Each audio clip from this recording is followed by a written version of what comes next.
Lin Yi handed him his basket. "Take it," he said. Tianlong continued. "I'm just lucky. They reached out to me. Miss G is quite satisfied with this hotel and decided to stay here." Hearing this, Lin Yi suddenly became a bit serious. He curiously asked, "You mean the hotel reached out to you?"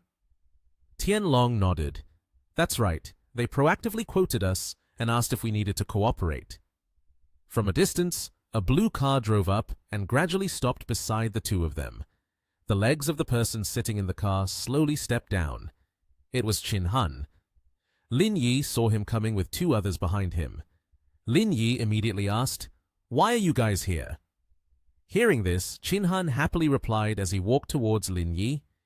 "He Yuan posted saying everyone should come here for team building. We were too free, so we came to find you guys to hang out." Lin Yi moved closer and put his arm around Chin Han, teasingly saying, "Kiddo, you guys came here to mooch off us, right?" The two of them walked with their arms around each other. Lin Yi turned back and said to Tianlong, "Tianlong, arrange a few more rooms for me." Tianlong replied seriously, "Sure, Mr. Lin."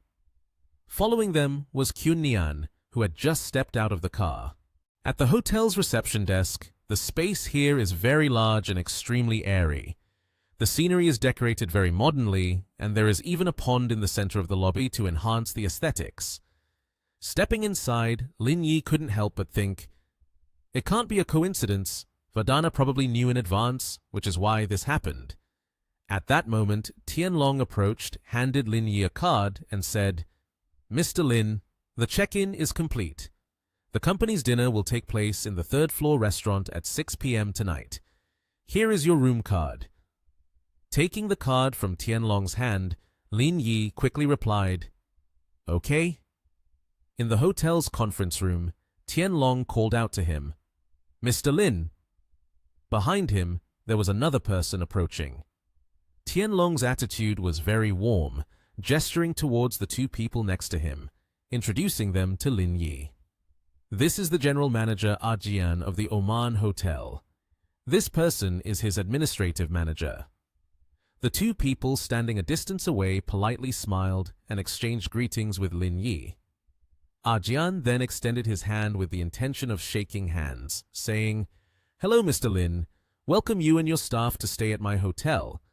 On behalf of all the employees of Oman, I would like to express my gratitude to you." Lin Yi politely stood up, responding to Ajian's handshake. He cheerfully complimented, "You speak Mandarin so well." Ajian, flattered by the compliment, replied, "These days, Mandarin is gradually becoming the language of the world. Many of our staff here can speak Mandarin." Setting aside the pleasantries, Ajian told Lin Yi, "The hotel has prepared a small performance for you, free of charge, so everyone can enjoy dinner while watching." Lin Yi felt they were very thoughtful, so he responded, "That's great, you are too polite." At this moment, the performance on stage was about to begin. Everyone seated below gradually turned their eyes towards the stage. One of Lin Yi's female staff exclaimed, "Mr. Lin is so good to us. Not only did he take us out to have fun, but this venue is also so upscale. We can even watch a performance while having dinner. I really love Mr. Lin." Another girl beside her, with a flirtatious tone, said, "Oh, Mr. Lin, when can you like me? I can adapt to any style." They watched Kyun Nian and Lin Yi chatting, feeling a bit regretful. "Ha ha, the boss lady has arrived. You don't have a chance now." At this moment, Lin Yi turned to Ajian and said, "Tell them to start the program." Ajian nodded and replied, "Understood, Mr. Lin." The girl standing beside him softly said to Lin Yi, "Mr. Lin, with such a good situation, why don't you go up to the podium and say a few words?" A bit embarrassed, Lin Yi replied, "No." Kyun Nian seemed to agree with the idea of him making a speech and said, "Go on, after all. It's the company's team-building event. You have to show the demeanor of a boss." With no other choice, Lin Yi reluctantly accepted. He picked up a glass of red wine and walked up to the stage amid the enthusiastic cheers from the employees. Lin Yi raised the microphone and spoke. "The company's achievements today cannot overlook everyone's hard work. This team-building trip is also to thank everyone for their efforts. He raised his glass high and said, "Today, I toast to all of you. As long as you drink this glass, you will receive a cash red envelope worth 666." Both men and women below raised their glasses and cheered at Lin Yi's toast. The female employees admired him, shouting, "Mr. Lin, I love you!" Lin Yi tilted his head back to savor the glass of red wine amid the warm applause from the employees below. He looked really at ease and natural. The beautiful dancers dressed in bright costumes began the performance prepared by the hotel. The music thumped with the melody. The beating heart is love like a flame. You are laughing madly as me. Kyun Nian took the napkin to wipe her mouth, wiping while casually saying to Lin Yi, "You can play by yourself later. I'm not managing you anymore. I'm going to the spa with her Yuan and the others." He didn't know what to say, just quietly replied. Kyun Nian slowly stood up and left Lin Yi with a gaze full of confusion. Jin Ming, sitting next to him, excitedly said, "Excited, huh? They are gone. It's just the four of us left. We're going to have a blast today." Chin Han next to him cleared his throat, then nodded in agreement. "I'm telling you, if there are women around, don't expect to do anything at all." Jin Ming cheerfully suggested, "I went to the island several times before. Let's go have some fun." Lin Yi quietly put down his chopsticks on the table while Jin Ming continued to enthusiastically speak.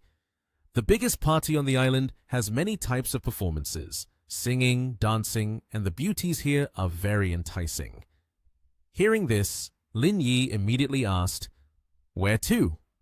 Chin Han couldn't help but get impatient, standing up suddenly and said, "What are we waiting for? Let's go. Don't waste time." At a bar outside, the area looked very extravagant and splendid, just right for partygoers. They all entered the bar, and beside Lin Yi was Zong Yuan. For some reason, the group at the opposite table kept staring at him. Lin Yi felt uncomfortable. He frowned and looked back at them, saying, "Why do these people keep looking at us?" Zong Yuan relaxed and sat down. He began to introduce. Primarily, the industrial customs on the island are controlled by underground forces. He continued to look at Lin Yi. And in their eyes, people from Nation H are easy to bully, so just watch a bit more. Chin Han happily laughed out loud and said, "With their looks, Brother Lin alone can take on 10 people." Lin Yi helplessly grimaced and denied, "I'm here to travel, not to act as a bodyguard." A girl dressed in a very revealing outfit, with rabbit ears on her head and black fishnet stockings on her legs, approached and handed Lin Yi the menu, then spoke. "Sir, here is the combo meal menu." Lin Yi's expression showed no signs of change. He calmly accepted it.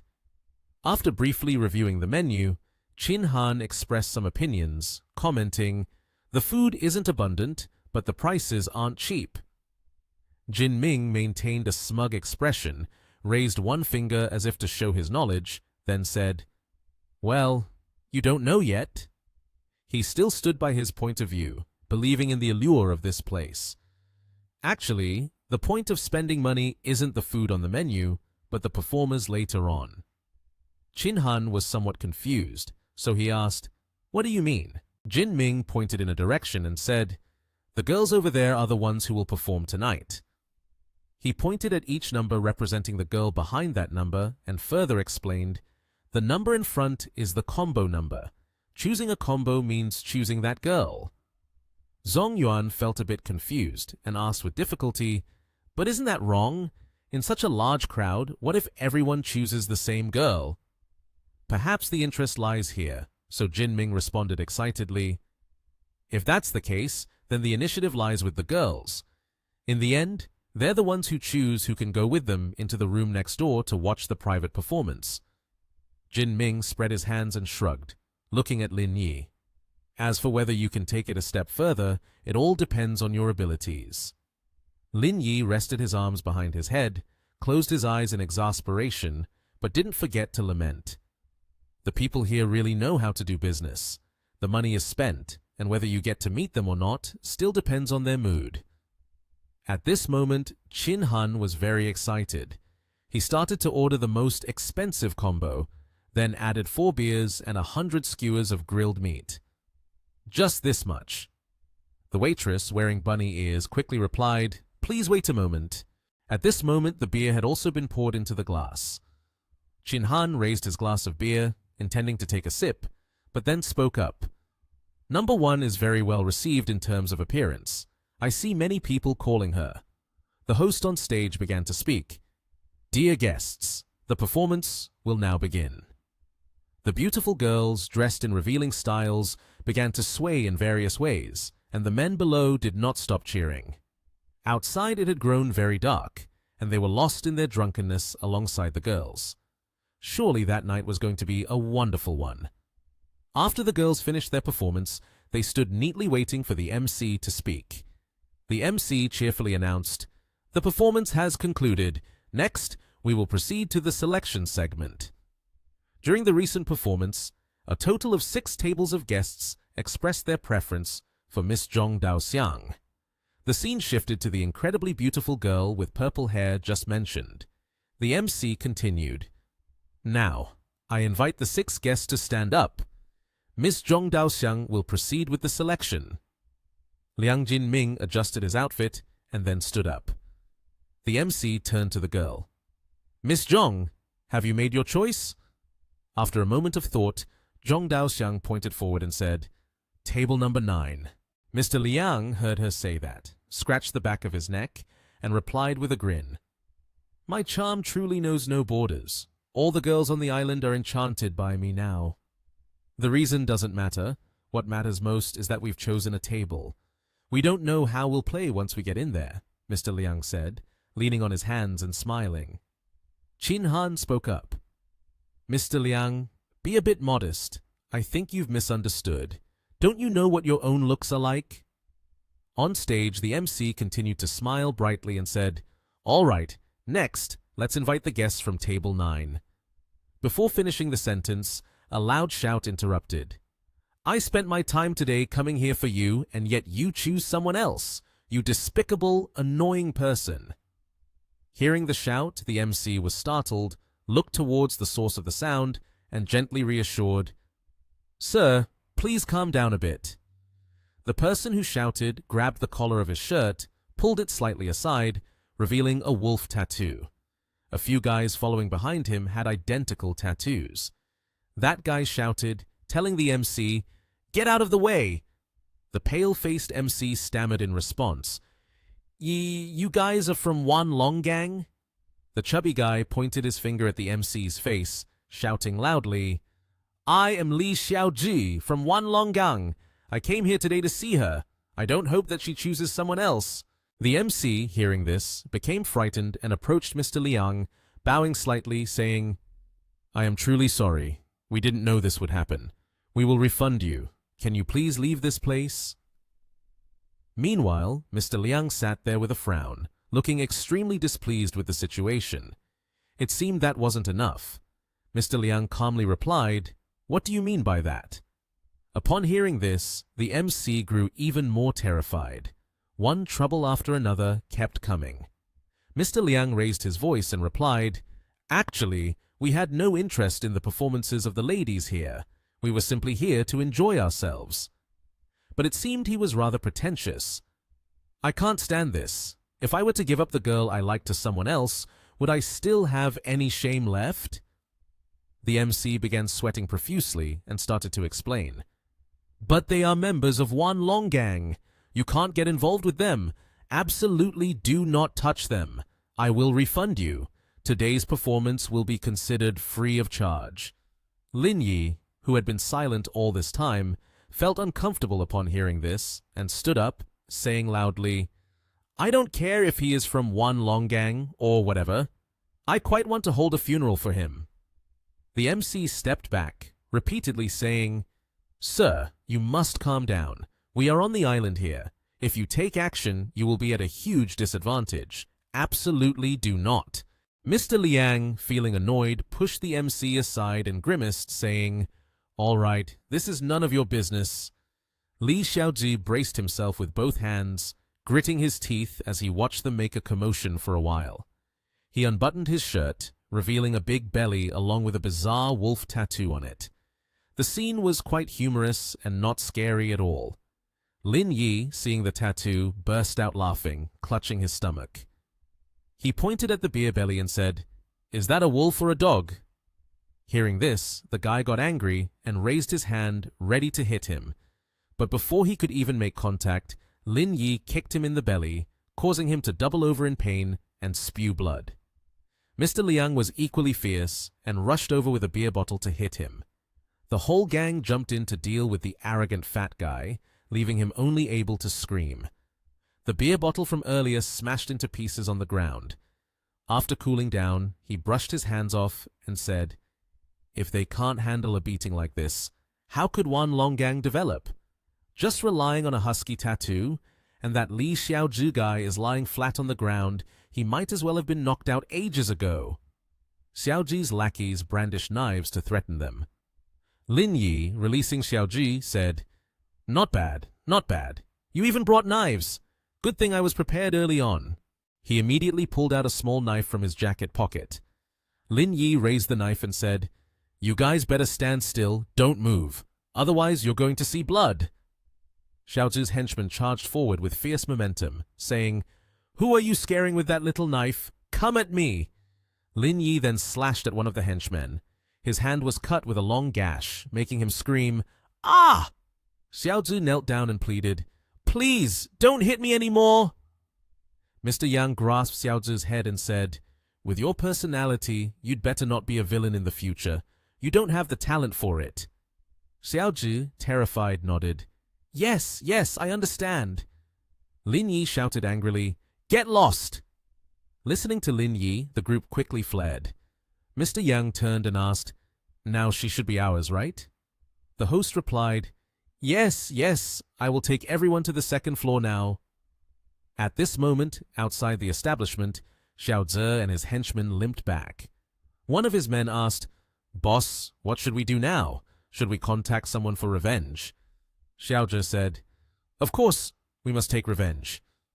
He clenched his fists, angrily continuing, "You all call everyone here for me. We'll intercept him here." The henchmen responded in unison, "Understood." The driver said, "Just now, it was them who made a move." The boss of those people angrily said, "They almost ruined my good plans. Get someone to take them away. I don't want to see them anymore." At this moment, on the second floor of the bar, the staff led Lin Yi and the others in, saying, "Please wait a moment. Miss Zhong needs to prepare and will come over shortly." Yi Wei entered and asked Mr. Yang, "Do you often come here?" Mr. Yang replied, "I usually just hang out downstairs. Haven't been up here. Since I have no work this time, I thought I'd come up and take a look." Lin Yi also sat down and said, "This environment? I feel like I'm listening to music in an old-time brothel." Qin Han added, "It's pretty much that kind of vibe." Yi Wei then asked Mr. Yang, "Mr. Lin, you are well informed. Do you know what Wan Longgang is?" Lin Yi replied, "Isn't that the organization of the husky tattooed people?" Qin Han and Mr. Yang burst into laughter. "Ha ha!" Lin Yi said, "I don't know much about it, but it seems to have a certain reputation and power. Otherwise, those people on the island wouldn't look so scared when they see them." At that moment, the door to the room opened and beautiful girls holding musical instruments walked in. Mr. Yang looked confused and said, "What are they doing? Why are they dressed like that?" A girl holding a peeper named Zhong smiled brightly and said, "I know everyone here is from Nation H, so they have discussed a bit and are prepared to perform traditional music for you all. Can we start now?" Lin Yi responded, "Please let the girls begin to play music." Lin Yi enjoyed the music while sipping tea. Mr. Yang was also astonished, saying, "Not bad at all." Miss Zhong then stopped playing and modestly said, "It's not good." Then Mr. Yang pointed at himself and said, "Miss Zhong, I have something I want to ask you. Earlier, a total of 6 tables chose you, so why did you end up choosing us?" Miss Zhong stared at Lin Yi. Lin Yi placed his hand on Mr. Yang's shoulder, coughed a few times, then continued. "A person's value lies in self-awareness, in having a clear understanding of oneself.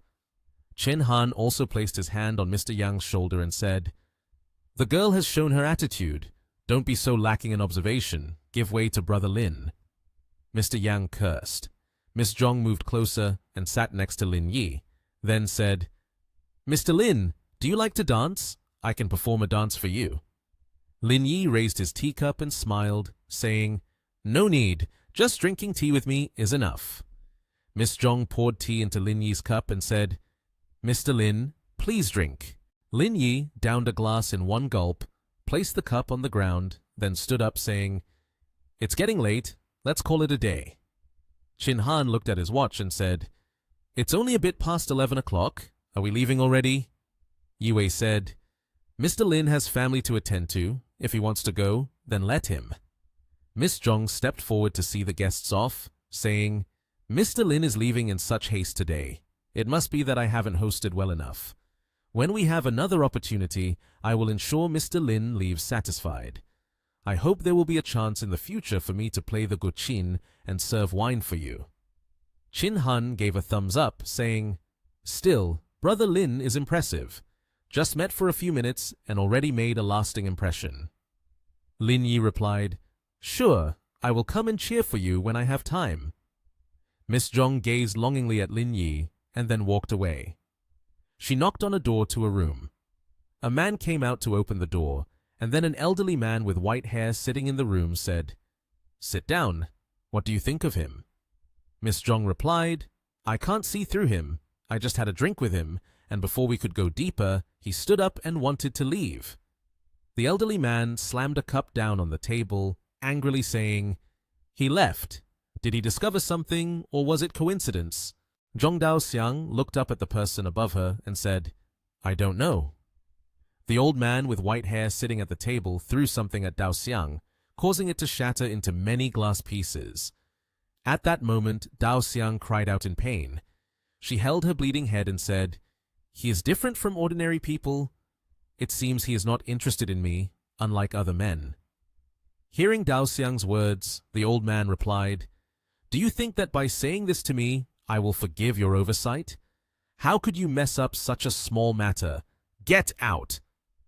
Upon hearing this, Daoxiang immediately knelt down, bowed her head, and responded, "Yes." Then she stood up to leave. At this moment, a man standing beside the old man spoke up. Miss Zhong's abilities in the organization are well recognized, but Lin Yi truly possesses extraordinary talent. It is unlikely he would be swayed by a woman. In the future, I will make sure she acts with caution. The old man replied, "This Lin Yi is not simple. I feel he is not any less than Vadana, so we must be more vigilant. If he discovers even a slight clue, it could be troublesome." Hearing the old man's response, the man continued, "Agreed, but I think trying to attract Lin Yi's attention on such short notice today is too rushed. It won't be effective that quickly." The old man heard this and immediately said, "Vadana and I only have half of the core technology for the gene solution. Therefore, if Lin Yi intends to cooperate with Vadana, he must be killed immediately." After speaking, images of Vadana and Lin Yi appeared in his mind. Then the old man asked, "What about the Black Gold Corporation? When are they coming over? I haven't heard anything." The other person responded, "Their people will arrive at the airport tomorrow afternoon, but the specific time for the transaction has yet to be determined. Due to the previous incident, these people are on guard and are very cautious." Upon hearing this, the old man continued, "Regarding the transaction of HT Corporation, keep an eye on it. This is the initial step of our plan. There must be absolutely no mistakes." The other person bowed and replied, "Yes." At a hotel inside a room filled with bags, Lin Yi looked at Kyun Nian, smiled, and said, "So your evening plans are to go shopping for these?" Kyun Nian twirled her hair and replied, "Of course. You don't think I'm going to watch dancers, do you? Look at this clip I just bought. Isn't it beautiful?"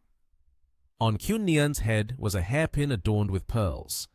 Lin Yi walked over, put his arm around Kyun Nian, and said, "Not bad. It makes your skin look even whiter." Upon hearing this, Kyun Nian picked up a bag from the pile and said, I also bought this good stuff. Lin Yi looked at Kyun Nian and smiled, asking, what exactly are you buying that's so mysterious? Kyun Nian replied, guess. Lin Yi answered, you bought a super short dress, right? That kind of style isn't really you, is it? Kyun Nian said, actually, what I bought isn't a super short dress, but it's not very long either. Lin Yi laughed in response. Then what are you waiting for? Show me! Hearing this, Kyun Nian went into the bathroom, then poked her head out and said, don't come in. Lin Yi glanced over, and Kyun Nian replied, got it. 10 minutes later, Kyun Nian came out wearing a belly-bearing top with a bow attached, along with a short skirt, asking, how is it? Does it look good? A pair of hands wrapped around her waist. Lin Yi embraced Kyun Nian, saying, it really looks nice, very beautiful. Kyun Nian shyly replied, actually, the style is okay. It's just that the skirt is a bit short. I can make it even shorter, Lin Yi said with a grin, then grabbed Kyun Nian's skirt. In front of a large building, on the next day, Lin Yi and Kyun Nian, along with Jin Ming and another girl, entered the building. At that moment, Kyun Nian turned around and said, we are going to the shopping mall to continue shopping. The two of them took their things to the car. Lin Yi said, you guys go ahead. We're not going anywhere. You two continue shopping, and we're going to find a place to have a drink. Hearing this, Kyun Nian replied, okay. Outside, as Lin Yi was putting things into the car, Jin Ming spoke up. Brother Lin, where are we going? Suddenly, Jin Ming heard something. He remarked, let's go to the maid coffee shop, Brother Lin. Let's go sit there. In front of a large coffee shop, Lin Yi replied, okay. At that moment, Lin Yi and Jin Ming entered the store, but before they got inside, they heard a commotion. A young man bumped into Dao Xiang, causing her to fall. He said, are you blind or what? Lin Yi looked at the scene before him and said, that's her. Hearing this, Jin Ming glanced over and responded, what a coincidence. I just heard her song yesterday, and today I run into her. This must be fate, Brother Lin. It's time for you to make your move. After saying that, Jin Ming nudged Lin Yi and pushed him in front of her, saying, hurry up! I won't tell sister-in-law. At this moment, Dao Xiang looked at the person in front of her and said, Mr. Lin? He pretended to cough and extended his hand. Lin Yi helped Dao Xiang up and asked, are you okay? Dao Xiang felt a bit shy and replied, I'm fine. At this time, she stood up and expressed her gratitude. Thank you, Mr. Lin. Your foot is a bit injured. Sit down for a moment, Lin Yi said, assisting Dao Xiang towards a nearby table. Inside the bar, people were sitting around and chatting. At this moment, Lin Yi spoke up. Are you here to shop? Dao Xiang replied, no, my younger brother loves the cake here, so I came to buy a piece for him. I'm preparing to bring it back for him later. Hearing Dao Xiang, Lin Yi asked, with your income, it must be quite decent, right? Why buy so little? Is the boss taking a lot of money? Dao Xiang explained, the money I earn has to pay off family debts, so I have to save. Upon hearing this, Jin Ming and Lin Yi exchanged glances. Lin Yi thought to himself, this is a scenario designed just for me, a chance encounter between a rich, handsome man and a poor girl. After that, helping her redeem herself, and she will repay with her body. Suddenly, Dao Xiang spoke. Mr. Lin, do you have other appointments? If it's not too much trouble, I could take you both out for a stroll. I want to thank you. Jin Ming replied, going for a walk as a form of thanks? We've walked enough today. Either way, we need something more tangible to thank Mr. Lin. Hearing Jin Ming, Dao Xiang continued, I can invite you two for a meal. Jin Ming questioned, do you have money for that? Dao Xiang responded, I can cook really well. It's delicious. You both can come to my house. I can treat you both, right? Lin Yi was looking at his phone when a call came in. He answered. On the other end of the line, a voice said, you've arrived in Iceland. I'm free, feeling bored, and I saw your company is announcing a team-building trip in Iceland. Where are you? At the Oman Hotel? Lin Yi replied, "Your news is quite sharp. You even know where I'm staying." The voice continued, "Do you have time now? Come to my territory. You have to give me a chance to host you." Lin Yi responded, "I'm on the street, at a cafe called The Maid. I'll wait for you here." Suddenly, Jin Ming asked, "Brother Lin, do you have something to do later?" Lin Yi smiled and replied, "A business partner is coming to pick me up to discuss some work." Dao Xiang put her hand in her pocket to take something out and then picked up the notebook in her hand to write. At that moment, Dao Xiang handed Lin Yi a piece of paper and said, "Mr. Lin, this is my phone number. If you guys come to the cafe again, you can call me. I can take you up to the second floor." Vandana drove up in a luxury car. Not everyone can imitate that. Vandana stepped out of the car gracefully and elegantly. Vandana cheerfully greeted Lin Yi, and Lin Yi returned the greeting. However, Vandana's eyes fell on Zhong Daoxiang, who was standing next to Lin Yi. I don't know what authority Vandana has to question Lin Yi about the girl he just met with such an attitude. Lin Yi responded casually, I met her at the customs bar yesterday, and I happened to run into her again while strolling here today." Vandana was taken aback and raised her voice slightly. "The customs bar? The way I see you has just dropped in an instant." Then Lin Yi smiled, but felt helpless towards Vandana. "I just went to listen to music. How can it affect my image?" Vandana could only explain, "Because a girl from that kind of place is not worthy of you. If you had come here without having been with me first, and instead looked for another girl, it would have broken my heart." Lin Yi reluctantly agreed. "All right, I assure you in advance. If I have the need, I will definitely sleep with you first." Vandana shyly tucked her hair behind her ear. "That's the best promise I've received this year." In the car, Lin Yi reminded Vandana, "With the time you spend worrying about me, you might as well find another girl. It's more meaningful to investigate who ambushed you." Vandana replied, "I've investigated, but there are no leads at all." Vandana added, "This situation has caused significant losses for the Va family. Even I have been scolded and reprimanded. Moreover, we have no more items to trade. Since the opposing side knows my identity and dares to act, they surely are not afraid of the Va family." Lin Yi pressed the button to open and close the window. The window lowered a bit, and Lin Yi propped his chin on his hand, his gaze distant and filled with contemplation. "That clown is so strong, of course. He isn't afraid of you all." To break the oppressive atmosphere in the car at that moment, Vandana said, "All right, let's not talk about that anymore. Is there anywhere you want to go? I can be your free tour guide, take you around, or would you like to visit our Va family company? Think of it as a survey. Who knows? Maybe there will be a possibility of cooperation in the future." Lin Yi leaned back in the seat, seeming to feel a bit more cheerful. "Let's go anyway. I have time to wait." Vandana's phone rang. It was her assistant calling. Vandana pressed the button to answer and listened to the assistant's report. "Young lady, we have discovered that people from the Black Gold Corporation have arrived on the island." Vandana unexpectedly shouted back, "What are you saying? Their people are here already." Vandana then spun the wheel sharply as if slapping an ex-lover.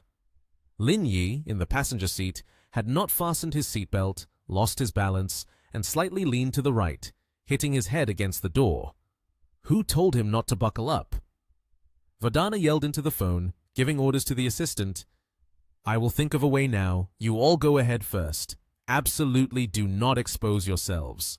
"Done," Vandana hung up, putting aside some important matters.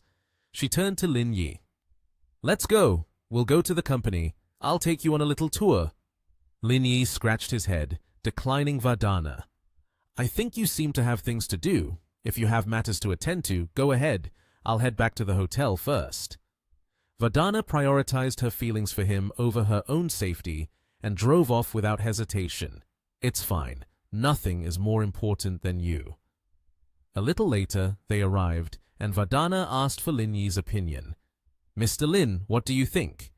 Vandana excitedly asked Lin Yi, "Can you give some feedback?" Lin Yi gave a preliminary assessment.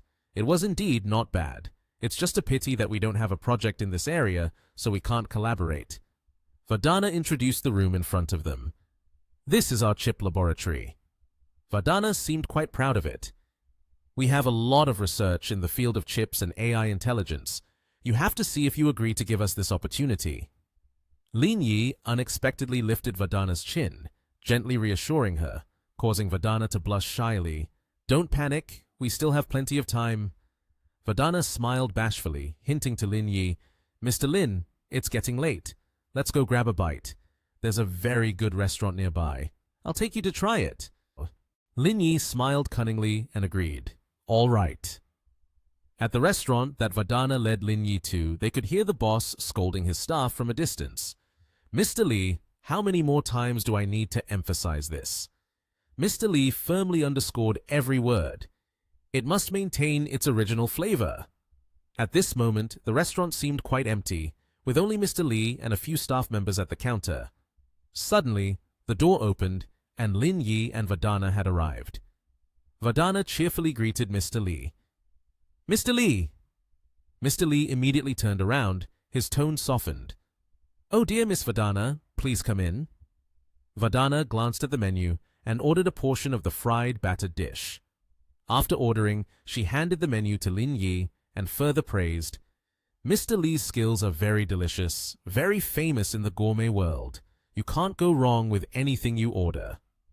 Lin Yi seemed quite interested and ordered a whole range of dishes. Then let's take one of each. Mr. Li served the dishes, politely inviting the two to dine. Please enjoy the meal that has been laid out on the table. Vardana urged Lin Yi to try. Mr. Lin, please give it a try. Lin Yi picked up his chopsticks and took a bite. Vardana quickly asked, How does it taste? Lin Yi expressed his thoughts on the dish. It's okay, but it could be improved a bit. That way, it would have a different taste. Vardana questioned, Are you crazy? Do you still think the flavor is not perfect? Hearing this, Mr. Li fell silent for a moment, then directly criticized Lin Yi. This person from Nation H, I feel you shouldn't judge the dish based on your own preferences. It's not right to do that. Lin Yi put down his chopsticks and interrupted Mr. Li. Wait, don't get angry. He confidently continued, If you don't believe me, you can add a bit of lemon juice and sea salt, and then see how the flavor turns out. Mr. Li retorted, If you add lemon, it will make the shrimp's heads more likely to break, causing the calcium to leach out the nutrients inside, affecting the flavor. What you're suggesting is completely wrong. Lin Yi then explained further. That's why I'm recommending you add sea salt. That way, there won't be any side effects. If you don't believe me, just try. Mr. Li, somewhat arrogant, made a condition with Lin Yi. I can try it, but if the dish doesn't turn out well, you have to apologize to me. Mr. Li turned to the kitchen to give it a try. In the meantime, Vardana leaned over to Lin Yi and whispered, I think Mr. Li seems a bit unhappy. When Mr. Li finished trying what Lin Yi suggested and plated the dish, just as Lin Yi was about to pick up a shrimp, he quickly called out, Mr. Li, wait! Lin Yi said to Mr. Li, The meat of this shrimp is a bit thick. Frying it for another 5 minutes would make it taste better. Mr. Li was slightly annoyed and asked back, Fry it for another 5 minutes? Are you trying to confuse me? Although he was not satisfied, Mr. Li still followed Lin Yi's request. After finishing, he personally brought the dish up and said, All right, try it. Vardana picked up a fried shrimp, dipped it in shrimp sauce, and closed her eyes to savor the flavor. Finally, she remarked, It seems like there's no difference. Lin Yi turned to Mr. Li and invited him. Her taste buds are not sensitive. Chef Li, you should try it. Mr. Li picked up a fried shrimp and took a bite. Immediately, he was as delighted as if he had found a treasure. How did you know this method would neutralize the burnt taste? Lin Yi calmly replied, Because the culinary culture of our nation H is truly profound. Mr. Li clapped his hands joyfully and shared, I have researched for many years, but I never thought of a way to neutralize the burnt flavor in battered fried dishes. I never expected you would help me solve this problem so easily. It's truly amazing. Even though he received praise, Lin Yi did not become smug. He replied humbly, "Mr. Li is too kind." Lin Yi and Vadana had finished their dinner. Vadana turned and praised, "Lin Yi, you are truly impressive."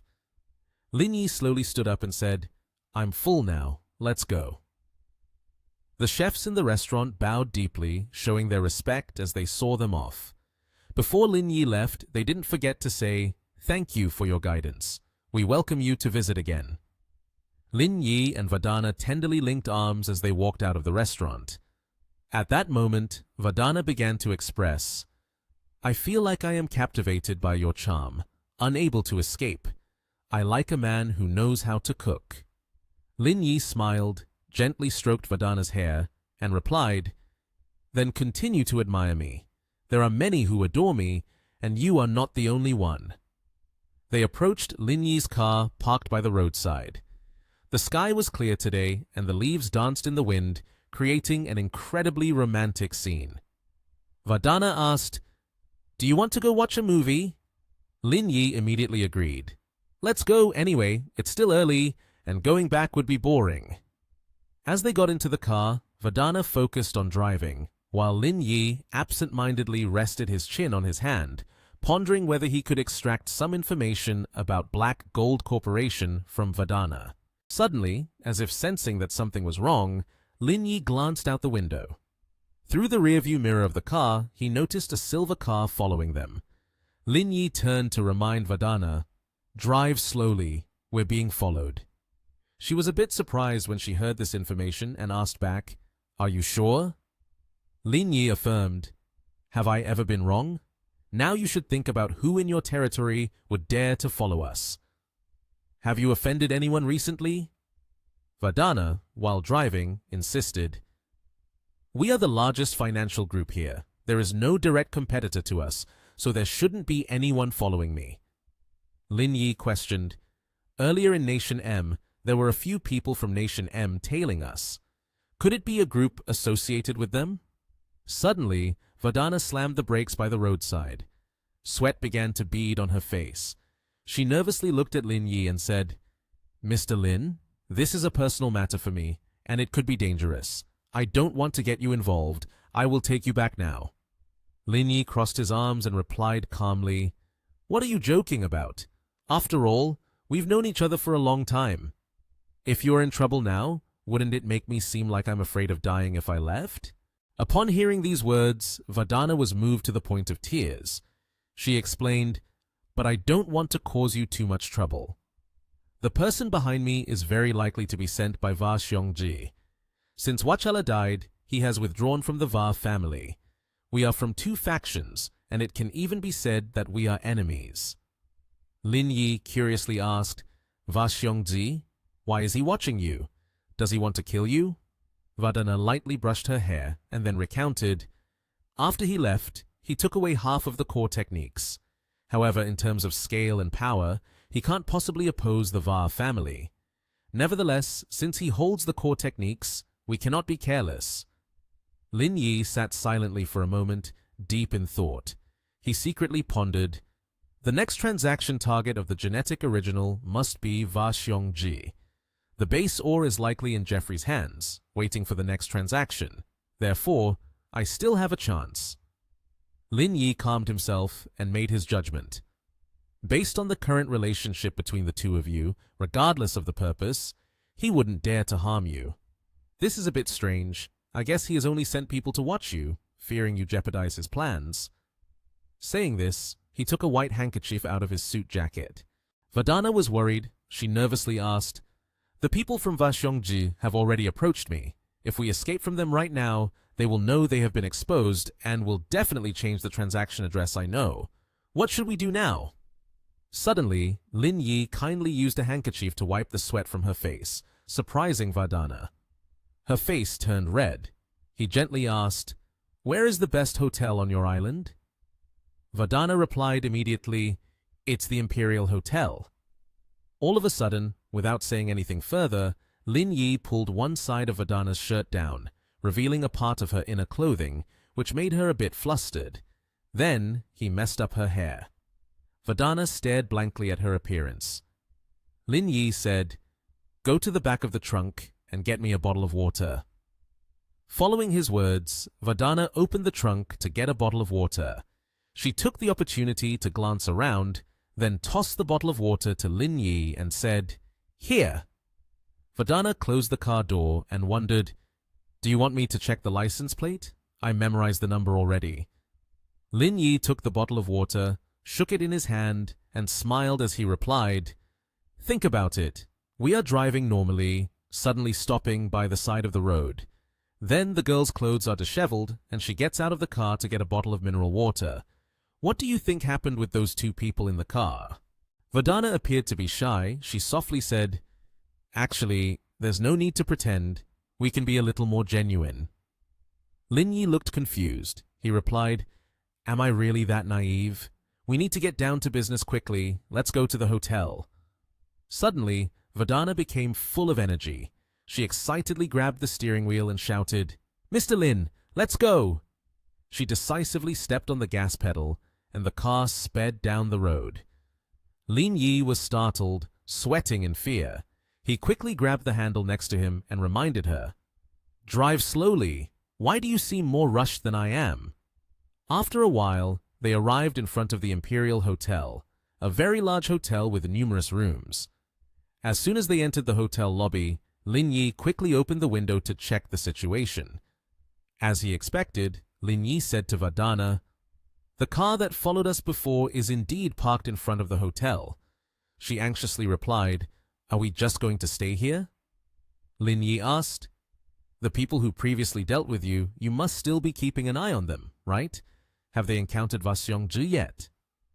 Vardana sat down on the sofa and gently replied, "Not yet." Vardana recounted, "They are always in a villa in the suburbs, with no movements at all. Therefore, it is very difficult to predict what their next step will be." Lin Yi sat down next to Vardana, offering his speculation. They must be preparing for a deal, and the timing is likely tonight. If Vasyong-ji suddenly follows you today, then tonight there is a high possibility that something will happen. We just need to wait here. Vardana softly replied, "Okay, I understand. But Mr. Lin, are we really just going to stay here like this?" As she spoke, she moved closer to Lin Yi, her face shy. Lin Yi responded, "What else should we do?" Vardana leaned her head on his shoulder and gently asked, "Mr. Lin, may I ask you a question?" Lin Yi smiled and replied, "Sure, go ahead." She whispered, "I just want to ask, if I were the first girl to appear in your life, would the situation change?" Upon hearing this question, Lin Yi was initially a bit confused, but then he calmly answered, "It's not easy to say. Perhaps it would." Vardana's face turned crimson as she glanced at Lin Yi. The two embraced and kissed passionately. Vardana closed her eyes to feel the kiss, emotions surging. Lin Yi picked Vardana up and moved to the bed. He gently set her down on the bed, softly kissing Vardana's collarbone, then continuing to kiss her stomach. Their hands clasped tightly together. Vardana seemed to be in a daze, her fingers rising to her lips, savoring the moments of happiness. She moaned, "Ah, Lin Yi, Mr. Lin, ah, Lin, Daddy." He chuckled softly, wiping his mouth, displaying a sense of pride. "Call me that last one again." Vardana wrapped her arms around his neck and sweetly called, "Daddy."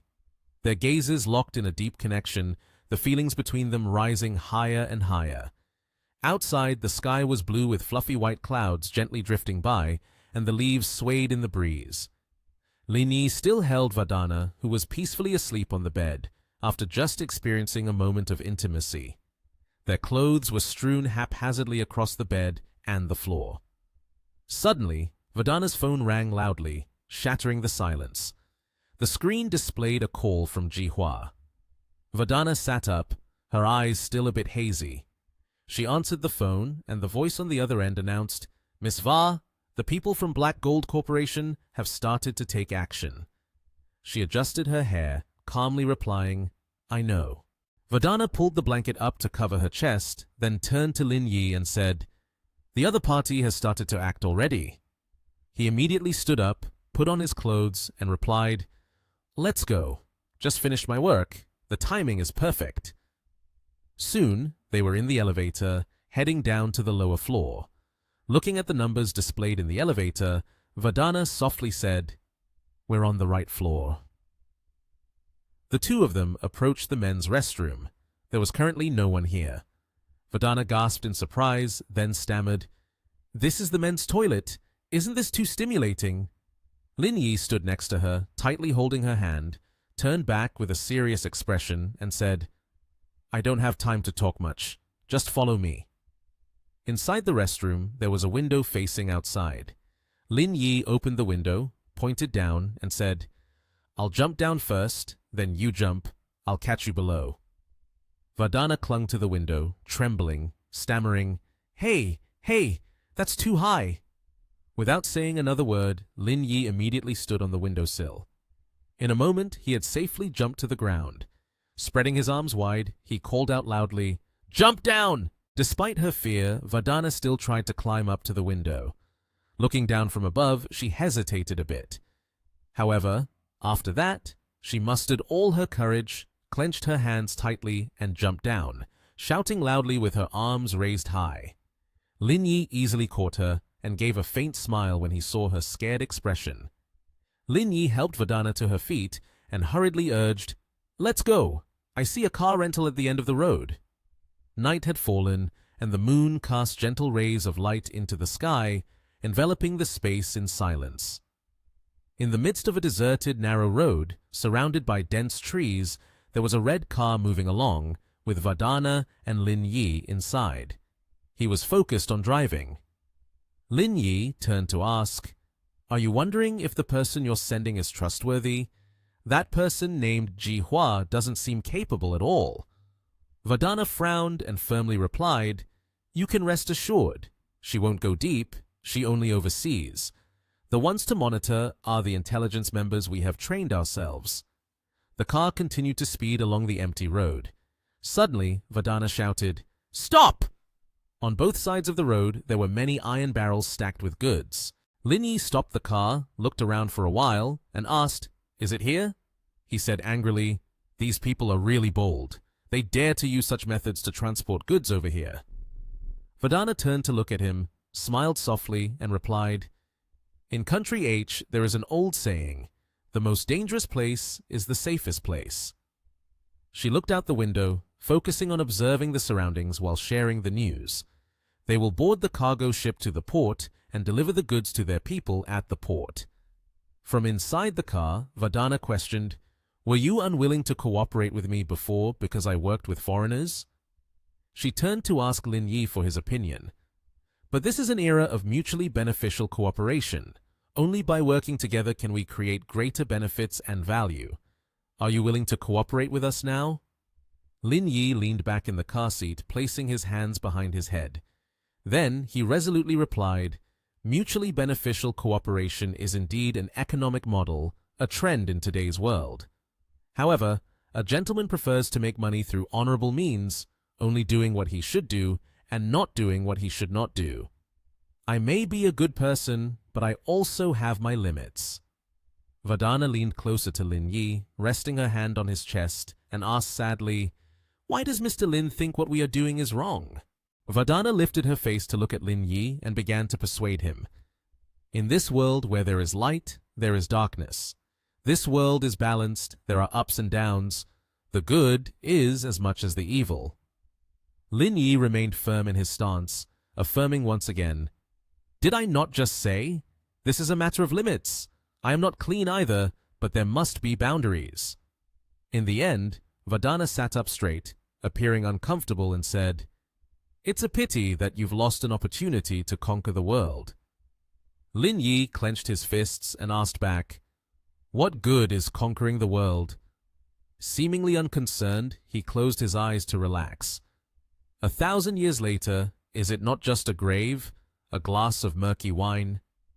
Vadana leaned back in her chair, closed her eyes, and complained, "I am not as comfortable as you, receiving guidance."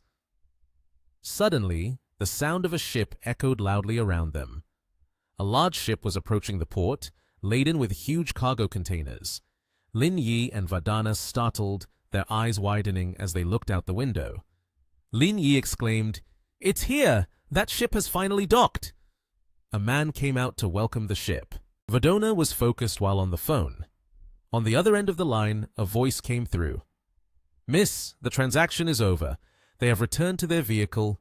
I'll send you the location and license plate shortly." She listened with a tense and worried expression. Verdona held the phone in her hand and turned to inform, "They have taken the stuff. This is their update. We should move quietly. Based on your tracking capability, it should be no problem, right?" Lin Yi smiled confidently, replying, "Except for giving birth, there's nothing I don't know." The car sped swiftly down the empty road. The two of them spotted a white car moving ahead. Lin Yi wondered, "We've caught up to them. Why can't I see your people?" Verdona frowned and answered, "I don't know the specific situation, but from what I see outside, about 90% of the cars seem to be ours. They typically follow in small groups and then disperse, which keeps them from raising suspicion." Lin Yi pointed outside the window, exclaiming in surprise, "Wow! You guys are awesome!" He gripped the steering wheel tightly and instructed her, "Hide your face. I'm going to pass by so they don't see you." Verdana asked again, "Vert quoi? Shouldn't we be following? What's the point of surpassing?" Lin Yi explained, "There are no turns for 2 kilometers ahead. Even if we catch up, we won't lose track. Following is a technical job. The pace is too fast. It shouldn't be constant. It must alternate between fast and slow. No need to change the rhythm." Only then did Verdana understand everything. She replied, "I see." Like that, their car worked hard to catch up ahead. The person in the white car had realized he was being tracked. He also began to accelerate his vehicle. The two cars were competing to overtake, and soon Lin Yi's car seemed to be moving faster. In the other car, a red-haired woman along with a bald man were focusing on the road ahead. In the car, the red-haired woman smirked. She then thought to herself, "It must be Alisa in Lin Yi's car." Verdana anxiously reminded, "We should be careful. My people are about to act." Lin Yi calmly responded, "I know." The white car was accelerating, and in no time it shot ahead. The distance between the two cars was increasing. On the roof of a black car, a hitman stood up and aimed a gun straight ahead. The sky, which was peaceful, suddenly tore apart by the sound of a gunshot, breaking the silence of the space. 3 black cars appeared, chasing after a white car. The assassin turned to aim at the white car to shoot.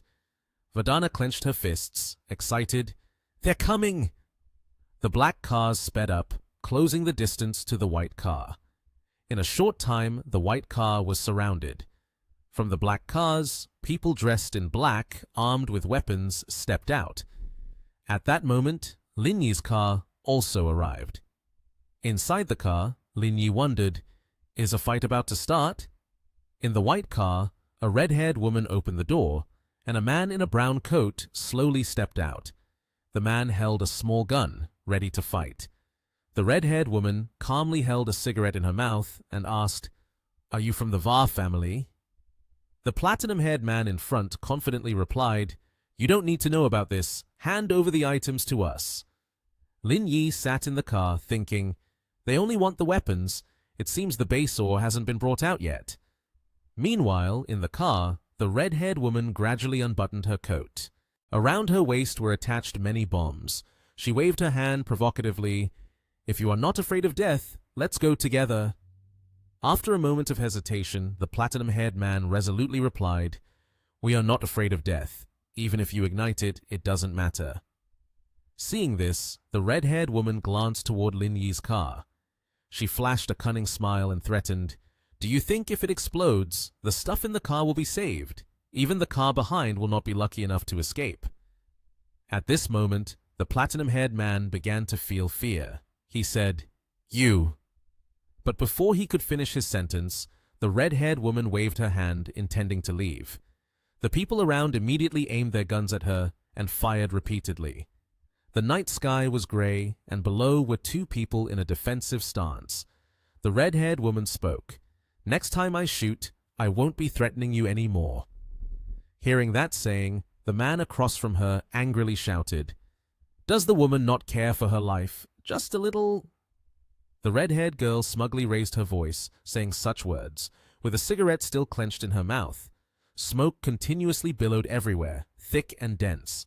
One foot suddenly jumped up, but the leg had gone limp. As she spoke, she immediately ran swiftly toward her opponent. She grasped the man's throat tightly. Seeing the situation unfold before his eyes, he panicked and shouted, "Don't! Don't kill me!" The red-haired girl held his throat firmly and then raised one hand high. The man struggled desperately to break free. Hearing him say that, the woman threw him to the ground and with a somewhat arrogant tone asked, "Afraid of death but still putting on airs?" Inside the car, Lin Yi was attentively watching the scene ahead. His eyes had not stopped staring at what was happening in front of him. Gripping the steering wheel tightly, he thought to himself, "She is very strong." One hand grasped the door release latch, and upon witnessing the ongoing situation, Lin Yi prepared to rush outside. He turned his head to instruct Vandana, "The situation is not quite right. Stay in the car, I'll get out and take a look." Suddenly, she grabbed his arm and replied loudly, "I won't let you go alone. I really want to ask for your help, but I don't want to take advantage of you because you are my friend. The situation outside is too dangerous. I hope you don't go." As she spoke, her expression clearly showed her worry for him. But Lin Yi didn't pay much attention to that. He turned to reply, "If we are friends and something happens to you, I of course have to help. That's the rule of Nation H." After saying that, he opened one of the doors. Lin Yi stepped outside with a confident expression. He thought to himself, "I was born to be an actor. Let's compete." As he spoke, he moved closer to the red-haired woman, holding a mask in his hand and putting it on his face. A dangerous aura radiated from him. Hearing that challenge, the red-haired woman turned to respond, "All right, bring it on!" Suddenly, a fist flew towards her, catching her off guard. Her whole body slid across the ground, and one side of her face began to redden from the impact. She wiped her mouth with her hand, stared intensely at her opponent, and said in a serious tone, "I didn't expect there to be a master like you on this island, but bad luck, you've met me. I will take you to meet the Grim Reaper." After saying that, she immediately launched a kick straight at Lin Yi. Her gaze was somewhat smug as his body was hit and sent flying into the air. The sounds of the fight continued to echo. Lin Yi was kicked into a car, his body crashing violently against the side of the vehicle. At that moment, several people dressed in black appeared. Seeing the scene before them, they were somewhat astonished. Lin Yi, holding the injury he had just sustained with one hand, pointed straight ahead with the other, and in a pained tone exclaimed, "Quick, hold her down!" Hearing the command, those people immediately ran quickly forward. Two men approached, ready to pounce on the girl with red hair. On Lin Yi's side, he held a cell phone in his hand. He crawled under the car, lifting the cell phone high. The sound of clicking echoed. Once finished, Lin Yi moved closer to a red car. Inside, Vandana was sitting in the driver's seat, her hands tightly gripping the steering wheel. Seeing Lin Yi approach, she asked, "How are you? Are you seriously injured?" At that moment, Lin Yi had already sat inside the car. The door next to him slammed shut. He coughed a few times and said, "This girl is too formidable. Seriously, I can't handle her." Upon hearing this, Vandana's expression was somewhat confused. She gasped in astonishment, "No need to fight anymore. We should leave quickly." As soon as she finished speaking, the car was powered on. The wheels began to move backward, and the headlights lit up, illuminating the road. The men around noticed this. Vandana's voice rang out, "Their skills are too good. If you can't do anything to her, then those people pose no threat to her at all." In the rearview mirror, there were several people continuously chasing after them. Hearing those words, Lin Yi's expression relaxed a bit. He smiled lightly and agreed. Half an hour later, at a large hotel with bright lights all around, the red car arrived, slowing down. Lin Yi stepped out of the car, one hand clutching his chest. Inside, Vandana immediately said, "Mr. Lin, thank you for today. Are you seriously injured? Do you need me to take you to the hospital for a checkup?" She spoke with a worried expression, her gaze fixed intently on the other party. Upon hearing those words, Lin Yi bent down a little and replied, "No need. I just need to rest in the hotel for a bit, and I'll be fine.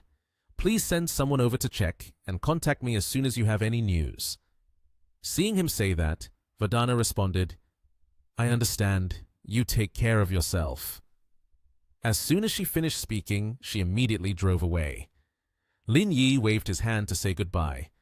A room keycard was placed in the door handle, and the beeping sound of the lock opening echoed. Lin Yi intentionally shouted loudly, "Don't say those useless things anymore. Next time, if you want to find someone, look for me. I won't help you." As he spoke, he grasped the doorknob and opened it.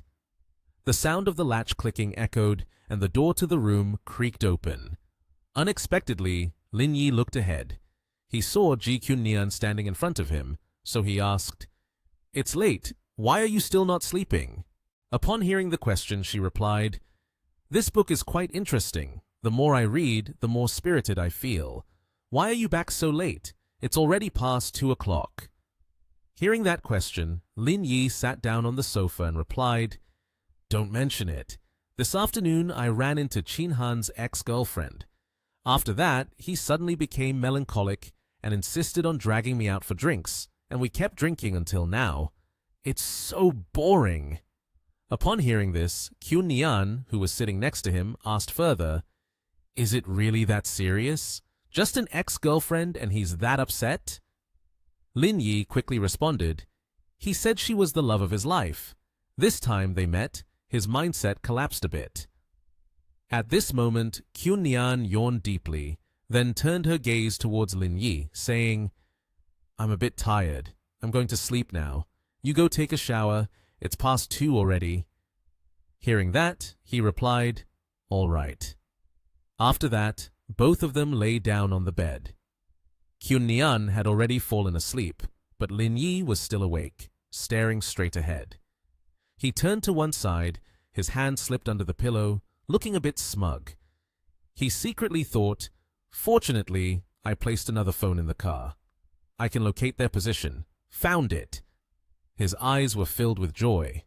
Holding a phone in his hand, Lin Yi murmured, "Do you want to know what I'm doing with my phone at midnight, when I can't sleep?" From behind, Kyun-nian looked at him with a doubtful gaze. Upon hearing those words, his face turned pale with fear. His eyes widened, and sweat began to pour down non-stop. Seeing the situation, he said, "I want to call Chin Han. I'm afraid he'll think things through wrongly and do something reckless." Hearing this, Kyun-nian responded, "What are you waiting for? Call him and ask now." Lin Yi brought the phone to his ear, his voice slightly panicked as he exclaimed, "What are you saying? You don't want to live anymore? Are you crazy? You're going to commit suicide over a woman? Fine, fine, fine. I'll drink with you. I'll come over and find you right now." Chin Han's voice shifted, sounding confused. He exclaimed, "What the hell? I haven't said anything yet." Seeing this, Lin Yi pressed the end call button. He looked at Kyun-nian and said in a melancholic tone, "I didn't expect Chin Han to be so infatuated. Over something so trivial, he wanted to commit suicide. Thankfully, I called in time and was able to talk him down. Otherwise, something terrible might have happened." Kyun-nian, upon hearing this, anxiously screamed, "What are you waiting for? Go now!" In response, he said, "All right, I'll go now. You rest early. Don't worry any more." At a luxury hotel, the night sky enveloped the space, and everything around sank into a dark, oppressive silence. Lin Yi appeared with a rather calm expression. He gently pushed the door open cautiously. Inside was Chin Han, who was sound asleep, kicking the blanket off completely. Suddenly, Lin Yi's foot kicked straight into Chin Han's body. He was taken by surprise, unable to react in time, and fell onto the bed with a loud thud. Chin Han immediately rubbed his head and cursed, "Damn it!" Seeing this, Lin Yi, feeling anxious, immediately shouted, "Are you okay? Did you have a nightmare? Don't be afraid. I'm here. I will definitely protect you." At that moment, Chin Han got angry and yelled at Lin Yi, "You can't even let me sleep. I'm going to kill you. What kind of nonsense did you say on the phone? My entire clean life has been ruined by you. Lin Yi now seemed frightened, clasping his hands together, and responded, Please, please, Brother Qin, keep your voice down. I have something I need help with. Please help me one more time. Get out. I need to sleep, Qin Han replied. Upon hearing that, Lin Yi's hand landed right on the other's shoulder. He leaned in and whispered into his ear, Please, help me out. Seeing the situation before him, Qin Han helplessly responded, I admire you now. Just go. Just consider it my bad luck. I'll get dressed. 2 cars were parked next to each other in the parking lot. Inside were Lin Yi and Qin Han. He turned to the other person and said, Take off your clothes for me. Upon hearing this, Qin Han took off his shirt and handed it to Lin Yi. He then replied, Okay, is this enough now? Lin Yi happily accepted the item, his gaze drifting down to the pants that Qin Han was wearing. Seeing that, the other man shyly replied, What are you looking at? As he spoke, he curled his legs up to cover himself, his face turning bright red. You need to change your pants too. Just changing the shirt is pointless, Lin Yi said. Upon hearing this, Qin Han prepared to unfasten his pants and said in a bewildered tone, What exactly are you planning to do like this? To help Lin Yi, Qin Han had to take off his pants to swap clothes with him. However, unfortunately, while he was doing so, an old man walked by and inadvertently caught sight of his inappropriate actions. Being seen by someone else like that, Qin Han naturally felt embarrassed, shrinking back, his cheeks flushed, unsure where to hide. As for the old man, after witnessing the scene, he hurriedly walked past. But for his generation, this event made him sigh in helplessness. The young people these days are probably bolder than he thinks. After the exchange was completed, suddenly Lin Yi waved 2 10-yuan notes and handed them to the person in the passenger seat. Qin Han was puzzled, not understanding why he was doing that, and asked, Why are you giving me money? Lin Yi explained, Over there is an internet cafe. You can book a room for the whole night. Keep this money to buy some instant noodles and mineral water. I'm just being gallant. While speaking, he pointed in the direction of the mentioned cafe. Qin Han, already annoyed from being awakened in the middle of the night due to some ridiculous reason, was now even more irritated about having to stay outside like this. Can't I just go back to the hotel and sleep? Who in the world books a room for the whole night at midnight? To clarify their confusion, Lin Yi said, They are all at the hotel. If I run into them and I'm not there, it'll be hard to explain. Since neither of us is there, we can say I went out drinking with you. After hearing this, he didn't give Lin Yi a hard time anymore and quickly got out of the car, turning back to say, Fine, I'll go. After Qin Han left, Lin Yi drove to that location alone. On the way, Lin Yi thought, I can't rush in like that. I need to buy a clown mask that's peculiar and mysterious. Thinking this, he stopped by a nearby convenience store. Lin Yi quickly made his way to the mask section, looking at all sorts of weird and frightening designs. But these things were different from him, he thought. So I'll choose the most ordinary-looking one. Then he comforted himself. As long as I don't care, the ones who will care are others. Right after that, the phone rang. Ting, ting, ting! It seems someone is calling.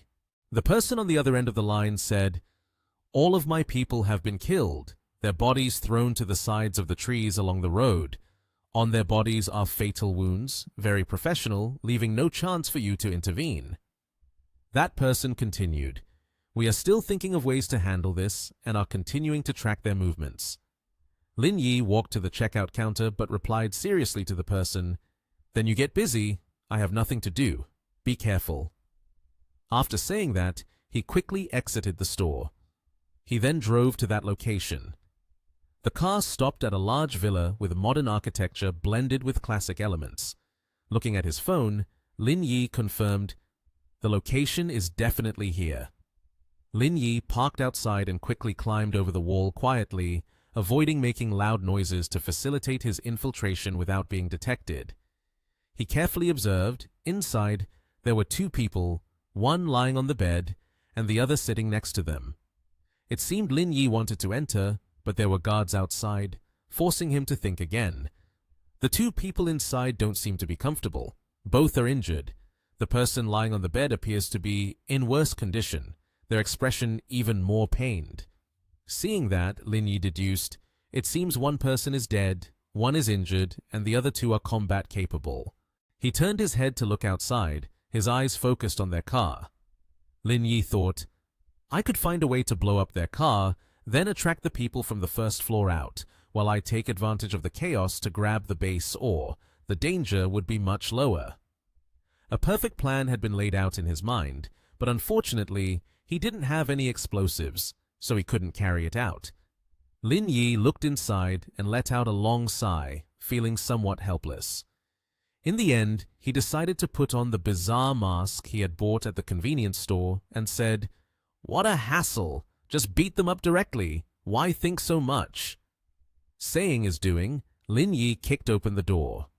This sudden action startled the two people inside, who, although tired, had to turn their heads to be on guard against the intruder.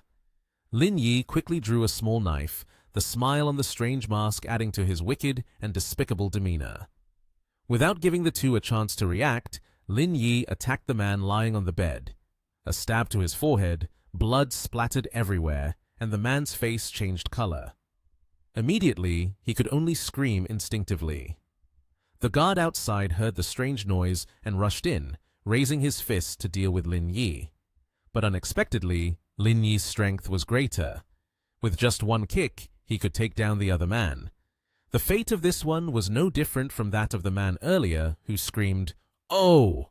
A pair of black boots appeared, and a woman heard strange noises downstairs, so she quickly ran down. The woman's name was Elisa. When she saw Lin Yi, she asked in surprise, "Why did you come here?" Lin Yi did not beat around the bush and got straight to the point. "I want base ore." He stepped forward, intending to strike his fist at the other person, but Elisa was not one to back down. She took a defensive stance, preparing herself to fight Lin Yi. Lin Yi threw a punch, and she miraculously managed to block it, although her move seemed unrefined and unprofessional, appearing more like a reflex. Lin Yi had overestimated her abilities. He could not believe, this woman is so reckless, but how did she manage to block the punch? Seeing an opening, Lin Yi quickly seized her wrist and threw Elisa down to the floor. With one hand, he restrained her wrist, while the other pressed her head down, preventing Elisa from getting up to counterattack. But unfortunately for Lin Yi, he did not expect this woman to be so strong. Elisa broke free from his grip, ignoring the blood flowing from her forehead due to the impact with the floor earlier. She quickly swung her leg to kick at Lin Yi, but he managed to dodge in time. Realizing she could not defeat Lin Yi, Elisa seized the opportunity while he was momentarily distracted and quickly ran away from the scene. Lin Yi did not chase after Elisa, but only watched her retreating figure as she escaped from the villa. He continued to pursue his purpose, going upstairs to find the base ore. When he reached a room, Lin Yi kicked the door open forcefully, but there was no one inside, only a safe placed in the middle of the room. Lin Yi didn't know what to do with it. He was troubled, unsure how to open the safe. However, Lin Yi still had the knife from earlier. He drew it out and made a decisive motion.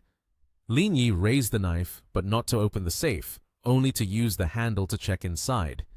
Upon hearing a sound that did not resemble painted wood, he thought, maybe I don't need the knife anymore. Lin Yi decided to use his bare hands to punch through the wooden box. This fake safe made Lin Yi consider an unexpected possibility. Could it be that this safe was bought on the black market? It sounded absurd, but given what had just happened, Lin Yi's thoughts were quite normal. In the middle of the room, there was a large blue stone glowing. Lin Yi approached, picked it up, and declared, "This is the base ore." The goal had been achieved. Lin Yi did not linger long and quickly took the base ore to the car. As soon as he got inside, he removed the mask, feeling a bit embarrassed for having worn it. He breathed a sigh of relief. Consider this mission to the island completed. Right after that, he made a phone call and said to the person on the other end, "I'm on the island. The base ore that Team 1 lost to Black Gold Corporation has been retrieved by me. You should hurry and send someone over to take this away." As he spoke, he looked at his accomplishment with pride in his eyes. On the other end of the line, an older man, around middle-aged, unexpectedly said, "What did you say? You recovered the base ore." This man was Liu Hong, or as Lin Yi's group called him, Boss Liu. Lin Yi, with a touch of modesty, proudly conversed with him. "I didn't come here to carry out a mission. Rather, I came here to relax with my wife, conveniently taking care of the task." Boss Liu, on the other end, shouted a warning, but also instructed, "Don't get too cocky. I will arrange for someone to come over. Let's keep in touch at all times." Lin Yi, though not feeling a bit less arrogant, agreed with him. After ending the call, Lin Yi drove away. It seemed that because it was midnight, the streets were quiet, with no people and no cars obstructing Lin Yi on his way back to the hotel. However, he noticed something was wrong. Someone was following him. He looked in the rearview mirror and grimaced, saying, "They are tailing me." Seeing this, Lin Yi didn't continue driving, but quickly decided to pull the car over to the side, regardless of the car behind frantically tailing close behind. Lin Yi did not avoid the situation. He stepped out of the car. The other person also appeared. He was dressed in a neat suit and wore a mask, resembling the clowns in a circus. Lin Yi carried the base ore he had just stolen, and he said to the man, "You really came." The face of the pursuer was concealed behind the mask, making it impossible to guess what he was thinking. However, through his eyes, it could be seen that he was very serious about wanting to reclaim the base ore from Lin Yi. As for Lin Yi, he was no less competitive. His triumphant face not only didn't fade away, but also seemed to increase compared to earlier. His eyes showed a hint of confusion as he looked at the man, yet his mouth smirked as if to provoke. The other man attacked first. Lin Yi placed the bag containing the base ore on the back of the car. The seriousness returned to his face as he said, "I know why you came. I also guessed when you would appear at some moment, so I've been waiting for this moment for a long time." The other man did not respond. Instead, he immediately attacked. A swift strike launched straight at Lin Yi. Unfortunately, Lin Yi was able to dodge it easily. He was not to be underestimated either. He punched hard in the stomach of the man, not giving him a moment to retaliate. Lin Yi kept advancing, taking a step forward and throwing a punch that forced the man to only have time to block. To end this battle, Lin Yi kicked hard at the guy. He was caught off guard, his back slammed strongly, and he fell onto the hood of the car. Lin Yi displayed a proud face of the victor, his aura overshadowing the other man. He said, "We have fought twice, but you managed to escape both times. Today, as long as you kill me, the stuff in the suitcase will be yours. But it seems you lack the ability to do that." Lin Yi looked at the bloodstain on his hand and suspiciously said, "This blood?" Then he glanced back at the clown-faced man and saw him panting, holding his stomach, blood continuously seeping out. Seeing this, he lowered his eyes, his demeanor generous as he spoke. "I originally thought today would be an exhilarating fight, but you're injured now. Continuing to fight would be meaningless. Although I'm not exactly a righteous gentleman, I don't want to be the bad guy. Let's call it a day." Having said that, he turned around to leave, but looked back to add, "I believe we will meet again in the future. Take good care of your injury, and then we can have a proper fight. The moment I win will be the moment I take off your mask." After that, he got in the car and drove away, leaving the clown-faced man standing there, watching the car get further and further away. And, after he had completely left, the clown finally took off his mask. Immediately, people discovered that behind the mask was Tony. He looked in the direction of the departing car and sighed. After that, Tony took off his outer shirt, revealing a body wrapped in gauze, stained with blood. He frowned, enduring the pain. Then he took out a syringe from his pocket. Holding the syringe, Tony gritted his teeth against the pain and self-injected it into his arm. Once he was done, he made a phone call, asking the person on the other end, "Did you get the stuff?" The voice on the other end replied, "All right, come back." At a restaurant, Lin Yi was munching while talking on the phone, informing the other party of his current location. I am at the Sea Area restaurant of the airport. Everyone will see me if they look inside. 20 minutes later, Liu Hong, along with Ning Che and Chiu Yuluo, entered together. Liu Hong spoke up first. How sneaky! You actually hid here. The three of them walked over and sat down at the table with Lin Yi. As soon as they sat down, he immediately asked him, "Where's the stuff?" He still kept eating, only kicking the suitcase away from him. The suitcase was kicked to Liu Hong's feet. He seemed to have sensed it, picking it up while wondering, "How did you know that Mr. Kim's people were coming to the island?" Lin Yi heard him ask that and kept his chopsticks in hand, replying, "Earlier, I guessed that Black Gold Corporation wanted to make a deal again, and they would definitely come to the island. This is the territory of the Va family. The company recently organized a team-building event, and since I came here to join the fun, I didn't expect to actually find a clue." Hearing him say that, Liu Hong looked a bit worried. "How are you going to handle the people from Black Gold Corporation?" He was picking up food while answering him. This time, Elisa and her subordinates came. "I have dealt with her subordinates, but Elisa is very skilled. I could only defeat her, but in the end, she managed to escape." At that moment, Chiu Yuluo suddenly asked him, "Are you sure you're not injured?" He was holding a cup of water in his hand. Hearing her ask him like that, he made a mischievous face and joked, "That's too fake. After sitting down for so long, you just remembered to care about me." As soon as he finished speaking, Liu Hong stood up and said, "Stop chatting. Let's leave it at that for now. We'll head back. If there's anything else, we can discuss it later." Lin Yi casually wiped his mouth and replied. At this moment, Ning Che suddenly spoke up. "Boss, it's really hard for us to go out, so we won't be going back with you. After all, there are still many people here." Hearing this, he was not very pleased and responded to her, "But don't stay here playing forever. Play for a few days and then come back. The nationwide recruitment has already started. We will need you all then." Upon hearing him agree, she mischievously winked and saluted in a military style. "No problem. Just one call from you, and we will be there right away." Chiu Yuluo watched as he walked away. After Liu Hong had left, Yuluo looked at Ning Che and asked her, "Is that okay? There are still tasks to do. Let's finish this before we continue."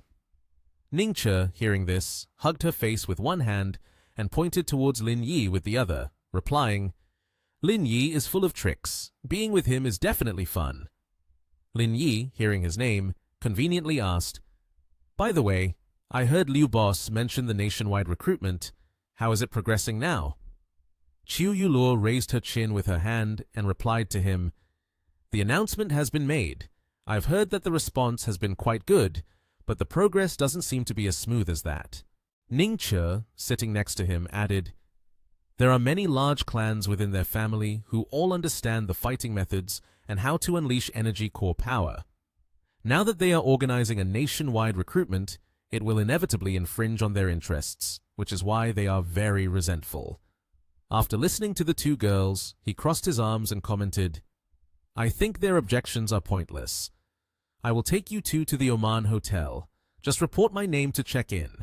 I have some matters to attend to and will return later." Hearing this, Ning Che winked at him. "Don't worry, we have certain plans in mind. We won't let your girlfriend know about our existence." Right after, he lightly touched her waist, not stopping. While teasing her by scratching her waist, making her shy, he joked, "What if someone ends up liking you more than Chiu Yuluo? That would be a problem." A little later, at the internet cafe, Lin Yi walked in with a bag of snacks from behind. "Chin Han, have you had enough fun? I specially bought some snacks to come here and make amends with you." Chin Han took out a hamburger, chewing on it while reproaching Lin Yi. "Stop doing useless things. Next time, go look for Mr. Cao and Mr. Liang. Don't just rely on me."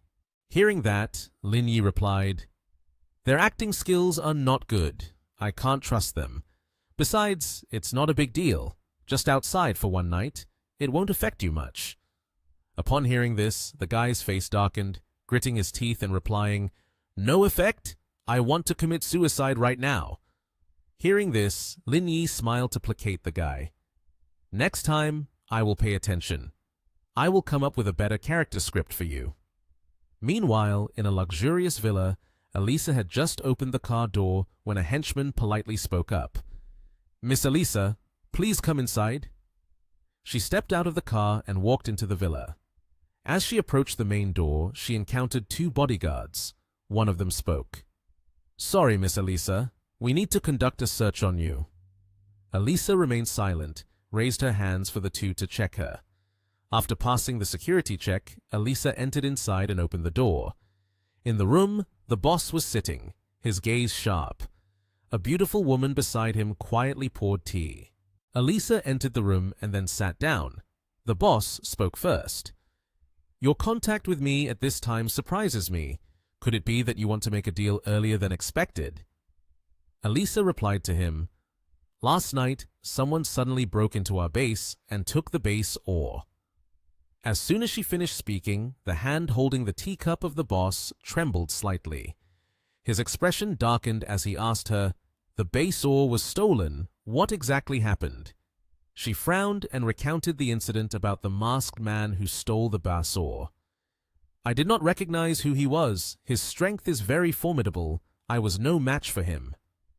After listening to her, the boss took a sip of tea and asked, What time did the incident occur? Hearing his question, she raised her hand to her chin, recalling, Early in the morning, around 5-something. At that time, it was almost dawn. At this moment, he said, In the island, the only person capable of doing that is Vadana. He looked at her and continued, I will quickly investigate this matter to retrieve the base ore. After that, I will deliver the original genetic fluid to your group. I am willing to do this in the hope that in the future, we can cooperate. Elisa heard this and replied, It would be best if that is the case.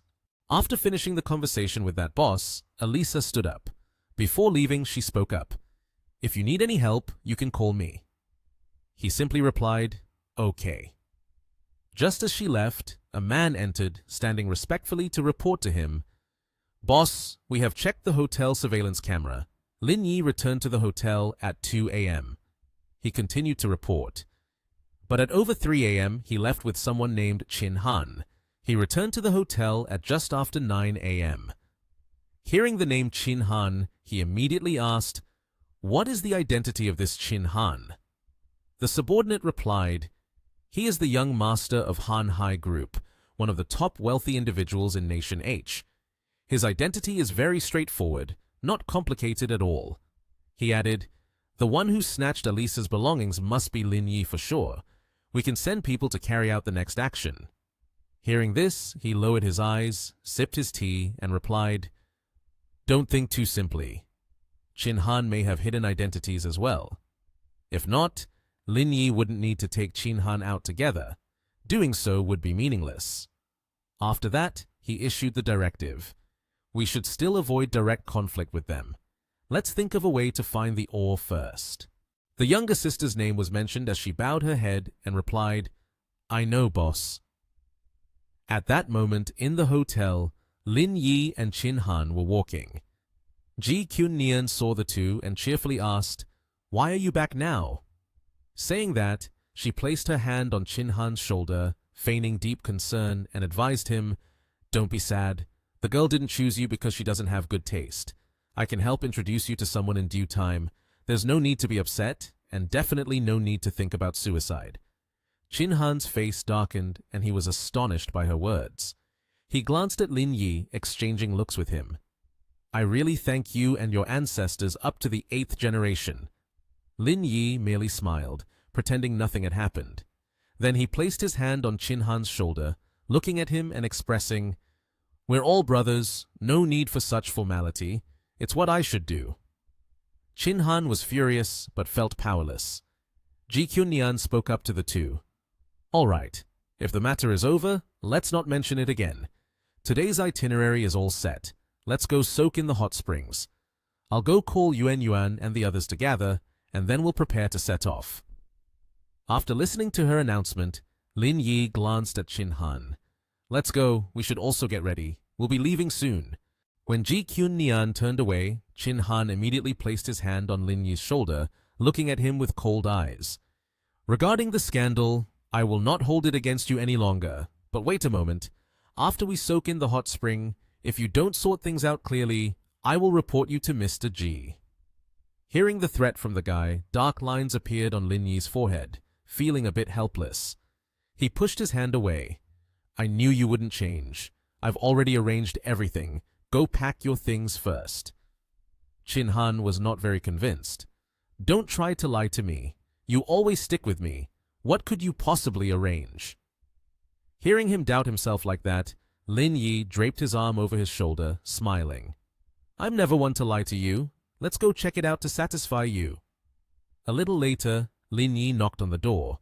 Just then, the door opened and Chu Yuluo saw him and called out, You've come! Ning Che waved from behind and Lin Yi introduced the two girls. Now, say hello to Brother Chin. Before Chin Han could react, Ning Che stepped up, took his hand, and greeted, Hello, Brother Chin! Leaving him momentarily speechless. Chu Yuluo behind also waved at him.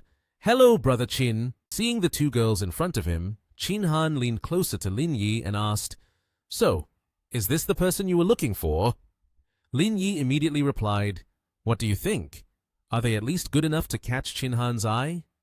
Chin Han turned back to him, beaming with a bright smile, giving a thumbs up.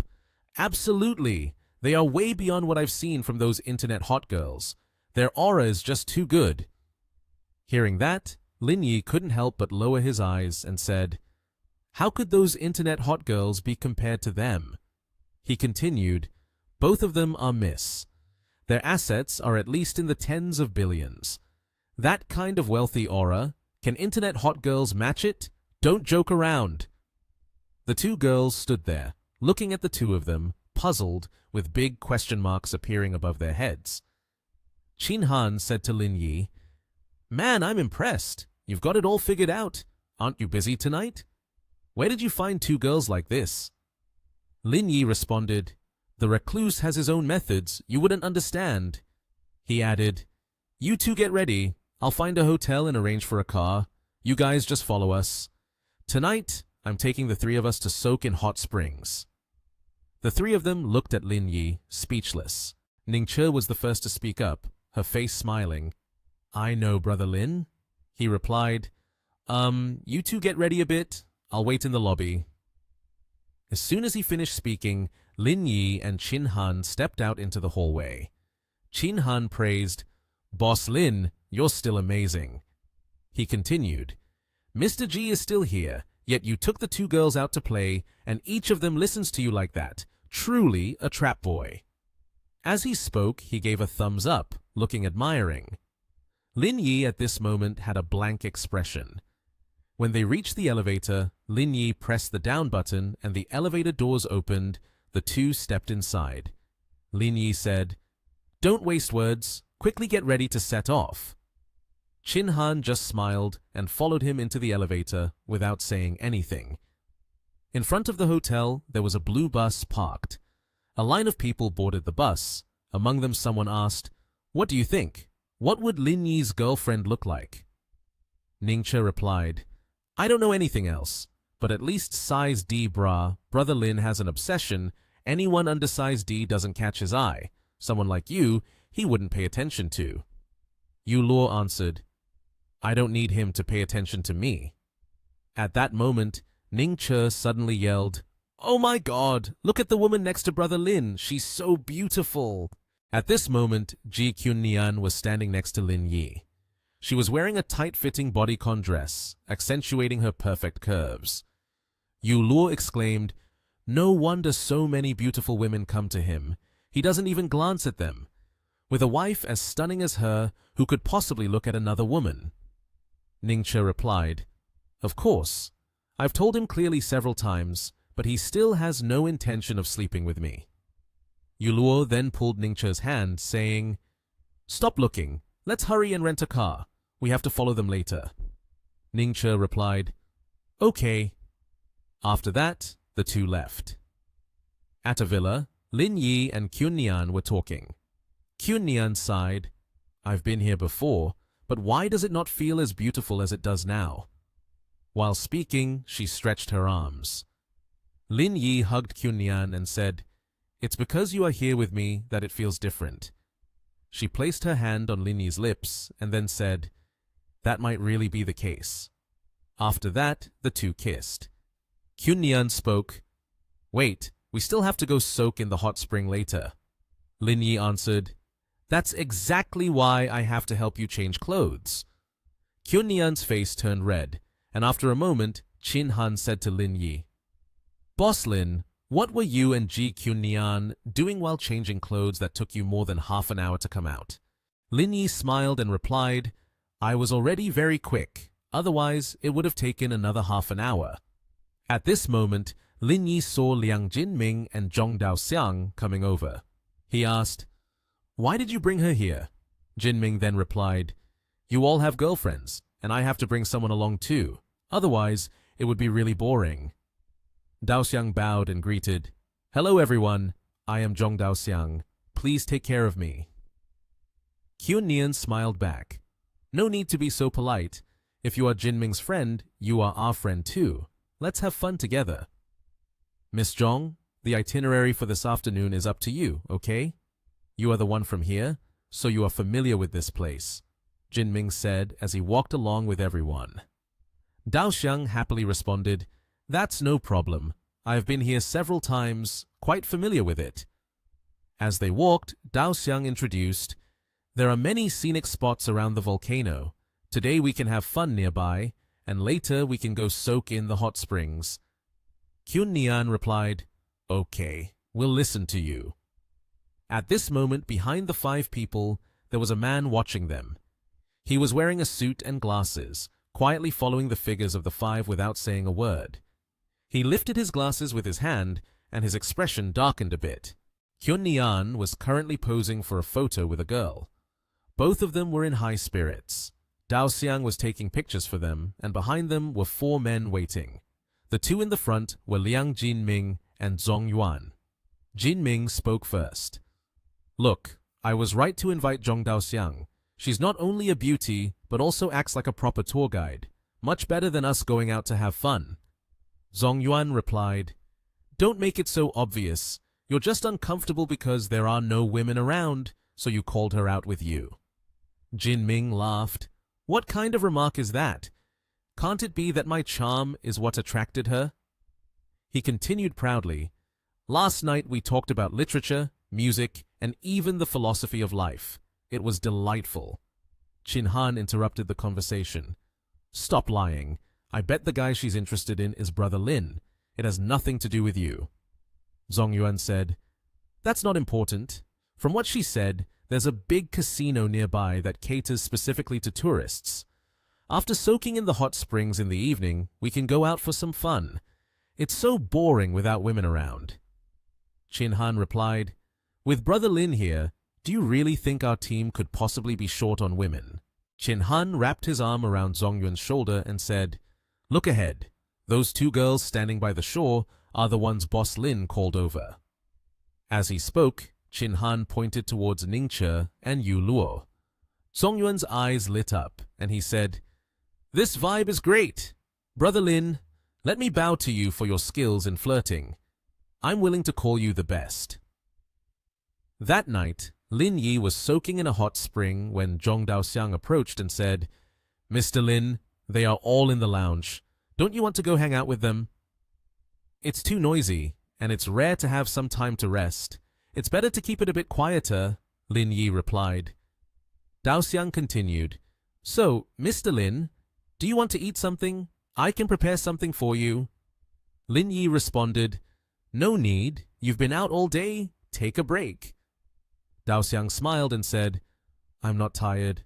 I'll just go get you a glass of water." Just as Zhong Daoxiang left, Yu Luo arrived. As she approached, she asked, "Are you interested in that girl?" "How could it be? Why would you ask something like that?" Lin Yi replied. Yu Luo sat down next to Lin Yi and continued, "I feel like there's something complicated going on. I can't handle it." Lin Yi burst into laughter. "Ha ha ha ha! She's just teasing you, saying what she wants." At this point, he fell silent, not continuing. After a moment, Lin Yi resumed. She is a renowned beauty queen. This might be a requirement of her profession. Yuluo blushed and asked, "You haven't played with a beauty queen yet, have you?" Lin Yi was taken aback, standing still for 5 seconds. Then he replied, "The way you use playing is truly excellent. You have quite a high opinion of me." Yuluo continued, "When they reach the level of a beauty queen, they are highly sought after, quite aloof and graceful. Like female stars in the entertainment industry, it's rare to see someone like her take the initiative to get close. I guess she knows you are the rich and wants to make a lot of money from you." Lin Yi stood up, grabbed a towel, and wiped himself off. He confidently replied, "Don't worry, I'm not interested in her." At this, Yuluo finally felt relieved. "I think so too. At your level, you probably wouldn't pay attention to women like that." When Lin Yi returned to his room, he opened the door and saw Qunian. She was drying her hair, and upon seeing him back, she asked, "You're back! Just in time. Help me dry my hair." Lin Yi approached to help Qunian blow dry her hair. While drying, he said, "Later, Qin Han and the others will go play cards. Are you going?" Qunian smiled and replied, "I've been out all day. I'm tired. You go with them." Lin Yi replied, "Then I will go home and rest with you. I won't go either." She said, "No need. You should go. Otherwise your friends will think you are stingy." "All right, I will come back early," Lin Yi said. The door was opened and Lin Yi's group entered. Leading the group was a beautiful girl named Zhong Daoxiang. Seeing the people around the room whispering to each other, Liang Jinming wondered, "What are these people discussing?" Zhong Daoxiang spoke up. "They might be watching my performance, so they recognize me." Liang Jinming exclaimed, "In that case, I understand now. No wonder she is a top beauty, treated like this. She is about to become a star." There were 2 people sitting at a table. Suddenly the bald man said to the person next to him, "That woman looks a bit familiar. It seems I've seen her somewhere before." Zhao Zuochen looked closely for a moment and suddenly remembered. The woman next to that man is Zhong Daoxiang, one of the 3 famous top beauties. I even spoke well of her. Her skill is indeed very high. The bald man suddenly had an idea. "Mr. Zhao, coincidentally, we need to discuss some matters shortly. Can we invite her over for some enjoyment? I'm quite interested in her." Zhao Zuochen immediately agreed without hesitation. "Of course." He smiled and added, "Let me call someone to inform her. Call her over." When Lin Yi's group had sat down at a table, he slowly walked over to greet Zhong Daoxiang. "Hello, I am Zhao Zuochen, the director here. I have a friend who wants to invite you for a cup of tea." She turned to look at him and immediately declined. "Sorry, I'm not familiar with you guys." Zhao Zuochen smiled. "Miss Zhong, I believe there's a misunderstanding." He explained, "My friend has seen your performance and recognized you right away, which is why he asked me to come over and invite you to his room to chat." He appeared generous and added, "Of course, we will cover the expenses." Zhong Daoxiang remained unyielding in the face of that money and calmly replied, "Sorry, I'm here to hang out with my friends this time. If you want to see my performance, you can come to the bar next time."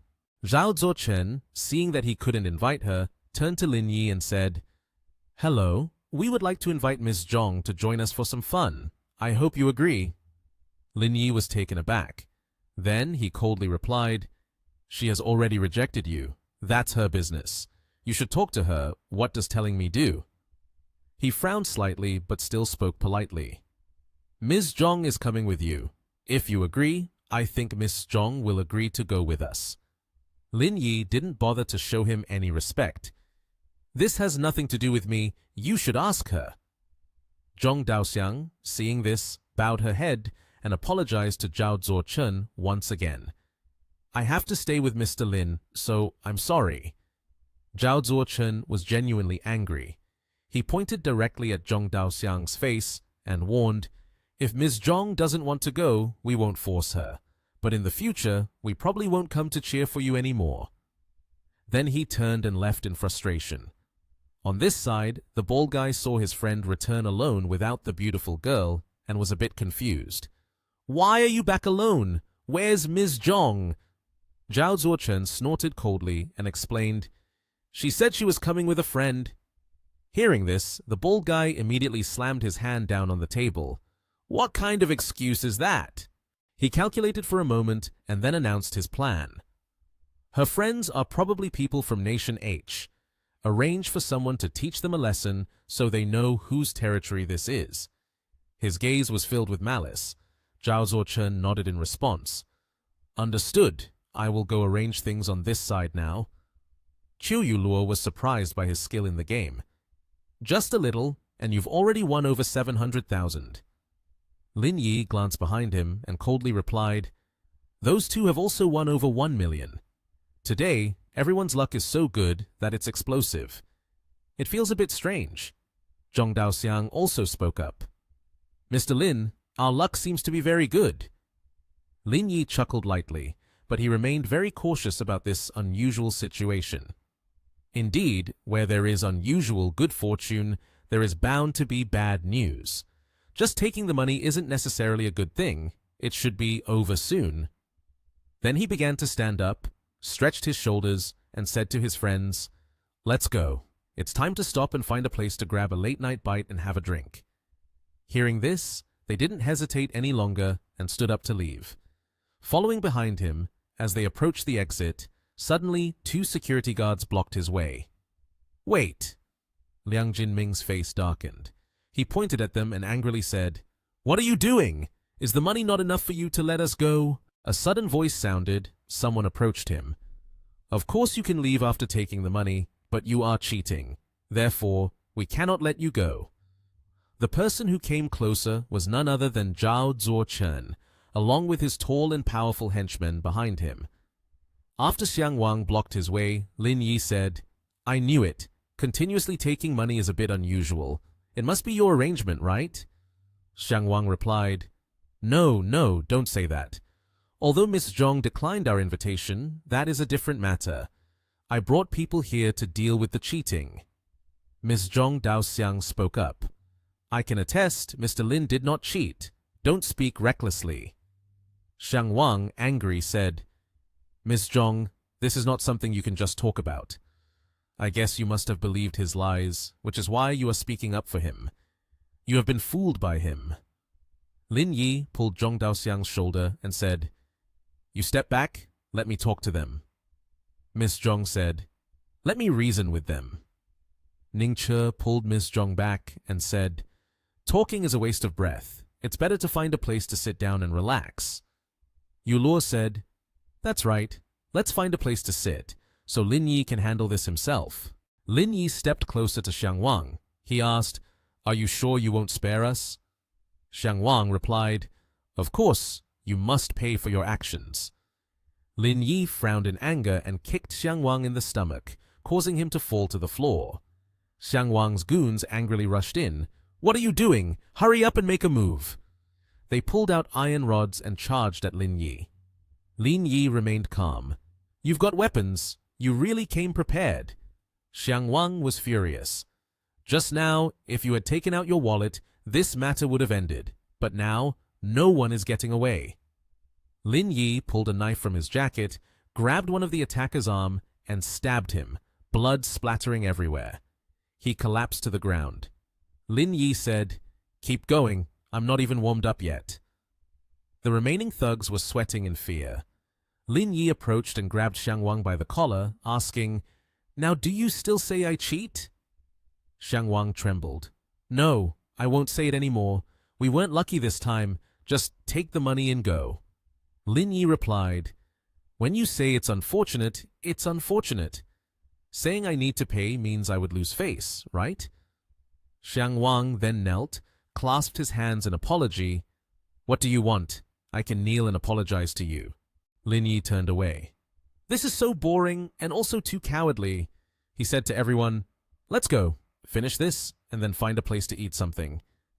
From behind, someone shouted loudly, "You want to hit someone and then leave?" Everyone jumped and turned around. A bald man led a few people approaching. Lin Yi asked. Looking at your appearance, are you here to back them up?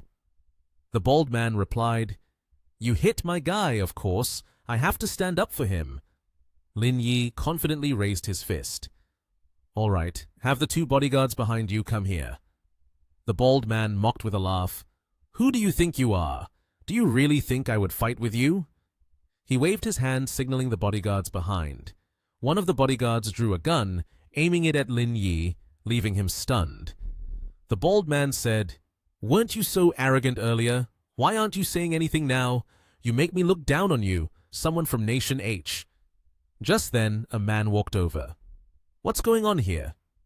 Xiang Wang replied to him, Mr. Gao, I didn't expect you to come here. You should have called me first. Gao Shan said, I came here to settle a private matter. It was too late. I was preparing to go back tomorrow, and I thought of coming here for a visit, but it seems like something unexpected happened here. Xiang Wang pointed at Lin Yi. These people are cheating at my place. I caught them, and they even resorted to violence. I was planning to teach them a lesson. Mr. Gao Shan frowned. Is that really the case?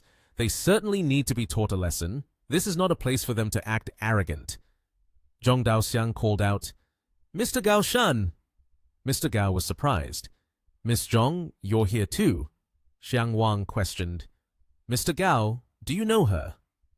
Mr. Gao replied, Of course, I really enjoy Ms. Zhong's performances. I often come to cheer for her. He turned to her and asked, What is going on? Why are you here? Ms. Zhong answered, They are my friends. We came here to have some fun today. But they have falsely accused us of cheating, which is not true. They are the ones making false allegations against us. Mr. Gao Shan, I hope you can help me. Mr. Gao then turned to Xiang Wang. Is the situation as she said? Xiang Wang silently nodded. The bald man protested. This guy is very arrogant. Therefore, I'm preparing to help Manager Zhao teach him a little lesson. Mr. Gao happily intervened. Ms. Zhong is my friend. Plus, this incident is originally your guy's fault. So let's just drop it. The bald man said, Mr. Gao has already said, so I will show you some respect. I won't argue with him anymore. Mr. Gao said, Ms. Zhong, the matter has been resolved. How do you feel about it? Zhong Daoxiang lowered her head happily. Thank you, Mr. Gao Shan. She pulled Lin Yi's hand. Mr. Lin, the matter here is settled. Let's go. Lin Yi replied, Why leave? I have time to spare. He turned to provoke the bald man. You don't need to respect anyone. Do whatever you want. The bald man was angry. I am respectful to Mr. Gao, which is why I didn't argue with you. Don't overstep your boundaries. Lin Yi confidently responded, I've already told you, there's no need to respect anyone. The bald man turned to Mr. Gao and said, Mr. Gao, I did what you said, but he is too arrogant. I feel like I need to teach him a lesson. Mr. Gao contemplated, Lin Yi isn't accepting help. Does he doubt my identity? Zhong Daoxiang also had her calculations. What to do? If something unexpected happens to Lin Yi, it will deviate from the original plan. One person raised a gun. The bodyguard pointed the gun directly at Lin Yi. The bald man said, You originally had a chance to leave here, but you didn't appreciate it. I hope you won't regret your decision just made. Lin Yi pointed to the middle of his forehead. Tell your subordinate to shoot towards here. Ningche found it interesting. This guy is truly insane, has no limits anymore. But he's someone I like. The bald man was nervous. You really don't think I dare? Go ahead, cripple one of his legs. The bodyguard raised his gun to shoot. Lin Yi lifted one leg and avoided it. Everyone was stunned. Zhong exclaimed in surprise. He actually dodged the bullet. The bodyguard raised his gun again. Lin Yi pulled out a small knife and threw it at the bodyguard's hand. He pointed behind him. Isn't there another bodyguard behind you? Let him give it a try. The bald man hurriedly waved his hands. No more trying. You guys go ahead. Lin Yi was still toying with the knife. If you apologize sincerely, I might consider forgiving you. The bald man, angry, threatened, I am a member of the Va family heavy industries. If you dare to lay a hand on me, our group's legal department will hold you accountable. He was immediately grabbed by Lin Yi by the collar. Lin Yi pointed the knife at him. Still being stubborn? The bald man nervously said, Don't! I'm sorry. I'm sorry must have the demeanor of an apology, otherwise it's not sincere, Lin Yi said. He was worried. Lin Yi pressed him to kneel down. He raised the knife. Apologize. The bald man bowed and shouted, I'm sorry! I was wrong! Ningche looked on with admiration. This move is really cool. Lin Yi turned and walked away. Considering you guys are so sincere, I won't pursue this matter today. But if there's a next time, it won't be that easy. He said to his friends, Let's go, let's eat. I'm hungry. Mr. Gao's assistant said, Mr. Gao, Lin Yi is more impressive than we imagined. He is more difficult to deal with than we thought. Mr. Gao replied, I've realized that too. We need to inform her as soon as possible. No more delays. Lin Yi's group was dining at a riverside restaurant. Qin Han spoke up. Let's not talk about other things. Everyone don't be polite. Everything has been ordered. Let's start now. Liang Jinming's face was flushed. They say beer has a low alcohol content, but why am I already feeling it after just a little? Ningche said, Brother Liang, even if the alcohol content is low, drinking glass after glass like this, you will definitely get drunk. He laughed and said, His alcohol tolerance has never been stable. It has nothing to do with beer. He continued, Later on, go outside and sit at the same table with the girls. Ningche laughed loudly, happily. Ha ha! Liang Jinming picked up the wine bottle. Come on, if I don't get you drunk today, I won't carry the Liang surname. Ms. Zhong Daoxiang said to Lin Yi, Mr. Lin, how are you? It seems like you've had quite a bit to drink. Are you still feeling okay? Lin Yi replied, Still fine. Ms. Zhong hinted, If you don't feel well, you can go outside to sit for a bit. Just getting some fresh air is fine. Lin Yi stood up. That's fine. Ms. Zhong stood up as well. I'll go with you. The two walked along the beach. The scenery was very romantic. Ms. Zhong Daoxiang pointed to a bench. Mr. Lin, let's sit over there. She went to the bench and sat down. She leaned her head on Lin Yi's shoulder.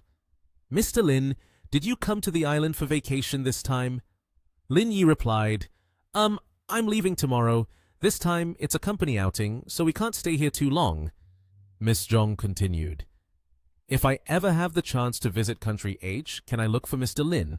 Don't misunderstand, I have no intention of disrupting the relationship between you and your wife. Lin Yi happily responded, Don't worry, I don't overthink like that. If you really can come, then it definitely won't be a problem. Ko Zhong, feeling sad, said, Actually, I know that you may not be here for too long, so I have something I want to tell you. She gathered all her courage and spoke. Mr. Lin, I like you. Lin Yi replied, We've only known each other for 3 days, and you already say you like me. Isn't it a bit cheap to like someone like that? Ko Zhong stood up and expressed her feelings. Mr. Lin, I'm not lying to you. I mean every word. I really like you, but I know you won't like me. I am not worthy of you. Her eyes were watery. Mr. Lin, I know I am not pure, but I am afraid that once you leave, I won't have a chance to say this anymore. Mr. Lin, I have prepared a gift for you, and I hope you can accept it. Lin Yi was bewildered. A gift? Ko Zhong took out a watch. I used to know an older sister. She said she liked to watch your performances, so she gave me this watch. Today, I want to give it to Mr. Lin as a keepsake. She kept shaking the watch in front of Lin Yi. Mr. Lin, is this watch beautiful? Lin Yi answered, Beautiful, but his eyes were no longer clear. Ms. Zhong continued to shake the watch and asked, So take a closer look. Do you like it? In Lin Yi's eyes, there was only the image of the watch swinging back and forth. I like it. Ms. Zhong continued to ask, So look a little closer and tell me, do you like it a lot? Lin Yi answered absent-mindedly, I like it very much. After that, Ms. Zhong snapped her fingers to signal. 3 men appeared from behind the bushes. It was Mr. Gao Shan. He stepped out with 2 other men and asked, "Miss Zhong, is it all sorted out?" Miss Zhong replied, "He's too cautious. If I don't use this method, it will be very difficult for me to approach him." Mr. Gao said, "Well, that's good then. You ask him where the hidden black suitcase is. I will take the people to look for it now." Zhong Daoxiang sat down and asked Lin Yi, "Mr. Lin, I want to know, do you have a black suitcase on you? What's in the black suitcase?" Lin Yi answered vaguely, "Yes, the suitcase contains the ore first." Mr. Gao's eyes lit up. "Quick, ask him where the black suitcase is." Ms. Zhong asked again, "Mr. Lin, where is the suitcase you got?" Lin Yi replied, "It's—" After that, he fell silent, and Mr. Gao was surprised. "What is going on here?" Zhong Daoxiang said, "Mr. Gaoshan, don't be hasty. His mind is more resilient than we think.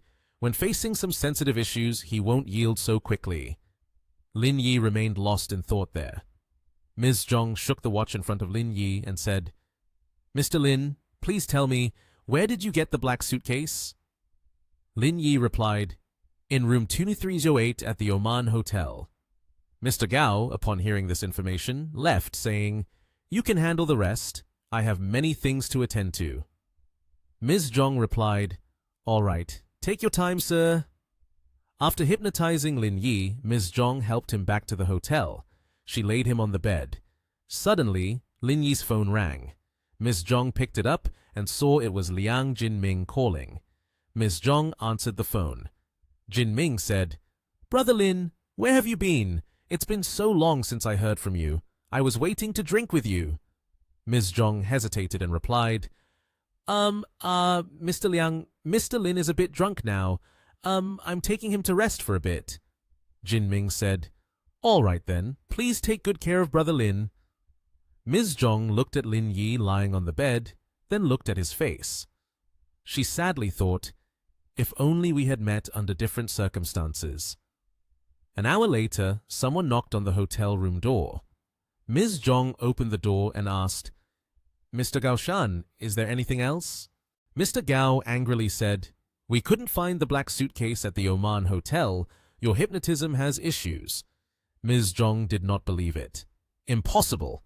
For once he enters the state of hypnosis, everything he says is true. It can't be fake. Mr. Gao replied, "Then what is going on? I just searched every corner of that room and found no black suitcase. Therefore, there must be a mistake here. I need you to hypnotize him again. This time, there can be no mistakes." Ms. Zhong responded, "It can't be done anymore.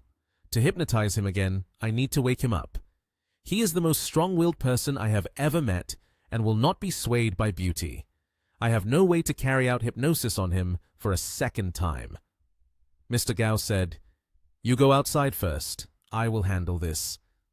Ms. Zhong trembled. "Mr. Gao, please don't harm him. Can you give me one more chance?"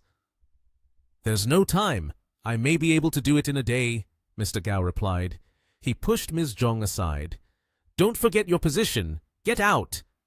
Ms. Zhong helplessly lowered her head. "Understood, Mr. Gaoshan."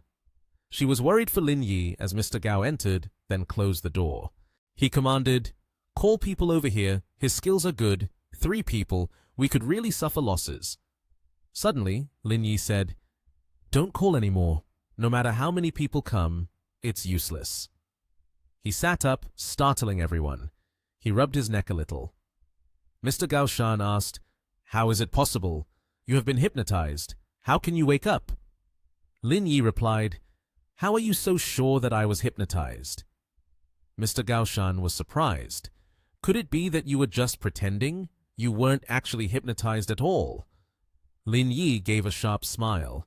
"No wonder you are close to Va Xiongzhi. Your wit isn't exactly dull." Lin Yi's words struck Mr. Gao like a bolt of lightning. "You know my identity." In front of Gao Shan's astonished and disbelieving face, he confidently stood up and asserted the identity of the henchman in front of him. "Since entering the casino, I've already guessed it." At this moment, Gao Shan's face became completely serious, and without hesitation, he directly stated his next plan in order to persuade Lin Yi to cooperate obediently. "Mr. Lin, we do not wish to harm you. We only want the ore first, and we hope you can hand it over to me." Lin Yi did not change his expression at Gao Shan's words. He raised his hand, showing confusion, and directly asked him, "Sorry, I'm not clear on what you're talking about. Wait, don't mention that thing in your hand. Even if you do, it's not very courteous for you to just come here and demand it, right?" Gao Shan did not back down and continued to use a suppressive tone to pressure Lin Yi, trying to force him to surrender the ore that his group was searching for.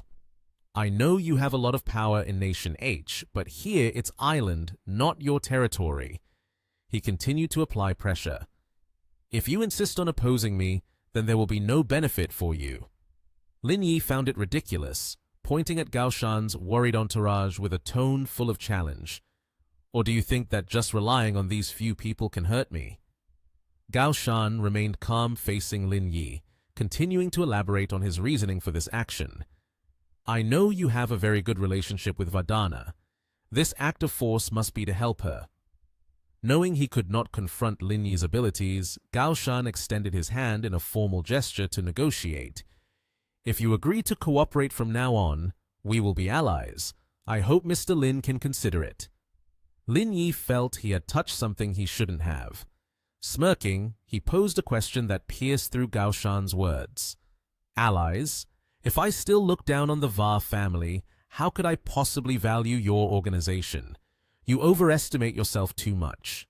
After hearing Lin Yi's sharp and spirited words, Gao Shan realized he had poked at someone he shouldn't have. He closed himself off, bowed slightly in a show of respect, and withdrew his request, telling Lin Yi, "Then I apologize for the trouble." He bowed and greeted Lin Yi. Gao Shan and his associates quickly left, opening the door to find their faces filled with astonishment at those they encountered outside. Ning Che and Chiu Yu Luo had been waiting there for an unknown amount of time, their expressions suggesting they fully understood what had just transpired. They leaned on their hands, looking towards Gao Shan, who was surprised and exuding the confidence of a winner. Gao Shan turned to Lin Yi, perplexed, and posed a question amid his joy. "Our people have been following you the whole way, and yet you still managed to call someone else."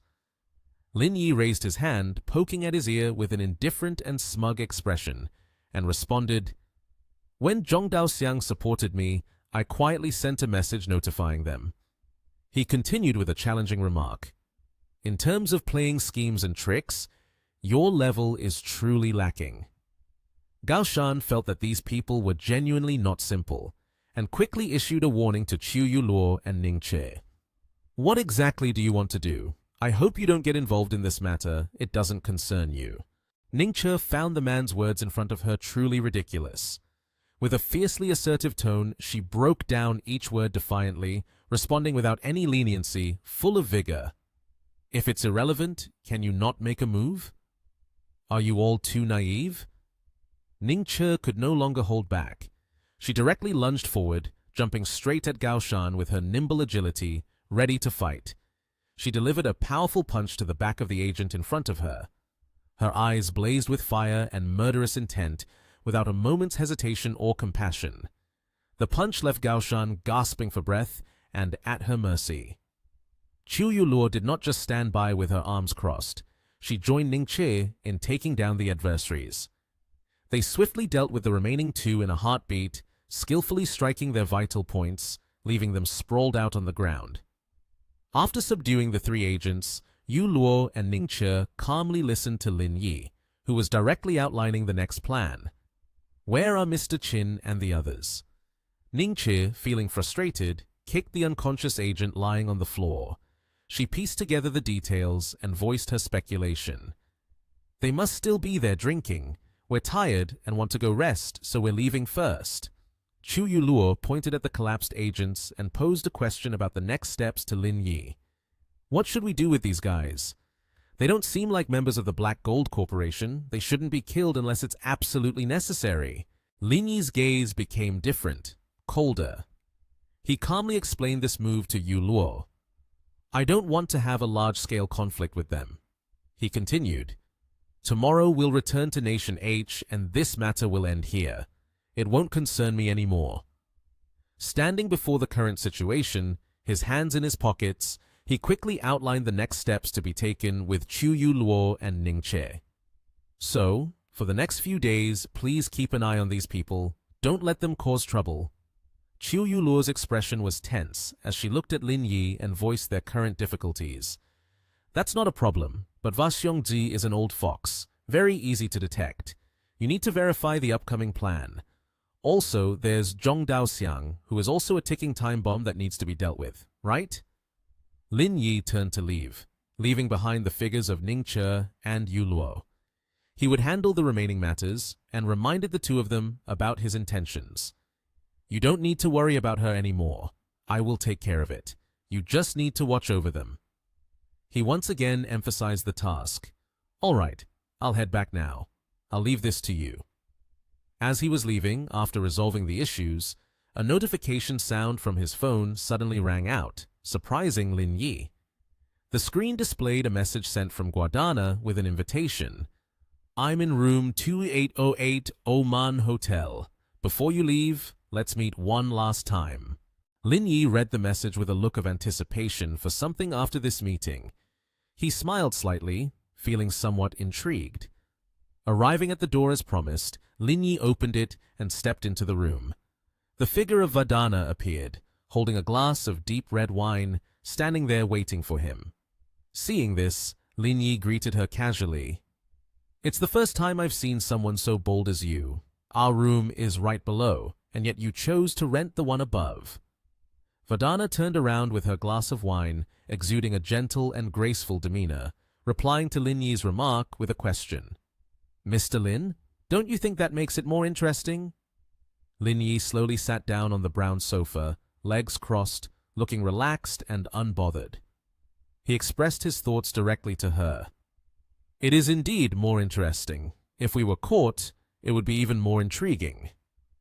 The wine glass was set down on the table, and Miss Vadana sat down on Lin Yi's lap. He was taken aback, and Miss Vadana spoke. I've heard that you will finish your journey and return to the Nation TH tomorrow, so I took some time to meet you. It might not be an opportunity like this again. Lin Yi tenderly reached out to gently touch her chin and said, Look at you, as if I would disappear from this earth. Miss Vadana embraced Lin Yi and replied, I know we will meet again, but our identities may be different when we do. She confided in Lin Yi, I am the eldest miss of the Va family, and you are the chairman of the Ling Yun group. Our positions are different, so many things will change. Miss Vadana looked at Lin Yi with affectionate eyes and continued, The day I like the most is the day we visited the group together. If it weren't for Va Xiongzu's subordinates showing up, wouldn't we have been like a couple? I will remember this for a lifetime. That's why I'm here tonight. The two embraced each other affectionately. Lin Yi spoke, Then let's consider these moments as beautiful memories. Miss Vadana pulled her nightgown over her body, then took it off, her face blushing as she said, You don't need to do anything, just sit there. Lin Yi was flustered, and then Miss Vadana kissed him. After that, the two shared a passionate kiss. Lin Yi stood up, and Miss Vadana embraced him and laid her down on the bed. She blushed as she looked at Lin Yi, and then they exchanged a passionate kiss on the bed. Their clothes were scattered on the floor. In another development, in front of the bar, 3 men were drinking and laughing cheerfully. Suddenly, a girl approached and asked, why are there 3 of you? Where is Lin Yi? The woman who just asked that was Ji Qunian. Following her were Tian Yan and Yuan. The man with blonde hair was Qin Han. Seeing the girls coming over, his face turned anxious. The man standing behind was Liang Jinming. He placed his hand on Qin Han's shoulder, and the two exchanged signals. Qin Han nervously said, Ah, right. Where is Boss Lin? He was just here a moment ago. Why isn't he around now? Liang Jinming picked up his phone. Yuan grabbed his arm that was holding the phone and asked, Wait, what are you doing with your phone? Are you going to report some news? Liang Jinming replied awkwardly, Hey, what are you saying? I was just checking the time. How could I be reporting anything? Yuan was suspicious. Really? Chin Han chimed in. I guess Brother Lin must be in the restroom. He'll be back in a bit. Everyone just wait here. Don't rush. Yuan was unconvinced, responding, I feel like you guys definitely aren't up to anything good. He isn't secretly flirting with my senior behind my back, is he? Chin Han was startled and exclaimed, Yuan, don't talk nonsense. Brother Lin was just here. How could he be out chasing girls? Yuan got angry and looked at the other man, Gao Zongyuan. She pointed and commanded, You call him right now. Don't tell him we are here. Ask him where he is. Gao Zongyuan looked confused and scared and said, Why me? Yuan interrupted, Stop talking so much. Gao Zongyuan calmly replied, If we have to call, then let's just call. What's the big deal? The phone call was made to Lin Yi, and after a prolonged tone, the notification came. The number you have dialed is currently unavailable. Gao Zongyuan hung up and hurriedly explained. He must be in the restroom, unable to answer.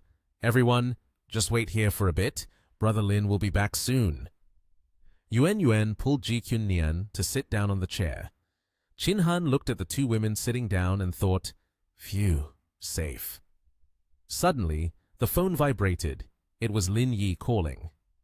Gao Zongyuan looked at the phone screen, his face filled with anxious panic, thinking, WTF! Why is Brother Lin video calling? If he sees us, everything will be exposed. Yuan suddenly appeared behind Gao Zongyuan, startling him. She said, It's Lin Yi. Quickly answer the call. Why are you just standing there? Lin Yi answered the call without any preamble and coldly asked, What's up? Hearing this, Gao Zongyuan immediately asked, Lin, Brother Lin, where are you? Yuan beside him widened his eyes in surprise. Lin Yi smiled and replied, I'm in the room. He stood up, wearing nothing but a pair of shorts, then laughed and said, I was tired from playing down there, so I came up here to sleep, conveniently to warm up the blanket for my wife, or else she'll be cold while sleeping. Lin Yi's three friends were astonished, panicking. They couldn't believe what they had just heard and thought, What kind of chaos is this? How can he do that? Lin Yi picked up his phone and held it up in front of him, then said, You called me. What's the matter? Is it about He Yuan? Are they coming back to criticize me for cheating? Over there, Yuan hinted, Not that. Gao Zongyuan followed suit. Not that. I won't talk to you anymore. You continue to do your blankets. We'll continue here. Lin Yi replied, Okay. Yuan walked over to Ji Nian, rubbing his head and said, Not a bad performance. You didn't do anything bad. Ji Nian smiled proudly. Of course. Although I've played with Brother Liang for so long, I haven't been infected by him. Tian Yan and Chin Han sat quietly, listening to the whole situation. Tian Yan whispered to Chin Han, With Mr. Lin's easygoing nature, how could he possibly go to make the bed warm? Mr. Lin must not be specifically going to make the bed warm, right? Chin Han whispered back, Actually, we find it hard to understand too. Chin Han continued to chuckle softly. Clearly he went out to play, but he came back in the blink of an eye. It's really miraculous. Tian Yan took a glass of wine and said, Mr. Lin is indeed quite amazing. Outside, there was a sound of the door opening. Lin Yi was wrapped in a blanket playing games when he heard the noise and glanced over, seeing it was Ji Nian. Lin Yi expressed his happiness. Oh, you're back so soon? Ji Nian replied, I've been playing for a while already. She smiled and said, You did quite well today. You knew to come back early to warm the bed. People down below view you as a role model. Ji Nian sat on the bed. Lin Yi approached. I came back early yesterday because you said it was cold when you slept. Ji Nian responded, Mr. Lin has improved. With that, she placed her hand on Lin Yi's hand, looking at him with affectionate eyes. This is a reward. Keep trying next time. After saying that, the two kissed. Ji Nian gasped for breath, and then they had a night of intimacy on the bed. So soft. The next morning at the Lin Yi building, Ji Nian was still fast asleep in bed. Lin Yi had woken up. He was on the phone with someone. How is the situation? Has Xiongzhe called yet? Lin Yi was sitting in the bathroom, speaking to the person on the other end. Not a single call? He continued, All right, I understand. Lin Yi continued talking on the phone. Gather around 11 in the morning, and then we will take a car to the airport. You can schedule some time and go back home now. On the other end was Ning Che, and she nodded. All right, got it. Ji-Kyun Nian woke up and walked into the bathroom. Upon seeing Lin Yi, she immediately asked, You woke up but didn't call me? Ji-Kyun Nian's face was still sleepy, and she touched her head, saying, If you wake up late, you have to make people wait longer. Saying that, Ji-Kyun Nian bumped her backside into Lin Yi and yelled loudly, annoyed, Get out of the way! Lin Yi, holding the toothbrush in his hand, was startled. He wrapped his arms around her waist, hugged her, and comforted her. When going out to play, of course, we should be comfortable. Why rush? We're all friends here. On a beautiful day, Ji-Kyun Nian and Lin Yi walked hand in hand, carrying their luggage to the meeting point. The staff there saw the two of them approaching and politely greeted, Hello, Mr. Lin. Hello, Mrs. Ji. Chin Han, seeing them, felt somewhat annoyed and spoke up. You all with partners should have a bit of a concept of time. Mrs. Tian and I have been waiting here for over 20 minutes already. Lin Yi stood restlessly, glancing left and right. Tian Yan spoke up. This time, going out is like enjoying a honeymoon. We should take the opportunity to go a little wild. If not, wouldn't it be a waste? Waking up late is a common thing. Lin Yi looked around for a moment and then said, Hey, that's not right. Brother Liang hasn't arrived yet. You can't just blame us. Chin Han rubbed his head in annoyance. I called him already, but no one answered. Hearing that, Lin Yi panicked and worriedly said, I'll go check on Brother Liang. Ji-Kyun Nian and Chin Han just watched him. Chin Han remarked, Hey, why are you going to check? He'll probably come down soon. The elevator doors opened and Lin Yi dashed out. He ran to Liang Jinming's room, knocked on the door, and shouted, Liang Jinming! Liang Jinming! But there was no response. Lin Yi lost his composure and kicked the door. The door swung open. He stepped inside, his face tense as he surveyed the scene before him. Yet, Lin Yi thought, the bedsheet has no wrinkles. Suddenly the phone rang. It was Liang Jinming calling. Lin Yi immediately answered and asked, Where are you? A strange voice came through. Mr. Lin, Mr. Liang is with me. I hope you will bring something here to exchange for his life. Hearing the unfamiliar voice, Lin Yi recognized it as Zhong Daoxiang. He angrily replied, Liang Jinming is my brother. If you dare to lay a finger on him, I will kill your entire family. Even if you get the ore, you won't have a life to use it. As soon as he finished speaking, a long beep sounded, and the call ended. Lin Yi looked at the phone screen, feeling furious as he thought, I was careless. Everything has gone wrong because of Zhong Daoxiang. Ji-Kyun Nian and Chin Han walked over, and noticing Lin Yi, asked, Boss Lin, what's wrong? You look quite pale. Ji-Kyun Nian hurried closer, a worried expression on his face. Are you not feeling well? Lin Yi sighed and replied, I'm fine. He continued, There has been a bit of trouble with Liang Jinming. I won't go into details, so no need to ask. Pack your things quickly. We must return to our country right now. Chin Han was startled and asked, Are we leaving now? Lin Yi replied, Right, let's go quickly. Don't waste any time. Everyone should go back to their own business. Don't think too much about Brother Liang. Angrily, he gritted his teeth and said, I will definitely bring him back. Chin Han patted his shoulder, trying to comfort him. We believe in you. Go on. Don't delay any longer. Ji-Kyun Nian anxiously looked at him. You've never been this tense before. What exactly happened? Can you tell me? Lin Yi uncomfortably said, Brother Liang has been kidnapped. Ji-Kyun Nian panicked. Kidnapped? Lin Yi replied, Yeah. Ji-Kyun Nian asked, What does the other side want? Lin Yi answered, Let's not discuss that for now. Prepare to go back home first. I'll handle the rest. I need to split off shortly and go to Yanjing to take care of some matters. Ji-Kyun Nian worriedly said, Please be careful. At the organization's base, a knock on the door sounded. Lin Yi entered, and a voice said, "Lin Yi, why are you back?" It was Liu Hong. He smiled and asked, "Is the mission completed? Why do you look so grumpy? Did you have a fight with your girlfriend?" Lin Yi spoke up. "I need 2 kilograms of ore. Can you lend me some?" Liu Hong, feeling tense, asked, "What do you want to do?" Lin Yi replied, "Va Xiongji is arranging for a beautiful girl to kidnap my friend. They want me to bring the ore to exchange." Hearing this, Liu Hong immediately stood up, furious. How could something like this happen? That Va Xiongji is truly outrageous. He continued, "Don't be anxious. I will contact the relevant department to handle this matter quickly." Lin Yi's expression turned grim as he said, "I don't hope for them to resolve it.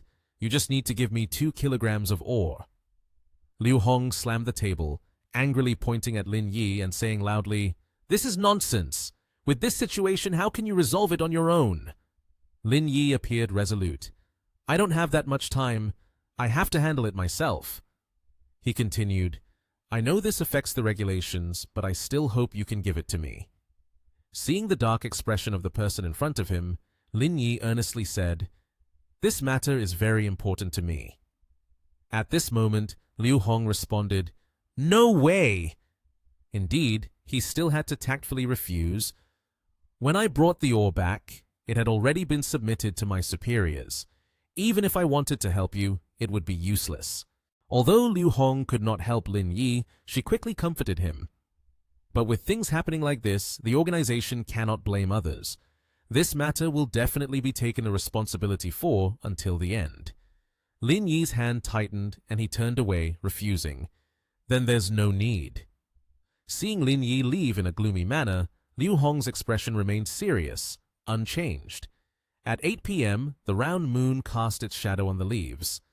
Below, Lin Yi stared at his phone, the screen displaying a chat frame with Liang Ruoshu. In it, he asked, "Do you have Liu Beichen's phone number?" She wondered, "Why do you need Mr. Lu's number?" He replied casually, "It's a personal matter. Just give it to me if you have it."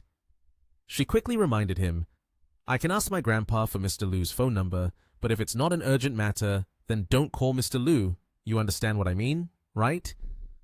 In no time, Liang Ruoshu quickly sent the number over. Upon receiving the message, Lin Yi immediately called Mr. Lu. "Hello, I am Lin Yi, looking for Mr. Lu." The other side replied, "What do you want from me?" Without any hesitation, he straightforwardly said, "I want to use that 2 kilograms of ore." Before he could finish his sentence, the man on the other end directly refused. "The ore holds significant meaning for scientific research. I will not agree." Seeing this, Lin Yi said, "I am at the trial training base of the organization." Lin Yi's expression darkened as he questioned, "Liu Hong, Chu Yuluo, and Ning Che are all in your hands. Are their lives more important, or is 2 kilograms of ore more important?" He firmly asserted, "If I can single-handedly retrieve the ore from the Black Gold Corporation, then I will also find a way to get them back." In light of Lin Yi's determination, Mr. Lu was completely convinced. "Just stay at the organization. I will call someone over right away." At Mr. Lu's home, as he brought out the teapot, Mrs. Lu reminded him, "Drink less tea. Quickly take your medicine." He smiled and raised the teapot in front of her, saying, "There's still half a pot. I will drink it all before taking my medicine." Then he sat down on the chair facing his wife and continued, "This is Da Hong Pao from the mother tree. It doesn't produce many kilograms each year. It cannot be wasted." Then Mrs. Lu said nothing more and quickly changed the topic, seriously asking, "Was that Lin Yi who called earlier?" Just a second later, her expression brightened, and she happily said, "In the blink of an eye, over 20 years have passed. I wonder how that child is now. I have not seen him yet." Mr. Lu smiled lightly and praised, "We'll meet if there's a chance. I never expected them to leave behind such outstanding descendants. Haphazardly, they made it into the organization." He said weakly, "I heard they're quite stubborn. Their temperaments are just like Lin Jingjan. They are like 2 peas in a pod, carved from the same mold." Upon hearing this, Mrs. Liu, who had been resting her hand on the napkin, suddenly froze and spoke sadly. My embroidery skills were learned from her mother. It has been many years since we last met. I truly miss her. Seeing his wife in sorrow, Mr. Liu quickly comforted her. I heard that their lives aren't bad either. Don't dwell on it. Everything is fine. Being young is a wonderful thing. He admired the beauty of the moonlight, feeling relaxed, then recited a couple of lines of poetry. The husband wields the woo hook with his single hand, his spirit soaring higher than a 100-story building. The Lin family boasts 2 outstanding talents, a future to look forward to. In another place, at the organization, Boss Liu stood on the upper floor, looking from the room just now at Lin Yi, who was silently waiting for someone to arrive.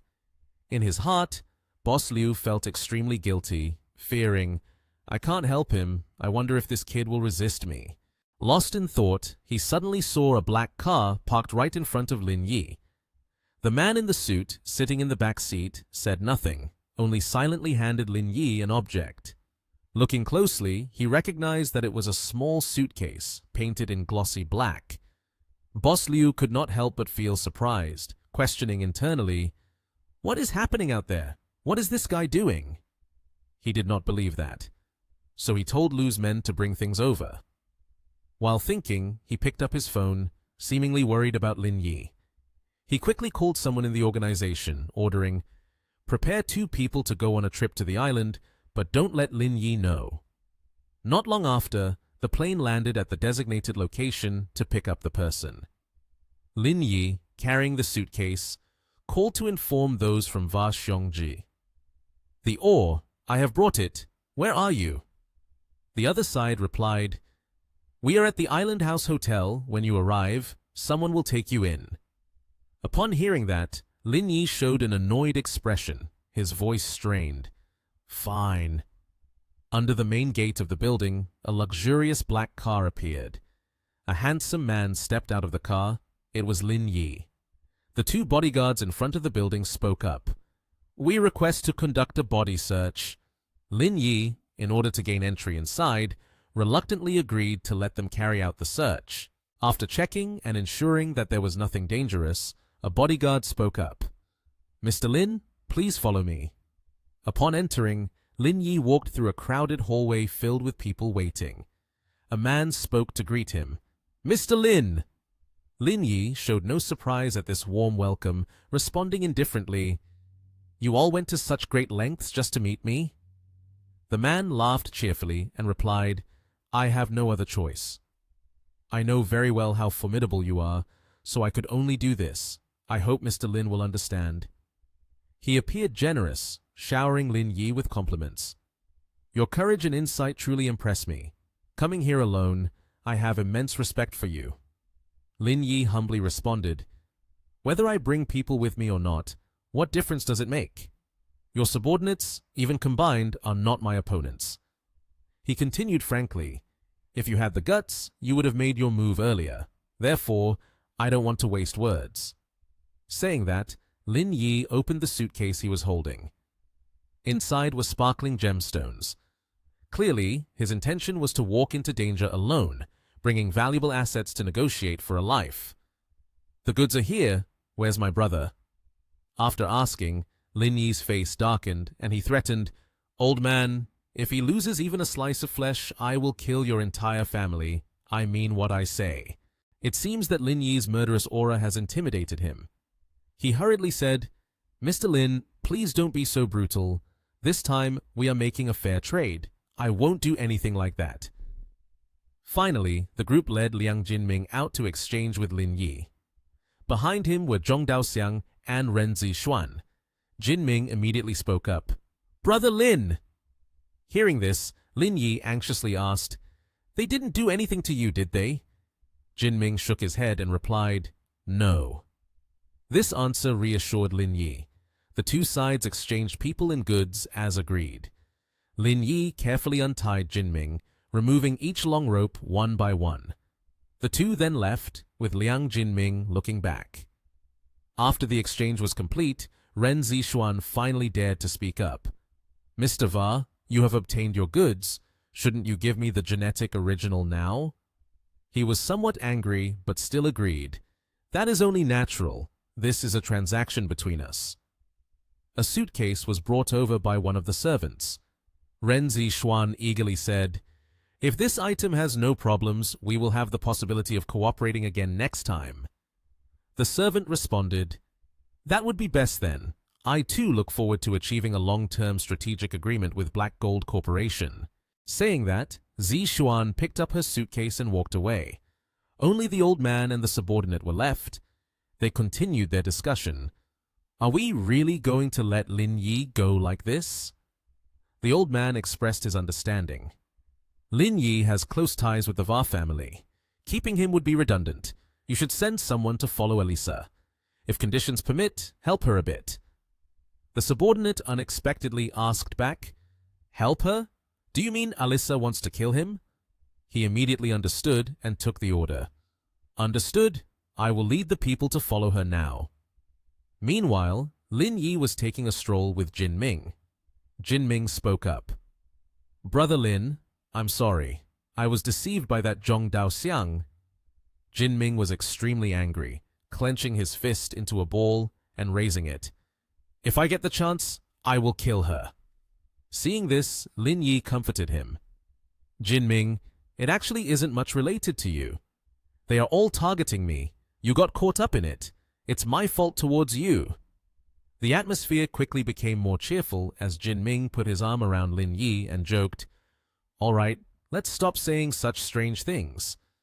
They continued to chat. Jin Ming said, "Those people are really scary. I have grown up, but this is the first time I have seen such a scene. I was almost scared out of my wits. Since last night, I have been tied up. I feel like my body bones are starting to rust." Lin Yi seemed very concerned about little Jin Ming. He smiled joyfully at Jin Ming's clingy attitude. "Ha ha, let's go. We should head back first. When we get to Nation TH, I'll find a palace to give you a reception." Then the two slowly walked towards the waiting car. On the highway, their car was speeding quickly, looking quite dangerous. Just as they were passing by, someone came looking for them. A white BMW was closely tailing them. Through the car window, Lin Yi reflected on the tailgater. With his sharp senses, Lin Yi quickly sensed something unusual. "There's someone following us from behind."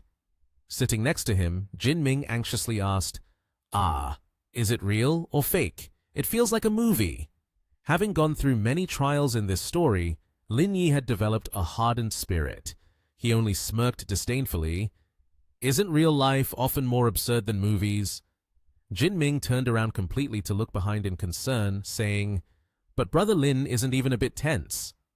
Jin Ming said anxiously, "Let's stop joking. They're chasing us. I feel like they want to assassinate us." Saying that, he abruptly looked at Lin Yi for his reaction. The unease was clearly visible on Jin Ming's face. "What now? Are we going to die here?" Regarding the tension of Jin Ming, Lin Yi remained unusually calm. He reassured him, "Don't rush." Then he stepped on the gas, accelerating and assuring him, "With me here, you won't die." The white car behind, seeing its prey gradually speeding up, also accelerated to catch up. The two cars were closely tailing each other, racing down the empty highway. From the car's window, the two young men easily recognized the owner of the pursuing vehicle. "Who is that?" "It's Elisa come here for revenge." The two young men began to discuss their plan. Lin Yi thought for a moment and proposed his strategy. "Wait a moment. I will get out of the car, but you stay inside, crawl over to my side, and then just drive away." Jin Ming, unwilling to let Lin Yi sacrifice for him, even though he couldn't die, protested loudly against this plan. "What are you saying? I'm not going." While the two were arguing, the white car suddenly rushed ahead, cutting in front of their car very rudely, causing Lin Yi to slam on the brakes, a very dangerous situation. Seeing things develop faster than planned, Lin Yi had no choice but to get out of the car, not forgetting to remind Jin Ming inside, "Don't dawdle, follow my orders. After I get out of the car, you drive to the airport and wait for me on the plane. Drive quickly." Alyssa also decided to fight. stepping out of the car to prepare for a solo showdown with Lin Yi. Even though we know the outcome of who will win, Lin Yi still provocatively spoke first. Your obsession isn't small, huh? The deal is all settled, and yet you come chasing all the way here. Alisa took out her Zippo to threaten him. For so many years, you are the first person to make me suffer a loss. Last time, Jimmy's actions also failed, and the goods were taken by you, right? She was furious, gripping the Zippo tightly in her hand. He responded to her doubts. Ah, the 2 kilograms of ore originally belonged to the H Nation, and your people killed 2 members of the organization. We owe blood for blood, and we came here to retrieve the 2 kilograms of ore. Upon hearing the word organization, Alisa's eyes widened and she questioned him. Are you a member of the organization? Lin Yi put his hands in his pockets, responding arrogantly, That's right. Let me introduce myself a bit. Lin Yi, team leader of Team 1. As he spoke, his face was proud, clearly taking great pride in his identity. Upon hearing this, Alisa became cautious. Your identity really surprises others. But aren't you afraid of me revealing your identity? His eyes narrowed, firmly asserting, I'm not afraid, because I'm sure today you will die here. Alisa immediately drew her gun, having prepared in advance. Aiming it straight at his head, she threatened, I know I'm not your match, but if I wasn't prepared, how could I have chased you all the way here? Seeing that the situation had fallen right into the plan, Lin Yi signaled to Jin Ming, Hurry up and go. But Jin Ming, seemingly oblivious to the danger, still said, I won't go, I can't leave you behind. Hearing these words from his brother, Lin Yi was truly furious. He couldn't help but curse without holding back. Damn it, aren't you afraid of dying? Jin Ming trembled at the sight of the gun, but with the spirit of a gentleman, he declared boldly, But you are my brother! As the two were arguing back and forth, suddenly a loud bang rang out. It was the sound of a gunshot, but it wasn't aimed at Lin Yi, nor at Jin Ming, but at Alisa. The bullet pierced straight through her head, killing her on the spot. At this moment, he noticed that another car had stopped here at some point. Is it them? Jin Ming quickly recognized familiar faces, the girl with green hair holding a gun, and the girl with white hair driving the car looking incredibly cool. Lin, brother Lin, aren't they the ones we soaked in the hot spring with? Lin Yi said seriously, That's right, you probably haven't forgotten about them, right? Liang Jin Ming, sitting in the car, felt a bit shocked and worried, thinking, 2 beautiful slender girls are using guns to kill people. Suddenly, a luxurious black car drove up. Ningche opened the car door, stepped out, and looked at Lin Yi, asking, So, looks like we arrived just in time, huh? Lin Yi looked at Ningche seriously. I'm really curious. How did you manage to get here? Ningche played with his hair, looking at Lin Yi earnestly. After you left, the boss requested that we assist you with full force. Then the 2 of us were sent here. We accessed the surveillance images of you at the airport, found the company you rented the car from, and then tracked the car's location to find our way here. Lin Yi was somewhat speechless, just looking at Ningche. He was pleased, gave a thumbs up, and looked at Ningche, saying, Awesome! Chiu Yu Luo, sitting in the car, also looked at Lin Yi with joy. Don't underestimate the organization. There are many advanced technologies that you couldn't even imagine. Now, let's not talk about this for the moment. What should we arrange next? Lin Yi shifted his gaze seriously, pointing at Liang Jin Ming, sitting in the car. Get this buddy of mine on the plane first, and then we can deal with other matters. Ningche opened the trunk of the car and said seriously, All right, from now on, every action we take is dangerous, so we need to prepare a bit for the worst-case scenario. Lin Yi looked at Ningche in surprise. Prepare? Ningche replied, handing Lin Yi a bulletproof vest. Put this on. If anyone points a gun, it will at least offer some protection. Lin Yi took the vest and looked at Ningche, somewhat confused. I want to know where you guys got this stuff. Ningche cheerfully and shyly lifted the vest. Do you think Mr. Lu is just displaying it? His orders, who dares not to cooperate? Liang Jinming watched as Lin Yi put on the bulletproof vest while Ning Che was cleaning his sword. Liang Jinming trembled in fear and thought, "What on earth are these three doing?" Lin Yi looked at Liang Jinming seriously. "Let's go. Get in their car. They can take us to the airport safely." Liang Jinming sat in the car, startled and scared. Lin Yi and Liang Jinming opened the door and got into Qiu Yuluo's car. Liang Jinming sat in the car, trembling with fear. Ning Che happily turned back to Liang Jinming. "What's wrong? You seem very nervous. After all, you are the young master of the Liang family. This appearance is quite embarrassing." Liang Jinming trembled as he looked ahead. "A few of you wielding swords and guns. Who has ever seen a scene like this? Elisa got shot right in the forehead and fell dead on the street. Furthermore, you killed her. I'm just a rich man who knows nothing but to eat and wait for death. Have you ever seen a scene like this before?" Ning Che cheerfully relaxed. "We are the kind of people who specialize in things like this. Don't be surprised." Liang Jinming was anxious and frightened. "Aren't you all born as eldest Mrs. Worth Billions? And you're women too. Why engage in such violent acts?" Ning Che happily turned around and pointed at Lin Yi. "Just ask Brother Lin, and you will know he is even better than us." Lin Yi crossed his arms, seriously taken aback by Ning Che. "Because after gaining fame, one can pretend to be better. That is my true thought." Qiu Yuluo sat in the driver's seat, a serious expression on his face. "Stop boasting. Fasten your seatbelts. Prepare to set off." A blue car and a black car simultaneously turned on their lights. Lin Yi, Liang Jinming, and Ning Che, along with Qiu Yuluo, were all astonished, looking very surprised as 4 cars, blue, red, gray, and black, suddenly stopped surrounding them. Qiu Yuluo glanced around as the headlights illuminated the scene. Many people from the 4 cars got out. Leading them was a man wearing a red tie, his expression stern. The man in the red tie looked at Elisa's corpse and pondered, "I didn't expect to arrive one step too late. Elisa has been killed." Lin Yi sat in the car, seriously looking out. "You stay hidden in the car. The 3 of us will go check it out," he said. Liang Jinming looked at Lin Yi, who was curled up, holding his head. "Don't worry, Lin," he replied. "You don't need to tell me. I've hidden well." Qiu Yuluo turned back to look at him. "There are many of them."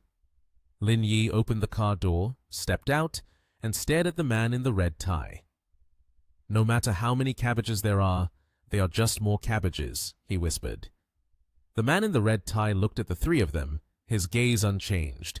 The 3 were a group, Lin Yi wielding a knife, looking at the man in the red tie with a serious expression. "If I'm not mistaken, you are the dog sent by Va Xiongji to kill me, right?"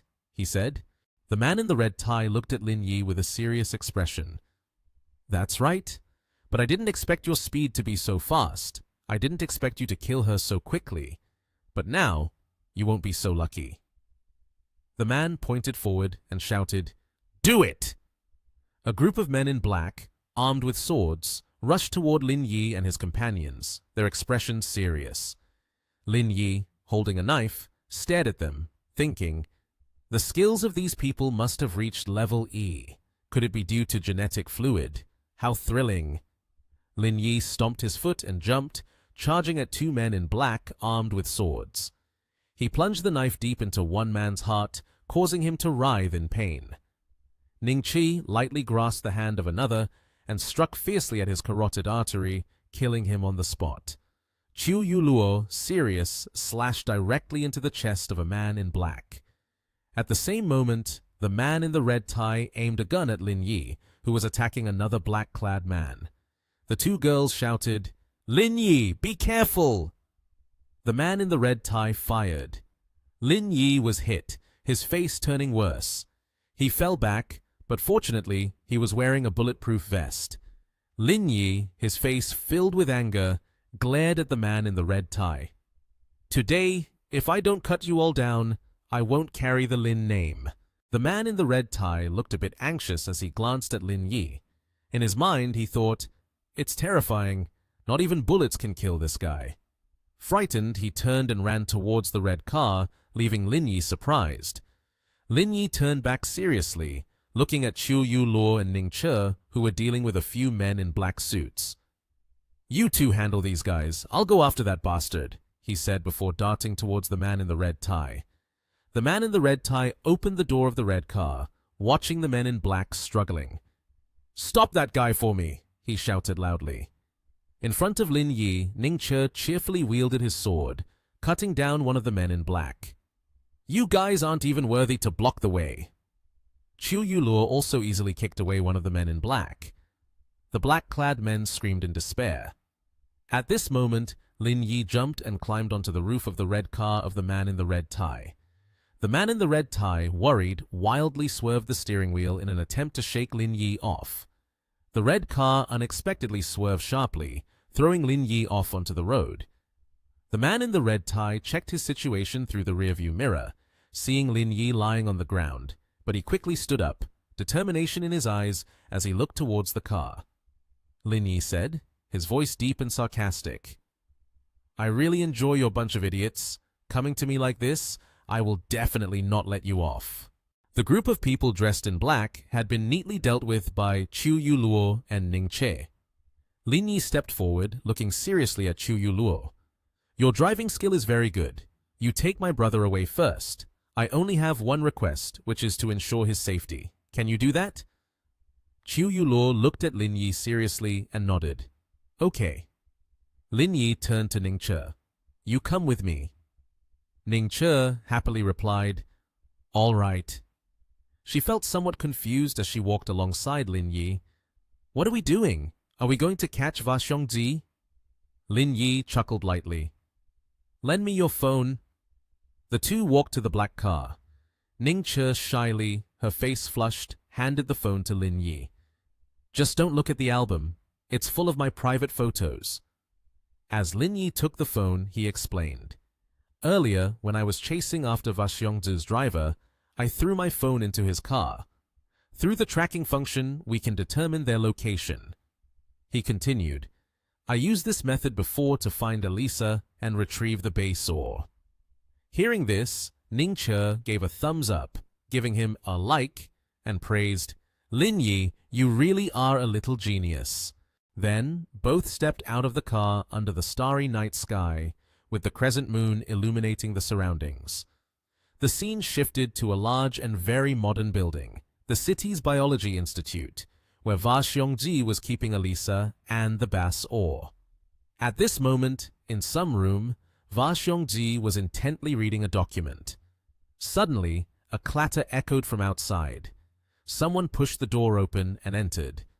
The person who entered was a subordinate of Va Xiongji. He bowed respectfully and called out, "Boss!" Va Xiongji looked up and, seeing this, immediately asked, "How is the situation resolved? No traces left behind, right?" Contrary to his expectations, the subordinate was sweating and cautiously replied, "I'm sorry, the mission has failed." Upon hearing this, Va Xiongji felt as if struck by lightning.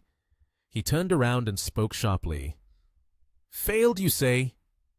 The employee then explained the situation. When we arrived, Elisa had already been killed. Moreover, he had two companions with him. They were extremely powerful. We were no match for them. He sighed regretfully and said, "In the end, I was the only one who managed to escape." Va Xiongji was a bit perplexed and asked, "How did you get away? With Lin Yi's personality, he won't easily let you off." The staff member replied, "I saw the situation was not good, so I jumped in the car and ran away. He chased after me, lying on the car, but in the end, he was left behind." Even though the staff member explained this, Va Xiongji was still skeptical, and doubts lingered in his mind. He pondered and then said, "Something doesn't quite add up." He turned to ask, "Do you mean Lin Yi caught up with you and then you drove off, leaving him behind?" The staff member immediately nodded and answered, "That's right." Upon hearing this, Va Xiongji was taken aback, realizing the issue, and exclaimed, "It's a trap!" Immediately, he closed the box containing the important item, lifted the black box with one hand. His other hand reached into his jacket pocket as if searching for something.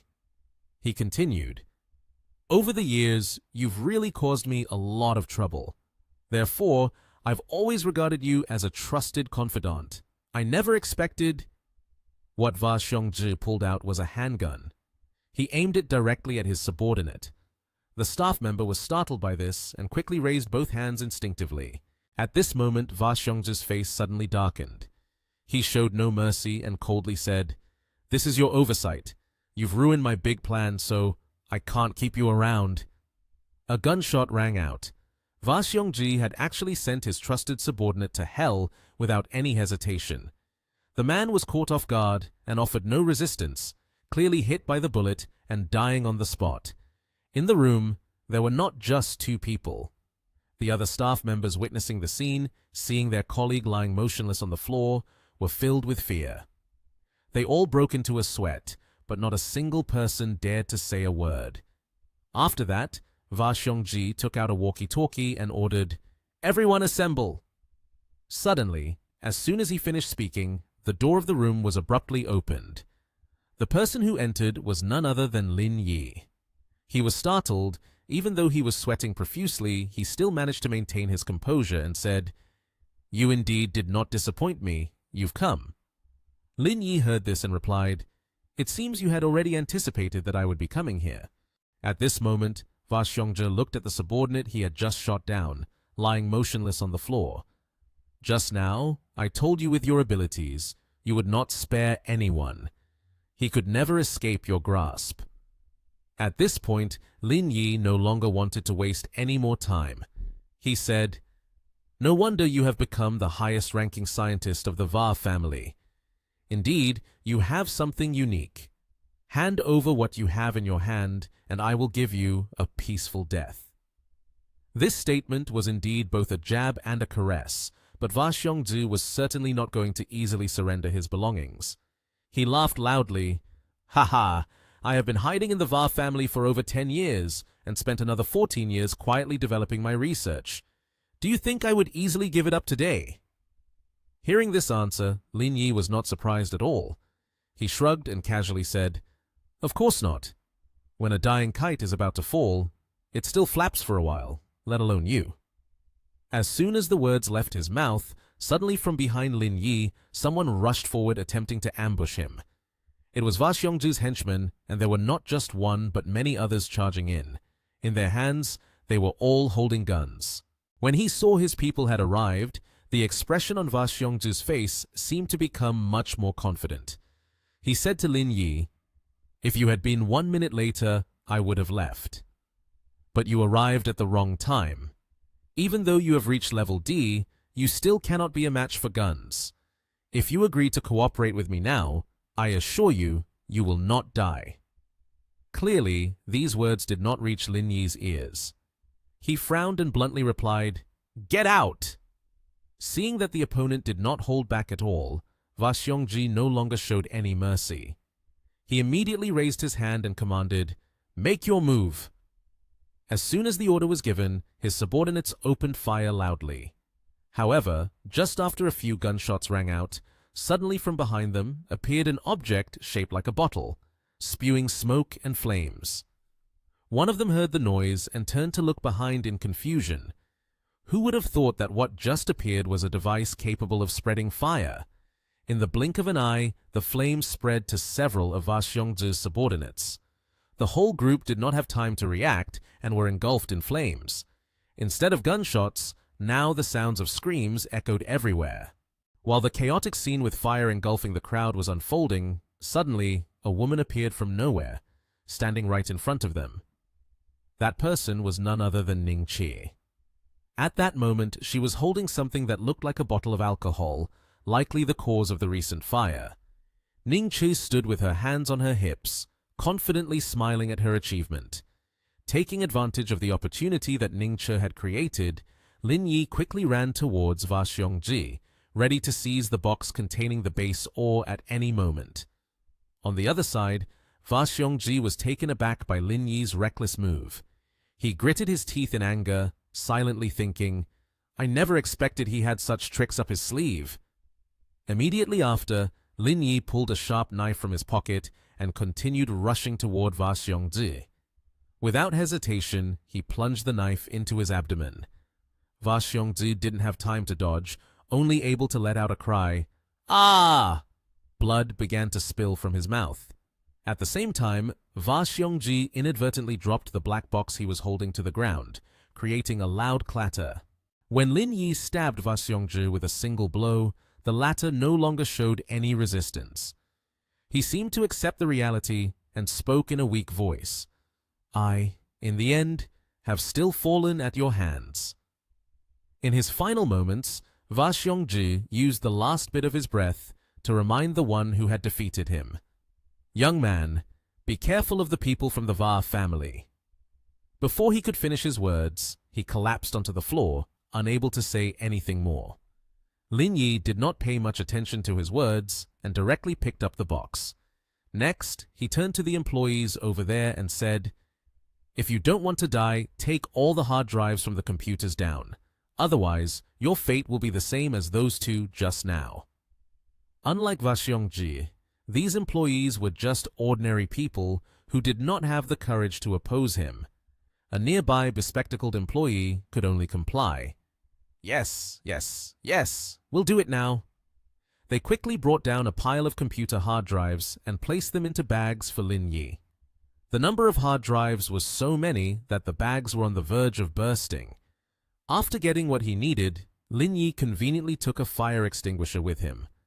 As he walked away, he turned back and told the employees, "Not a bad performance. Next, everyone run for your lives." The fire extinguisher was actually something Lin Yi needed. It turned out that he used it to put out the fire caused by Ning Che in order to take down a few of Va Xiongzhi's subordinates. As the flames were extinguished, what was revealed across from him was Ning Che. With one hand on her hip, she calmly asked, "Is it all taken care of?" Instead of answering her question, Lin Yi's gaze shifted to another direction. He suddenly asked back, "What's wrong? Are you hurt?" He had noticed the graze from a bullet beneath Ning Che's leg, which prompted his concern. Seeing his reaction, she quickly explained, "There were too many bullets. I just happened to get hit in an unprotected spot, but it's okay. It only grazed me. A little ointment will fix it." Hearing her say that, Lin Yi had a slightly regretful expression as he responded, "What a pity. A leg as beautiful as that." But it seemed that although the wound was minor, it could not be said to not hurt. She wrapped her arms around her leg, plopping down on the floor, her complexion looking quite off. Despite that, she still tried to respond. "Even if it's beautiful, you don't get to touch it, so it's useless." At that moment, Lin Yi suddenly took hold of Ning Che's hand. To her surprise, he was willing to carry her along with him. He said, "Aren't we touching it right now?" This made her feel a bit touched, but the next sentence says, "And I can't deny the feeling isn't bad." When she heard that, she kicked him with her foot. As soon as they got into the car, Lin Yi placed a black box and a bag containing a hard drive inside. At that moment, he finally took off his mask and thought about the last words of Va Xiongzhi before he died, which reminded him to be careful of the Va family. Once they were both settled in the car, Lin Yi noticed that Ning Che's complexion wasn't very good, so he turned to ask her again, "How's the wound on your leg? Does it hurt?" She was sitting beside him, looking quite unwell. Even though it hurt a lot, Ning Che still tried to endure it and replied, "I'm fine, I can manage." Hearing that, Lin Yi couldn't bear to see his companion injured like that. He said, "Wait a moment, I'll buy you some disinfectant when we pass by the pharmacy. Just hold on a little longer." At this point, her complexion was getting worse. Nevertheless, she could still joke with him to put his mind at ease. "Having you take care of me is my honor. When the day comes that I want to have children, I will definitely ask you to help me deliver." Anne felt a bit confused and shy at her words, replying, "In the end, what's so important about this kind of thing?" Ning Che smiled and explained further, "Because the elders at home say that whoever the children see first, they will see that person when they grow up. This kind of matter cannot be taken lightly." He fell silent after hearing that, not knowing what to say to this girl anymore. After a while, Lin Yi had stopped by the pharmacy and bought first aid supplies for her. After purchasing, he brought them back to the car. He took out the cotton ball, disinfectant, and Band-Aid to help her deal with her wound. At this moment, he was holding the cotton ball in his hand, but looking down at her leg, he noticed she was still wearing tights. He reminded her, "I will now take care of the wound for you. You need to take off the tights." Ningche quickly removed her tights as Lin Yi instructed. Although she felt a little shy, her face flushed, and her mouth still teased. "Lin Yi, it seems like you still want to say I'm fine. How is this style? It's the latest trend. Exciting, isn't it?" Lin Yi, hearing this, didn't know what to say anymore, and he replied, "You really have no shame." Then he slowly helped her use the cotton ball to treat the wound on her leg. Suddenly, a soft cry rang out. Ningche, trying to hold back the pain, said, "Be gentle. It hurts too much. I can't bear it a bit." On Lin Yi's side, he responded in confusion, "What I'm holding is disinfectant cotton. What does this have to do with me?" Hearing that, she explained, "Of course. The disinfectant cotton is too big. It hurts when placed on the wound, but I can endure it. You can apply pressure. It's fine." At this point, he truly had nothing more to say. He looked at the cotton and couldn't find any words to express himself. After using up a heap of cotton, he finally completed the disinfection of Ningche's wound. Then, Lin Yi said, "Let's head to the airport first. After we get back, we'll have them take care of you properly." So he drove them both onward. As the sun was nearly overhead, they finally crossed the long distance to the airport. In a room, suddenly there came a clack. Someone opened the door from outside and stepped in. This was the room where Liang Jinming and Qiu Yuluo were. As soon as Qiu Yuluo recognized the person who just entered was Lin Yi along with Ningche, she quickly approached to greet them. "You two are back!" Upon entering, Lin Yi handed over the black box he had taken from Va Xiongzhi's place to the other party, saying, "Here." After receiving the items, she immediately opened them to check. After confirming, she said, "This mission can be considered surprising. There was no danger, and it is finally completed. Boss Liu will definitely be very happy if he knows we brought back the bass ore." Hearing that, Lin Yi smiled and replied, "He will definitely be happy. After all, we didn't suffer any losses." Qiu Yuluo then said, "But don't hold any grudges against Boss Liu in your heart. He's just the project manager and doesn't have a big say. This really won't benefit you." On the other side, he replied, "Knowing me, I basically don't think too much about that." Then he pointed to Liang Jinming, who was standing behind, and said, "You two take the items back to Yanjing. I am not going. I will go directly back to Nation TH with Liang Jinming." Suddenly, a hand reached out to stop Lin Yi. It was Ningche. She said, "Don't. You are the one in charge of this. The credit is also yours. If you don't go, how can that be?" But Lin Yi politely declined her with a rather strange reason. He replied, "The fruits in the greenhouse are about to ripen. I have to go back to sell the fruits. Otherwise, they'll rot in the greenhouse." Hearing this, Chu Yu was a bit surprised and asked, "Can selling fruit be more important than the mission?" At that moment, he turned around, smiled, and replied, "Of course. For someone who loves life like me, nothing is more important than selling fruit." After that, he waved goodbye to the two girls still in the room, casually adding, "As for the hard drives, you girls should take them with you.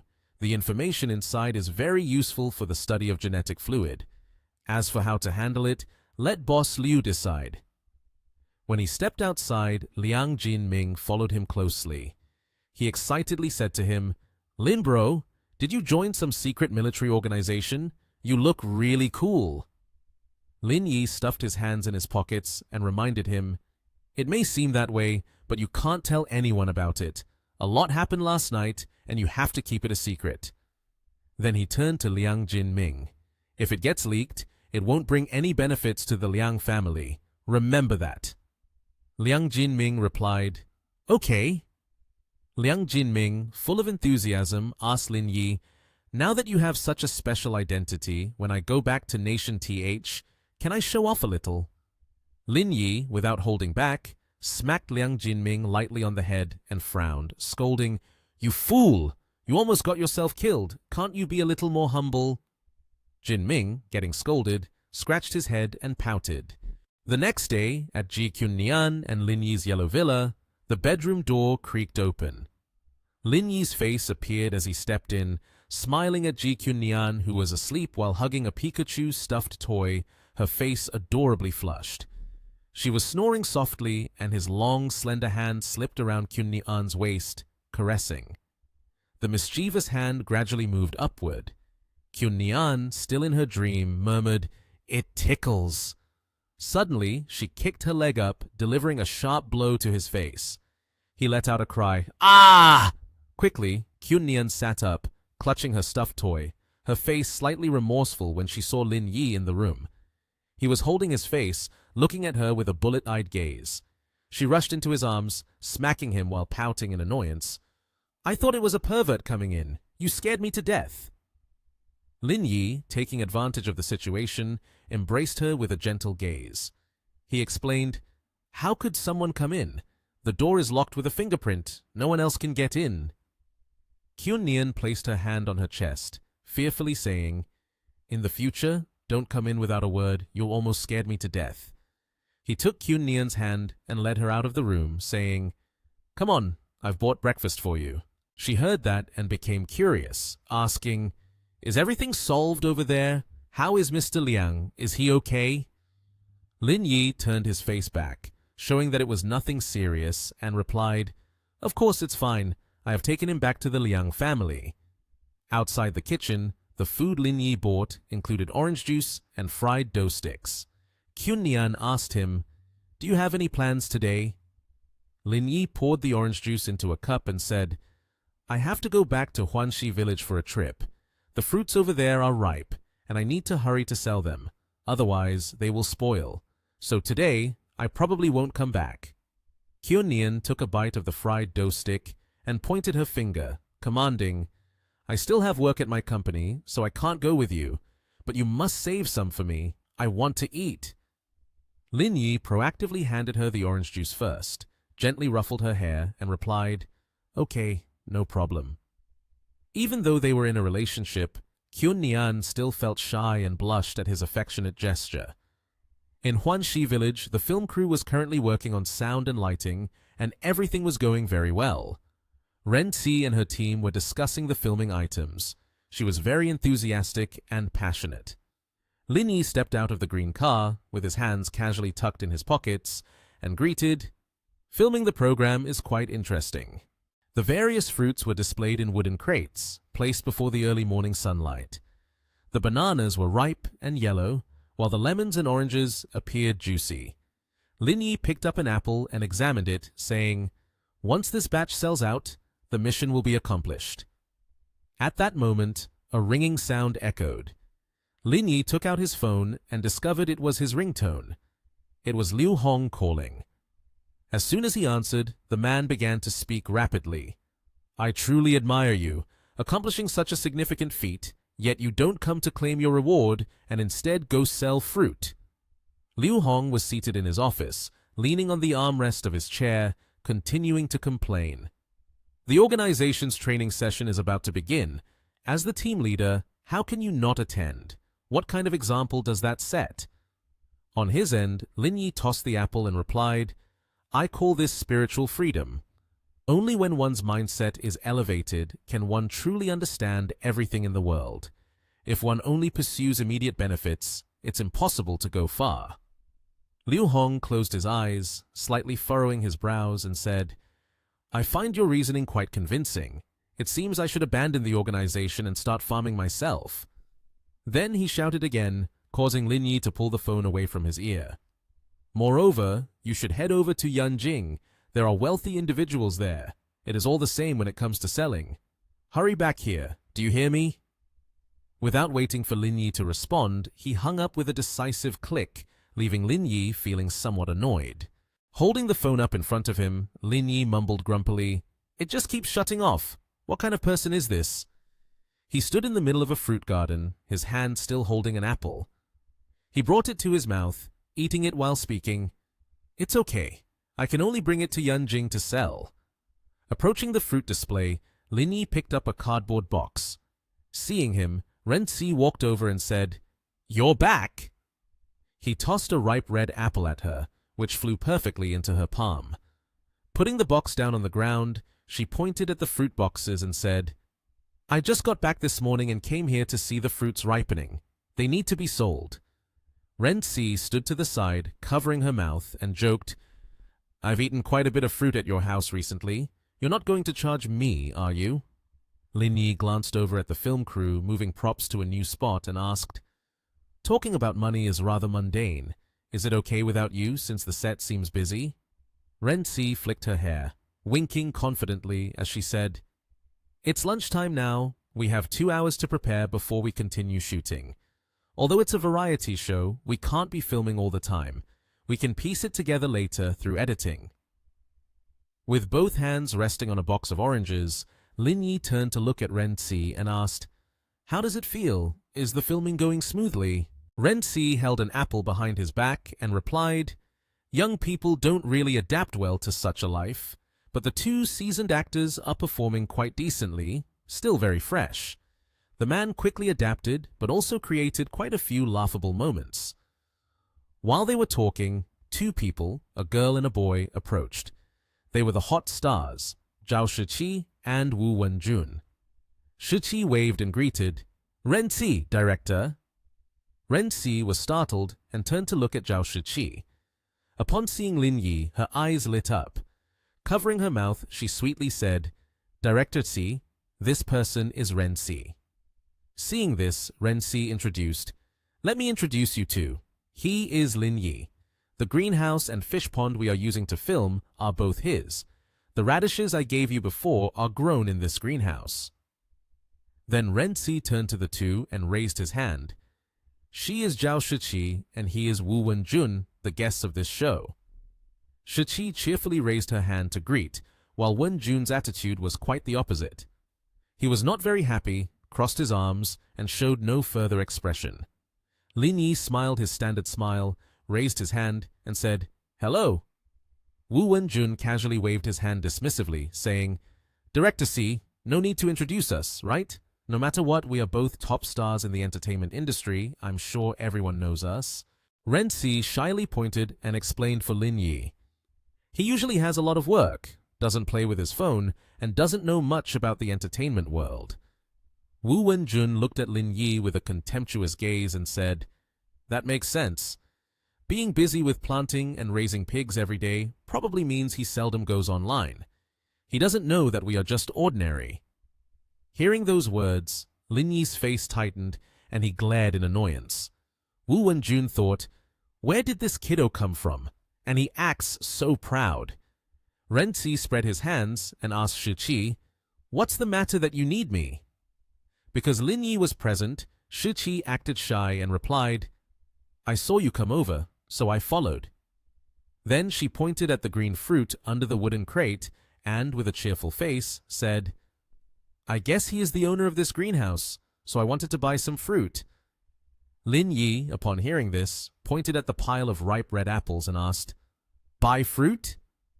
Shiqi's face turned red, and she answered, "Yesterday, Director C gave me a peach grown in the greenhouse. He also wanted to tell me about its beauty benefits.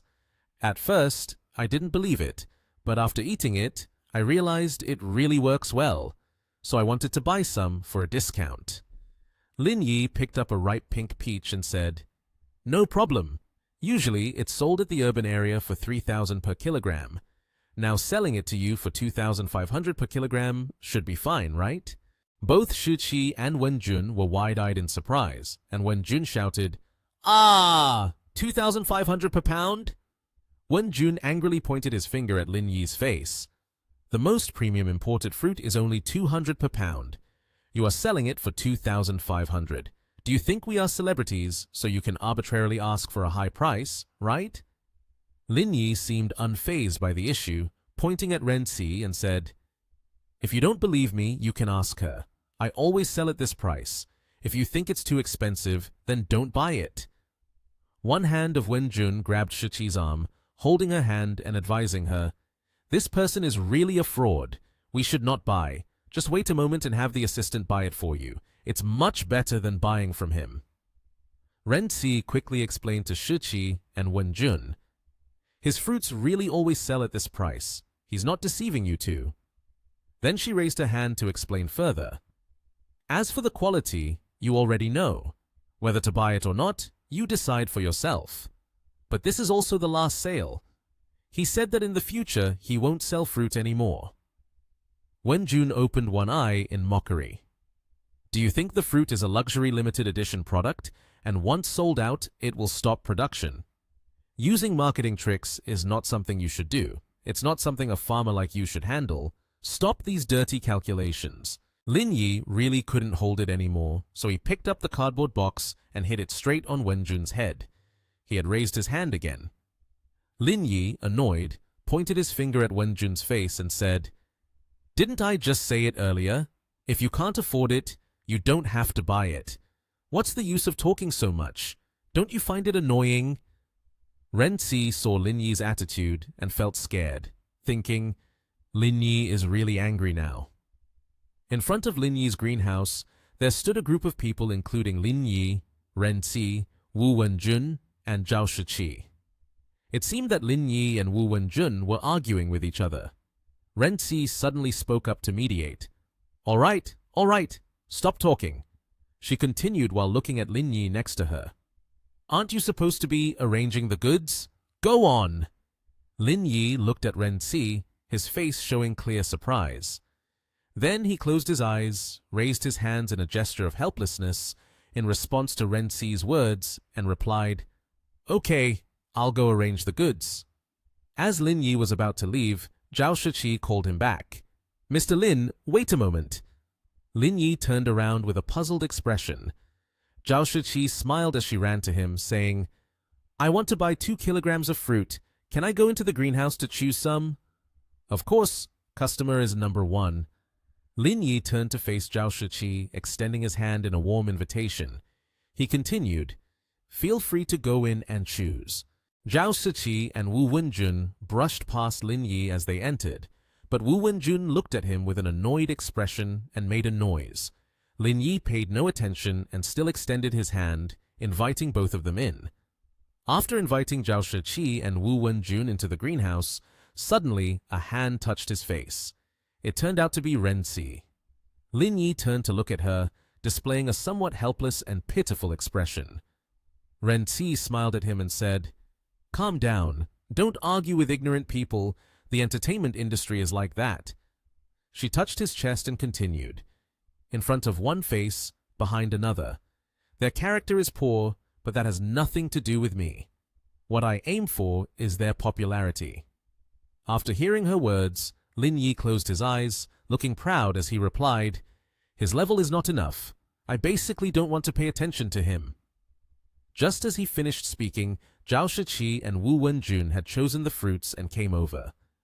Zhao Shiqi was holding a bag of fruit in her hand and smiled at Lin Yi, saying, "Mr. Lin, I've picked out the fruits, but it seems like it's a bit too much. It must be over 2 kilograms. You calculate how much I should transfer to you." While Zhao Shiqi was speaking, Wu Wenjun stood behind her, still looking at Lin Yi with a displeased expression. Lin Yi looked at the bag of fruit in Zhao Shiqi's hand and said, "Let's just say it's 2 kilograms. Give me 5,000 and we're good." After hearing Lin Yi finish speaking, Wu Wenjun raised his hand to stop Zhao Shiqi. He said to her, "Shiqi, wait a moment." Zhao Shiqi looked at him, her face showing no clear expression. After stopping Zhao Shiqi, Wu Wenjun looked straight at Lin Yi with an uncomfortable frown and said, "He's being so casual about it, not giving you much money. What if these fruits only look like a lot, but the weight isn't enough?" Upon hearing this, Lin Yi furrowed his brows, thinking, "What kind of incompetence is this?" After thinking this, Lin Yi put his hands in his pockets, stood up straight, and pretended to look down on him, replying, "When women buy things, you don't have to act like a woman, talking back and forth. Aren't you embarrassed?" Wu Wenjun, after hearing what Lin Yi said, rolled up his sleeves, preparing to fight. Gritting his teeth, he asked again, "Who?" Wu Wenjun continued to be annoyed, shouting, Do you believe I'll hit you, you idiot? If I... Before he could finish his words, Wu Wenjun was kicked in the stomach by Lin Yi. He showed an agonized expression, doubling over in pain. Lin Yi slowly retracted his leg, his hands still in his pockets. At this moment, Wu Wenjun had groaned, kneeling down on the ground. Meanwhile, Zhao Shiqi and Ren Si were both astonished by Lin Yi's actions. Wu Wenjun was in so much pain that his face turned pale, kneeling on the ground, looking up and gritting his teeth, enduring the pain as he said, "Do you dare to hit me?" At that moment, Ren Si suddenly spoke up. "All right, pay attention to your status." She crossed her arms, looking at Wu Wenjun, who was kneeling on the ground, and continued, "Even though we're in the countryside, we still need to be cautious. If someone happens to take secret photos, your future will be ruined." Wu Wenjun's expression twisted into a sinister look, as if he was scheming something. He thought to himself, Director C is right. It's really hard to climb up to the position of a top star. If I ruin my future over this, it's not worth it. He then stood up, pointed at Lin Yi, and said irritably, "I can't be bothered to argue with you. You better be careful." Ren Si placed her hand on Lin Yi's shoulder and said, all right, stop talking. You two should go back first." She pushed Wu Wenjun away, continuing, "Prepare a bit. We're going to continue shooting soon." At this moment, Wu Wenjun clutched his stomach and turned around. Lin Yi and Zhao Shiqi still stood in place. Zhao Shiqi said, "I'm really sorry. Here is 5,000. Take it." She handed the money to Lin Yi with both hands. After that, Zhao Shiqi and Wu Wenjun left. Lin Yi remained standing, watching them walk away, while Wu Wenjun still held his stomach, glancing back towards Lin Yi as he walked off. "Is that person crazy? If you weren't here, I would have kicked him to Eco." Lin Yi spoke up irritably. At that moment, Ren Si came over, wrapped her arms around his, and leaned close to him. She used a pleading expression, saying, "He always flatters Zhao Shiqi, so that's why you were annoyed earlier. Calm down. It's my fault this time. I promise I'll make it up to you tonight." Upon hearing this, Lin Yi leaned closer to Ren Si and replied, "This can still be considered as an attitude of admitting mistakes." As he got closer, she blushed shyly and smiled in response. "Then I'll head back now." Ren Si walked ahead, then turned back, winked at him. She waved her hand, smiling. "See you later."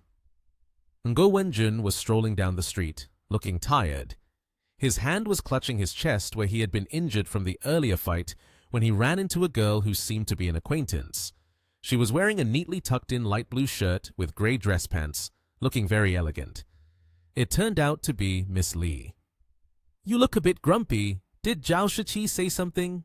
she asked with concern. Wenjun grimaced in anger and recounted, "Don't even mention it. I just encountered a stupid farmer." Zhao Shiqi went to buy some fruit, and he demanded 2,500 a kilo and then claimed it was a discount. We argued, and then he kicked me. Miss Li was shocked, her eyes wide open in disbelief. "Is this really happening? This person is so bold. If I had taken the bodyguard with me earlier, it would have been fine. So, did you lay a hand on him?" "No, Director C stopped me."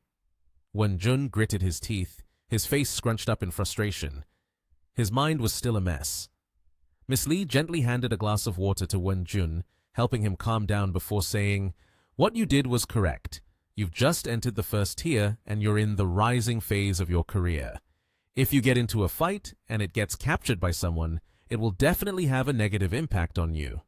Wenjun replied, "Look, I know, which is why I didn't strike first, letting his dog off the hook, but I have no intention of letting him go." He held the glass of water, lost in thought as he gazed into the distance, calculating in his mind. He angrily added, "Today is the last day. Just wait. Once the shoot is over, I will find someone to teach him a lesson." He was furious, his hand clenched tightly on the armrest. Miss Li held his hand tightly, her expression resolute as she responded, "I will arrange this for you. A fruit vendor, even if you beat him up, it will just be a matter of pain. I will help you settle this, making him live as a poor farmer for the rest of his life." He was surprised and gave a thumbs up. Thank you, Miss Lee. A phone call was made by Miss Lee right after that. Her face was serious, frowning. Mr. Zhang has something he needs your help with. She said, help me contact a reporter and some keyboard warriors. I have news that needs to be released. The next day, in a luxurious room filled with expensive items, a man and a woman were sound asleep together on a soft bed. The phone on the bedside table suddenly vibrated. The ringing echoed through the room, breaking the quiet atmosphere. Hello? Lin Yi asked sleepily. You silly farmer, has a pig eaten your brain? The voice on the phone was full of reproach. Kyun Nian, lying beside him, rubbed her eyes and asked, So early, who is it? She was naked, looking quite seductive. Are you crazy?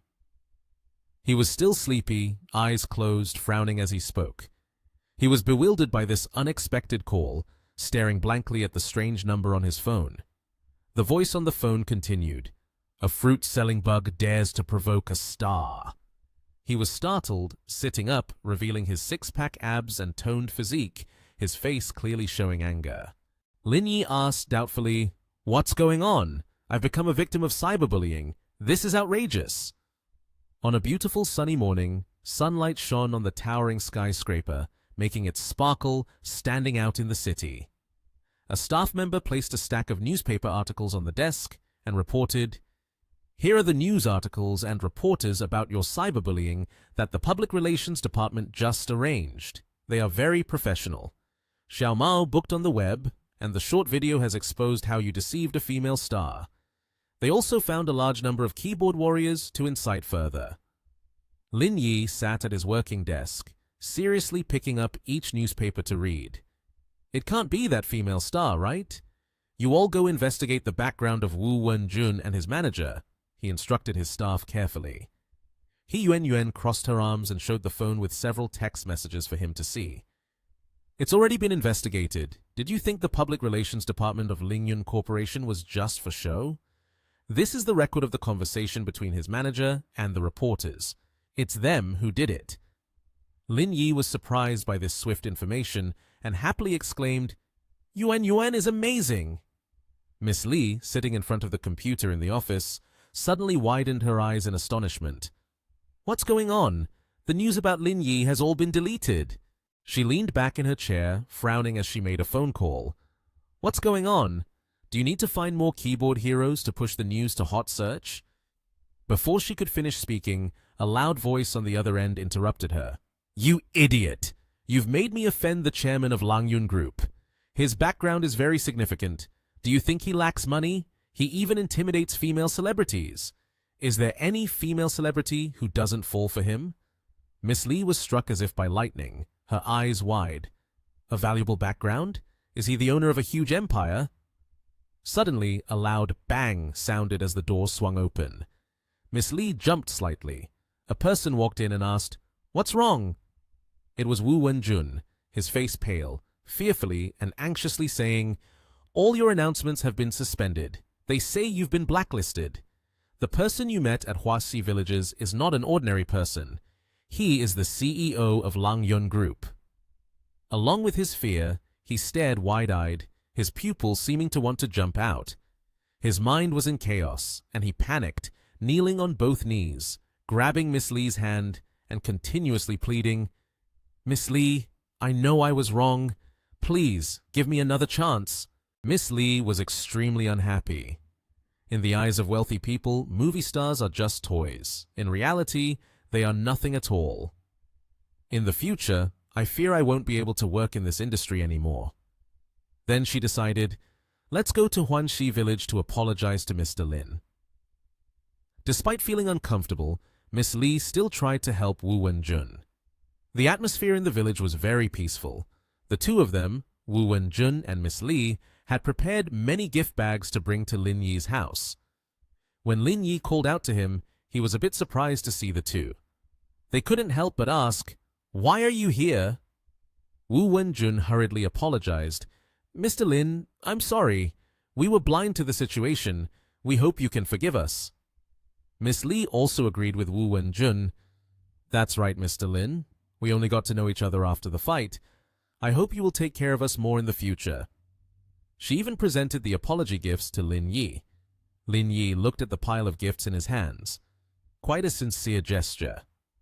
He didn't expect them to come all the way to his house to apologize, and he was even more surprised by the number and size of the gifts. But right after that, he threw all the gifts down to the ground. He didn't care at all. Wu Wenjun and Miss Li were both extremely surprised by his actions. Lin Yi, with a serious expression, closed his eyes and thought, "Everyone is an adult and must learn to pay for their own actions. Therefore, I cannot help with this matter. You have to find a way yourself." He spoke with a tone of strong determination, not saying much more.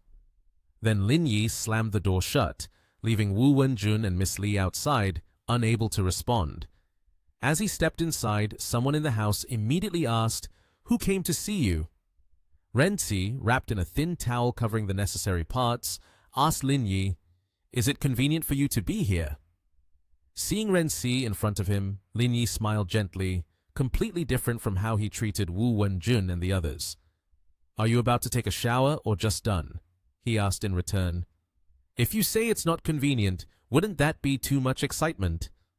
Lin Yi spoke with an implicit meaning. Renzi understood, covering her chest with her hand as she reproached him. "I just took off my clothes getting ready to shower when I heard someone calling you. It's not just excitement. I'm about to die from excitement here." "Go out the back door," Renzi continued. Lin Yi quickly pulled at Renzi's towel. "Don't go. I'm just joking. It's not someone important." She pouted with embarrassment. "If you dare do that again, I'll bite you." Lin Yi embraced Renzi, his affectionate gaze teasing.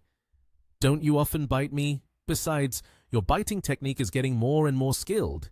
Despite Lin Yi's teasing, he still did not forget to care for Renzi. Noticing that Renzi had not showered yet, he asked, "Why are you only showering now? Were you busy?" "Today is the last day of the first semester. We just finished shooting. I also dealt with a lot of trivial matters, so it was only until now that I wrapped everything up," Renzi replied. Exhausted, she headed towards the bathroom. Lin Yi couldn't help but open the bathroom door, peeking inside with a mischievous smile. "Showering alone is boring. How about we go together?" Renzi immediately protested, "I would never go with you." "Is it up to you to decide this?" Lin Yi ignored her objections. After entering, he promptly closed the door. Renzi's bath towel fell to the floor, and then came the intimate moment between the two young people. The next morning, on the plane, Lin Yi walked through a cabin and saw a basket of fresh fruit on the snack cart. He immediately thought of Shen Su Yi and Liang Ruoshu. "I'll bring some over for Aunt Shen in a bit," he told himself. When Lin Yi arrived at Shen Su Yi's company, the receptionist saw him carrying the fruit basket and asked, "Hello, may I ask who you are looking for?" He stood upright at the reception desk and replied, "Looking for your CEO Shen. May I ask if you have an appointment?" The receptionist continued to behave normally, unaware of the relationship between the person in front of her and CEO Shen. Lin Yi held out his phone. On the phone was a picture he took with Liang Ruoshu, the two of them holding hands closely together. Lin Yi cheerfully said, "I am the son-in-law of CEO Shen. You ladies probably don't need to make an appointment, right?" "Son-in-law of CEO Shen?" The receptionist seemed enlightened and hurriedly exclaimed. She said, "Is there anyone more important than the family of CEO Shen?" The receptionist was cautious and carefully guided Lin Yi. "Hello, Mr. Lin. CEO Shen's office is on the top floor. After you exit the elevator, go to the right. I will arrange for someone to take you up." Lin Yi just wanted to respond to the receptionist and did not need her to escort him to the place. He cheerfully waved his hand in refusal. "No need for such trouble. I can go by myself." Lin Yi walked toward the elevator corridor. There were also people waiting in front of the elevator. A middle-aged woman turned her head, noticing the person approaching. Seeing Lin Yi, she couldn't help but marvel inwardly, "This young man is really handsome." It seemed Lin Yi was not paying much attention and leisurely walked toward the elevator. At that moment, it happened to arrive at their floor.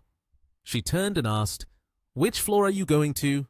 He smiled and replied, "It's the top floor, thank you." She glanced down at the fruit basket he was holding and thought to herself, "This delicate fruit is likely delivered by a shipper."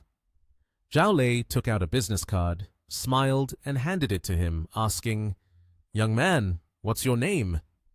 Lin Yi was surprised when he saw her offering the business card and could only manage a quick reply. Zhao Lei tucked her hair behind her ear and said, "Do you have time tonight? I would like to invite you to dinner." Seeing her demeanor, he thought to himself, "It seems she wants to sponsor me." After hearing Zhao Lei's words, he squinted and asked in return. Zhao Lei was flustered and blushed as she replied, "It's not that kind of idea, I just want to get to know you.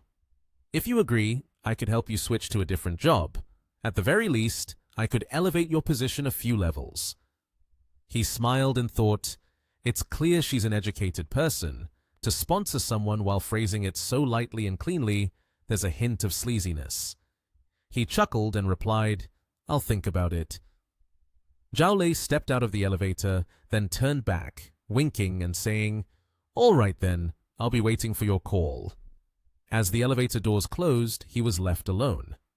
Lin Yi's face darkened as he muttered, "Boring." The scene shifted to someone holding a teacup, saying, "I still have a document that needs reviewing. Please wait a moment for my secretary to bring it over. After that, we'll go eat." After thinking carefully, "It has been 30 years since we last shared a meal together," Miss Liang said. Qin Yingyue, sitting opposite, quickly replied, "I remember back then, when you and Mr. Liang were about to get married, you dragged me along shopping for several days." As Qin Yingyue yawned, she continued, "The clothes and blankets you picked, I didn't dare say they weren't beautiful." Upon hearing her, Miss Liang retorted, "If your taste had been good back then, you would have picked Mr. Lin for me. Who knows, Lin Yi might even be your son by now." After saying this, Miss Liang raised her teacup to her lips, savoring it before asking, "What have you been doing the past few months?" Qin Yingyue answered cheerfully upon being asked, "Traveling, visiting a few small cities in the country. It really feels quite liberating, sister. Aside from work trips, I haven't had the chance to go anywhere else in a long time." Miss Liang quickly replied, "A big career like yours is waiting for you. You can't compare it to someone as leisurely as me." Qin Yingyue responded, "Moreover, your Liang family is developing rapidly now. Except for my Lu family, no one dares to look down on your family anymore. But I must say, we really have to thank Lin Yi. If it weren't for him creating opportunities, the Liang family wouldn't even have the qualifications." Miss Liang answered softly. After listening, Qin Yingyue also asked a few things. "How is the Wang family now? Do they have any actions?" "Not at the moment," Miss Liang replied. She went on, "Everything is quite peaceful, but it seems that the Qin family is not peaceful at all." Without thinking, as soon as she finished speaking, the lady quickly responded, "A few days ago, Lin Yi fought with Qin Yanling, but the injury is not serious, just a broken wrist." Qin Yingyue's eyes widened in surprise upon hearing this. Why did the two of them fight? Once she calmed down, she continued to ask, "How do they know each other?" Miss Liang said, "Isn't Lin Yi in the organization? He became friends with Qin Yanling's girlfriend. Your cousin suspected the two of them were having an affair, and then they fought." After pondering for a moment, she continued, "This matter is also quite vague. Years ago, Lin Jingzhan beat up your two uncles, and now your child fights the child of the second brother. These two fathers and sons are really bullying people too much." Qin Yingyue sighed, closed her eyes heavily, and responded, "There really is no way to deal with those two fathers and sons. Who can feel at ease with them?" Hearing a knock on the door, Miss Liang stood up, looking at her while walking to answer. "It must be the secretary coming. After you finish reviewing the contract, we can go have a meal." The door suddenly swung open before she could get close. Both of them looked towards the door, their expressions full of surprise. Qin Yingyue's eyes widened, her face stunned. Tears began to stream down her cheeks. She turned her face away, trying to avoid being noticed. Meanwhile, Su Yi was chatting with Lin Yi. "Why did you come? The people downstairs didn't inform Aunt." Lin Yi smiled brightly, holding up a basket of fruits in response. The superiors arranged it, so I came to conveniently bring Aunt some fruits. I told them not to say anything to create a surprise for Aunt Shen, but it seems like Aunt has a guest. I'll leave the fruits here and go now. Suddenly, she raised her hand, signaling for him to stay.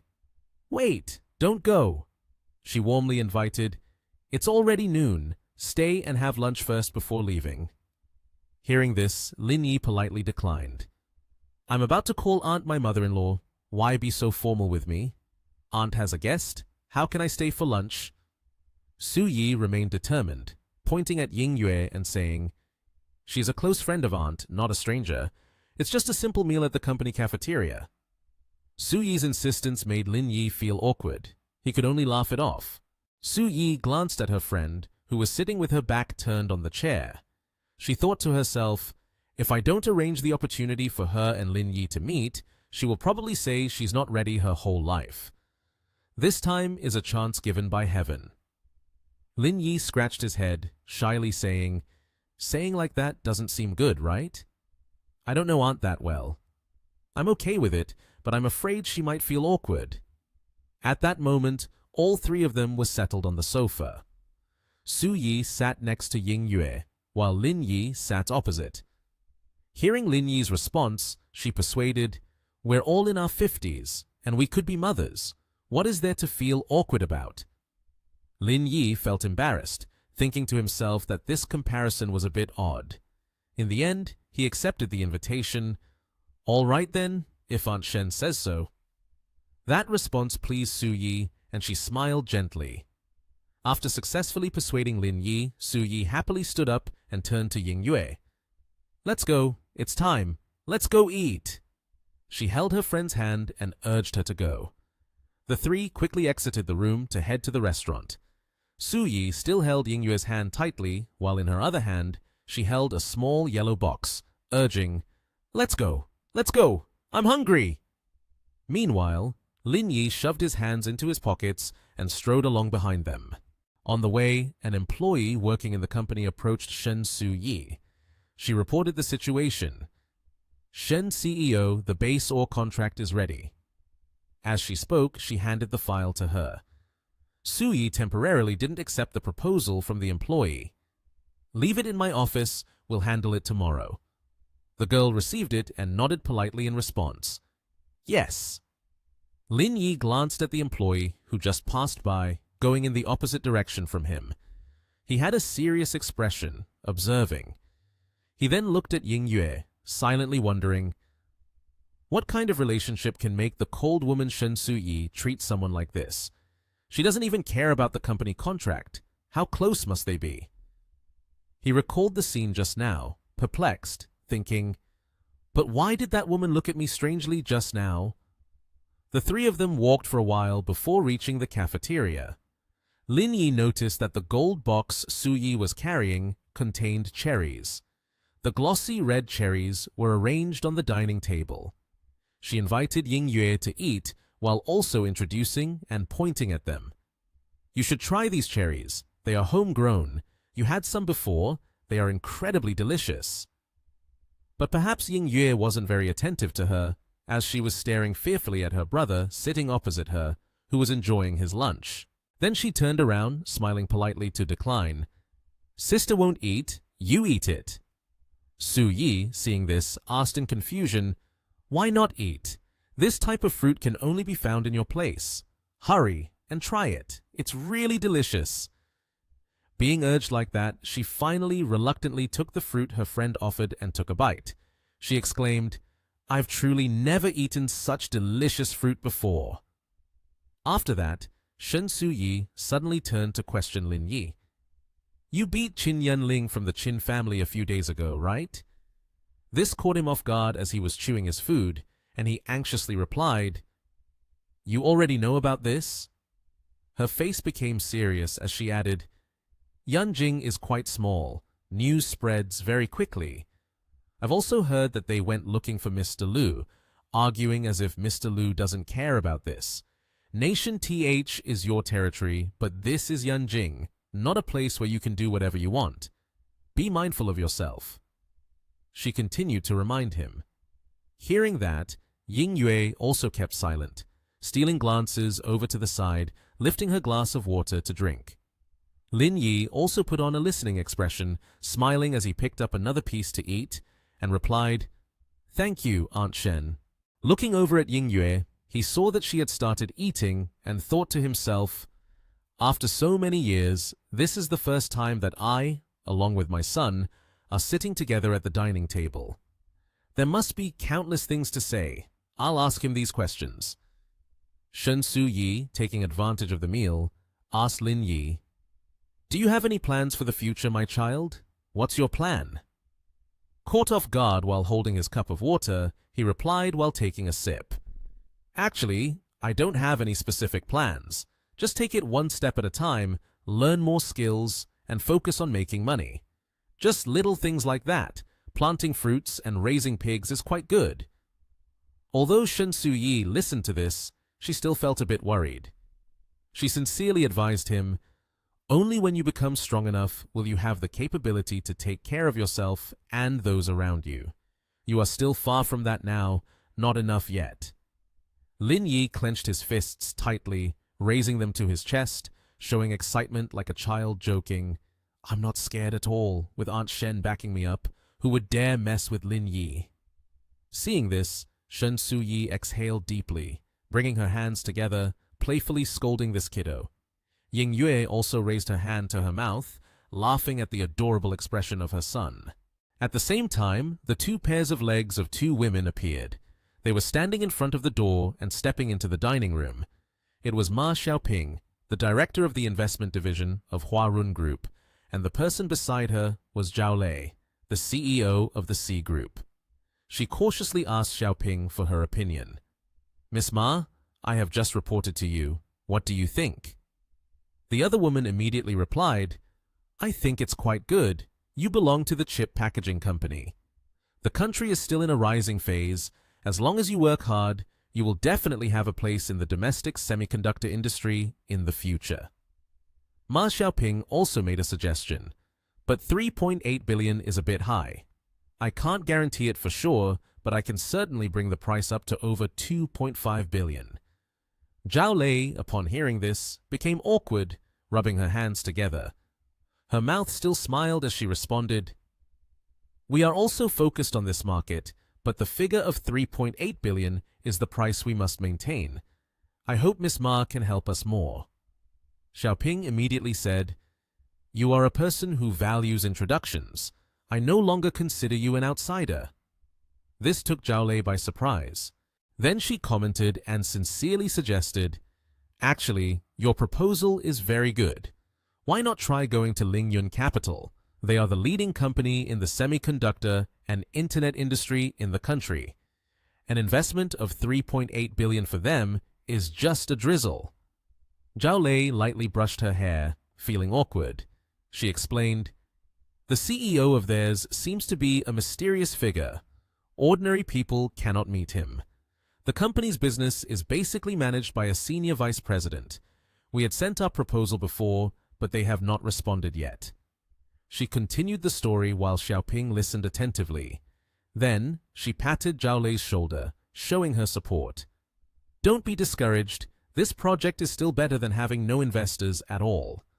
After encouraging her, Xiaoping cheerfully invited her to dinner. "Let's have a meal at home. The chef is 5-star rated, very skilled." Zhao Lei immediately smiled and agreed. "Then I won't be polite to Miss Ma anymore." Suddenly, Ma Xiaoping paused, as if she had just noticed something. Unexpectedly, she suddenly exclaimed, "Oh my God! CEO Shen is actually eating here!" Su Yi, who was sitting at the table wiping his mouth, also paid attention to the commotion. Zhao Lei did not know who that person was and secretly asked Xiaoping, "Is that Shen CEO?" She subtly confirmed, "If we hadn't met, then it's just right that we have now. Let's go greet him." Suddenly, she was stunned when she saw the person sitting and eating with Shen Su Yi and Ying Yue was Lin Yi. She scratched her face and smiled awkwardly, thinking, "It must be a coincidence. How could a clothing seller be dining with Shen's CEO?" After seeing Shen Su-yi, she politely bowed. Mrs. Xiaoping spoke first. "Are you here to eat as well?"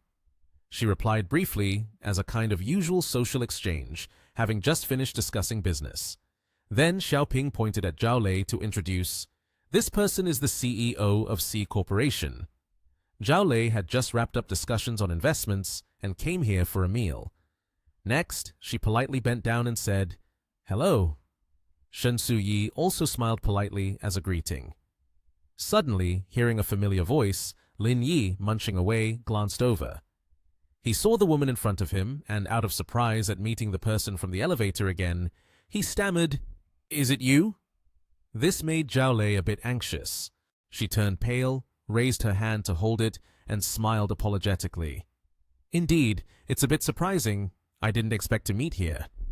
Xiaoping observed the situation and then asked, "Do you two know each other?"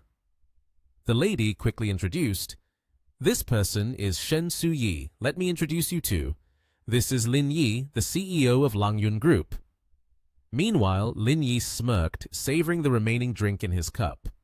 As soon as Shen's CEO spoke, Zhao Lei jumped in surprise, so startled that her mouth fell open. She awkwardly approached and extended her hand for a handshake with him, stammering, "Mr. Lin, hello." Lin Yi accepted, smiled, shook her hand, and greeted back. "Hello?" Zhao Lei cleverly hinted to Shen Su-yi. "Excuse us, we won't disturb you while you enjoy your meal."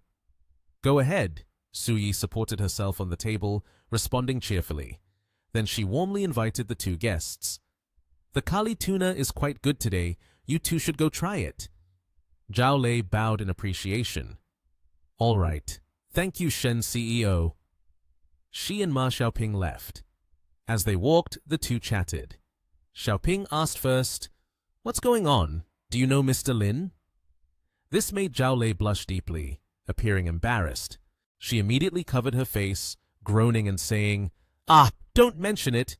I want to find a place to stomp my head to death. This is too embarrassing." It seemed that Xiaoping understood something. She became anxious, smiled knowingly, and urged her to quickly reveal what was going on. "It's not someone outside. Why keep hiding it? Tell me, what exactly is the matter?" Zhao Lei knew she couldn't hide it any longer. She covered her mouth with her hand and whispered to her companion, "Earlier in the elevator." Xiaoping watched eagerly. After she finished telling the story, Xiaoping burst out laughing so hard, her face turned red, tears streaming down her cheeks as she exclaimed, "You did well, and you made such a request to Mr. Lin." Xiaoping's exaggerated reaction left Zhao Lei no choice but to cover her face and sigh, feeling even more ashamed. Still caught up in the laughter, Xiaoping pointed at Zhao Lei and announced, "I've heard rumors that Lin Yi is the son-in-law of CEO Shen." That information surprised her a bit. She hesitated before commenting after hearing it. "So that's how it is. They do make a good match. Both are quite excellent." Suddenly, Xiaoping slapped her hard on the shoulder, then placed her entire hand on it, suggesting that she should go down to the parking lot to stop him. "If you see Mr. Lin, you should go up to the investment table with him. Who knows, it might just work out. Once that happens, having our Yun group backing you would make it all the more reliable, wouldn't it?" Upon hearing that, Zhao Lei felt as if he had struck gold, clenching his fist with determination. "All right, I'll do as you say." The food on the table for the three of them, Shen Su-yi, Ying Yue, and Lin Yi, was all finished. There were fish, vegetables, and water prepared. They wiped their mouths after the meal, and just then, Su-yi asked Lin Yi, "What about that corporation? Is it a company still investing?" He immediately denied, "Not at all." As he sipped water while smirking, he recounted their encounter in the elevator. "It seems like she has a crush on me and even gave me her business card." Shen Su-yi laughed lightly, bringing her hand to her mouth in admiration. "Ha ha, you're just too outstanding."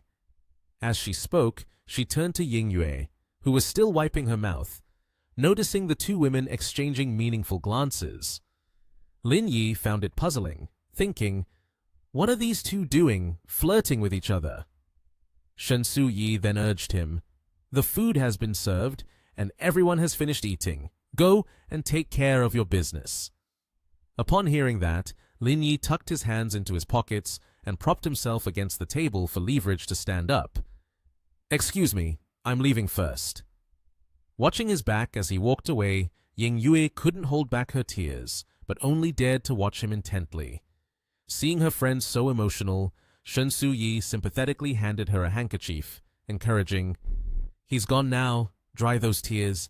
It's not farewell forever. Don't you get to see him often?" Ying Yue took the handkerchief, wiping away the tears that lingered on her cheeks. Her mood seemed to have gradually improved. She said, "That's not wrong, but whether there will be another opportunity like that in the future is uncertain." Shen Su Yi comforted her. "All right, don't be sad anymore. Let's go." She stood up, pointing to Lin Yi, who was leisurely walking in the parking lot. He had his hands tucked into his pockets, looking quite relaxed. Suddenly, Zhao Lei approached, cheerfully waving at him. "Mr. Lin, hello."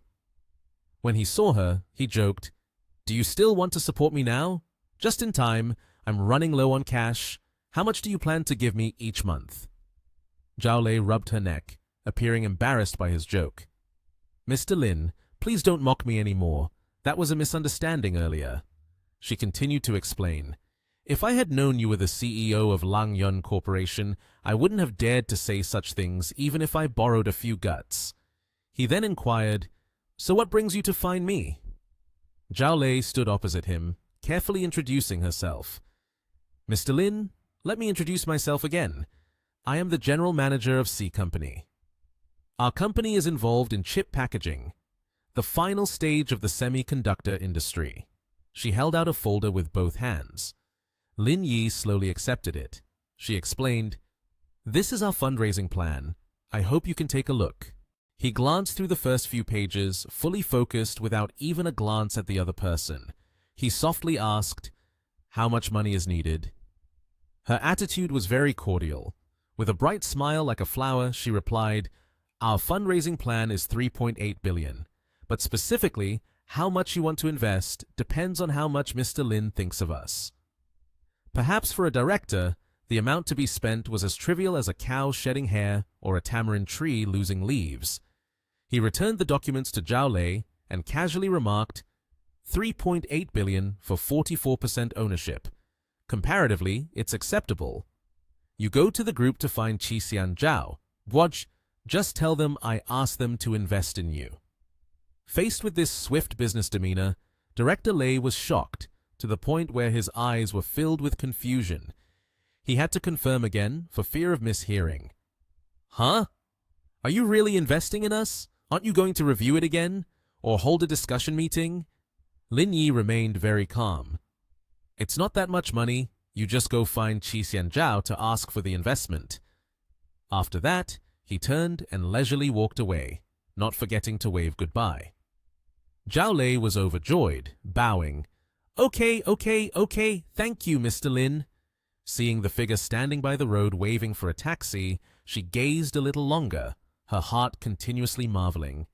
Such is a big company. 3.8 billion to him is just like a light drizzle. Moments later, Zhao Lei called out loudly, "Mr. Lin!" Being addressed so directly, Lin Yi was taken aback and looked towards her. Zhao Lei slowly approached, leaning in closer with a very gentle and sincere tone. "Are you preparing to catch a ride? My car is right next to us. If Mr. Lin doesn't mind, I can drive you there." Lin Yi did not decline and replied, "That would be fine. Sorry for the trouble." Soon after, they arrived at the event hall. Lin Yi got out of the car and entered inside, immediately hearing the voice of Director Zhao echoing, "Thank you, Mr. Lin, for the opportunity. Call any time and I will be there." A smile appeared on his lips as he waved goodbye while stepping into the building. A moment later, the office door opened. He walked up to Liu Hong's desk, and the older man warmly welcomed him. "You've arrived, have you? Please, take a seat." Lin Yi leisurely sat down in the chair, crossing his legs and inquiring, "When does the training officially begin? It has been delayed for quite some time, hasn't it?" The old man was pouring hot water from a thermos, steam rising gently in the room. Through the face aged by time, Liu Hong looked at him for a long while before continuing, It starts tomorrow. You are now the team leader of Team 1. After the training, when everything is done, I will let you choose first. Liu gently pushed the warm glass of water forward, calmly advising, perform well. Cut down on the trifling matters. 3 years of serious work, and in 5 more years, you will be able to climb to the position of coordinator. The future ahead is broad. Lin Yi listened to the other person lecture while holding the warm glass of water, wanting to enjoy it. He thought about negotiating further. At least 3 years. Is it possible to shorten the time? Liu Hong seemed to have a method and immediately replied without hesitation. The only way is for me to suddenly encounter an unexpected incident, and if the organization has no one to replace me, they will let you take over. Mr. Lin carefully listened to every word, unable to conceal his satisfaction and the smile at the corners of his mouth full of praise. That's a pretty good method. Seeing that the other party might want to proceed this way, Mr. Liu furrowed his brow, shifted to another topic, crossing his arms, and immediately questioned. All right, stop with the nonsense. What are you busy with at Nation TH? If you don't invite you, you wouldn't come, right? Feeling wronged, Lin Yi quickly protested. My fruit cart is still at the airport. If I don't hurry to sell it, it will rot in a few days. He pointed to the box lying nearby, curious all this time, and said, Has anyone checked the contents of the hard drive? Is it useful? Liu Hong leaned his elbows on the table, interlocking his fingers, his expression extremely serious. He explained, Of course there are uses, but for the research of genetic fluid in water, it is not applicable. The higher-ups also have no intention of conducting in-depth research in this area. They plan to use it in other fields. Lin Yi realized the situation and did not refute it, instead simply responding, That makes sense. Those who go against the principle truly are not suitable for us. Suddenly, the old man's demeanor became extremely stern and uneasy. Liu Hong pointed straight at him and made a request. This morning, Mr. Liu called and said he wanted to meet you. If you have time, you should go now. Lin Yi felt confused internally. Why would such a high-ranking leader want to meet me? Mr. Liu returned to a gentle tone and continued, I can't say for sure. It's getting late, and you've consecutively achieved 2 second-place finishes. If they are looking for you, it must be a good thing. I'll send the address to your phone. You should hurry on over. Seeing that the other party wanted to hastily conclude the matter, he gradually stood up from the comfortable chair.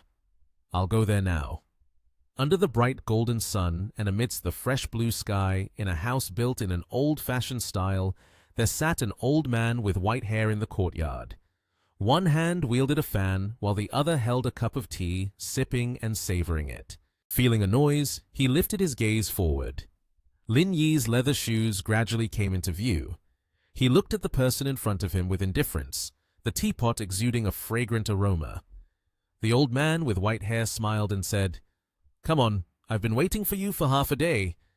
Lin Yi sat down in the chair and asked, Mr. Liu, is there something you need to discuss with me? Mr. Liu Bei-chen poured tea, smiling as he said, Try it. This is Da Hong Pao from the mother tree on Wuyi Mountain.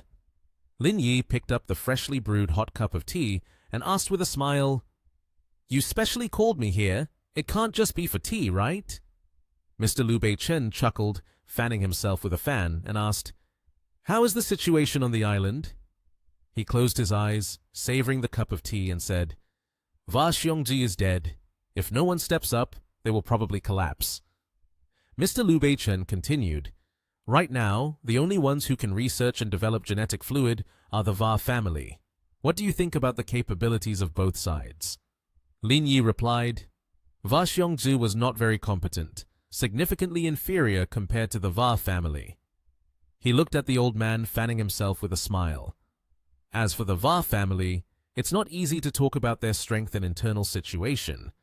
I've only seen the tip of the iceberg. The specific situation is impossible to guess. Mr. Liu Bei-chen asked, You are now the team leader of Team 1. How will you arrange things? Lin Yi smiled and said, I will do as the superiors arrange. I have no advantages, just obedient. Pointing where to go is what I do. Wherever I'm needed, I will go there. Mr. Liu Bei-chen laughed and looked at him and said, "Kiddo, you only know how to talk nonsense with me every day." He stood up, laughing, and said, "Then come with me, I will introduce you to someone." Lin Yi calmly asked, "Who is it?" Then, at a house with a red gate, Lin Yi followed Mr. Liu Bei-chen. He said, "Whether it's good or not, you will see for yourself." At a place where many people were standing, there were voices in front of a crowd that was encircling. Lin Yi asked, "What is happening?" Two people turned back, seeing Lin Yi and Mr. Liu Bei-chen gradually approaching. Then, they began to spread apart, making way for the two.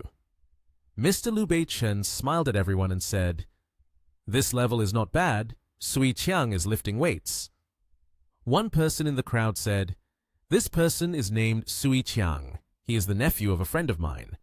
I heard about him before, and my impression is that his level is not bad. He has already reached level D, with very good talent and high skill level." Lin Yi looked and said, "Pretty strong, but compared to the organization, the training and equipment of everyone else is indeed a bit lacking. It's quite interesting, but not professional at all. It doesn't provide a comprehensive view." Mr. Liu Bei-chen chuckled and nodded happily, saying, "The training conditions certainly can't be compared to the organization. I just wanted you to evaluate a bit. If possible, then please keep it for your team." Lin Yi looked at him and said, "Tomorrow is the official trial training day. At that time, call him to the organization point. It'll be much more appropriate." Mr. Liu Bei-chen smiled and looked at Lin Yi, saying, "You silly." He also laughed, looked at him, and asked, "Am I too inept at handling things?" Mr. Liu Bei-chen placed his hand on Lin Yi's shoulder and said, "Not even out of respect for me. For many years you've been the second." Mr. Liu Bei-chen looked ahead, thinking to himself, "Your dad is the first." Grandfather Sui Qiang stepped out with a person. He smiled and said, "Mr. Liu, this is my grandson, okay?" Mr. Liu Bei-chen bowed his head and smiled, saying, "I think it's okay, but their team leader isn't very satisfied. We should have him participate in the training tomorrow to see how he performs overall." He looked at Lin Yi and asked, "Team leader, do you think this person is too young?" Grandfather Sui Qiang said, "Leader Lin, I want to ask you what exactly you are not satisfied with. Could you tell me?" Lin Yi smiled wryly and said, "Please don't misunderstand. I'm not saying he is not good. I just feel that the training conditions here are a bit isolated. Let's wait until tomorrow when the official trial training begins. Doing a comprehensive assessment over there would be more appropriate." He said, "Tomorrow, we will participate in the official trial training, but if nothing unexpected happens, I probably won't join your team." Behind him, two people followed and said, "Sui Qiang, let's go." Sui Qiang frowned and asked, "Grandpa, what's wrong?" He calmly extended his hand forward and said, "This team leader thinks your skills are not up to par, so he doesn't intend to accept you right away. Tomorrow, you still have to participate in the official trial training." Sui Qiang was surprised and said, "No way! Even my skills are being criticized." Sui Qiang pointed at Lin Yi's face and said, "Although you are the team leader, I feel that if it's a trial, you might not be better than me." Then, Bei-chen stepped forward and ruffled Lin Yi's hair, which surprised him a bit. He said, "You can choose not to select him, but you can also choose to compete with him. Whether it's a donkey or a horse, it has to be taken out for a walk. Saying no means nothing at all." The old man with white hair said, "That's right. Specifically what the skills are, a competition will reveal everything." Then Sui Qiang smiled and said, "Grandpa, if I win against him, does that mean my skills can qualify me to be the team leader?" Sui Qiang's grandfather replied, "That's not wrong, but every place has its own rules. It's hard to climb to this position, and people can't just give it up." Lin Yi said, Don't. You guys shouldn't just talk nonsense and use provocation tactics here. If you beat me, the position of team leader will belong to you. This is a serious matter, of course. The capable ones can stay." He pondered silently. This young man, although not very old, has a very strong temperament. After that, Sui Qiang laughed, rolled up his sleeves, and said, You said it. What are we competing in? I'll just listen to you, right? Lin Yi replied, the official training trial has a total of 4 tasks. Due to the conditions not permitting, we will carry out the first 2 tasks. As long as you beat me in one task, the position of leader will go to you. The first task is to compare agility. Lin Yi asked, do you guys have guns? A man replied, the guns are all kept in the equipment room. We haven't brought them out because there is no live fire mission today. Lin Yi smiled and asked, can you lend me 2? Liu Beichen nodded slightly. There was a voice saying, wait a moment, I will go get them now. Then someone brought out 2 guns, holding a small black gun with his hand pointed at his temple, smiling smugly and said, no need to pass them. I need to find good shooting skills. Later, both of you aim here and shoot. Everyone was surprised to hear Lin Yi say that. Liu Beichen looked surprised, anxious and pale, asking, young man, what do you want to do? Lin Yi, with an innocent face, said, dodging bullets, checking like this is more effective. Liu Beichen, in front of everyone, looked at them with a bit of annoyance and said, this is reckless. He waved his hand and laughed, saying, is there anyone who checks like you? Isn't this joking with people's lives? Liu Beichen replied with a smile, you guys go exchange 2 paintball guns for the drill. The brown-haired person responded, Roger. Then everyone stood in their positions. A voice said, all right, now we can start. The brown-haired person held the gun and asked, are the 2 of you ready? The 2, Lin Yi and Sui Qiang, both chuckled and replied in unison, ready! Then the 2 of them, one with black hair and the other with blonde hair, simultaneously raised their guns. Their hands were already placed, ready to pull the trigger. Subsequently, Lin Yi managed to dodge a bullet that brushed past his shoulder.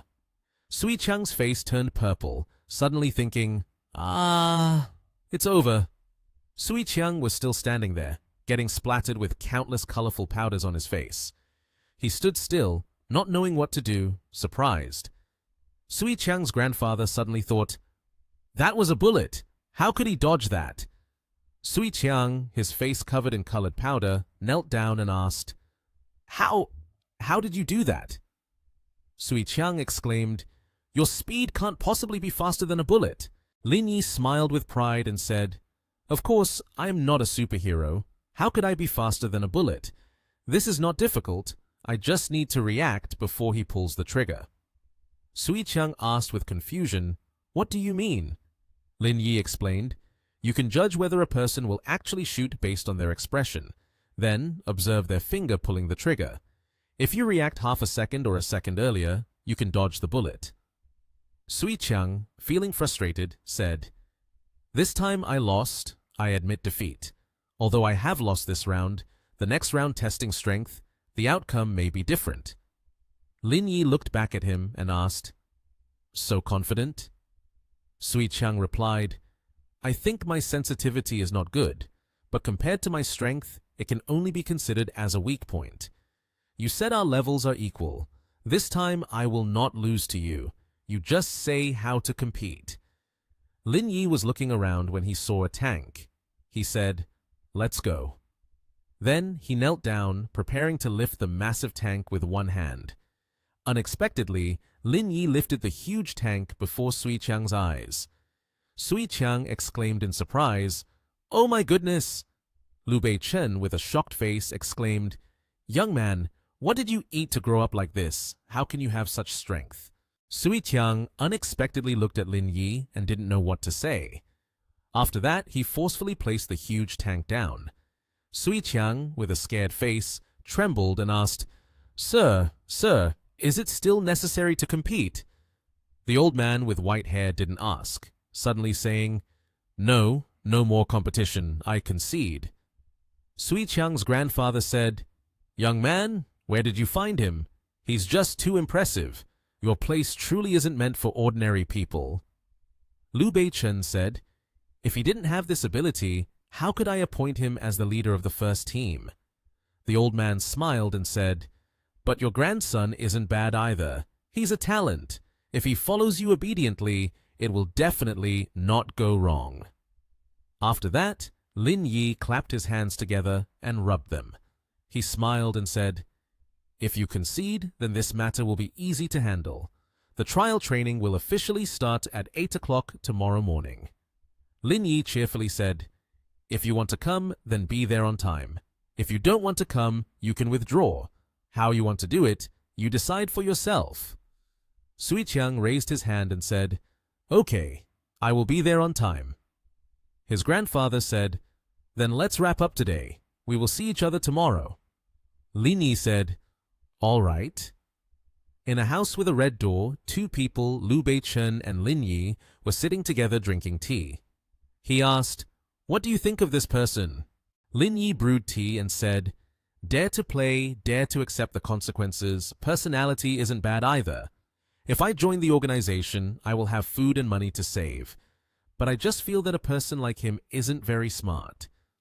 Liu Beichen replied, "It's because you are too clever and astute that you see everyone as lacking in intelligence. By the time the official training starts, you might discover that there are many people, some even not as capable as he is." Lin Yi took a sip of tea and said, "What you said is indeed reasonable."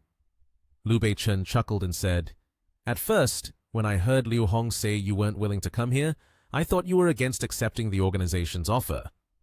Lin Yi held the cup of freshly brewed tea, still steaming. He said, "It's not that. Mainly the greenhouse fruits are ripe. I was in a hurry to sell them, but I've brought them all the way to Yanjing. If they don't sell, you have to buy them all from me." Liu Beichen stood up and said, "You kid, you're something else. This is the first time I've seen a billionaire selling fruits. Well then, let's call it a day. I'm going back to sleep." Lin Yi put his arm around Liu Beichen and said, "Let me take you home." After that, Lin Yi knocked on the red door. A person dressed in blue came out to open it for him, and Song Yuzhen, Liu Beichen's wife, opened the door and said, "This person is—" Liu Beichen smiled and said, "This is Lin Yi. We were just chatting a bit." Song Yuzhen laughed as she looked at Lin Yi and said, "So he is Lin Yi?" Song Yuzhen laughed, pulling Lin Yi's hand into the house, and said, "Come in and sit down. I'll go buy some things, and after dinner, we'll go out." Lin Yi felt a bit uncomfortable and looked at her, thinking to himself, "We just met for the first time, and this old lady is already so enthusiastic." Lin Yi smiled, scratching his head awkwardly, and said, "I probably won't eat. I have other things to do this afternoon. I'll leave first." Song Yuzhen smiled and said, "If you have something to do, I won't keep you. Come over when you have time." Lin Yi replied, "Sure." Then he stepped out of the house, thinking, "This old lady, we're not familiar. Why is she being so courteous to me?" His phone in his pocket rang, still ringing. The caller was an unknown number. Lin Yi answered, and the other person said, "Hello, am I speaking to team leader Lin? My name is Zhang Baotian. Mr. Liu said you have some fruit to sell and asked me to come help. Is there anything you need assistance with?" Lin Yi asked, "I want to go to Yang Fujing Street, but it seems like they don't allow stalls there. Can you arrange a stall position?" The other person replied, "That won't be a problem." The person on the phone said, "Let's be friends. I will go arrange things for you now. Just drive to Yang Fujing Street. Once everything is arranged, I will send you the location." Lin Yi replied, "All right, thank you for your hard work." At Yang Fujing Street, a bus stopped in a crowded area. Lin Yi smiled, holding a watermelon and a cloth bag, looked at a man and asked, "Are you Zhang Baotian?" Zhang Baotian got off the bus, saying, "That's me." Zhang Baotian smiled and said, "This is considered the best spot on Yang Fujing Street. There are many people passing by here. Selling goods should be fine." Lin Yi smiled, putting the watermelon into his hand, and said, "Thank you. These are all pesticide-free fruits. Take them home and enjoy." Zhang Baotian took the watermelon and said, "Captain Lin, I can't accept your things." Lin Yi smiled, handed him the cloth bag as well, and said, "It's fine. Enjoy it as much as you want. No one will care. If anything happens, I'll take responsibility." Zhang Baotian lowered his head, saying, "Then I'll be going now. if anything comes up, please call me. Lin Yi replied, "All right." After that, he placed a basket of cloth on top and quickly glanced at the display of fruits that Lin Yi had set up. A girl with purple hair smiled and said, "The fruit seller brother is so handsome." The guy in the green shirt, ruffling his hair, said, "What good is being handsome? He's just a fruit seller. The money he makes in a month isn't even enough to buy a pair of shoes for his girlfriend." She smiled and said, "You're right, but I feel like his fruits are very fresh. I want to buy some to eat." She smiled and walked over, saying, let's go. Buy some over there. I haven't eaten lychee in a long time." He walked over, looked into the basket of lychees, picked one up. Then he squeezed the lychee into his mouth and said, "Really sweet." He laughed and said, "Brother, how much are you selling your lychees for? Give me 5 kilograms. Lin Yi smiled, raised the QR code and said, 3,000 yuan per kilogram, a total of 15,000 yuan. Just scan the code. The man in the blue shirt was taken aback and said, "What are you saying? 3,000 yuan per kilogram?" Lin Yi smiled and replied, "You didn't hear wrong. It's 3,000 yuan per kilogram. You've tasted it too. Everyone who's eaten it says the quality exceeds the price." He, somewhat angrily, asked, "Did you raise the price just because you saw me eat one first?" He angrily pointed at Lin Yi and asked, "Are you here to cheat others?" Lin Yi covered his ears and said, "If you can't afford to buy it, just say so. I don't force anyone to buy." Lin Yi said, surprising him, "But since you've eaten one lychee, based on the price, it should be about 100 yuan. If you can't afford 5 kilograms, then just pay for one." He smirked and asked, "What if I don't want to pay?" Then a hand pulled his arm back. The girl with purple hair said, "Let's just give him the money, consider it charity for a beggar." The guy in the blue shirt held his phone and said, "Don't worry, I will pay him, but I don't have cash on me right now. I need to call a friend to bring it over." He smiled smugly and said, "They just opened a new shop nearby. I'll make a call. They will be here in a few minutes." He pointed at Lin Yi and said, "You stay here. Don't go anywhere. I'll call them to bring the money." Lin Yi smiled, pointed at the fruit display below, and asked, "I'm the one running the stall here. Where could I go?"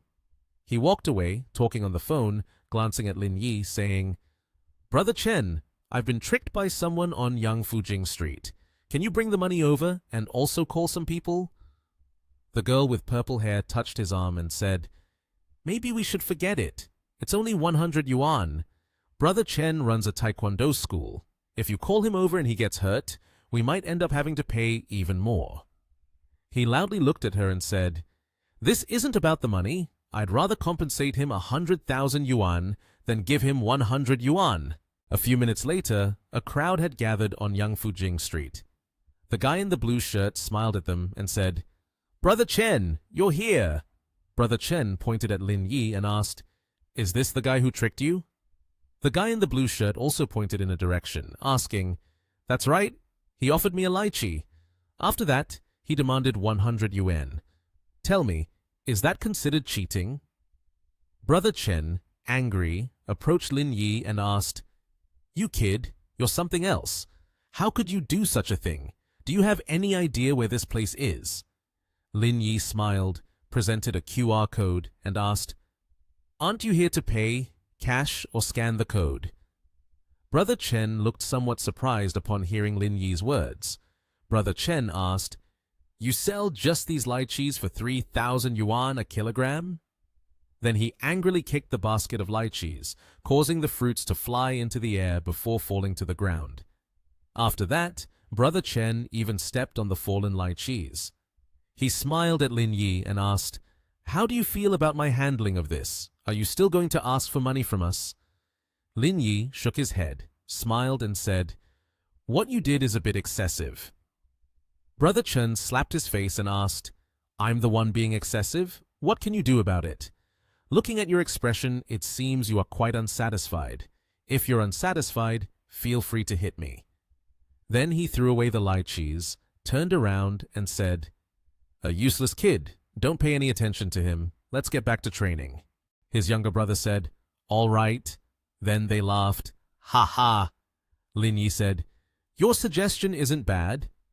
Then he punched him in the face, making him lose balance and fall to the ground.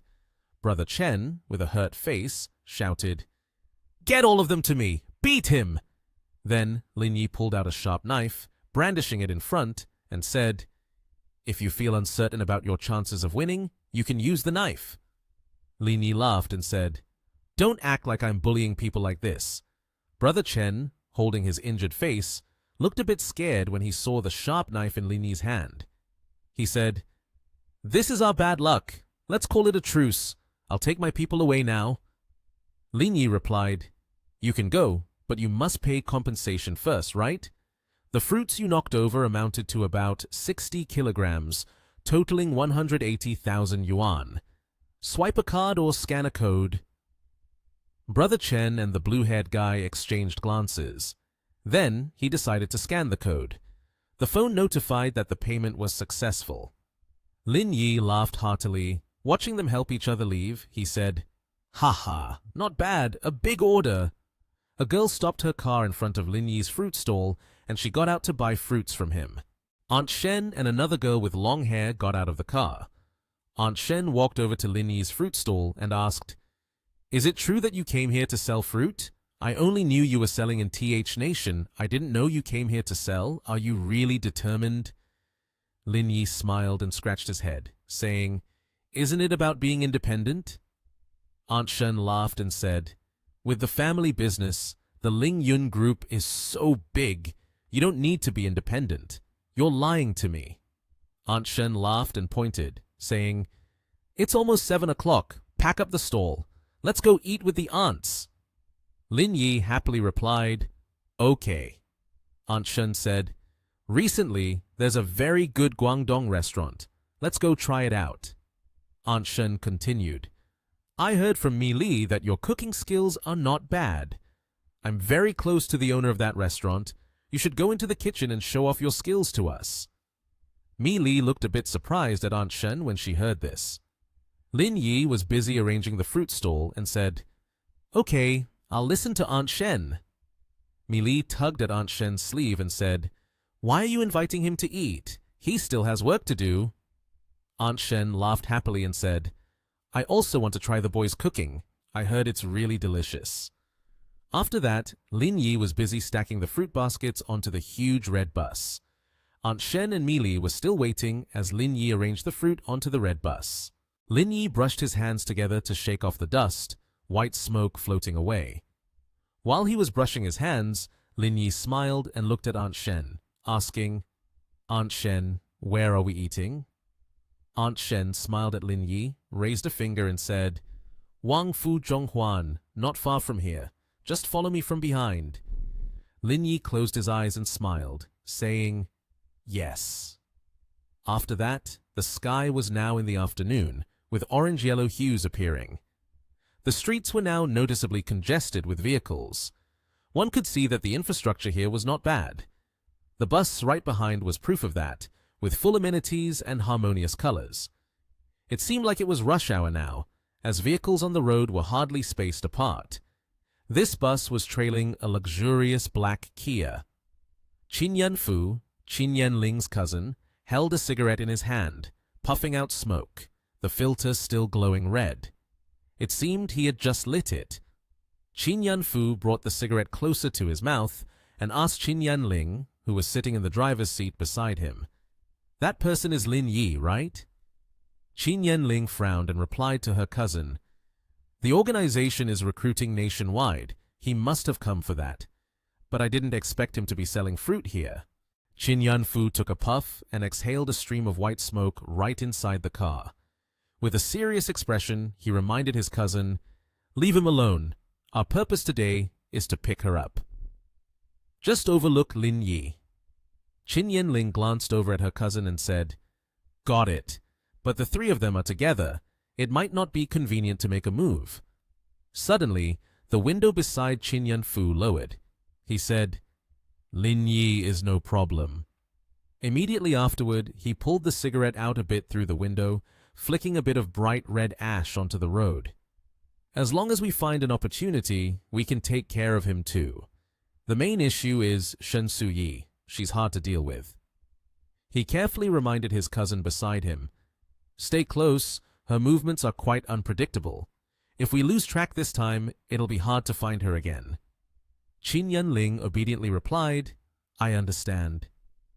The car quickly accelerated, speeding down the road ahead. Outside a luxurious restaurant, a long line of people awaited, dressed in expensive clothes. Lin Yi and two others, a young and beautiful girl named Wang Tong and a mature-looking woman with an elegant demeanor, approached right behind where people were queuing. He rubbed his head, looking quite disappointed. It seems like we are late, with so many people here. I wonder how long we have to wait in line. The woman with her hair bun, exuding the air of a high-class person, spoke up. I'm the one leading the two of you here.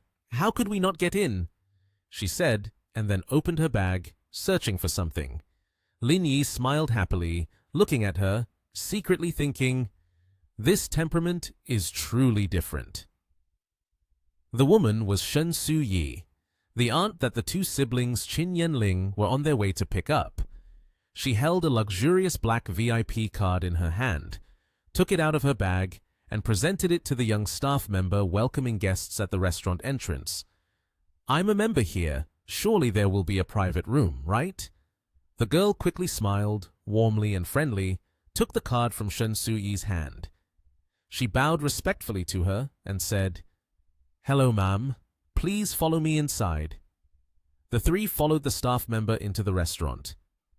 Just as they were about to reach the door, suddenly someone from among the people waiting in line voiced their displeasure, causing a commotion. Didn't you say it was full inside? The shout just now came from a chubby man with gold-rimmed glasses, pointing at them. We all waited here. What gives them the right to go in? The staff member quickly approached him and explained, Hello, sir. Because that person is a member of the restaurant, I can enter the private room that has been prepared. He didn't believe a word the restaurant staff said. He thought she was just trying to cover for them with some superficial talk. His face was displeased, and his eyebrows furrowed tightly. Member, who are you trying to fool? He rudely and angrily tried to cause trouble by pointing his finger at the restaurant staff and shouted, How many times have I come here to eat? This restaurant never mentioned anything about members, so why does it matter to you? The staff member, though a bit scared, still tried to explain further. It's like this. Members at our place are not publicly disclosed. One must reach a certain status to be eligible to obtain a membership card from our restaurant. However, he still would not let her go. His big belly protruded, making the shirt he wore underneath seem like it was about to burst open. Don't look down on others. My annual salary is over 100 million. You're talking about status with me.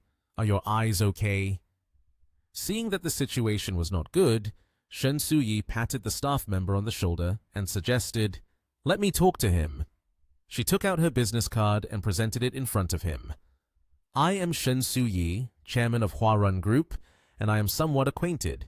The business card in her hand resembled a get-out-of-jail-free card, with the name Shen Suyi clearly printed on it.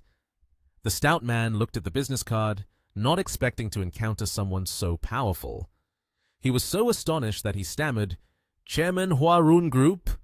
He suddenly transformed into a formal person, speaking with polite respect, which made Shen Suyi feel uncomfortable. Hello, Mrs. Shen. I am... She quickly retrieved the business card and tucked it into her bag before he could touch it. Shen Suyi regained her composure, smiled warmly as per social norms, brushed her hair lightly, and asked him, Am I allowed to enter now? The man, now dazed and confused, reluctantly smiled and replied, Of course, Mrs. Shen. Please go ahead. He stood respectfully waiting for her. Shen Suyi turned and walked away, while Lin Yi, witnessing this scene, couldn't help but exclaim, That aura is impressive. She addressed the two people accompanying her. Let's go in. The staff member joyfully invited them, Please follow me. This time, the restaurant door opened smoothly without any further obstacles. Behind the door, a man was already waiting. Upon seeing Shen Suyi enter, he bowed respectfully and welcomed her. Hello, Mrs. Shen. I am the manager here. Welcome to our restaurant. Shen Su-yi smiled and introduced Lin Yi to him. I have a chef here who wants to make a few dishes. May I borrow your kitchen? The manager felt quite honored in his heart. His expression was even happier than winning the lottery, unable to stop smiling. He signaled to the staff member who had just been standing beside them to take them in, saying to Lin Yi, "The server will take you to the kitchen." Lin Yi immediately responded, "Sure." He turned to Shen Su-yi, who was standing next to Wang Tong. "Then I'll go to the kitchen and take a look." The server led him into the kitchen. She spoke to the head chef, who was standing there with his arms crossed, watching. "Chef Wang, we have a member of the restaurant who wants to borrow our kitchen to make a few dishes. I'm here to inform you first." The person was Wang Jin-tai, the head chef of the restaurant, who looked at Lin Yi with a contemptuous gaze. The sarcasm was evident in his words. "Cooking? This is not a place to practice." The server was taken aback by the chef's unpleasant attitude. She gestured towards Lin Yi and corrected his statement. "This is not a practice session. The customer said this guy's skills are outstanding, so they want him to showcase his talent, which is why I brought him here." The chef named Wang Jin-chai was adamant about cooking for himself. He pointed his thumb at himself and said, "Even though my skills are not bad, they are just ordinary skills. How about I cook? I will definitely put in my best efforts to ensure they are satisfied with the meal." The server felt a bit awkward at this moment. Her delicate eyebrows knitted together, and she touched the back of her neck, saying, "I really have no way out of this. The manager has already agreed. How can I dare to refuse, right?" Wang Jin-tai finally relented, expressing his dissatisfaction by saying, "Fine, then let him cook here." The server appeared to be relieved of her burden and smiled at the chef, saying, "I will leave him to you then." Now in the kitchen, Lin Yi had been appointed as the temporary head chef. He held a red lobster in his hands. Wang Jin-tai placed his hands on his hips and asked him, "So what dish do you want to prepare? I'll have someone prepare the ingredients for you." Lin Yi shook the lobster in his hands as if testing its weight, and then replied to the chef with the names of several dishes: Kung Pao chicken, chopped white chicken, stir-fried lobster in superior soup. Wang Jin-tai instructed his assistant chef, "Go prepare the ingredients." The young assistant chef quickly responded, "Yes." Before long, the ingredients were ready.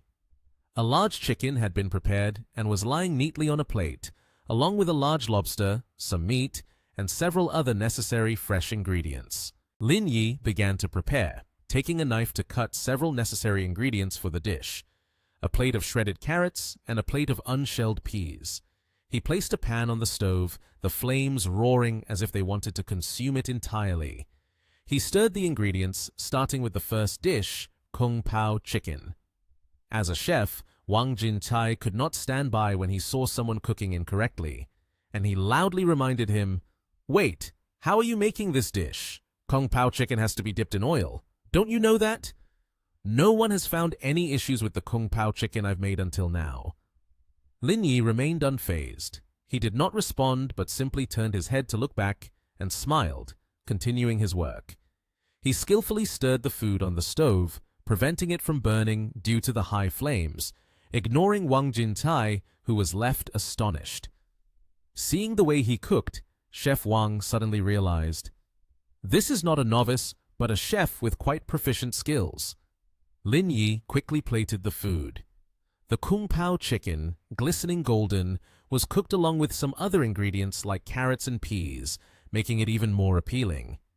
The fragrant aroma wafted throughout the kitchen. Wang Jin-tai and a few of his kitchen staff stared blankly at the plate of chicken, astonished with their mouths agape. Lin Yi, who was wiping his hands, found it amusing upon seeing this. He called out to them, "Don't just look. I can take some chopsticks and try it." Chef Wang was not polite at all. He picked up a pair of chopsticks and said to Lin Yi, "Then I'll be disrespectful." He picked up a piece of meat and put it into his mouth to taste. Wang Jin-tai's eyes lit up. The piece of meat in his mouth made him reconsider Lin Yi. Sweet, sour, spicy, salty, each flavor distinct. The chicken is firm but not overcooked. The heat is just right. This flavor is truly delicious. Suddenly, Lin Yi spoke up, wanting a comment from him. How does it compare to your dish? Wang Jintai sighed and praised Lin Yi. It is indeed better than what I make. It truly has the old flavor of Yanjing. He asked Lin Yi, Young man, where did you learn your skills? I've been cooking for over 20 years, and my level is still not as good as yours. Lin Yi humbly shared with Chef Wang, who had originally made things difficult for him. It's all self-taught. I can't say my level is very high, just a bit of talent. He suddenly felt cheerful and comfortably invited Lin Yi. Come on, there are still 2 dishes left. Cook them for us to see, so I can learn. Qin Yingyue and Shen Suyi had already sat down at the dining table. Suddenly, Qin Yingyue spoke up a bit apologetically. You really didn't have to call for 3 dishes. 1 dish would have been enough. Why 3? Shen Suyi immediately replied, Isn't it all dishes that you like to eat? It's a good chance for him to show off his skills. However, Qin Yingyue felt a bit heartbroken and said, The main thing is that he has been selling fruit all afternoon. He must be very tired. Shen Suyi leisurely poured tea and said, Fortunately, you haven't been there with him all these years, or else he would have been spoiled by you. She handed the freshly poured cup of tea to Qin Yingyue. What's so tiring about cooking 3 dishes? Besides, he's your son. Cooking a meal for his mother is only natural, right? Qin Yingyue took the cup of tea but still felt a bit hesitant. That's true. I do want to eat the dishes he cooks, but I haven't raised him. This meal can't be so simple. Hearing this, Shen Suyi immediately comforted her. Why cry when everything is fine? What's not simple about it?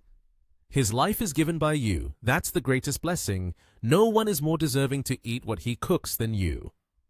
Qin Yingyue, feeling heartbroken, wiped away her tears with a handkerchief. There are some things you don't understand. Shen Suyi calmly said, All right, quickly wipe your tears. Lin Yi is coming over soon. What if he sees you sitting here crying? Your son is very cunning. Do you think you can fool him? At this moment, a female waiter opened the door and walked in, carrying a plate of food. The elaborately arranged dish was quickly placed on the table. Upon seeing its appearance, Shen Suyi couldn't help but exclaim, Looks great! Let's try the food made by Chef Lin. It's not something just anyone can eat. As soon as she finished speaking, she picked up a piece to taste. Qin Yingyue quickly praised, It's indeed delicious! While they were enjoying the delicious food on the table, Lin Yi entered with 2 other plates of food in his hands. The dishes were quickly placed on the table for everyone to enjoy together. After savoring the delicious food, everyone gradually started to leave. Qin Yanling pointed toward them from the car and said, Big brother, they've arrived. At this moment outside, everyone was still unaware that they had been targeted, so they remained very calm. Shen Suyi had asked, Your Uncle Liang is on a business trip. Why don't you stay over at my place tonight? However, Qin Yingyue refused, saying, I have already booked a hotel. But Shen Suyi stubbornly held on to Qin Yingyue's hand and pulled her along. She firmly said, Cancel it. It'll be so boring for you to stay home alone. Let's decide on this. Seeing that Shen Suyi seemed determined, Qin Yingyue reluctantly agreed. After all, no one is at my house, so let's go to my place. Lin Yi, watching the 2 of them from behind, wondered to himself, what is the relationship between these 2 that makes Shen Suyi invite her to live at her house like this? In the car, Qin Yanling asked the man beside her, Elder brother, things are not looking good. Tonight she will go to Shen Suyi's house. What are we waiting for? The man hurriedly replied, There's no need to wait any longer. We cannot underestimate her. She could slip away at any moment. A large red and blue vehicle was parked there, ready to move. Lin Yi, who was driving inside, was a bit surprised to see 2 figures ahead. He was slightly taken aback and said to himself, Qin Yanling, so it's him. This guy isn't here to seek revenge on me, is he? Lin Yi, although he didn't know their purpose for coming, still got out of the car. As soon as he stepped out, he teasingly said, "You are really someone who forgets the pain once the wound has healed. It hasn't been long, and you're already here to seek revenge on me." Hearing that, Qin Yanling angrily replied, "You better get out of the way. I'm not here today to find you." After hearing Qin Yanling's response, Lin Yi immediately thought to himself, "If they aren't here to find me, could it be that they are here to find them?" Qin Yanling smirked slyly and said, "Hey there, long time no see." At that moment, Lin Yi seemed to have suddenly realized something. He quietly analyzed in his head, Qin Yanling's sister is the third miss of the Qin family. Seemingly having guessed correctly, he asked in surprise, "So she is my biological mother?" Lin Yi wanted to confirm again and slowly asked, Is she Qin Yingyue?" Upon hearing this, she hesitated a bit, unsure of what to say. Shen Suyi stepped forward to explain, "She is Qin Yanling." Quickly, she glanced at each person and said, "The person standing next to her is Qin Yanfu, the eldest son of the third generation of the Qin family. They came today to find her, but she doesn't want to meet, so handle this matter." Upon hearing this, Lin Yi immediately agreed. "Understood, Aunt Shen. The two of you should get back in the car first." Qin Yanling was still very angry and told Lin Yi, "The grudges between you and me today are not something I want to dwell on, but this is a matter for the Qin family. I hope you can clarify your stance. Don't get involved." Hearing this, Lin Yi felt anger rising, rolled up his sleeves, and said, "Looking at your state, it seems you won't be leaving. Then let's get physical. Someone has to go down." He rushed towards them quickly. Qin Yanfu instantly counterattacked, saying, "No wonder you dare to lay a hand on my little brother. You're quite arrogant with some spirit." Lin Yi said nothing, leaping up and delivering a kick to his face. Qin Yanfu was a bit stunned and exclaimed, "Hey, this is totally not in line with your D rank level." Lin Yi, upon hearing this, expressed some disdain and said, "With just the two of you, you really shouldn't go out and embarrass yourselves anymore." He charged forward and kicked Qin Yanfu in the stomach, shouting, "Get lost!" Qin Yanfu fell to the ground, crying out in pain. Lin Yi slowly approached him, coldly warning, "Don't come looking for her again. She no longer has any ties with the Qin family." Suddenly, Lin Yi grabbed Qin Yanfu's hair, pulling his face closer and warning one last time, "If you dare to do it again, I will burn your Qin family to the ground." Qin Yanfu was still unafraid, speaking up and asking, "For a person you don't know, do you think provoking the Qin family to this extent is beneficial?" Lin Yi showed no concern, simply standing up and saying, "As a defeated person, this is not something you should discuss. You two had better get out of here right now. Don't make me unhappy, just leave." Qin Yanling quickly moved to help Qin Yanfu up. The car sped off, returning to the group of Lin Yi. After they left, Shen Suyi spoke up. "Actually, there's not much left to say. I'm sure you can guess her identity as well." Qin Yingyue, with tears streaming down her face, recounted the past. "Your biological parents had countless enemies when they were young, and on top of that, I had also cut off ties with the Qin family at that time to protect your safety. Reluctantly, I had to take you to the orphanage. It was all due to circumstance. I hope you can understand." Lin Yi not only didn't blame her, but moved closer to hug Qin Yingyue tightly. He expressed his deep gratitude, saying, "I do not hate you at all. Thank you for giving me life." In the end, Qin Yingyue could no longer hold back and burst into tears in Lin Yi's embrace. Shen Suyi also came to comfort her, saying, "Let's go together. This is not a place to talk." Qin Yingyue immediately replied, "All right."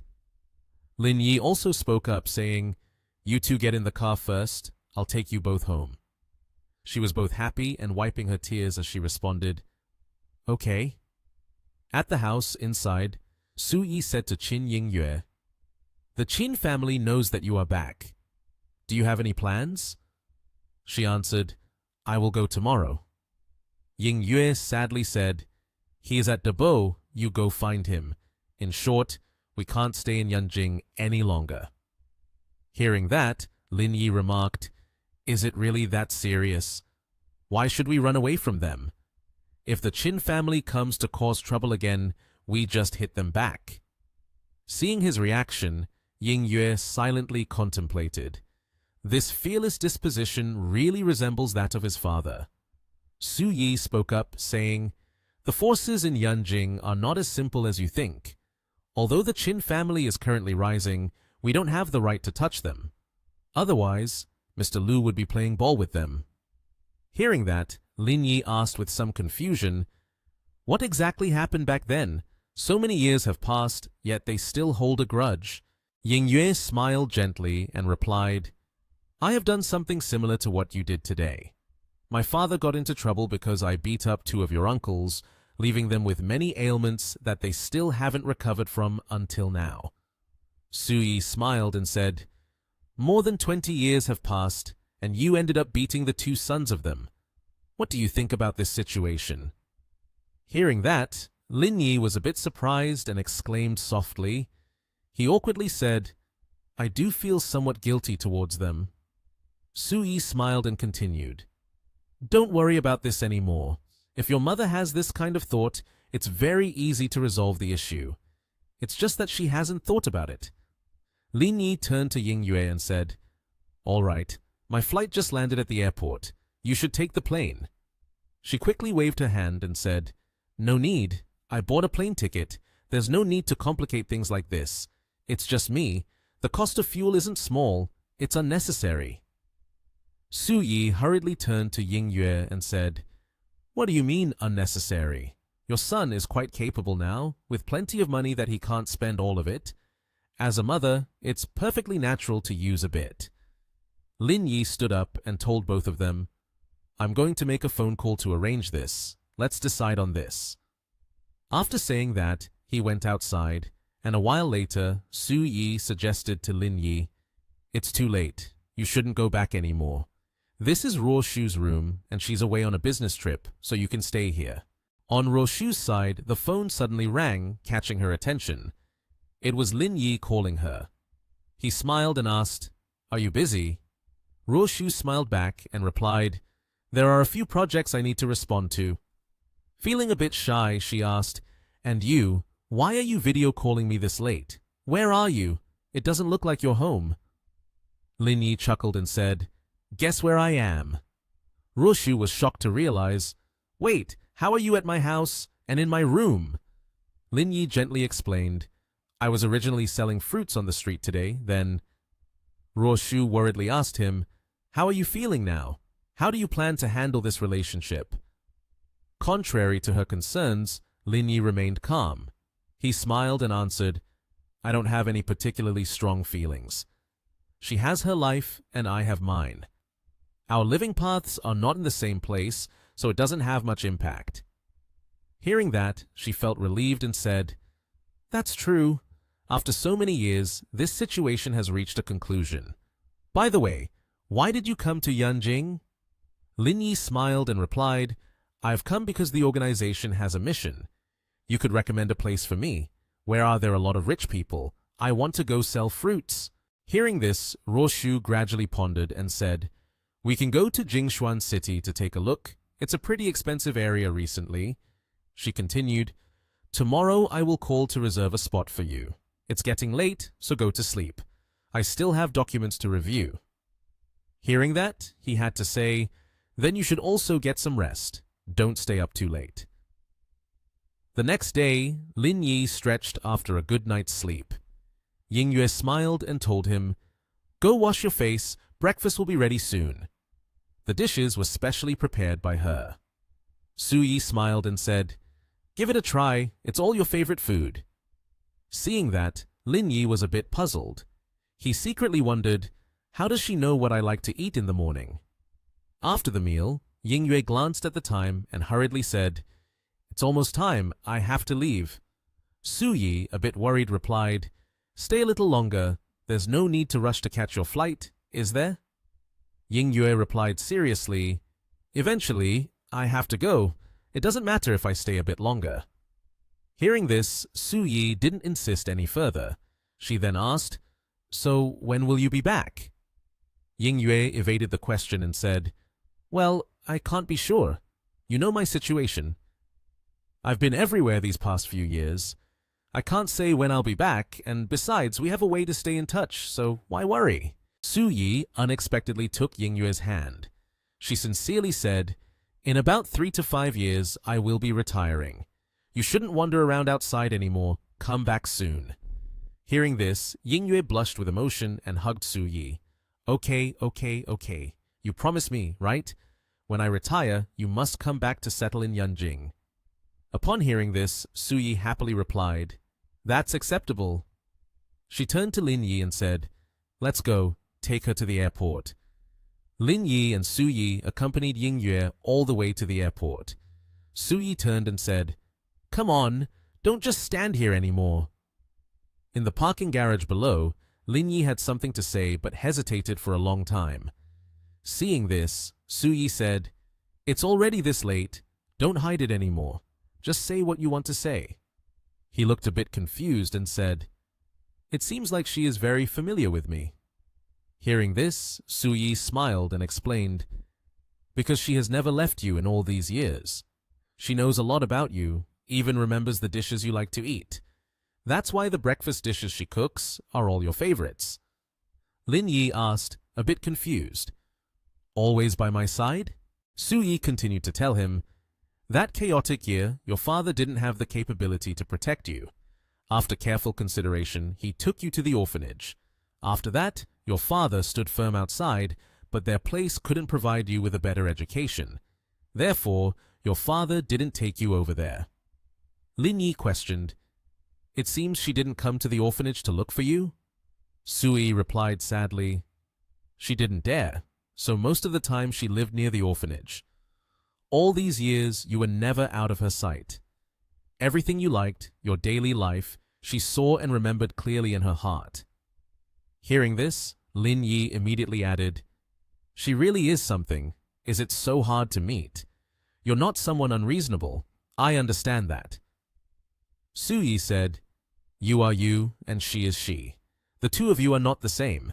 She is the gentlest person I've ever met in this world. Even though you are her biological child, she doesn't dare to hope that you would go and acknowledge her." Lin Yi stretched and smiled. "Then let's go with the flow. That's also good." Su Yi smiled and chatted with him. "If you can understand these principles, then Aunt won't say much more. Life still needs to look forward. Aunt has been a mediator between the two of you for so long, it's time for me to step back and retire." Lin Yi politely expressed his gratitude. "Thank you, Aunt Shen." Hearing that, she smiled lightly and said, "Silly boy, why be so polite with Aunt?" Suddenly, his phone unexpectedly rang again. The person on the other end asked him, "Brother Lin, the trial training has already started. Where are you? The people coming this time are all very good. You should hurry over and see if there's anyone suitable." Lin Yi smiled and replied, "Don't worry, I will head over there now." Su Yi, a bit curious, asked, "Did the organization call you?" He calmly answered, "Today is the first day of trial training. They want me to go over and take a look." He glanced at the car, quietly realizing, this car belongs to Qin Yan Ling. Suddenly, the door of that car opened, and soon after, a few people got out. The man was Qin Ying Long, the eldest son of the second generation of the Qin family. The man in the suit stepped down with arms crossed and a respectful expression. Su Yi thought to herself, "Lin Yi's own uncle." He asked, "Did Qin Ying Yue leave?" Su Yi crossed her arms and said, "Yes, she has left." This statement seemed to enrage him. He shouted, "Shen Su Yi, what do you mean by that? You know the matter between him and us. The Liang family is being too unreasonable." Su Yi raised her hands, indicating that everything was normal. "Brother Qin, what you said is slandering me. Our relationship has always been good for years. She came to Yanjing, and I welcomed her a bit. That's not too much, is it?" Qin Yinglong replied, "Of course that's not too much, but why did you step in to stop them?" Su Yi shook her head and smiled. "A woman like me doesn't have the ability to stop anyone." She pointed at Lin Yi. The one who stopped them is Lin Yi. Qin Yinglong faced Lin Yi and said, "You repeatedly oppose the Qin family. Shouldn't we think that with old Lu protecting you, we can't do anything to you? Who do you think you are to meddle in our family's affairs?" Lin Yi showed no fear and replied cheerfully, "Qin family, if you were really impressive, why care about me and Aunt Shen? If you want to make a move, just do it directly." Lin Yi raised his fist and said, "No matter when, it's all about talking with strength. Just talking alone won't do." Qin Yanling, seeing Lin Yi's provocative demeanor, also got angry. "You!" Qin Yinglong raised his hand to stop him. "Stay still." Perhaps he didn't want to fight and just wanted to talk to He Ping. "Young man, you've got guts, Qin Yinglong, I'm here now. If you dare to speak like that, do you think that with Shen Su Yi here, I won't dare to take action?" Lin Yi was warming up, stretching out his limbs to get ready to start the fight. "I don't have the thought of relying on others." Shen Su Yi, standing nearby, interjected, "Brother Qin, you're already so grown up. If you lay hands on a junior, it would be a loss of face." This remark seemed to awaken the two who were prepared to fight. Moreover, if this is a matter of the Qin family, then seeking Lin Yi is not right. It would be wrong to look for Ying Yue. You should be looking for Lin Jingzhan instead. He pondered in his mind. Lin Jingzhan? Qin Yinglong, furious, pointed at Su Yi as a warning. "This is a matter of the Qin family. How I resolve it is my own business. I hope you won't blindly involve yourself." Shen Su Yi was not one to easily back down either. Aunt Shen crossed her arms and said, "Hey, how can you call this blind involvement? Lin Yi has a very good relationship with my daughter. I naturally cannot just stand by and watch the boy be bullied. Don't you think so?" Qin Yinglong smiled, appearing dangerous. "Since you have said so, I will give you some face." He extended his hand, signaling a desire to shake hands with Lin Yi. "Let's say we don't know each other unless we fight. Let's shake hands." Then both of them shook hands, making peace. Although it was said to be a reconciliation, it seemed that Qin Yinglong had some ulterior motives, while Lin Yi felt a bit awkward. Lin Yi remained silent to receive the move, gripping Qin Yinglong's hand tightly, sending an electric-like pain through his entire arm. This left him stunned. "Hey, how is that possible?" Lin Yi appeared proud and victorious, saying, "You're already an adult, yet playing such childish games, it's quite dull." Aunt Shen placed her hand on Lin Yi's shoulder, smiling as she said, "Brother Qin, we must go now. You two have been shaking hands for a while." Qin Yinglong quickly withdrew his hand.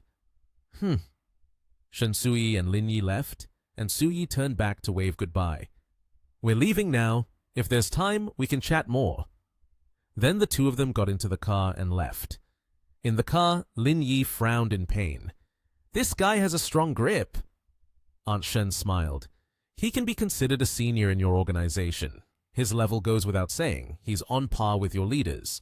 You holding on is already quite impressive." As for Qin Yinglong, Qin Yanling asked, "Dad, what was that about earlier? Was he able to hold on?" Qin Yinglong rubbed his wrist and said, "It's not that he was able to hold on. His strength is not weak either." He stated, "His power far exceeds level D." Still feeling pain, he kept rubbing his hands. "You two were not wronged in losing to him. I know you both feel unwilling, but no one should act recklessly. The Han family and Wang family from before are the best examples." Both of his children replied in unison, "Yes, we understand." Someone said, "I'm back now." The scene at the airport showed Qin Yingyue talking on the phone. "I'm preparing to come over to see you. This time I returned to Yanjing to meet our son.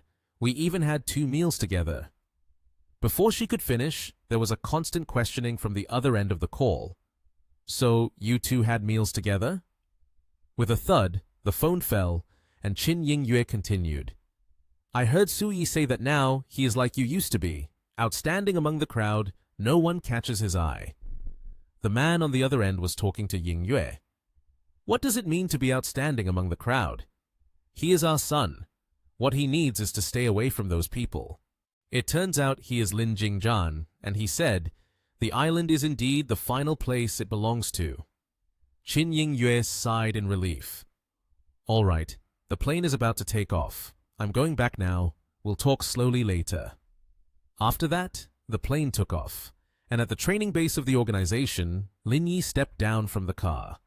He looked at the luxury cars beside him and thought to himself, this scene is quite extravagant. There was a man with dark purple hair talking to a woman with blue hair. Have you heard? This time the recruitment is for teams 1, 2, and 3. It turns out his name is Chang Chao. Chang Chao said, if we pass the training, we will all be assigned to these 3 teams. The girl with blue hair is named Yu Si Ying, and she responded, I don't know about that, but I heard the higher-ups seem to want to focus on reorganizing Team 1. Those who pass the training will select the best performers to join Team 1. The remaining ordinary people will join Teams 2 and 3. Chang Chao said while walking and extending his hand. I also don't know what the team leader of Team 1 looks like, but I heard he is a legendary figure. He has only been here for a few months, and he has already achieved 2 second places, and then was directly appointed as the team leader. Quite impressive. Chang Chao smiled and patted her head. Sister Si Ying, we are all newcomers. Even if we pass the trial training, at most we can only be assigned to teams 2 and 3. You have already reached level D, which makes you a top-tier individual here. It should be no problem for you to get into Team 1. Chang Chao pointed to the person in front of him. But I heard there is someone named Sui Qiang. He is also level D and quite strong. In the morning sensitivity test, you ranked first, and he ranked second. But when it comes to the strength test, you won't have the upper hand anymore. Sui Qiang is a tall, handsome employee, the type that many girls like. Yu Siying smiled and replied, I'm sure he will eventually get into Team 1 as well. Don't think too much about it. Having the opportunity to join the organization is already not bad. Team 1 is not a place we should aim for. Suddenly, a girl shouted, That guy is so handsome! This made Chang Chao turn his head in confusion. What's going on? Why is everyone making a fuss? Did they see a celebrity or something? It turned out that Lin Yi was walking over. Chang Chao felt that Lin Yi was quite ordinary. Isn't he just a pretty boy? Pretty boy means good-looking, but useless, like a decorative vase. Yu Siying said, Just looking at him, you can tell he's someone who only has looks, putting on an act. Chang Chao called Lin Yi over and said loudly, little white-faced guy, are you here to compete in a beauty pageant? If you have guts, let's compete. Lin Yi replied dejectedly, What qualifications do you have to call me? Do you have some special connections? How dare you act cool at the main entrance of the organization? Chang Chao was enraged. You. Suddenly, from a distance, Sui Qiang waved and called out, Team Leader Lin. Lin Yi put his hands in his pockets and asked, You're also here? How's your performance? Sui Qiang pushed Chang Chao aside and replied, Currently ranked second.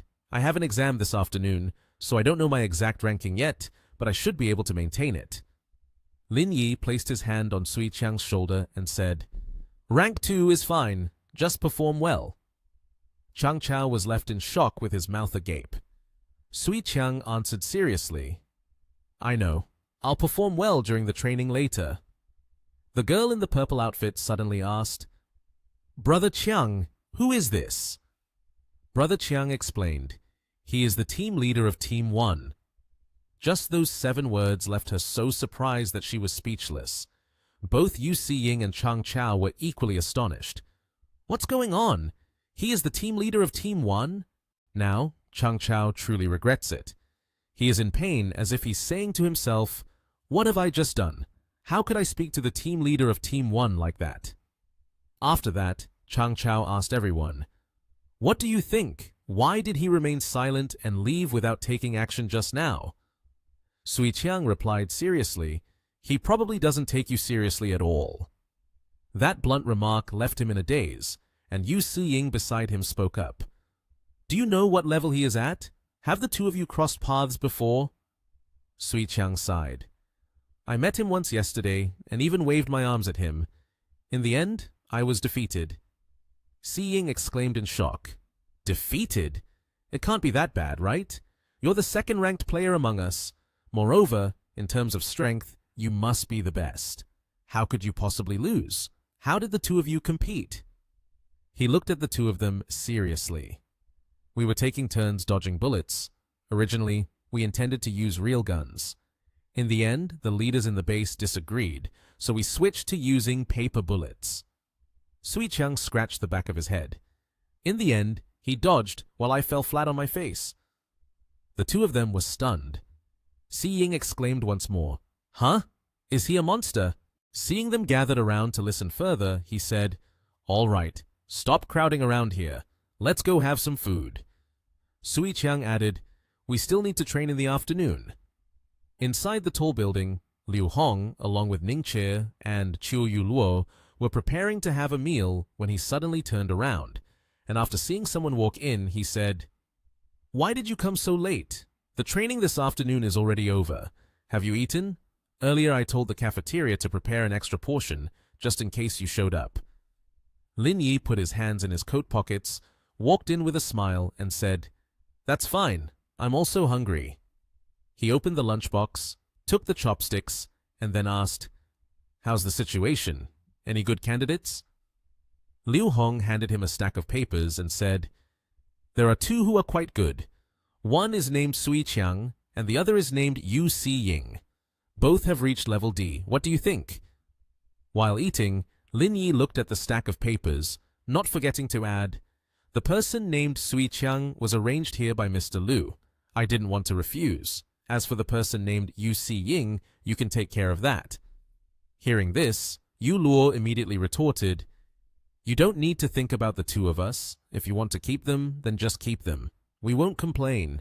Then Lin Yi casually tossed the stack of papers in his hand onto the table. "I feel it's unnecessary. On the contrary, I think future training sessions should focus more on IQ testing and recruit people who are a bit more clever. Otherwise, no matter how many people there are, they'll just be targets to absorb damage." Ning Che next to him cheerfully nudged him with her elbow. "Do you want to check your size again? So if you don't reach D, you can't be on the same team." He turned his face towards her, raised his hand and said, "You understand me? Add looks to that too." Liu Hong frowned, holding a glass of water, looking at his demeanor. "Are you suggesting that in the future, a whole team would only recruit women? When carrying out missions, it has to be compatible, right?" Lin Yi, blissfully unaware, replied, "No need, just let me carry out the missions. They just need to cheer for me from behind." Liu Hong saw that this topic was going too far and quickly waved his hand. Wait. Let's not talk about nonsense anymore. The recruitment plan will proceed as initially planned." Then he turned back to announce to them, "For the training sessions in the coming days, you three will follow along. How to recruit people, you'll choose for yourselves. I'm not going to interfere anymore." Lin Yi smiled, picked up his lunchbox, and started eating. "Well, I'm just here to take a look. This afternoon, I still have to go sell fruits. After selling, I'll come back again." Liu Hong angrily shouted, "Is selling fruit that important?" Immediately, he stopped using his chopsticks and coldly replied to him in a firm tone, "It really is important. I have to be independent." Liu Hong was at a loss for words with him and leaned back in his chair, rubbing his temples. "I truly give up on you." Ning Chi, hearing him speak like that, eagerly asked, "Where are you going to sell fruit this afternoon?" He answered, "In Kaicheng City, I've heard that there are many wealthy people there." Lin Yi expressed her confusion. "If you don't take the opportunity to sell, they will surely spoil. Is there something wrong?" Seeing this, she looked at him and said, "Today's training session is over. I'll find you when it's time." With a cheerful look in her eyes, she smiled and suggested, "I found a Dongbei soup meat restaurant that's extremely delicious. Let's go for a drink, shall we?" Ning Che slyly slipped his hand through Lin Yi's, covering his mouth. "The lamb kidney at their palace is especially good. Let me take you there to nourish you." Receiving a not particularly friendly gaze in return, Liu Hong became speechless. He also agreed and reminded them, "Don't say I didn't warn you. If you want to drink, then drink. If you want to eat, then eat. Just don't cause trouble, that's all. Ningche raised his hand to signal him. Don't worry. At the training base was a large 5-story building with the blue sky casting shimmering sunlight down. Yu Si-ying came to the place of Chiu Yu-luo and Ningche. Both of them were holding some documents to deal with work. She asked, Captain Chiu, Captain Ning, isn't Captain Lin here? Yu-luo frowned slightly and asked her back, Do you know Lin Yi? Si-ying felt a bit awkward and replied, We met during lunch this afternoon. I misunderstood him a little, so I want to apologize. Yu-luo felt somewhat helpless, thinking to herself, Just met Lin Yi and already wanting to go find him. Isn't that a bit too fast? Ningche interjected, puffing out her chest and said to Si-ying, He looks down on women under Cup D. Even if you look for him, it won't matter. Captain Lin has his preferences, so don't waste your time trying to find him. Go do something productive instead. Cup D refers to the breast size of women. Suddenly, some other women jumped in and claimed, I'm a Cup D. I'm also size D. Another woman said, No, I'm E. Yu-luo felt scared and confused, stepping back from these women, thinking, The levels here are that high? Are they drinking hormones? Hearing them say that, Si-ying became anxious. Does that mean I have no chance? But she shook her head, not admitting it, and replied, Captain Ning, you misunderstand. I'm looking for Captain Lin for another matter. Could you let me meet him for a moment? Ningche kindly instructed, Lin Yi is not here. He went to Kaicheng City to sell fruits. After the inspection team is done, you can go there. You should be able to find him. Si-ying happily waved goodbye and quickly left, saying, Thank you, Captain Ning. I will participate in the inspection properly. In the city with towering skyscrapers, a bus stopped and Lin Yi stepped off. Before he reached the ground, someone approached him and asked, Excuse me, are you Lin Yi? Lin Yi looked at the person and replied, That's me. It turned out that the person was Li Ji, the vice president of Kaicheng Group. Li Ji said to him, Chairman Shen called me and mentioned that you wanted to set up a stall to sell goods here.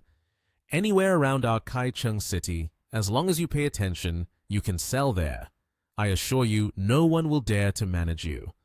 Lin Yi pointed to a large passage and asked if he could sell there. I see this main entrance is quite good. There are many people passing by. Can I sell here? Li Ji waved his hand in agreement. Your suggestion is, of course, approved. I have already called someone to clean up. Here, you can arrange it however you want. I will have a few people help you carry your goods. After that, Li Ji's staff helped Lin Yi unload the goods from the vehicle. Lin Yi placed the sign down, predominantly in yellow and red, stating the price of 3,000 yuan per kilogram. As people passed by, everyone was astonished by that price. An aunt walking by asked, Young man, are you sure you didn't make a mistake with the price? 3,000 yuan for 1 kilogram? Lin Yi confidently replied with a serious face, That's right, 3,000 per kilogram. My fruits have beauty-enhancing properties. Those in the know will definitely come here to buy. The aunt huffed angrily and turned to leave.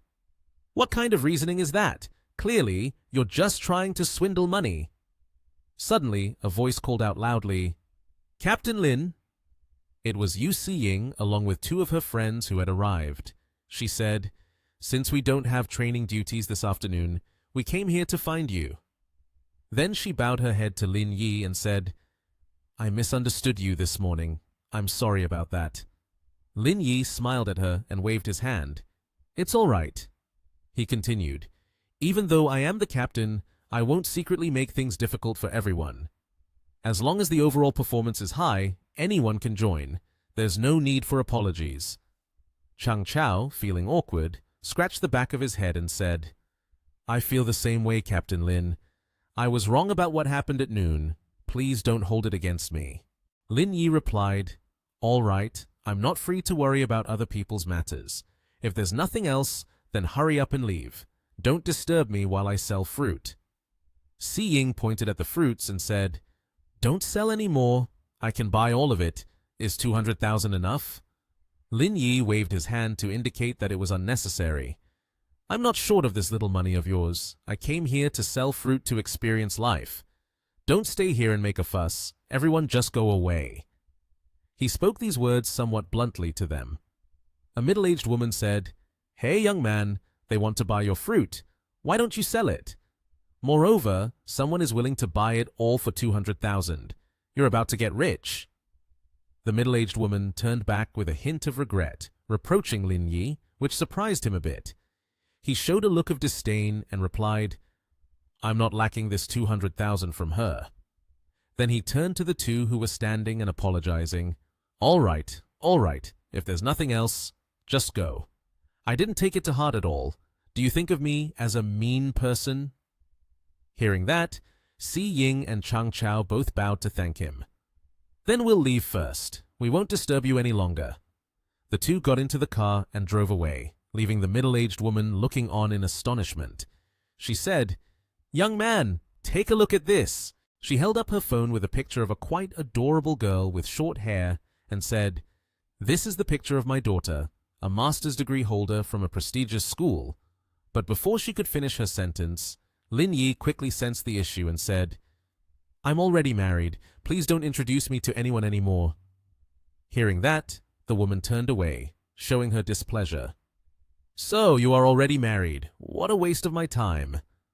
Leaving Lin Yi speechless, someone else asked, "Hey Lin, aren't you from Nation TH? Why are you here in Yanjing selling fruits?" Zhao Shiqi, a bit surprised, asked. Lin Yi replied, "I came to do some business in Yanjing, so I conveniently brought some fruits along." Upon hearing that, the joy was evident on Shiqi's face. She cheerfully said, "What a coincidence! My family also lives here." She smiled brightly, pointing at the fruit stalls, and said, "I want to buy an additional 10 kilograms. Your fruits are truly magical. After I ate them, I felt so much better. Many people have asked me for your address. It's great that you came to Yanjing." Suddenly, a girl passing by, seeing Shiqi looking like a celebrity, exclaimed, "Are you Zhao Shiqi?" Shiqi promptly replied, "Yes, it's me." The girl said, "Oh my God, it really is you. I love the movie you acted in. Can I get your autograph and take a picture with you?"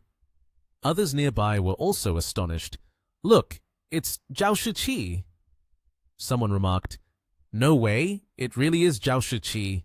Seeing the famous actress, a large number of fans flocked around in a crowd.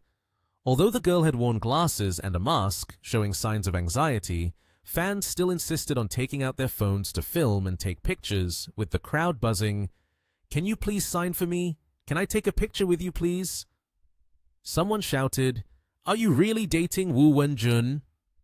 Zhao Shiqi anxiously hid behind Lin Yi. Seeing this, he shouted loudly, Hey, everyone, step back a bit. Don't interfere with my business." Hearing that, the crowd of fans erupted in anger, shouting back, "Why are you shouting? Who told you to stand here? You rotten fruit seller, get out of the way a bit. Don't disturb us from taking pictures with Zhao Shiqi. That's right, move away. If not, I'll smash your stall." Seeing the situation wasn't getting any better, Zhao Shiqi, feeling frightened, clutched Lin Yi's shoulder and said, "Lin, help me." Lin Yi immediately spoke up. "This is private time. You all are impacting her personal life." A man from the crowd pointed directly at Lin Yi and retorted, "What does it matter to you whether it affects her or not? Do you want me to smash your stall?" Lin Yi remained confident and challenged, "If you're capable, then try it." The man said, "Then today I will dismantle your stall." The man, furious, grabbed the stall, causing Lin Yi to frown, his sharp eyes glinting like bullets. He delivered a powerful kick to the face of the rude man, who was unafraid of the ground. This made the man's nose bleed profusely, and he fell back into a group of young men, shouting, "Ah!" A young man who had done nothing but was caught up in the situation angrily said, "Brothers, let's rush in and beat him." Zhao Shiqi stepped back a little and said, "Today we must teach this fruit seller a lesson." The group of young men rolled up their sleeves and approached. "Stop! Hands off me!" In the tense situation, suddenly a group of security guards, consisting of many people, arrived. The commander pointed at the rowdy crowd and ordered, "Get out! This area we manage is not a place for you to act recklessly. After the crowd dispersed, Lin Yi handed Zhao Shiqi a bag of fruit and said, "Here's your fruit, you go ahead. I will give the money to Director Ren later and have her pass it to you." Zhao Shiqi waved goodbye and followed the security team. Someone approached and said, "Earlier, that star named Zhao Shiqi seemed to have bought fruit here." A girl walked by and pointed at Lin Yi's stall. The girl Shui Shanshan asked with curiosity, "How's the quality? It must be decent, right? Do you want to buy some to try?" The short-haired girl, Yue Wenjing, who was beside her, seemed uninterested. She said, "I don't mind spending a little money, but I don't want to be the one wasting it." Shui Shanshan approached and asked, "This fruit is sold at 3,000 per kilogram, right? Is it different from the fruit outside?" Lin Yi happily replied, "The nutritional content of our fruit is very high. It has beauty and skin-nourishing effects. If you don't believe it, you can buy some to taste." Yue Wenjing picked up a peach and said in confusion, "You're a bit misleading there. Ordinary fruit also has beauty and skin-nourishing effects. Plus, I eat it every day, and my skin hasn't improved at all." Lin Yi gently explained, "That's why they sell cheaply, while I sell at a higher price. The nutrient element content is 20 to 50 times that of ordinary fruit. Of course, the effect will be higher." Upon hearing this, Yue Wenjing became more skeptical and angrily said, 20 to 50 times? That sounds even more like a lie. Even health food vendors wouldn't dare to claim that." Yue Wenjing crossed her arms and, with a tone of reminder, still couldn't help but praise, "You're handsome, but please speak honestly. We all study at Qingbei. As long as it's brought for testing, it can be verified." Lin Yi was not afraid at all and retorted to her, "Go ahead and experiment. If the data is wrong, just come and smash my stall. After all, I always sell here." In Wenjing's ears, Lin Yi's words sounded like a challenge, which made her angry. She said, "Why do I feel like you're challenging me? We really are graduate students from Qingbei. We're not joking with you." Faced with the stubborn girl, Lin Yi had to reply, "Do I look like I'm joking with you? If you want to buy, then I will weigh it for you right now. If you don't want to buy, then don't interfere with my business." She said, "All right, you said it." As soon as she finished speaking, Yue Wenjing took out her phone. She opened the recording mode and pointed the camera directly at Lin Yi, then asked, "If you exaggerate too much, not only will you have to refund us, but I might also smash your stall. Do you dare to guarantee that?" On the phone screen, there was an image of Lin Yi pointing at the fruit and declaring, "I guarantee that the nutrient element content in my fruit is 20 to 50 times higher than that of ordinary fruit. Is that good enough?" After obtaining evidence, Yue Wenjing put her phone away and said, "All right then, I want 1 kilogram of peach. Weigh it for me now."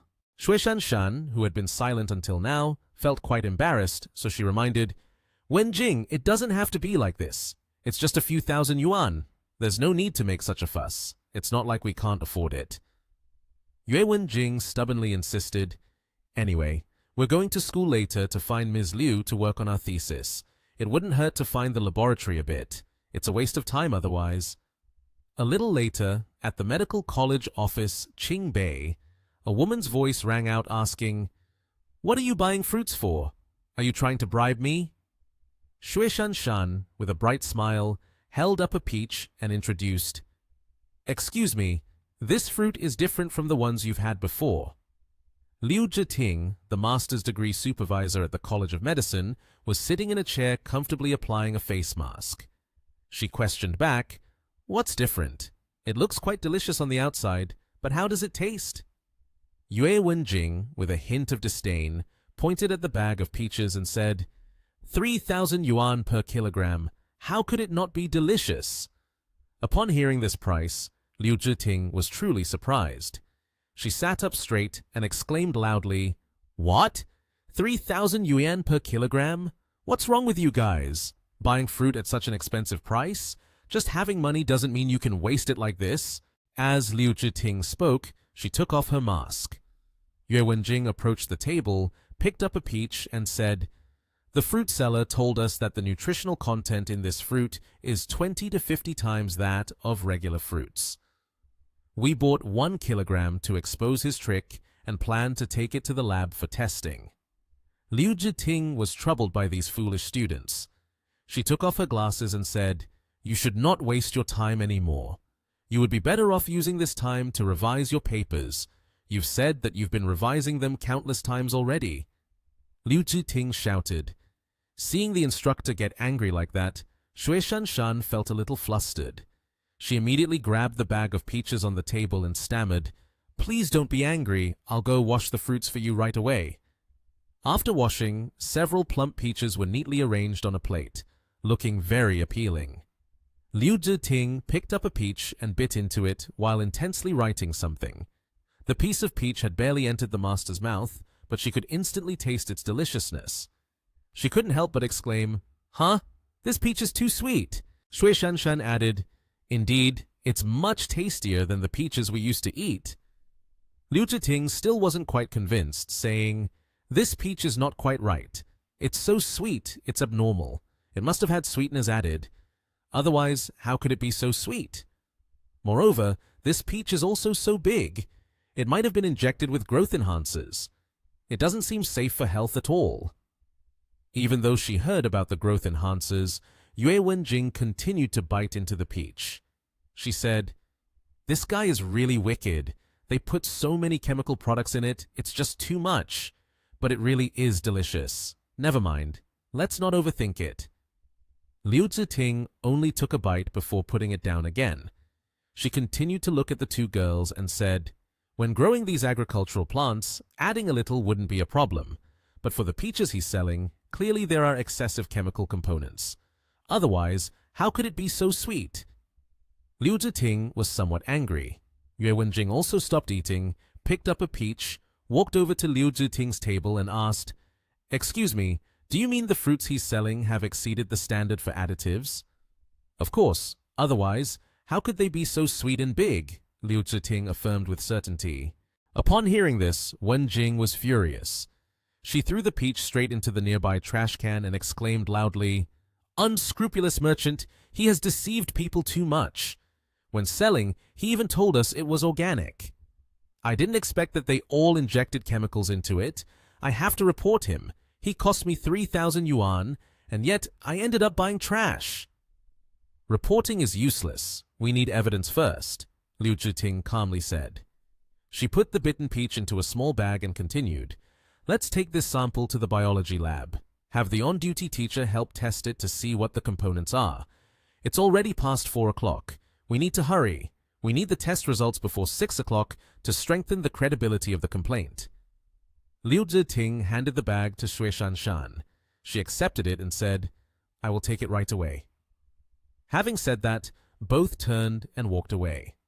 About 3 hours later, the door of Liu Ziting's office was pushed open forcefully. Shui Shanshan rushed in to report, "Ms. Liu, the results are in." Liu Ziting immediately asked, "By how much did it exceed?" Shui Shanshan, out of breath, replied, "All the chemical indices meet the standards.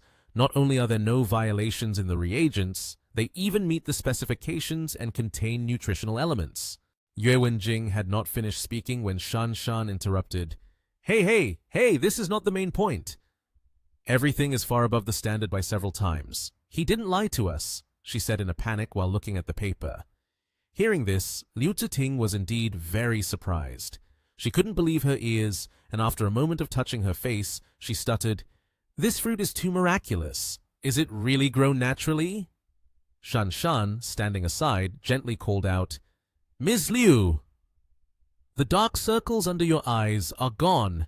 Shui Shanshan suddenly noticed something unusual and pointed at the lecturer's eyes. Liu Ziting immediately took out a mirror to check, and she exclaimed in astonishment, "No way! You just put on a mask. How can the dark circles disappear?" Yue Wenjing hesitantly said, "It seems that it really is like that. It's become very faint. If you don't look closely, you can't see it." In Liu Ziting's heart, there was some confusion. She asked, "What is going on? Can a face mask really reduce dark circles?"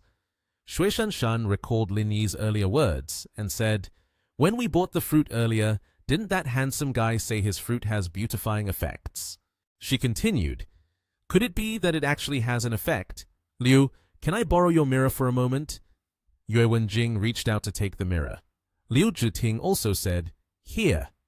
As soon as Wenjing looked into the mirror, she exclaimed, "Oh my gosh! The hidden acne on my face has faded!" She couldn't believe it and touched her face. After that, Yue Wenjing handed the mirror over to Shui Shanshan and said, "Shanshan, you should check to see if there are any changes." She took it and also opened it to take a look. But on her face, it still looked normal, so she said, "My face hasn't changed, but in other areas, it seems like there are clear changes." At that moment, her bust had indeed grown noticeably larger compared to before. Yue Wenjing, feeling excited, went behind Shanshan and slipped her hand around her waist, exclaiming, "Wow! This is amazing! It's not an illusion. Let me take off your clothes to check it out." Feeling her body being touched like that, Shanshan immediately blushed and pushed Wenjing away. "Stop joking! Hey, how could I not know if it's bigger or not? But speaking of which, could it really be because of eating his fruit?" she asked. Yue Wenjing thought for a moment and continued, "Even if it's a coincidence, we should go buy some high-nutrition ingredients like that. Besides, it's very natural. If we don't buy it, it would be a shame. Let's hurry up. If we're late, the store will be closed." Wenjing showed her enthusiasm and wanted to buy more. "Teacher, we'll take a short break and conveniently bring you some fruit." Shui Shanshan was also interested and said, "I want to go too. We should ask the teacher to go with us. She can buy some things as well. Hurry, hurry, hurry." The instructor continuously urged the two girls, "Let's go together. I will drive you both." Shui Shanshan turned to Ziting and smiled. "Teacher, I heard that the older brother selling fruit is very handsome. I can swear to the heavens he is more handsome than many other young men." Shanshan's endless compliments made Liu Ziting feel a bit flustered, and she immediately replied, "I think you two are too infatuated with handsome guys. If you put this energy into writing your thesis, you would have finished it by now." She laughed and continued, "You haven't really met a handsome guy yet, so just pulling someone with decent features, you would think they are handsome." The three of them chatted as they walked, and then Shui Shanshan added, "Teacher, hearing you say that, I feel something is a bit off. Who is the most handsome person you have ever met?" Liu Ziting answered immediately without hesitation. "The head of the cardiology department at Huashan Hospital, but he has resigned now, a long time ago. The person you all met at Yanjing Medical University, he was really handsome." Wenjing immediately rebutted, "Our tastes in aesthetics are different. The people you all like are middle-aged men. They simply can't be compared." "How can you call them middle-aged?" Liu Ziting turned around, frowning. Liu said, "The person is only in their 20s, the same age as us." Her words left both girls surprised, stunned for a moment. "Ah, the head of the cardiology department at Huashan Hospital is the same age as us." Shanshan and Wenjing turned to look at each other in unison. After a while, when the three of them had gotten into the car, Shui Shanshan couldn't help but be amazed. The head of the cardiology department at Huashan Hospital is only in their 20s?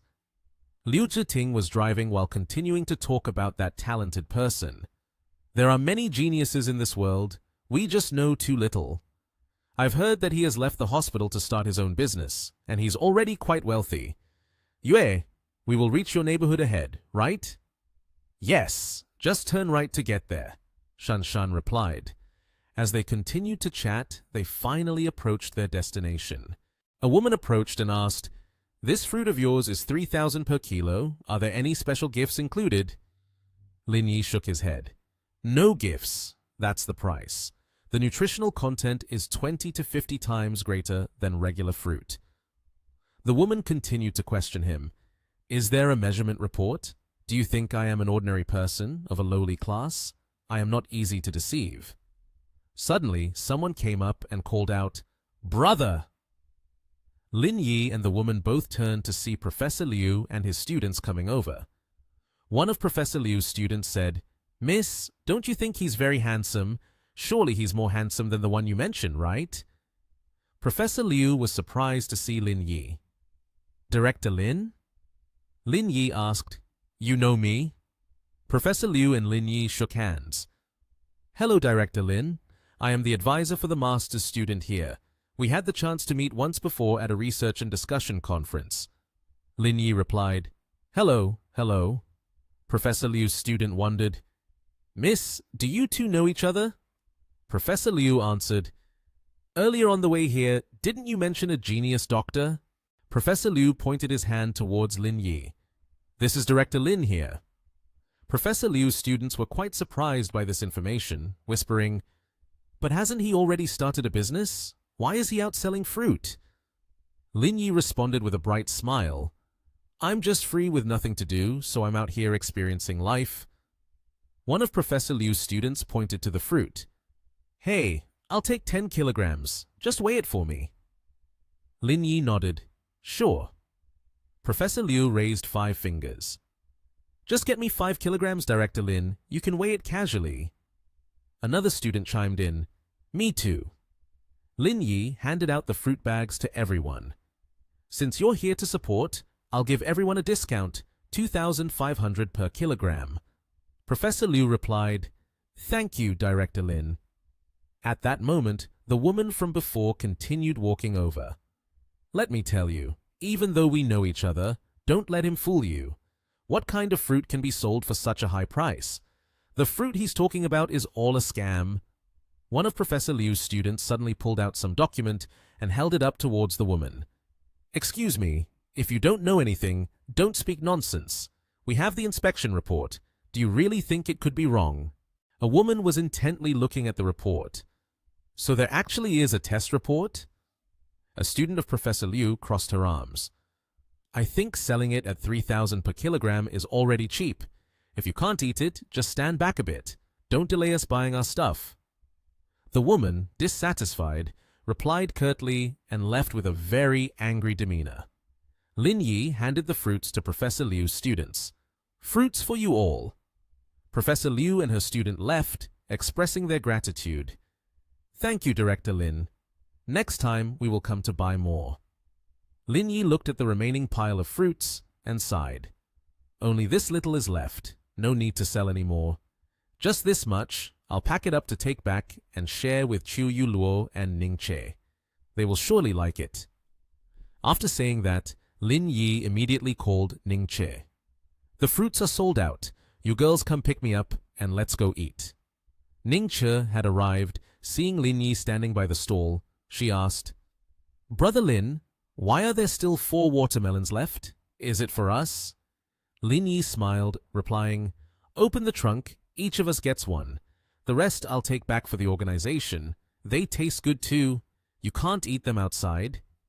Ning Che was delighted with this gift. "Heh, then I won't be polite anymore." Lin Yi and Ning Che's group got into the car.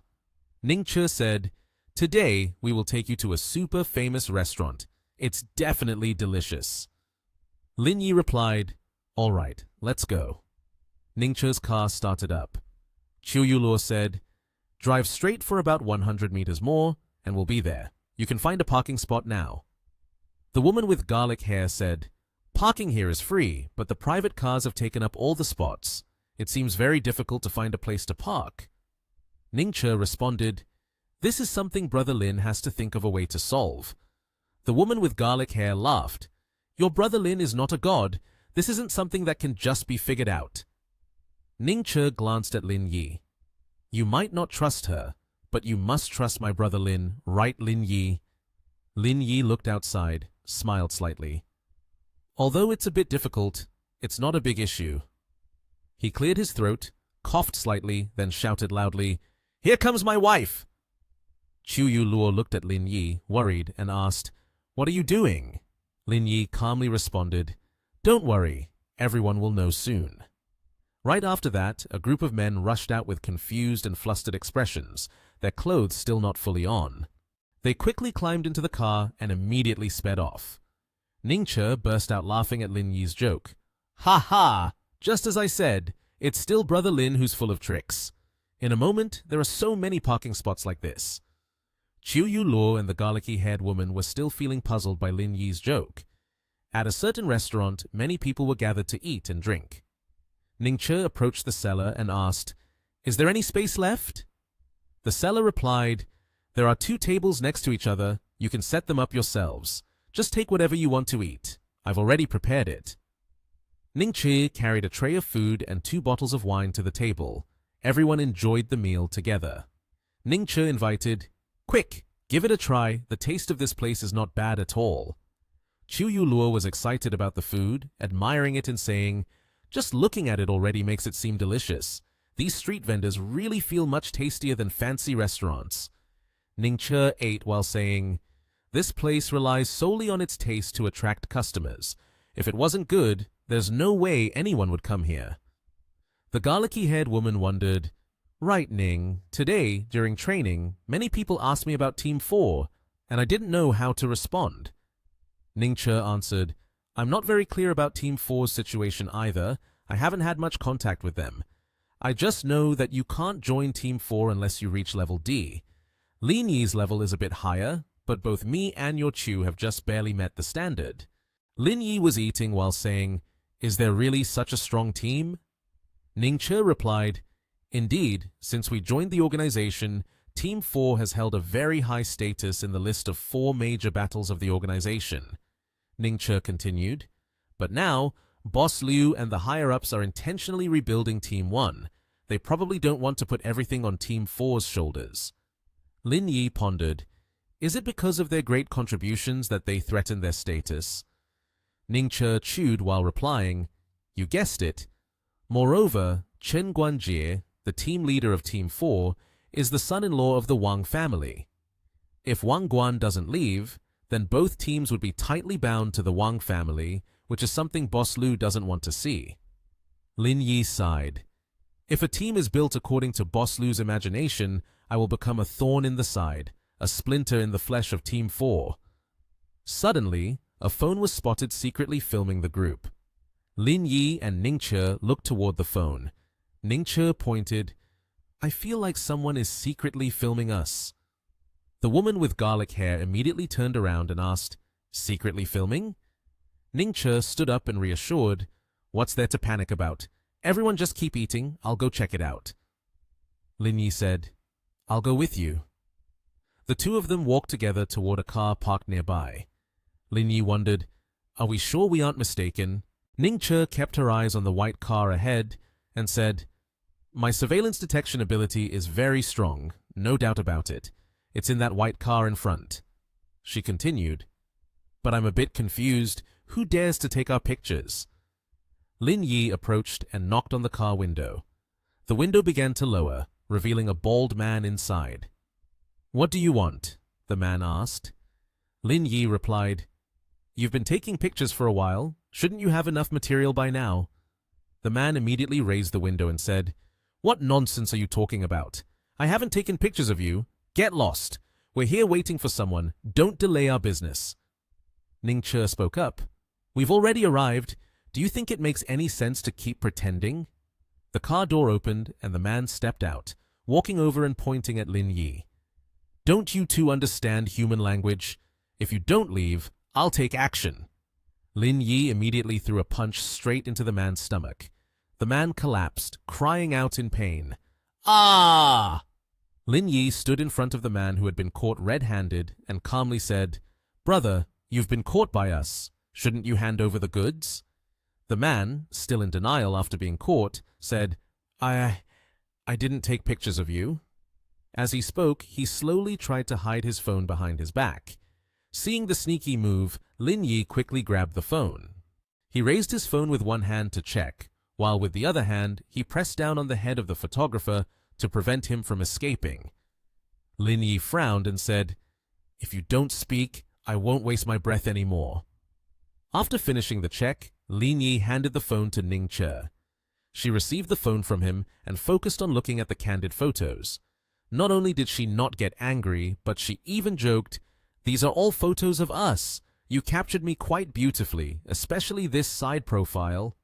Lin Yi pressed the photographer's head firmly against the ground and seriously interrogated. Talk. What is going on here? The photographer, unable to move under Lin Yi's control, had no choice but to confess everything.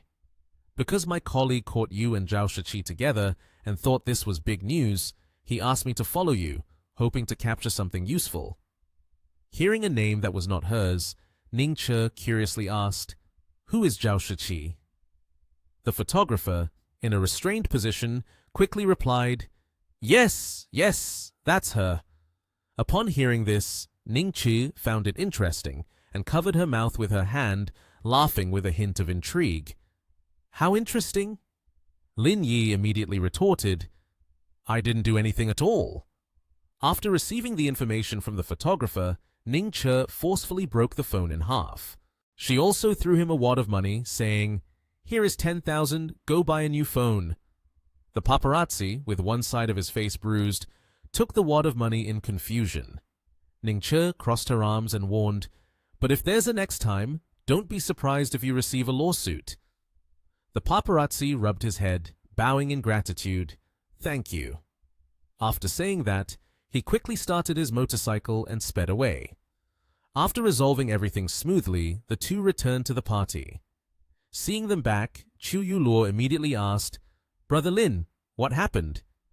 Ning Che made a teasing face, pointed at Lin Yi and said, He was flirting with a female celebrity, which attracted the paparazzi. Lin Yi knew he was being teased, so he sulked. Ning Che's younger sister covered her mouth in surprise. Brother Lin, you're playing too wild. You even flirted with a female celebrity.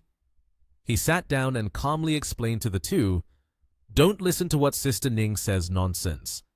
That person named Zhao Shiqi came to buy fruit from me. Then she was surrounded by fans and I helped her, which got me caught by those paparazzi. Lin Yi took a glass of juice, sipped it, and continued. But these people truly seize every opportunity, and they managed to follow here and catch me off guard. After Lin Yi finished explaining, Ning Che raised her glass and urged everyone, All right, enough of that, let's continue drinking. The four of them happily ate and drank together. The next morning at the company, Lin Yi was reviewing the results of the assessment. Sui Qiang topped the list with 96 points, and second was Yu Si Ying with 94 points. Qiu Yuluo recounted the situation this time. Sui Qiang is first, the person named Yu Si Ying is second, and is quite far ahead of everyone else. Closely behind her are Ning Che and Lin Yi. Hearing the three of them in the gym, Lin Yi grasped the situation and instructed Yuluo. From now on, there's no need to pay special attention to those two. With such scores, they definitely qualify to participate in the organization. Focus more on the others.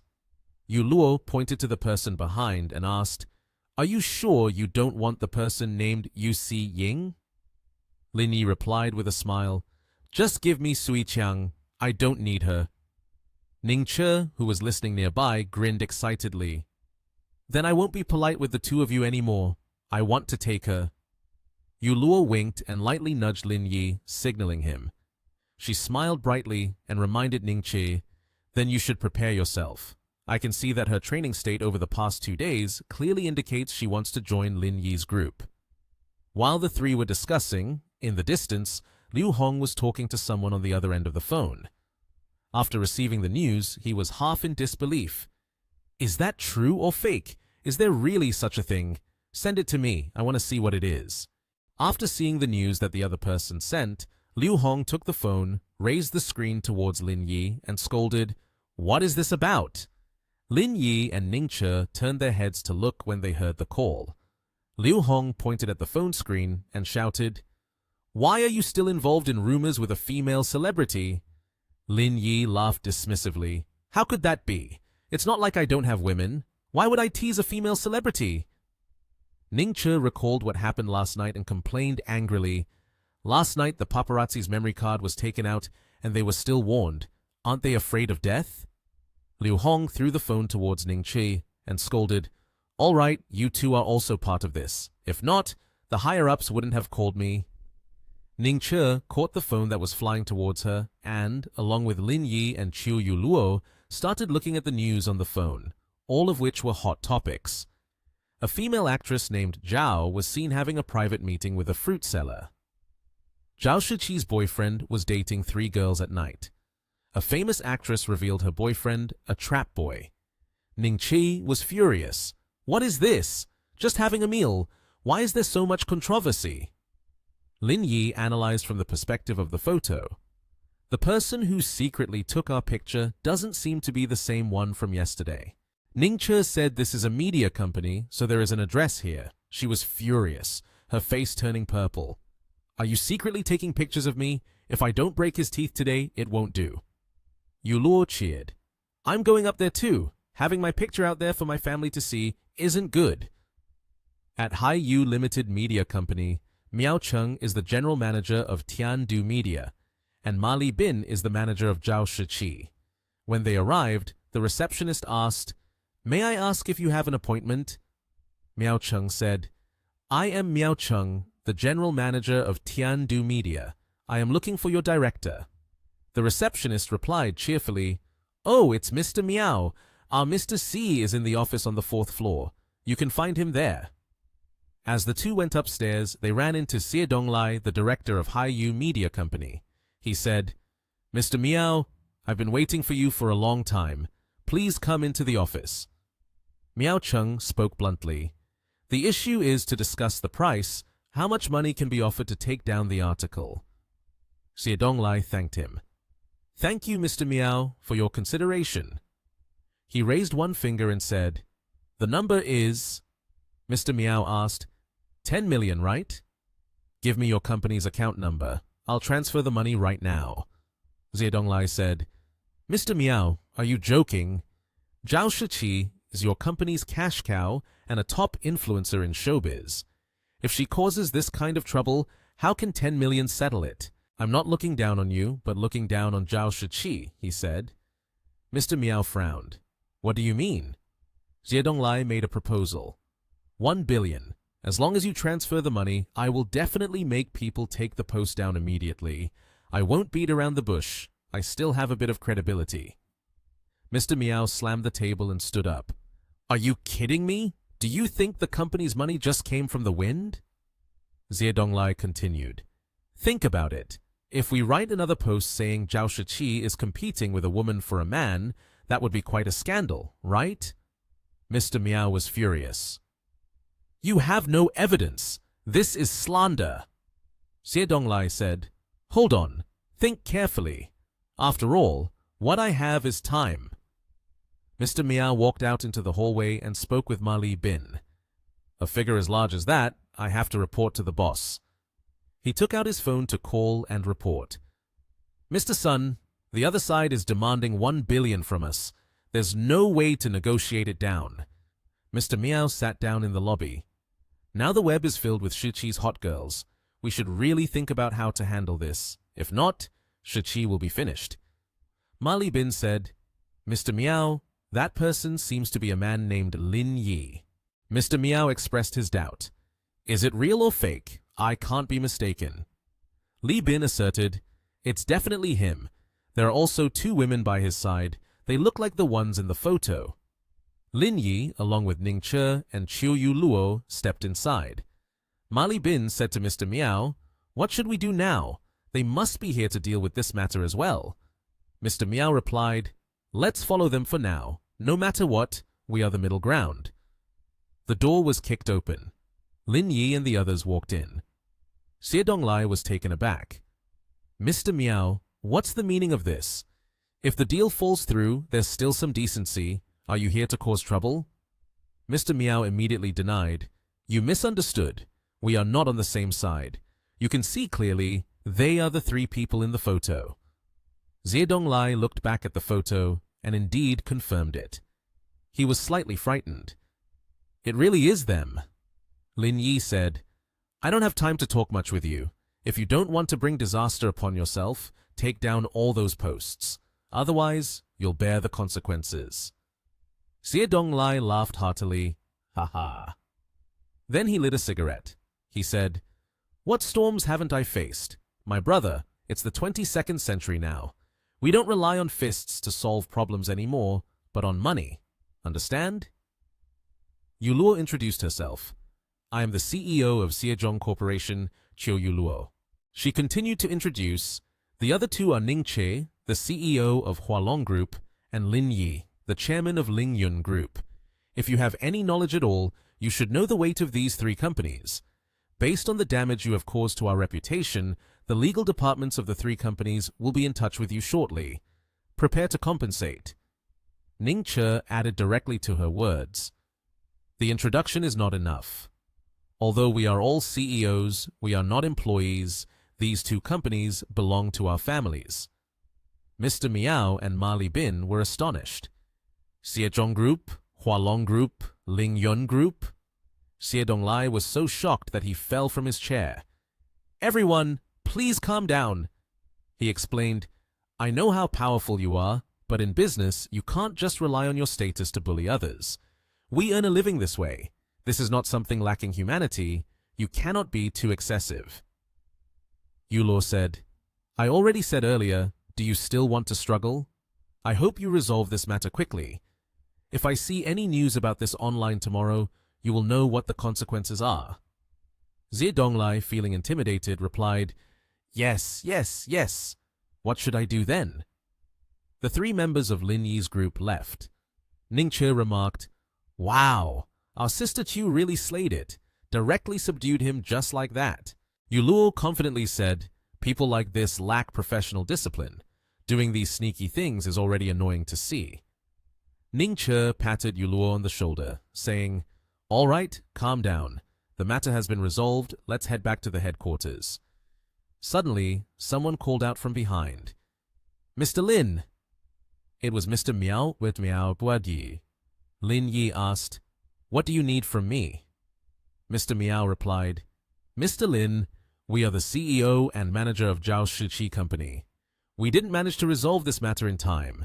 Today, I'd like to treat everyone to a meal, hoping that the three of you can accept the invitation. Lin Yi turned away, saying, We have other matters to attend to, so we'll skip the meal. You guys can handle your entertainment industry issues yourselves. He got into the car and left with the others. Mr. Miao said, The boss is truly different. Lin Yi, Yuluo, and Ning Che returned to the organization. Mr. Liu Hong asked, Has the negative news all been dealt with? Lin Yi replied, Leader Chu took direct action and scared that person so much they nearly wet themselves. Mr. Liu was satisfied. It's good to have it sorted. This is today's achievement. Everyone take a look. When I have time, I will have someone send an electronic copy to everyone's email. Lin Yi looked and said, I find the evaluation of logical thinking very interesting. It can be delved into more deeply in this aspect. Lin Yi said to Mr. Liu Hong, In the future, we should add simulation tests to assess their performance capabilities. Mr. Liu agreed.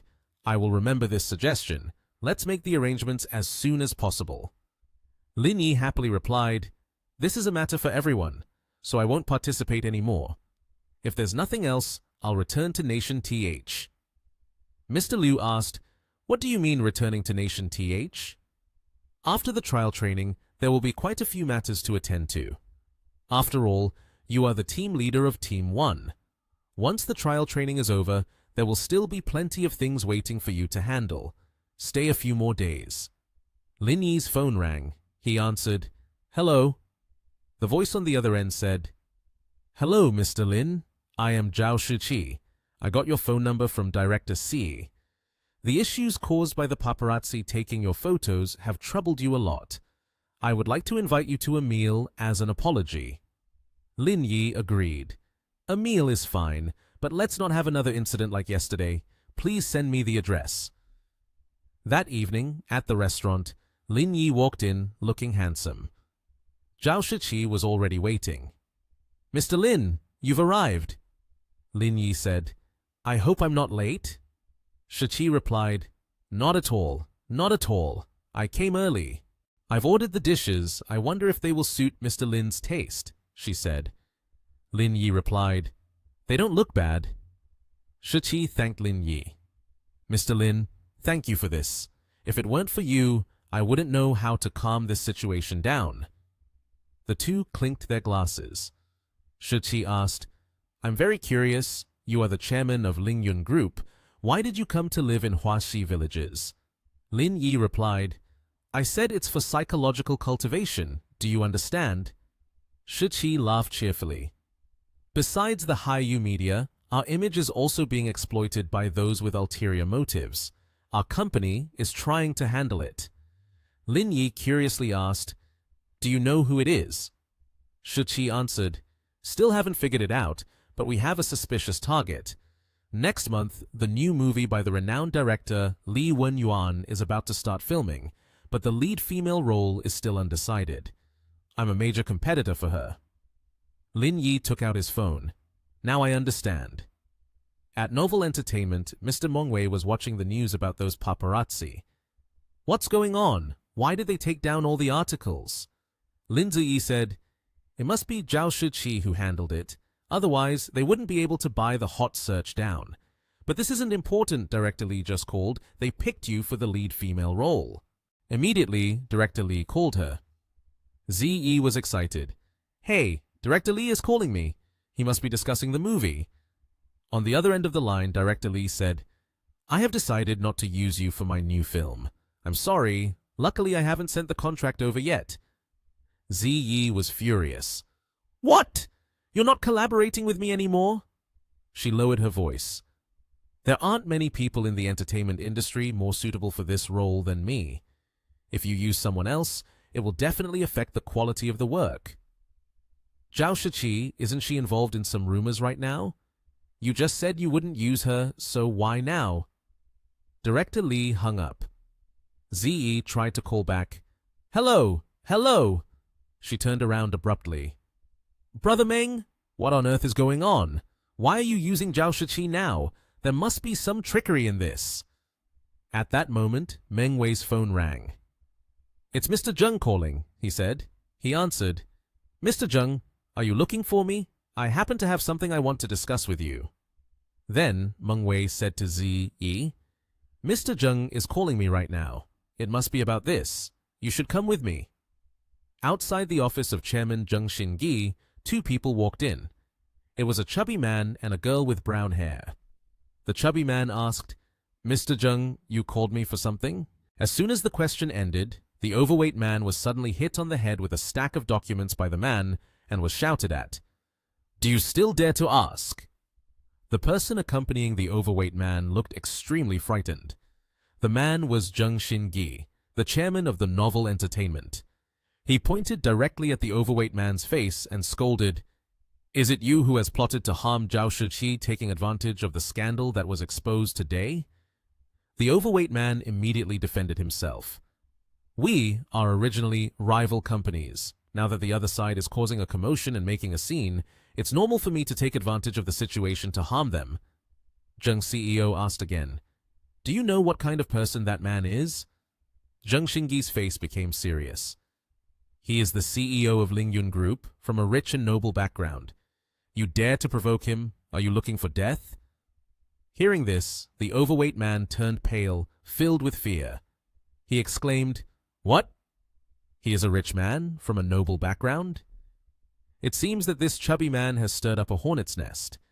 He quickly looked for a way to justify himself.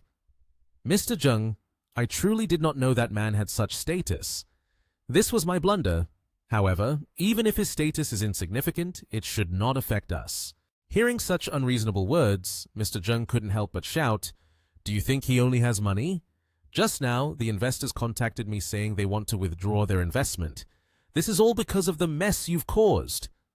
The chubby guy listened, now helpless and terrified. This time, we've really messed with a deity. Outside in the training yard, the young men were working hard on their physical training. The two team leaders were very pleased with the atmosphere of determination. The platinum-haired one, wearing glasses, curiously asked, The evaluation hasn't even started yet. What's wrong with these guys? Since Lin Yi arrived, they had all been working diligently as if they had just been injected with performance-enhancing drugs. The blue-haired guy, Ning Che, replied, They all want to get into Team 1. Suddenly, a girl with messy blue hair stepped forward and interrupted. Two team leaders, I'd like to ask something. Given my current ability, surely it shouldn't be a problem for me to get into Team 1, right?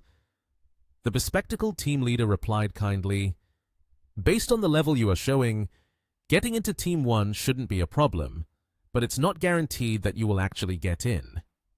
The answer left the girl stunned. Team leader Ning, could you tell me what the reason is? My level shouldn't be bad. Team leader Ning explained, it's actually not bad, but leader Lin doesn't want to take you. If not for that, you would likely be assigned to our team. Then the girl's younger brother came over and asked, Sister, what's going on? They really won't accept you? He thought, could leader Lin be holding a grudge? The girl was very stubborn. I've reached this level. If I can't get into Team 1, it will become a laughingstock to others. I must get into the best place. I won't join any other teams. Seeing his sister so determined, the younger brother was worried. But leader Lin has already said that they won't accept you. The girl seemed to have thought of a plan and comforted her little brother. It's okay, I have a way. After saying that, she immediately went to meet someone. The man invited the girl into the room and asked, what's the matter? The green-haired girl reported, I want to withdraw from the training.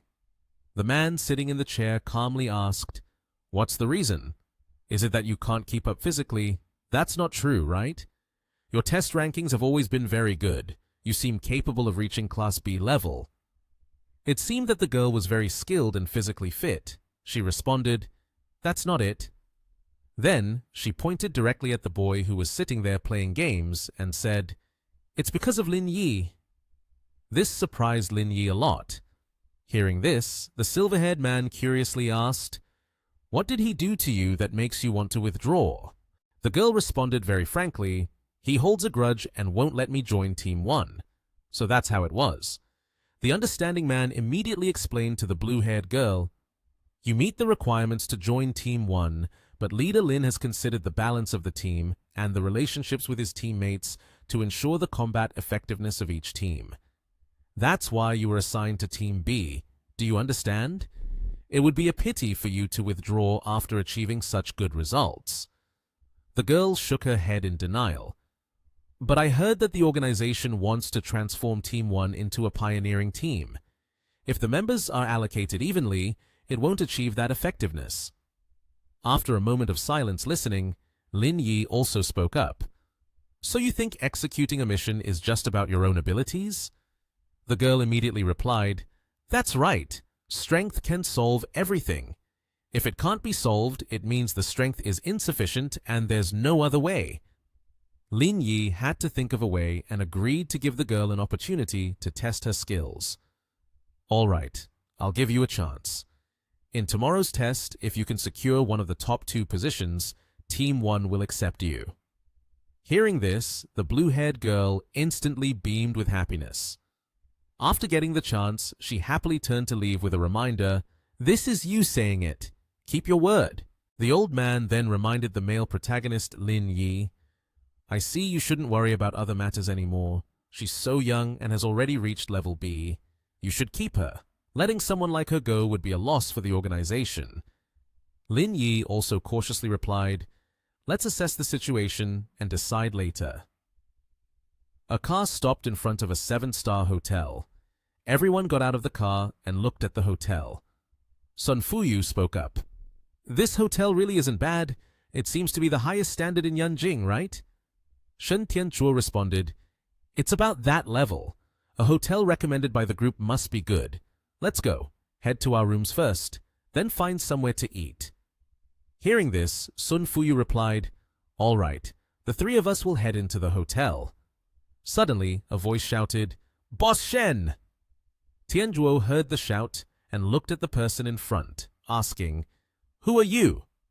In response, the person said, let me introduce myself. I am the assistant of Hua Feng, here to participate in the International Semiconductor Exchange Conference. This time, I have been ordered by Hua Feng to invite you for tea and to reminisce about old times. Hearing this, Tianzhuo replied, reminisce about old times? I don't even know Hua Feng. What old times are there to reminisce about? A hand stopped Tianzhuo and said, wait, Hua Feng said that you must go over there for 10 days this time. There are matters to discuss in detail. The assistant continued to block Tian Zhuo from leaving. Tian Zhuo pushed his hand aside and replied, I'm not going. I hope you all won't come looking for me again in the future. I will not accept any invitations from you. Wait a minute, said an assistant while grabbing Tian Zhuo's hand. The assistant holding Tian Zhuo's hand said, We are also here on orders. We hope Boss Shen can understand and cooperate. Suddenly, a voice came over. Brother, cooperate with what? Seeing Lin Yi walking over, Tian Zhuo exclaimed, Mr. Lin! Lin Yi walked over and said, Boss Shen has already rejected you, so don't cling to him like a sticky plaster on a dog's skin.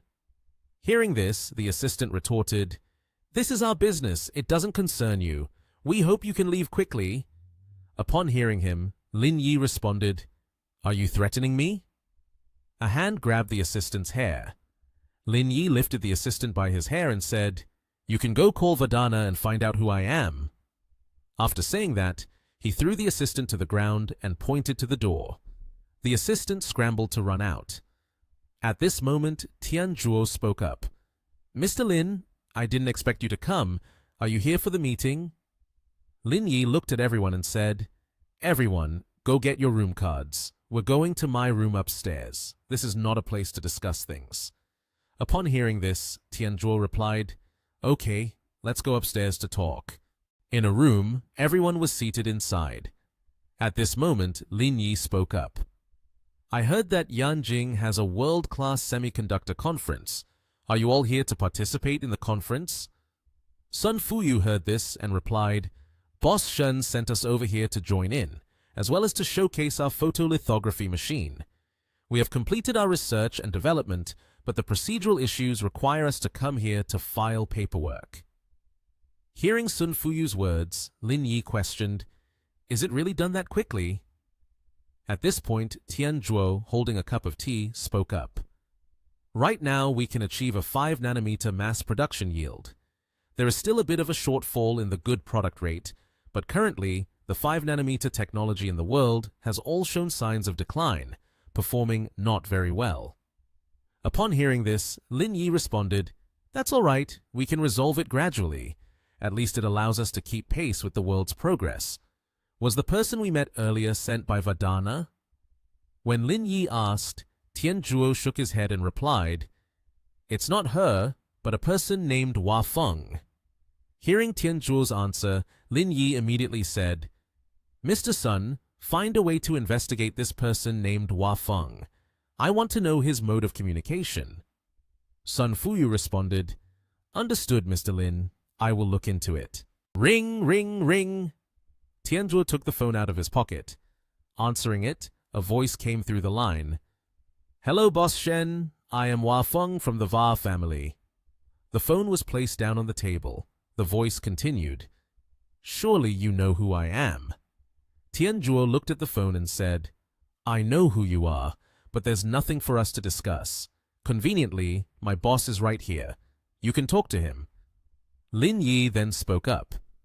Are you guys trying to create obstacles? You're reaching out to Lin Yi now.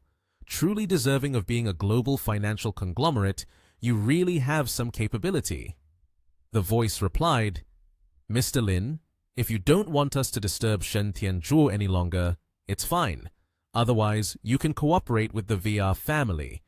We could consider switching to Boss Shen. Mr. Lin can take his time to think about it. Upon hearing this, Lin Yi chuckled mockingly and said, Don't you find yourself quite humorous? You want to pull a white wolf with empty hands, yet you threaten me this way.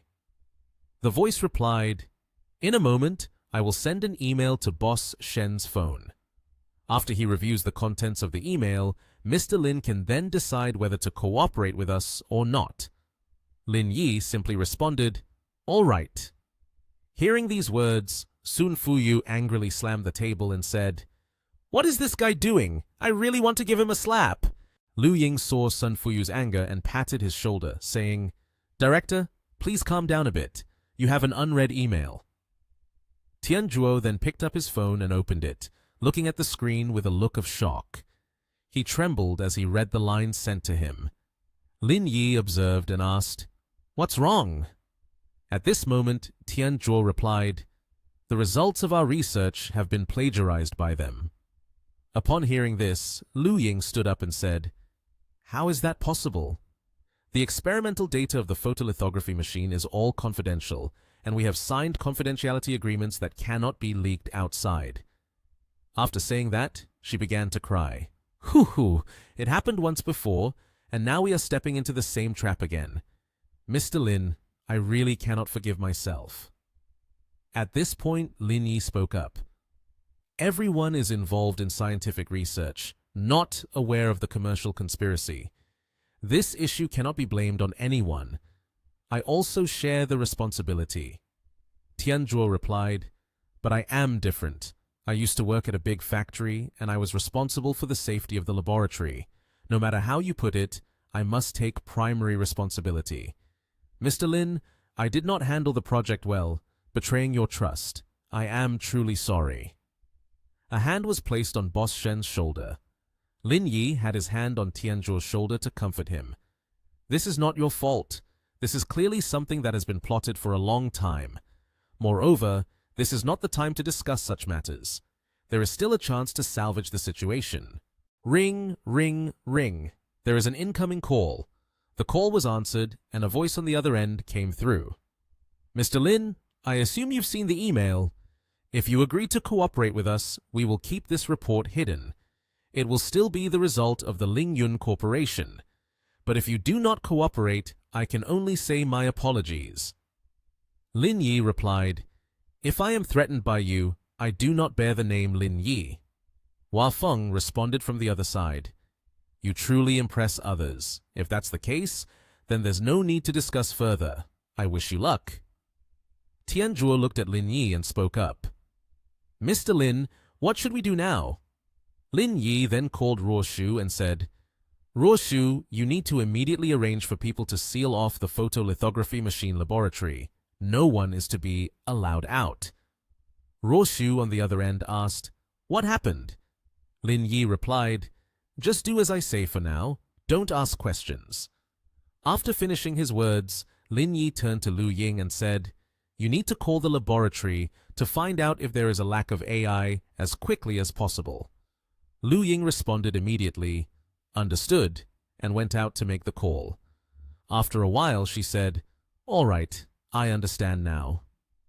After finishing the call, Lu Ying looked at Lin Yi and said, "Mr. Lin, there are 5 people not in the laboratory. Birkin has taken leave to go to Nation M. Liss and Liu Wenru have also taken sick leave.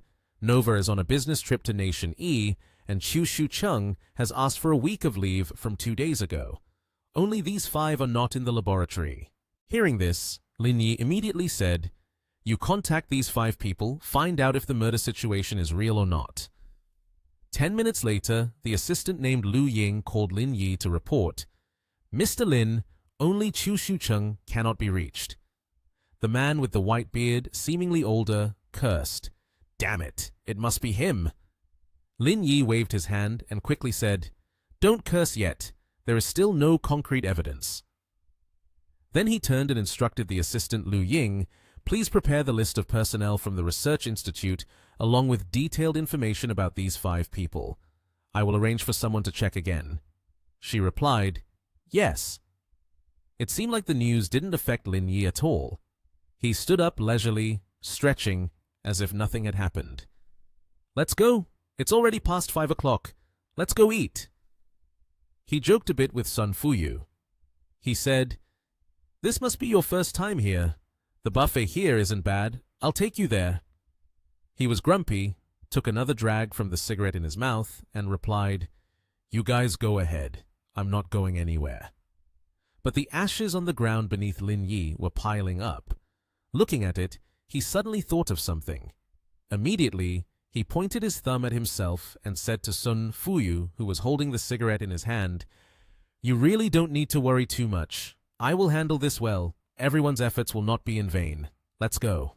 They said they would do it, and they all gathered to eat and drink. On the table now were several delicious dishes along with 2 glasses of water that had been partially consumed. Sun Fuyu was deep in thought, not touching the food on his plate, resting his chin on his hand, looking very worried. Lin Yi, on the other hand, was completely the opposite. He was eating comfortably, as he did every day. At that moment, Assistant Liu Ying spoke up. Report the situation to the leadership. The VR family has announced news about the photolithography machine. This news has already spread within the industry. It won't be long before, through major domestic media, this news will soon spread worldwide. Lin Yi wiped his mouth clean and said, I had anticipated this. Our relationship has soured, and to maximize their own benefits, they will definitely announce this news. Suddenly, the sound of someone's phone ringing echoed in the space, interrupting Lin Yi's words. The phone rang several times. Ring, ring, ring. On the other end was Shen Suyi, who anxiously asked, What on earth is going on? The results of the photolithography machine announced by the VAR family are exactly the same as yours. Has the information been leaked? Lin Yi reassured her, There has indeed been an unexpected incident, but Aunt, please rest assured, I will handle it well. On the other end, Shen Suyi replied, Of course, Aunt trusts you. If the Liang family needs to help, just call me. She continued, her voice firm and assured. Aunt will be behind you, protecting you. The Yingyun Corporation will not face any issues. Lin Yi expressed his gratitude to her. Thank you, Aunt Shen. Just as he hung up the phone, he received a new message that startled him. Ding, ding. The message was from Vadana, and it contained only 2 words. I'm sorry. It seemed that something undesirable had happened, which made Lin Yi furious. He slammed his phone down on the table without saying a word. Now outside was the Va family estate. Their entire property could more accurately be called a luxurious mansion. It was situated right by the sea, with lights shining and twinkling brightly. Vadana screamed, her voice filled with anger as she reproached her father, who was leisurely reading a book, his expression unreadable behind his foggy glasses. Why did you do that, father? Vadana snapped. Mr. Wallon, Vadana's father and brother of Wafeng, finally looked up, his eyes still glued to the book. What are you shouting about? There's no sense of propriety. Who told you to drag this out without any results? So I could only take matters into my own hands. If this goes on much longer, there will definitely be no opportunity to win. Vadana still tried to clarify. Father doesn't understand Lin Yi at all. His abilities and tactics are even more formidable than what father thinks. Mr. Wallen perceived that warning as just passing wind. Of course father knows. I have never seen a young man with such strong courage. But after all, he is still too young. This time, father will teach him a lesson he will never forget. Vadana, the daughter he regarded as a treasure, persistently advised, Father should resolve this matter as soon as possible. From what I know about Lin Yi, he won't let it go. Suffering such a significant loss, he will retaliate doubly. Wallon ignored his daughter's discomfort. He grew impatient, having not looked at Vadana even once. Then we shall wait and see, he replied, still refusing to heed the warning she had given. Vadana turned away and left. I've said all I need to say. If the final result is bad, then father shall bear the consequences himself. As Lin Yi had mentioned, Yanjing has always been known for its many modern skyscrapers, and one of those towering buildings is the Yanjing International Conference Center. Inside, there are currently many faces holding supreme power. They are chatting animatedly with each other. Lin Yi approached and commented, It's indeed lively here. Shen Suyi appeared at some point, waving her hand to greet Shen Tianzhuo. Boss Shen! Shen Tianzhuo, upon being called, quickly came to her side and replied, Shen CEO, it's been a while. Shen Suyi shook hands casually, smiling. If I remember correctly, it's been about 3 years, right? You still carry yourself as you did back then. Lin Yi said to Boss Shen, Boss Shen, you all go in first. I'll come in later. He did not make it difficult for Lin Yi. You can talk to Shen CEO. Shen Suyi gestured for Lin Yi. Let's go find another place to talk. 2 steaming cups of coffee were served. Shen CEO initiated the conversation. What is it? Seeing that Boss Shen seemed less than enthusiastic, Lin Yi felt a headache with such words. He sighed. Don't bring it up again. Yesterday was a huge blow to him. He kept it on his mind. I couldn't sleep all night worrying about him suddenly having a heart attack. She appeared to be troubled by this issue as well. After hurriedly taking a sip of hot coffee, she continued. Boss Shen thinks too much. I blindly trust him, and in the end, it turned out like this. Naturally, he must be feeling uneasy inside. Lin Yi also took the opportunity to enjoy his cup of coffee. Having a headache is a part of it, but good coffee is worth drinking.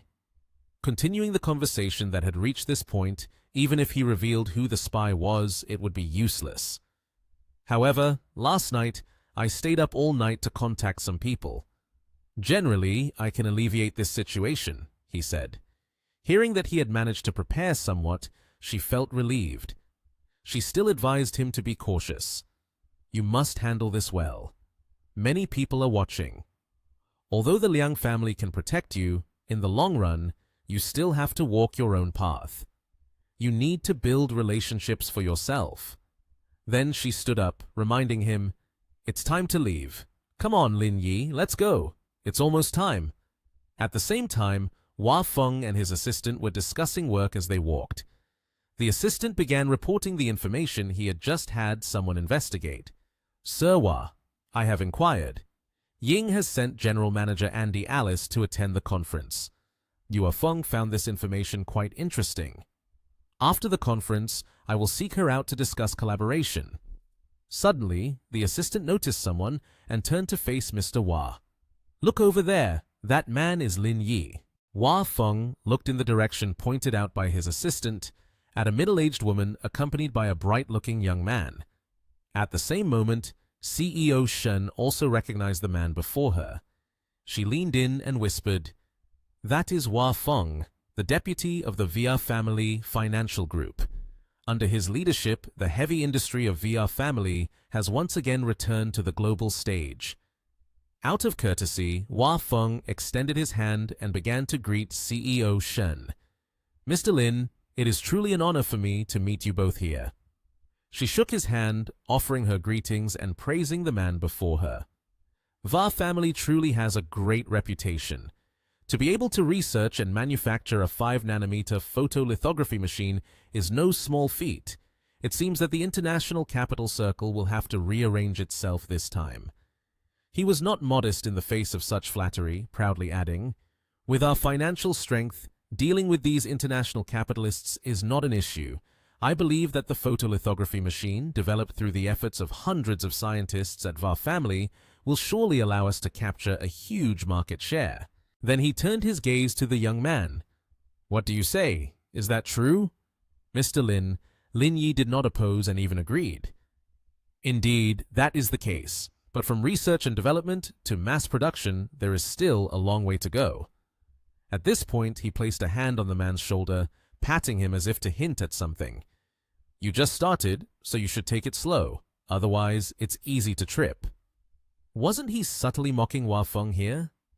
He only chuckled at the young man's attitude. Mr. Lin, you are still young. Are you so disheartened by a little setback? But in the business world, no one will empathize with the weak. Saying this, he and his assistant walked away. As he left, he turned back and provocatively added, Let's take our time. I hope for potential cooperation in the future. Lin Yi felt as if those words struck a nerve, and he must have been quite upset. His hand clenched into a fist. If it weren't for appearances, I would have punched that old, rude man. CEO Shen approached and patted the young man's shoulder. Calm down now. There's no need to get angry with the likes of him. Come on, let me take you to meet someone else. Lin Yi swallowed his anger, replied affirmatively, and followed her. When Hua Feng attended the conference, he was surrounded by everyone like a celebrity. It seemed that everyone admired the remarkable technological achievements of VAR Group. There was a Western entrepreneur who lavished praise on him, saying, Mr. Hua, the development of the 5-nanometer photolithography machine is truly astonishing. Then there was another female entrepreneur who also fawned over him. I believe that the photolithography machine developed from the strength of Hua Financial Group has the potential to dominate this field. There was also a young man who seemed eager to propose some form of collaboration, proactively inviting, "If possible, after this conference wraps up, I would like to invite you to dinner. I hope Mr. Hua can do me the honor." Hua Feng, hearing these compliments, felt genuinely happy and proud. "Thank you for everyone's support and trust." He continued, "By the way, I also want to mention that we are not just developing the 5-nanometer photolithography machine, but the 3-nanometer technology in our laboratory will also soon meet everyone in the next 2 years. His assistant suddenly noticed something interesting, leaned over to him, and pointed towards the right side of Mr. Hua. "Boss Shen, they are in front. Are we going to go say hello?" He saw the opportunity to tease his rival had arrived, so why not? "After all, we still have 20 minutes before it starts. Let's just go over and take a look." So the two of them walked to where Boss Shen and the employees were sitting and talking. As soon as they called out Boss Shen's name, all three of them jumped in surprise. Hua Feng waved his hand as a greeting. "We meet again." In contrast to Hua Feng's cheerful and relaxed spirit, Boss Shen appeared tense and unwelcoming. He spoke up. "What are you doing here?" Hua Feng chuckled lightly. "You must be quite pleased to see your rival cornered like this, huh, Boss Shen? You don't need to be angry. I'm just here to say hello. By the way, I wonder if you've changed your mind yet. I can offer you the best treatment in the world." Boss Shen remained resolute in his initial decision. Before he could even finish listening, he rejected. "Ha! Dream on." The more he pressed, the more he struck at the weak psyche of the doctor. "Don't be so quick to refuse like that." He began to present enticing benefits. "After all, the technology in our hands is the result of your research. This is a super opportunity for you to gain fame worldwide. Don't you think it would be a pity? You've made such a significant contribution to our company, and I haven't even had the chance to pay you yet." Hearing this, everyone was taken aback. Boss Shen officially lost his temper. He was old and weak, but still had enough strength to bang his hand on the table.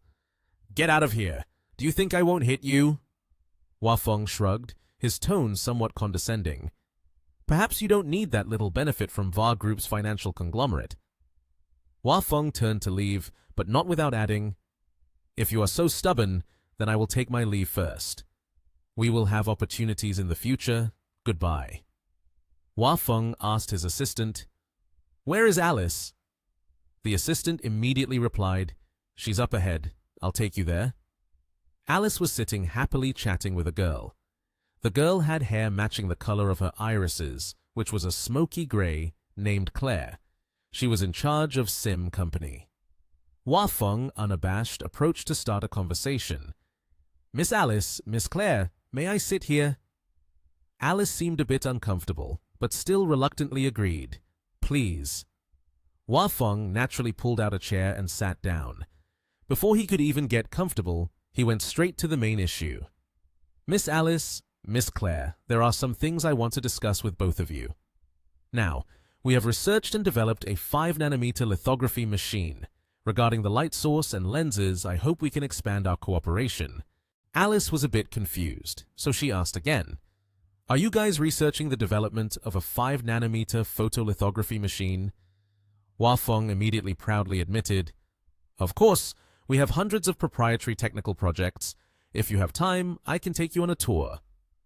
But the truth was that Alice hadn't been paying attention to this at all. She retorted disdainfully, "I've seen your publications already, but without our light source and lenses, how could you create a 5-nanometer photolithography machine?" Hua Feng tried to sweet-talk her. "Surely you both don't want to miss the opportunity to cooperate with us. If we collaborate, it would be a win-win situation for both sides." Alice strongly rebutted, "Is it true that apart from you, we have no other potential partners?" Claire added, "I've heard that Country H has already been researching the production of photolithography machines. Therefore, your claims are fundamentally unfounded." Claire's words left Hua Feng speechless. He hesitated. What? What are you saying?" Seeing Lin Yi approaching, Claire said, "Mr. Lin is here." Alice immediately pulled Claire's hand. "Let's go to Lin Yi. We should go over there and check it out." Hua Feng was left sitting alone like a statue. Claire rushed to hug Lin Yi. Lin Yi did not avoid it and was quite natural about it. Hua Feng was confused and asked his assistant, "What is going on here?" The assistant, worried, asked back, "Mr. Hua, what should we do now?" Hua Feng calmly stood up and reminded, "What are you panicking for? Just go over there and see for yourself." Lin Yi seemed quite eager and asked Claire and Alice, "Have you all prepared everything?" Alice excitedly showed off. "We've got everything ready. There can't be any problems. Even some collaborating factories will be broadcasting the joint announcement." Alice added, "But if we could wait a few more days, we would be able to contact someone who has a better impact." Lin Yi calmly shoved his hands into his pockets and said, "It's okay. Aside from you two, those capitalists are the type who won't act unless they see their prey. They won't participate unless they see actual benefits." He carefully instructed, "After the conference begins, you two should call people to expand on this." Claire and Alice confidently replied, "We got it." Hua Feng coldly stepped in, interrupting their conversation. "Lin Yi, I didn't expect you to tell them not to sell the light source and lenses to us." However, Hua Feng remained high and mighty, mocking Lin Yi. "But it's okay.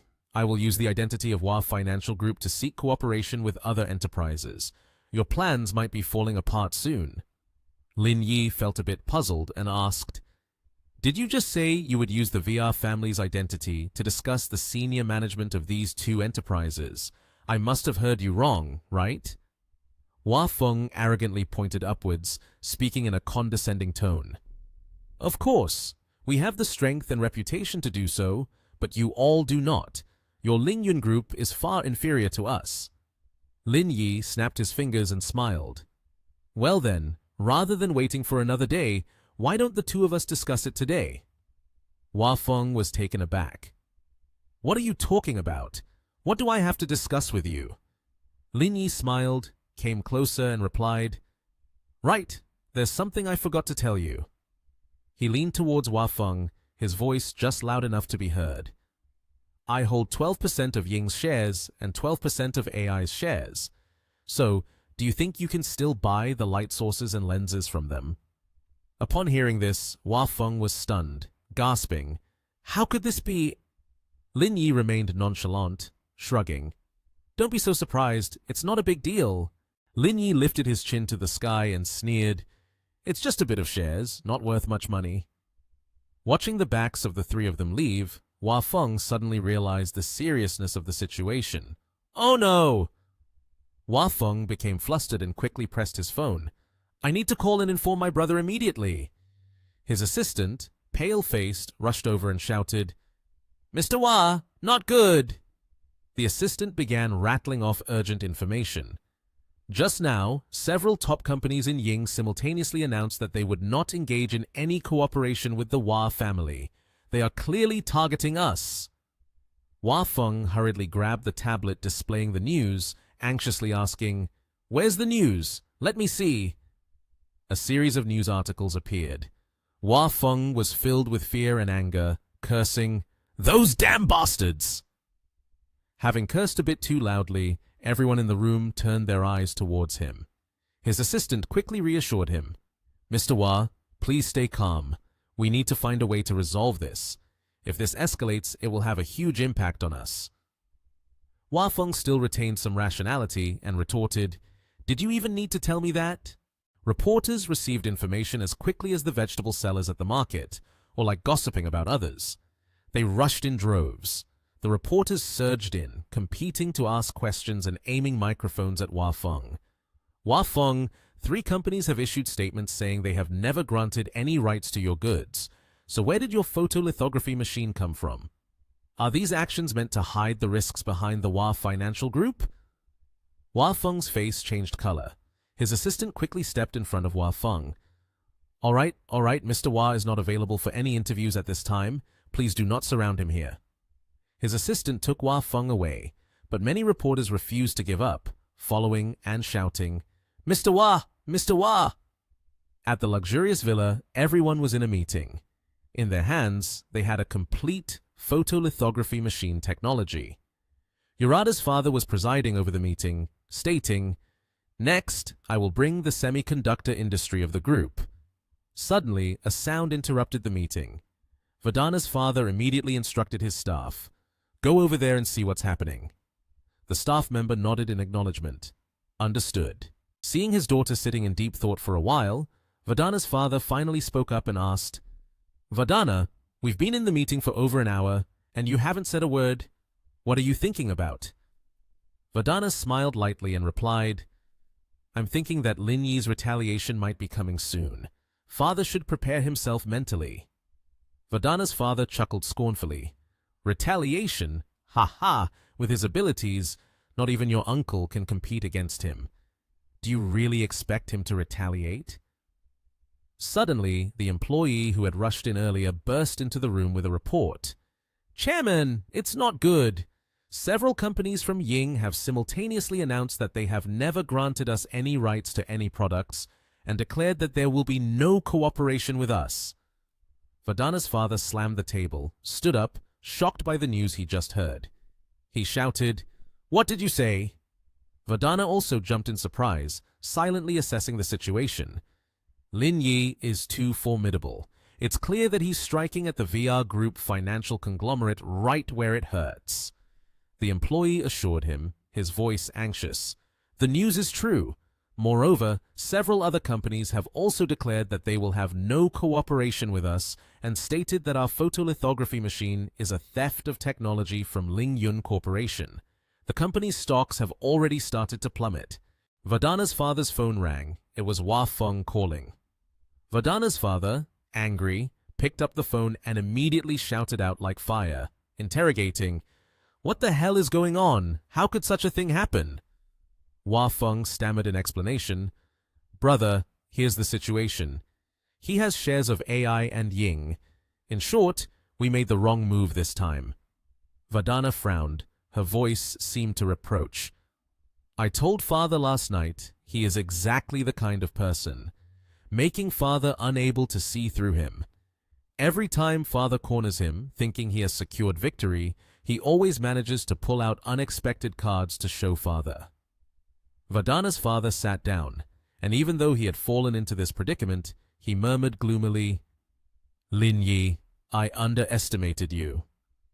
On Lin Yi's side, a lavish banquet was laid out, steam rising thickly. An elderly man with white hair joyfully raised a glass of wine, saying, "Congratulations, Lin Yi. Today's events truly are immensely satisfying." His face was bright, smiling radiantly, as if he were in his 20s. "We must let these people know our strength. We absolutely cannot let them off easily." Lin Yi also raised his glass. "All right, don't just celebrate. You two head back to the headquarters first. Handle some matters on the back end. In any case, there's no need to worry about this anymore." The middle-aged uncle suddenly turned to Lin Yi and asked, "Xiao Yi, during the interview after the meeting, you spoke vaguely about the photolithography machine. Are you not planning to make this information public?" Lin Yi replied calmly, "Now is not the time." The scheming look was evident on Lin Yi's face. He slightly curled his lips and took a sip of the red wine. "I'm waiting for Hua Feng to call me. Now that we have taken the initiative, let's see how long he can hold on." Qin Ying Yue said to everyone, "I didn't expect that our photolithography machine would be announced to the outside world in this way. It's truly unexpected." Mr. Shen Tianzhuo looked a bit sad. "In the future, the security work in the department also needs to be upgraded. We suffered a big loss like this. We definitely need to remember it." Lin Yi patted his shoulder and consoled him. "I won't manage the matters in the department, Boss Shen. You can take charge of it." Still the same saying, he added, "If you lack money, just let me know." Mr. Shen happily thanked him for his trust. Lin Yi replied politely, and the two clinked glasses. He said to everyone, "Everyone will head back tomorrow. Please pay attention to safety on the way." Mr. Shen nodded and responded, Thank you for the private jet that Mr. Lin has arranged." On the second day at the training base, everyone was discussing work when Lin Yi walked in. Chu Yuluo asked Lin Yi, I heard that your Yingyun group got into some trouble. How did you handle it? Lin Yi replied, It's all taken care of, no need to worry. Lin Yi sat down and asked, How are the training results? Yu Luo handed him the results. This is the final result. Today's situation is different. The top spot is taken by Xiaobing, level E. His test results from the day before were average. I didn't expect him to regain first place today. Ningche said, It really is a bit surprising, but the girl named Yu Xiying is also quite impressive. She got second place. As for the guy, he's not bad, but I consider it quite commendable that he ranked 8th. Lin Yi looked at the results. Not bad. When is the final section of the simulated combat supposed to start? Mr. Lu Hong said, It's tentatively scheduled for the day after tomorrow, but there are still some details that haven't been prepared completely and need further preparation. Suddenly, Lin Yi's phone rang. It was a call from Vadana. Lin Yi stood up to answer the phone. Hello? The voice on the other side asked, Is this Mr. Lin? Lin Yi asked back, Are you Walun? Walun replied, It's me. Regarding the photolithography machine, we have some issues. We hope Mr. Lin won't hold it against us. We will provide appropriate compensation. I hope you can keep public opinion from escalating further. Lin Yi negotiated. All right, I have 3 demands. If you can meet them, I will calm the situation down. First, I want to know about the spy you planted among us. Second, I need key data on your energy industry. Third, you must publicly apologize on television. Walun replied, That's impossible, Mr. Lin. I came here with sincerity. I hope you won't overstep. Besides, you are close with my daughter, who is a very good friend of yours. Do we really have to go this route? Lin Yi said, You are quite the hypocrite. You know I'm friends with your daughter, yet you still don't spare me. Let's make this clear. Today is the end of this discussion. Call me only when you have thought things over. If not, then don't contact me anymore. On Wallen's side, he was so angry that he threw his phone to the ground, his face contorted with fury as he cursed, This guy is utterly unreasonable. How can he put forth such disrespectful demands? His daughter Vadana picked up the phone and said, I think this is at least a good sign, because he's still leaving the door open for negotiation. If he truly wanted to corner you, he wouldn't have stated those 3 conditions at all. As for how to proceed, you two can figure it out yourselves. Then Vadana turned and walked away. Wafeng, Walun's younger brother, said, Big brother, what do you think about this? There are 2 conditions that we absolutely cannot agree to with him. Walun held his head, feeling helpless. This is the lifeblood and honor of our Va family. You absolutely cannot agree to him. But right now, our financial group's stocks are plummeting. The paths we can choose are too few. I have also thought about this. He continued, We are too passive now. It feels like no matter what we do, it has no real effect. Wafeng said, Big brother, I have a good idea. Why not just kill Lin Yi? Walun was taken aback and asked, What are you saying? He shook his head. Killing Lin Yi is not an option. It is very sensitive right now. If something happens to Lin Yi, we will definitely be suspected. Wafeng said, You remember Elisa from Black Gold Corporation, right? We can use her death to undermine Lin Yi. That way, Jeffrey will take action on our behalf. We can hinder Lin Yi. Walun agreed. This method is not bad. We can avoid all suspicion. Of course, we can use Long Sin's spies as bait to lure Lin Yi to the island. By the way, don't let Vadana know about this. Their relationship with Lin Yi is very good. Wafeng added, I feel that this matter should be done thoroughly. It would be better since only Lin Yi is in contact with Vadana. It will quickly reveal any anomalies. Wafeng whispered to his brother. Otherwise, we should control Vadana first. Mr. Walun frowned but then agreed. All right, let's proceed as you said.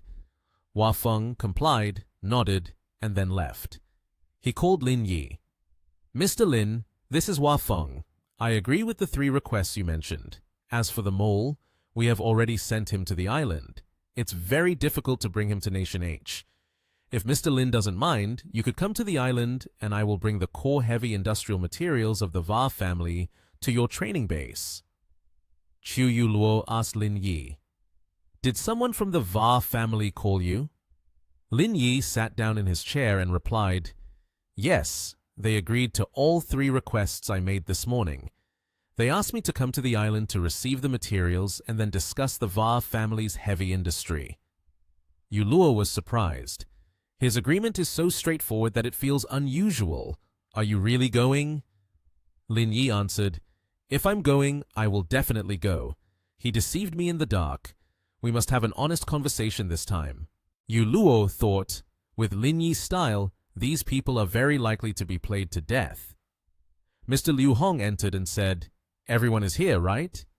Lin Yi asked, What's the urgent matter that called us here? We were still waiting to go out for dinner. Mr. Liu replied, Team 4 reported that Paul is stationed at Telia Island and left overnight with his people. This is a bad signal. Lin Yi reviewed the documents and asked, Paul is one of the 3 key players under Jeffrey and is also the strongest. Why is he leaving? Mr. Liu answered, Uncertain. Ning Che commented, Jimmy and Elisa just returned from a deal before. Could it be the same this time? Yu Luo inquired further. But the last 2 deals turned to dust. Would they dare to make a deal with the Va family again? She continued. Moreover, after losing 2 key players consecutively, I think Jeffrey can't be that stubborn about handing over the genetic original. Lin Yi said, From your perspective, I can think like that. Jeffrey recalling Paul is either to investigate the matter of Jimmy and Elisa, or Jeffrey found a clue to call Paul back for a revenge mission. Yu Luo questioned, A clue? Suddenly, she exclaimed, I just thought of something. The V Group financial conglomerate called Lin Yi to Island to provoke Chu Shu Chung and the incident with Paul leaving Telia Island. Could these 2 matters be related? Lin Yi was intrigued. This is quite interesting. Mr. Liu was more serious. This is not a trivial matter. You must act with caution. Paul's skills are significantly stronger than Elisa's. I won't allow you to take any risks this time. Come here tomorrow morning, and I will arrange the details. Lin Yi replied, Since you've said that, I can't go even if I want to. I'll listen to you. The next day at the training base, a pair was training.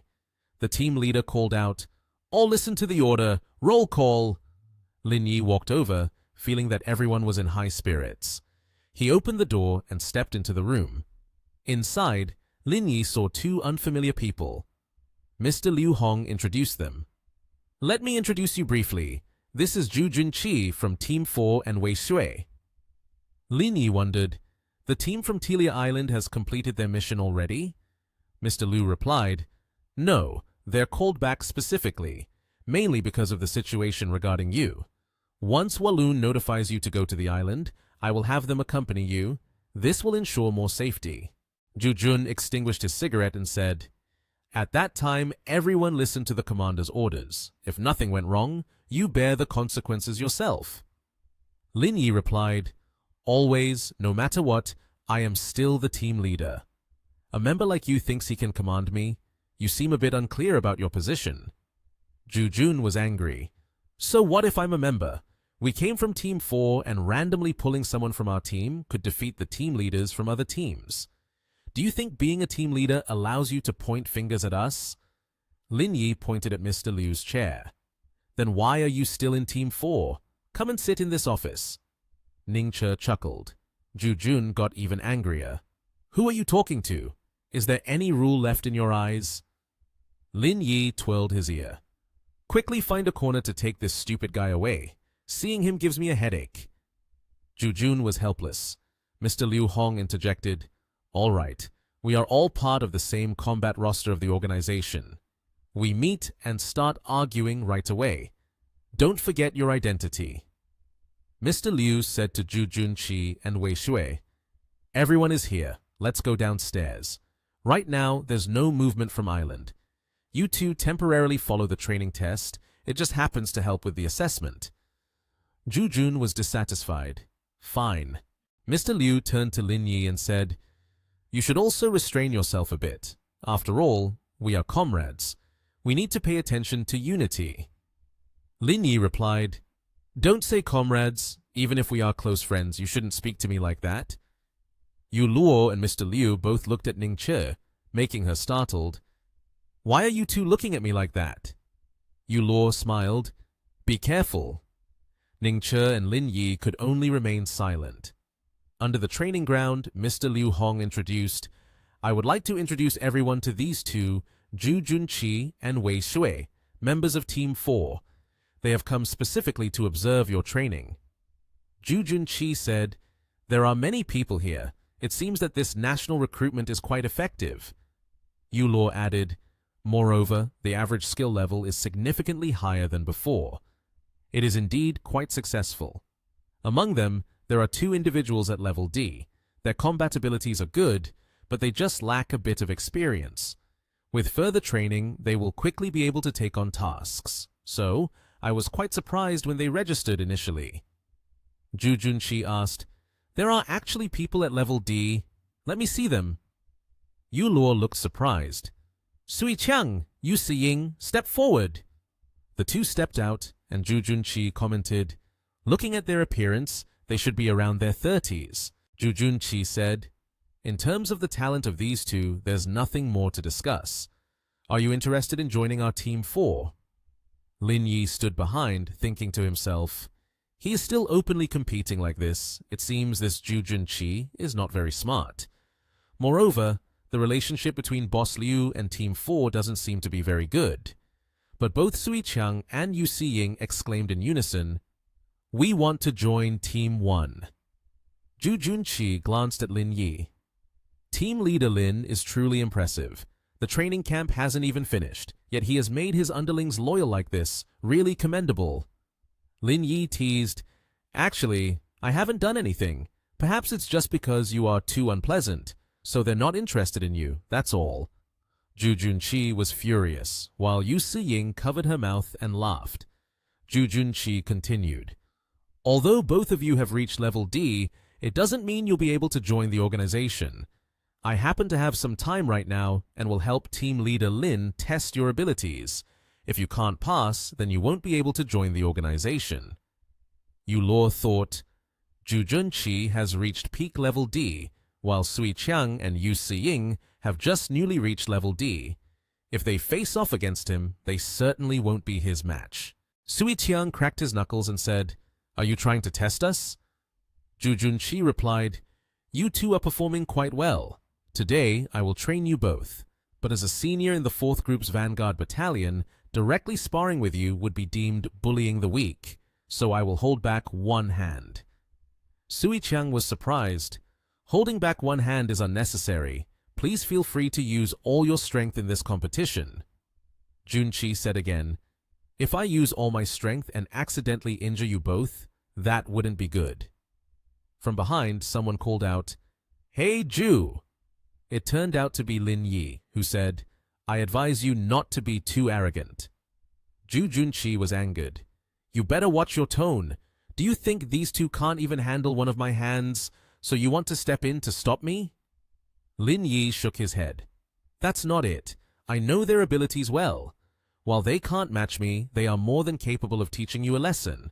Right now, over 300 people here want to join Team 1, and you're just in time to help me train with them. Zhu Junqi was irritated. Train with them? Do you think I'm so free? With so many people, it would take until nightfall to finish. Lin Yi said, I know your time is precious, so of course, I can't have you train each person individually. He shouted for all the trainees to hear, On the battlefield, if someone harms your comrades, what will you do? Everyone shouted in unison, Blood for blood! Lin Yi pointed at Zhu Junqi. Not bad. Now, this guy Zhu wants to train your comrades. Don't waste any more bad guy. Time, come on. I will select the one with the best performance for a special admission into Team 1. Get moving. Ning Che was surprised, while Yu Luo thought to herself, What a never-ending trick. All the trainees prepared to attack. Junqi was a bit worried. Lin Yi, what do you want to do? Lin Yi replied, I want to thank you for helping to train these people. After you finish your training, I'll arrange for another match." He shouted to everyone, "What are you standing there for? Don't you want to seize this great opportunity? Does no one want to join Team 1? After hearing this, all the trainees rushed forward, and Zhu Junqi ran away, shouting loudly, "Lin Yi, you bastard!" Lin Yi laughed and said, "Ha ha, people from Team 4 are indeed different. They run really fast." Zhu Junqi was running while shouting loudly, "Lin Yi, what kind of ability is this? Hurry up and tell them to stop." Lin Yi laughed joyfully. "Stop what? After all, he's from Team 4, so teach them properly. Let them see your excellent skills." Junqi angrily cursed, "Damn it, what's the point of calling so many people? If you're not convinced, let's have a 1v1. If you lose, then kneel down and apologize to me." Lin Yi teased back. "You're really interesting. Even the trainees can't beat you, and you want to go head-to-head with me? I advise you not to do something foolish. Otherwise, you won't last more than 3 seconds." Wei Shui stepped forward to defend. "Team leader Lin, what you're doing is really boring. If you have the ability, come up yourself. The organization is a place where strength speaks." Lin Yi asked her, "Do you have an opinion? If you can't stand it, you can take a shot for him." Wei Shui replied, "Don't think that I'm a girl and underestimate me. My strength is absolutely not inferior to Zhu Junqi." She angrily added, "Getting into Team 4 is proof of my ability. My combat experience is far richer than yours. You better take back your words." Lin Yi sneered, "Damn it, you're really drunk. People often say that ugly people tend to do bad things, and now I finally understand what your Team 4 is made of." He frowned. "Skill level is nothing to brag about, but putting on airs, you guys are the best at that." Wei Shui, furious, rushed forward. "Lin Yi, do you want to die?" Ning Che anxiously shouted, "Lin Yi, be careful!" Wei Shui from Team 4 could no longer hold back. She directly launched a powerful kick at Lin Yi. However, surprisingly, not only did he evade it, but he also calmly anticipated her move. After brilliantly dodging that fierce kick, Lin Yi didn't hesitate to retaliate with a cunning blow. He delivered a powerful kick aimed at Wei Shui's chin, sending her crashing backward, blood spewing from her mouth in pain. Caught off guard, Wei Shui was hurled into a green post in the training ground with a loud impact. Lin Yi's ruthless counterattack made her cry out in agony. Ning Che and the other agents watching the fight couldn't help but widen their eyes in astonishment at Lin Yi. Team leader Lin actually kicked one of Team 4 away. So strong! Zhu Junqi, seeing his teammate knocked down, quickly ran over to help Wei Shui, urgently calling her name. "Xiao Shui!" Wei Shui, still bleeding from her mouth, angrily struggled to stand up. She looked at Lin Yi with a gaze full of hatred, growling, "Damn it!" Zhu Junqi saw that things were not going well, so he reached out to stop Wei Shui, hoping to prevent things from escalating further and to soothe her. "All right." Lin Yi looked at the two of them with a proud gaze, unflinching and ready to declare war, like a warning shot about his formidable nature, then said, "After the training session, if you're still not convinced, we can settle it at noon with both of you together." Chang Chao and Si Ying stood outside, witnessing the scene, feeling that the situation was interesting and could not help but admire Lin Yi's impressive abilities. They leaned in to whisper, "No wonder they want to turn Team 1 into a cutting-edge unit. It turns out the team leader is that strong." Si Ying, with his arms crossed, did not hesitate to praise the potential that Lin Yi brought. He then candidly expressed his thoughts. One kick sent a member of Team 4 flying, so what level must he be at? Perhaps he has reached the threshold of level C. After witnessing the entire event, suddenly a figure approached, surprising the three who were looking at each other with sparks in their eyes. "All right, no more fighting." It turned out to be the voice of Boss Liu. He leisurely turned to Chu Yu Luo and spoke about the training for the whole team. "It's time, let's start the training." Chu Yu Luo replied loudly, "Yes." Holding the training plan in hand, Chu Yu Luo directly announced to everyone present what they would be starting to implement right away. With a strong and decisive tone, she announced, "Gather, the training mission, followed by a live drill." As Lin Yi was listening intently, a sudden ringtone interrupted him, surprising him. Seeing that the call was from Wallen, Lin Yi turned to Boss Liu and Ning Che, quietly saying, "It's Wallen calling." This caused both of them to be taken aback. On the other end of the line, Wallen's voice came through rapidly, announcing an important meeting for Lin Yi related to the information they had gathered from the previous mission. "Mr. Lin, we have captured the spy in your research institute. Whenever you're ready, please come to room 1209 of the West City Hotel. You will find the person there." With a serious expression, Lin Yi quickly replied, "I understand." Boss Liu, eager for more news from Lin Yi's call, anxiously asked, "What's the situation? What did Wallen say?"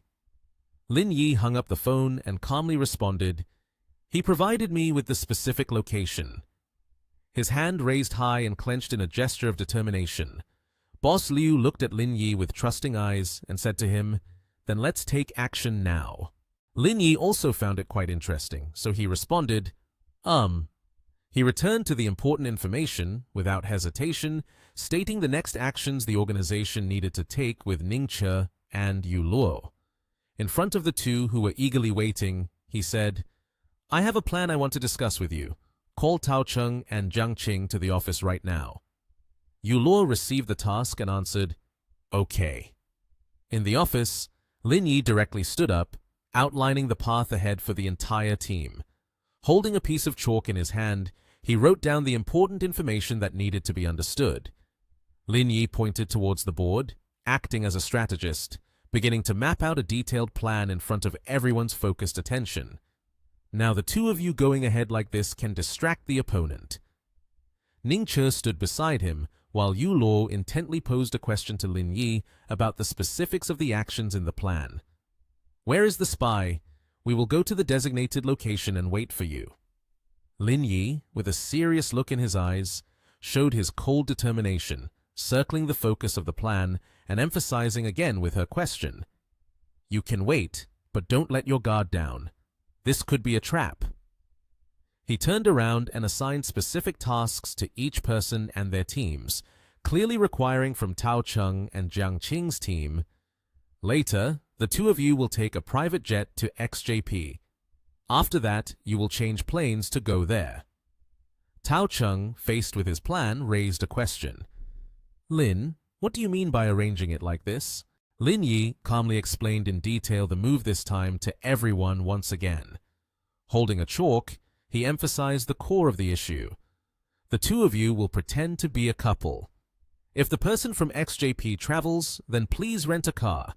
The subsequent actions will wait for my notice." Yu Luo pointed at the outlined plan, directly voicing the confusion to Lin Yi. "Wait, so what are their roles?"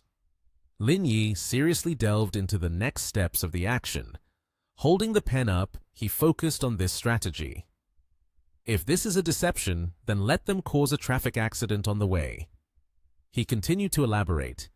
"This way, it will buy more time for the two to reach the new mission location." Wei Shui stood to the side, listening to Lin Yi's meticulous plan. Although she frowned on the outside, she still appreciated it in her heart. Lin Yi's plan is indeed flawless. He could become the team leader of Team 1, and his ability is not by chance. Boss Liu looked towards the team, Zhu Junqi and Wei Shui, and asked Lin Yi about their task. "What about these two?" Lin Yi, with a focused expression, held his pen and pointed to the next move, assigning the two to the next position. "Just follow Chu Yulor and act accordingly." Boss Liu continued to express his concerns about other aspects of their target this time. "Do we need to bring Sui Qiang and Yu Siying along to let them experience it a bit earlier?" Lin Yi waved his hand to signal refusal. "No need. This matter cannot be taken lightly. They still lack experience. It's easy for things to go wrong in the middle." Satisfied with Lin Yi's outstanding display of tactical wisdom, Boss Liu placed his complete trust in the person before him. He offered a reminder. "All right, you are the commander of this operation. During the mission, you don't need to seek my directives, but if you need support, remember to let me know." Lin Yi confidently replied, understood. To inspire his teammates' determination to win, Lin Yi forcefully waved his hand once more, raising his voice to issue the command. Now, everyone begin the operation. After everyone has set off, I will take action. Everyone shouted in unison, understood. The plane carrying Lin Yi had begun its ascent on the course of their mission, following the plan precisely, heading toward the rendezvous point that Wallen had previously reported. The aircraft flew over the sea, the shimmering waters of the endless blue ocean, revealing the scene before his eyes, racing past a magnificent island. After landing at the airport, Lin Yi leisurely walked out from the door. His face displayed the expression of a victor, carrying his suitcase straight towards West City Hotel. In front was the image of a grand and luxurious hotel, right in the city center, as noted in Wallen's message. The image of a glass of deep red wine held in someone's hand accompanied by a phrase, "Boss, we have tightly locked down Lin Yi's whereabouts." That was Wallen's words, who had arranged to meet. Lin Yi was reporting information to someone who seemed to be his superior, leisurely beside the wineglass as he continued. Since the moment we left the airport, our people have been following her. He actually went alone and didn't notice any suspicious individuals, so the boss can rest assured. On the other end of the line, a mysterious voice was satisfied with Wallen's report, calmly reminding him to hand over the task. Having suffered once before, we cannot afford to be careless this time. The next steps should continue to monitor, no mistakes allowed. Wallen gazed out at the cityscape. Beside him was a gentle aide responding. Suddenly, a bodyguard entered with shocking news for Wallen, causing him to be momentarily stunned. "Mr. Wallen, there's been a bit of trouble on Lin Yi's side." Wallen was puzzled, turned around to press for further information. What happened? His attendant recounted the recent incident. On the way to the hotel, Lin Yi had an accident. The car owner was a couple from XJP. In the end, Lin Yi compensated them, and the matter was resolved satisfactorily. Wallen rested his chin on his hand, feeling skeptical and incredulous at this sudden information. He frowned in thought. A traffic accident. Then, reshaping the whole situation, Wallen considered it merely a coincidence and quickly regained his composure.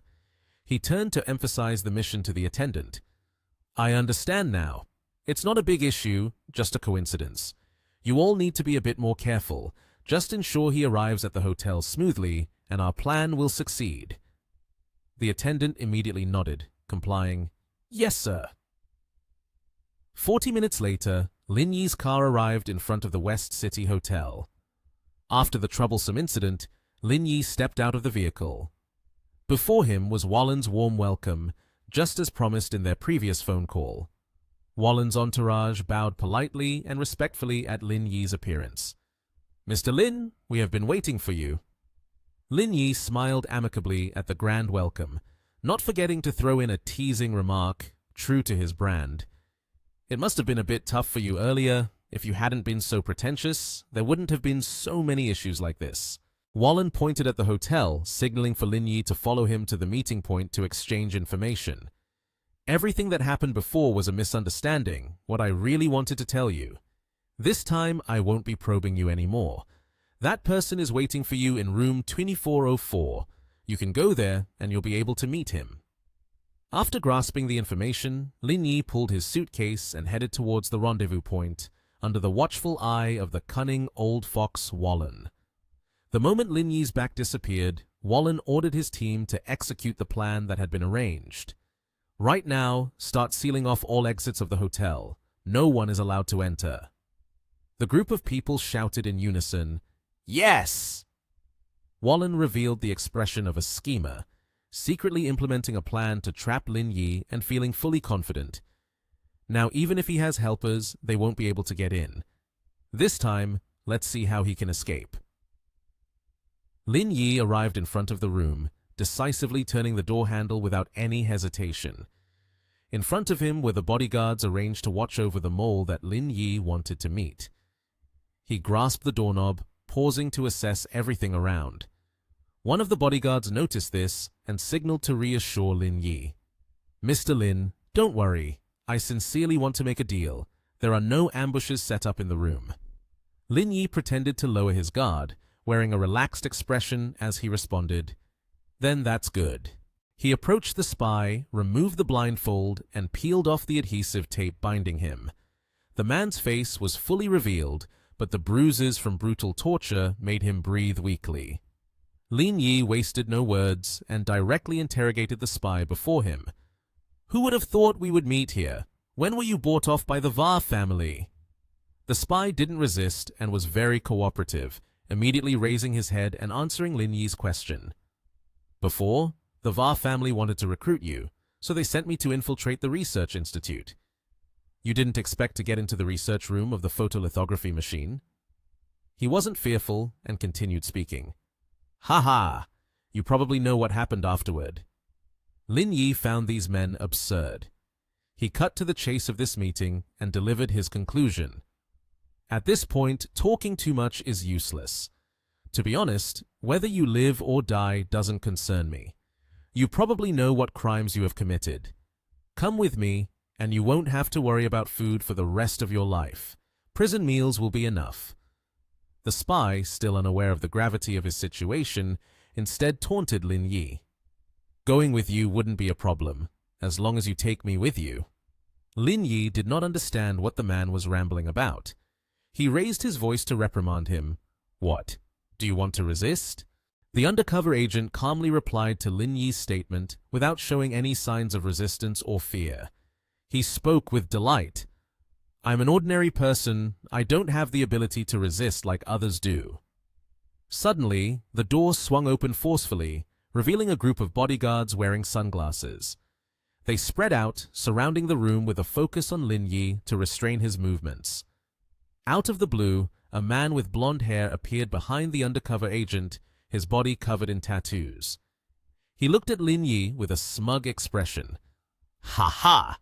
Lin Yi, you definitely didn't expect the Va family to send someone else here." Lin Yi recognized the identity of the person before him, silently considering. "Paul from Black Gold Corporation." He smiled and said, "No wonder you can calmly talk to me. It turns out you have someone to rely on." Saying that, he shrugged. "You all put in a lot of effort to come from afar just to kill me." Paul then asked, "Did you kill Jimmy and Elisa?" Lin Yi put his hands in his pockets and replied nonchalantly, "Jimmy is being held by me. As for Elisa, I killed her. The stuff in her hands was taken by me as well." Paul grinned smugly. "Your honesty surprises me. Therefore, I cannot let you go today." Lin Yi smiled, his face calm and unafraid. He replied, "To be honest, even if your people are numerous, I don't care. However, my superiors asked me to bring a few people along, and I couldn't refuse. So, you guys shouldn't rush to act." Hearing this, Paul felt astonished. Suddenly, the door was kicked open, and it was Chu Yu Luo, along with Ning Chi and two others. Paul was flustered and angry, pointing, You still brought people." Lin Yi calmly responded, "Is it a surprise?" He continued, "In fact, we had already anticipated the little tricks from the Va family. We knew you would come to help. All of this is under our control." Paul was furious, unable to believe what he was hearing. "Impossible! How could you know my movements?" Lin Yi smirked with confidence. "Haven't you realized yet? I am part of the organization. Since you left Telia Island, we already guessed it." Paul gaped in frustration. "You are actually one of them." Lin Yi replied, "Of course, otherwise, why would I confront you? There are 5 of us and 6 of you. I don't know your abilities, but everyone on my side is at level D. Do you think you can still resist?" Paul spoke up. "Your status is indeed beyond my expectations, but the one who is dead is still you." Saying that, his accomplices all raised their guns. Lin Yi shook his head in despair and contempt, saying, "If you say that, you really haven't experienced much of life." He continued proudly, "Sorry, but what you have, we also have." Lin Yi also raised his gun. He stepped forward, placed his hand on Liang Jinming's shoulder, and gave it a pat. He smiled and said, Boss Shen may not hold a grudge against you, but that doesn't mean I won't. Liang Jinming was terrified, sweating profusely. With piercing, terrifying eyes, Lin Yi said, "One day, I will be killed by someone too, but I will absolutely not die at the hands of despicable scum like you." Liang Jinming was so scared he was on the verge of passing out. In room 2405, Hua Feng was lying down, enjoying a massage. On the other end of the line, a voice asked, "How's it going over there?" Hua Feng happily replied, "It's going very smoothly. Lin Yi has gone into the next room. He must have met Paul by now. Soon, Paul will come to find me. Don't worry, I'll bring him back." The call ended, and Hua Feng looked at his phone screen, thinking, "It's been so long. Why is there no movement from the next room?" Suddenly, there was a knock at the door from outside. Hua Feng glanced over and called out, "Who is it?" Lin Yi, holding a fake gun, replied, "It's me, Paul." Upon hearing this, Hua Feng ordered his staff to open the door. The door creaked open and Lin Yi kicked hard, sending the staff member crashing against the glass, dazed and unsteady. Hua Feng was alarmed and looked towards the door. It was Lin Yi, along with Ning Che and Chiu Yu Luo, all armed. Hua Feng, in a panic, sat up and stammered, "What? How come you're okay?" Lin Yi stepped forward, and Chiu Yu Luo aimed the gun at Hua Feng.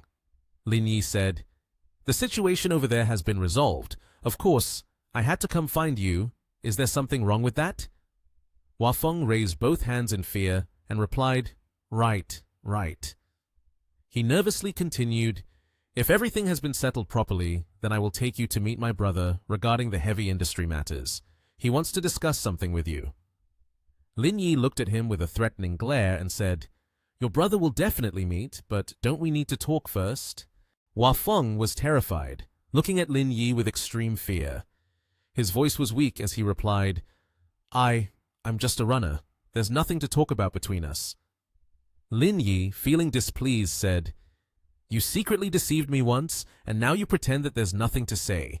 Do you think I'm a fool?" Hua Feng was tense and fearfully asked, "How exactly did you deal with Paul? Also, I've sealed off the hotel. Your accomplices can't get in." Upon hearing this, Lin Yi replied, "That's right. After I got in, indeed no one could come in anymore." He added with a laugh, "Have you ever thought that the people I brought in here were sent before? Do you still remember the traffic incident on the road?" Hua Feng replied, "The people you brought, how could they be a match for the ruthless people like Paul?" Lin Yi smiled and said, "I guess you still don't know who killed Elisa, huh?" Lin Yi continued, "If I could kill Elisa, then I surely have the ability to defeat Paul. You can't even understand this basic reasoning. It serves you right for ending up in this situation today." Hua Feng was astonished, completely terrified. "You killed Elisa?"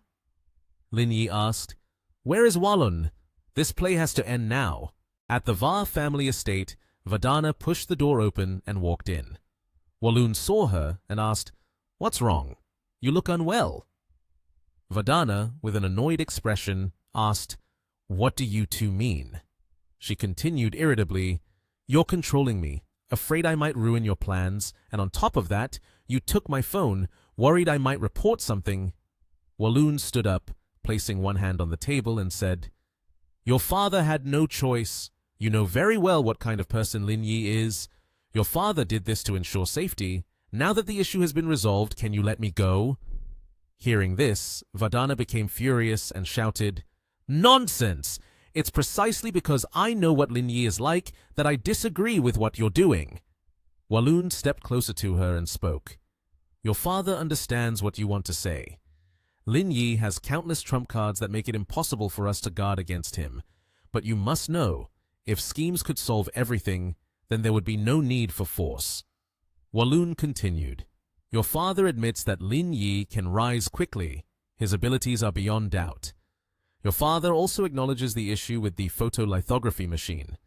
He lost to him in that regard, but the gap in strength between your father and him cannot be bridged." Vadana smiled wryly. A few days ago, father said the same thing, but the outcome was not as expected. But I must tell father that Lin Yi's strengths are not limited to just his strategies. His skills are beyond what anyone from the VR family can compare to. Walloon replied, "Don't worry, we won't act ourselves, but we'll be bringing in people from the Black Gold Corporation. You had previous contacts with them. You must know someone named Paul, right?" Verdana was astonished. "Paul is here already?" Walloon spread his arms wide, confidently stating, "Since he landed, every move of his has been under our control. Moreover, Paul has successfully set up an ambush in secret. Now, tell father where you see his opportunity." Verdana pondered and said, "I don't know, but I want to tell father that—" She then spoke irritably. "Last time, we all thought he was in a situation where he would undoubtedly die, yet he managed a successful counterattack. Lin Yi is a very miraculous person. He has never lost. I believe this time the result will be the same. Father should best prepare himself." Walloon casually replied, "Father also hopes that he can surprise father. If you have nothing else to say, then go outside. Father has other matters to attend to." Verdana irritably huffed, then turned on her heels to leave. The butler walked in and called, "Sir." The butler's face was tense as he said, "Lin Yi has arrived." Hearing this, Verdana turned and smiled, saying, "He has come." Walloon responded with a smile. "That foolish child." He continued to laugh. "This matter was father's instruction for uncle to deal with Lin Yi first before bringing him here. Surely you don't really think he has the ability to deal with people from the Black Gold Corporation, do you?"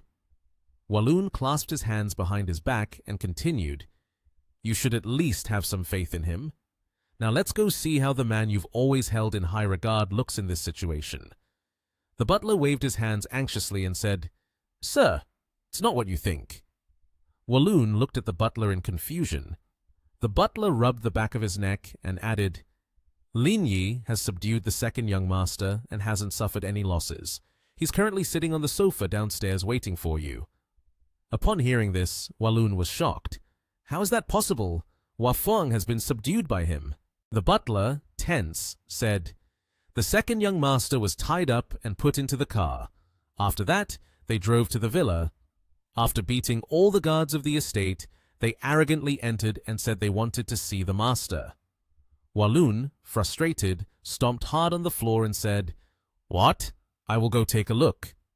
Lin Yi took an apple and happily took a bite. As he chewed, he said, "You rich people really know how to enjoy. This apple is truly delicious. It's nearly catching up to the fruits I grow." Walloon pointed at him, angrily saying, "No way! How can you be a match for Paul?" Lin Yi looked at him and smiled, saying, "This question is very simple. Just like you are not just a wealthy clan.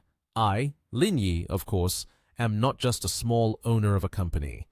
You overestimate yourself. If you could listen to your daughter's advice, you wouldn't be in this situation now." Walloon gritted his teeth, feeling bitter, thinking, "I had arranged everything so meticulously, yet I still lost to him." While chewing the apple, Lin Yi continued, "What else do you want to know? I can answer each one for you. As it happens, I'm free. What I have is time." Verdana, panic-stricken, hurriedly said, "Lin Yi, please calm down. This is indeed my father's fault. We are willing to back down." Lin Yi did not even look at her as he replied, "This has nothing to do with you." Walloon sighed and spoke. "I agreed to the 3 conditions earlier. I will keep my promise." Lin Yi stood up, shaking the apple core, and said, "If it weren't for today's dirty schemes, our deal would have been done. But now that this has happened, do you think there's still a possibility? If we still go with those 3 conditions, it would be too favorable for you." Walloon anxiously asked, "So what do you want?" Lin Yi smiled smugly. "Don't rush. Let's take our time to discuss." Upon hearing this, Walloon felt scared. An hour later, Walloon slumped in his chair, his face darkened and hard to bear. He hopelessly watched Lin Yi leave. Verdana hurriedly ran after him, calling, "Mr. Lin!" Lin Yi turned to look, and Verdana said, "I'm sorry, I tried my best, but I couldn't stop it." Lin Yi replied, "I know, this has nothing to do with you." Verdana wistfully said, "Goodbye. May I hug you one last time?" Lin Yi smiled at her, and the two of them quietly embraced each other. At Yanjing Airport, Ning Che said, "Lin Yi, look at this." Lin Yi looked at the article on the screen and thought to himself, "I have to say, Walloon is a smart person." He returned the machine to Ning Che and said, "This is also a normal thing. There's no need to find it strange, but your action has already announced the news.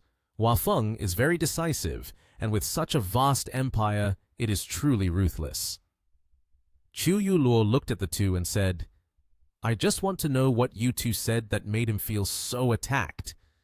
Lin Yi waved his hand and replied, "I told him that in this world, true knights do not exist."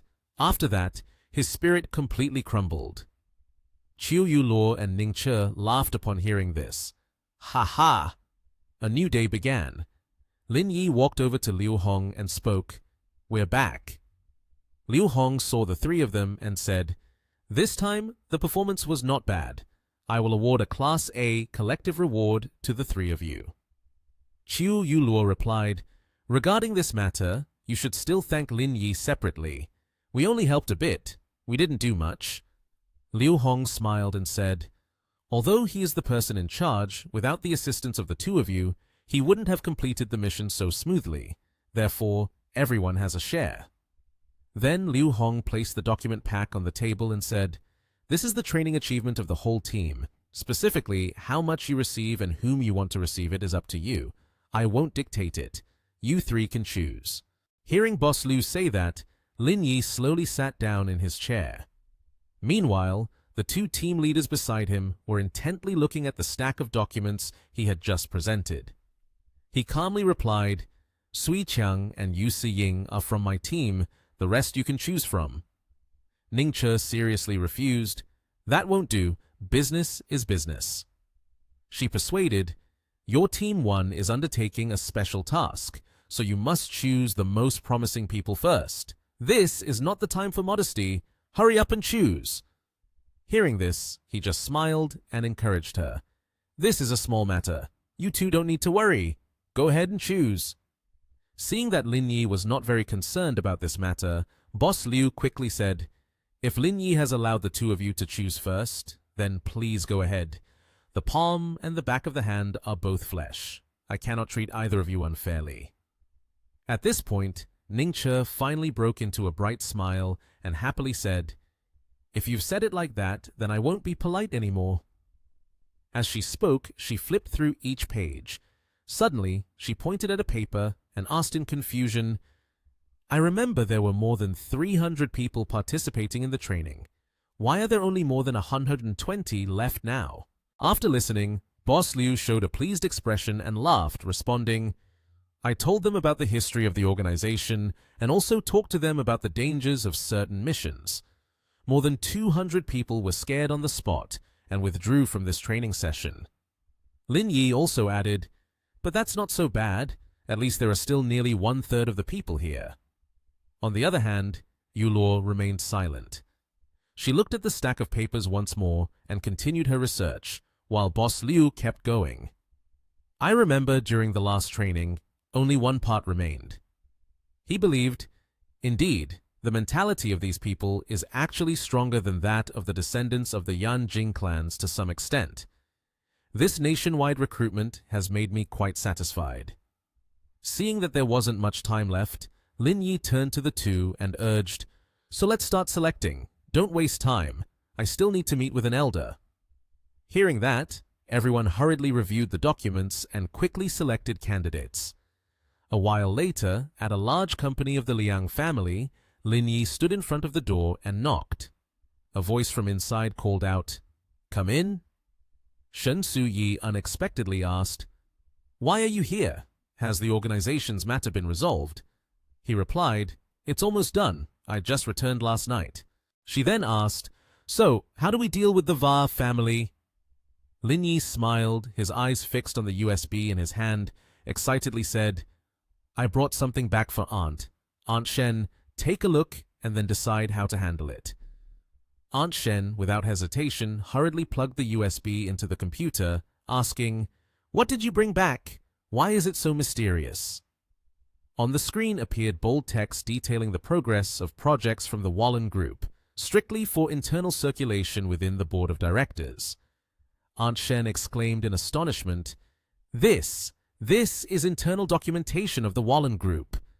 Hearing this, Lin Yi nonchalantly continued, "Not just this, there are also some secret technologies. I thought it would be useful, so I took everything." Upon receiving this information, Aunt Shen fell into contemplation and seriously reminded him, "The value of the documents you brought back cannot be measured in money. Right now, you have two choices. One is for Aunt to help you hand this over to Mr. Liu. This way, you will have more say within the organization." Lin Yi scratched the back of his neck and asked in frustration, "So what is the second option?" Aunt Shen replied, "You can introduce a trusted person of yours to take the first path.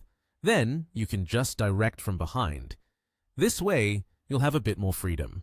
Without waiting for Lin Yi to respond, Aunt Shen continued, "But my advice, this is the first way. As for how to choose, it's up to you."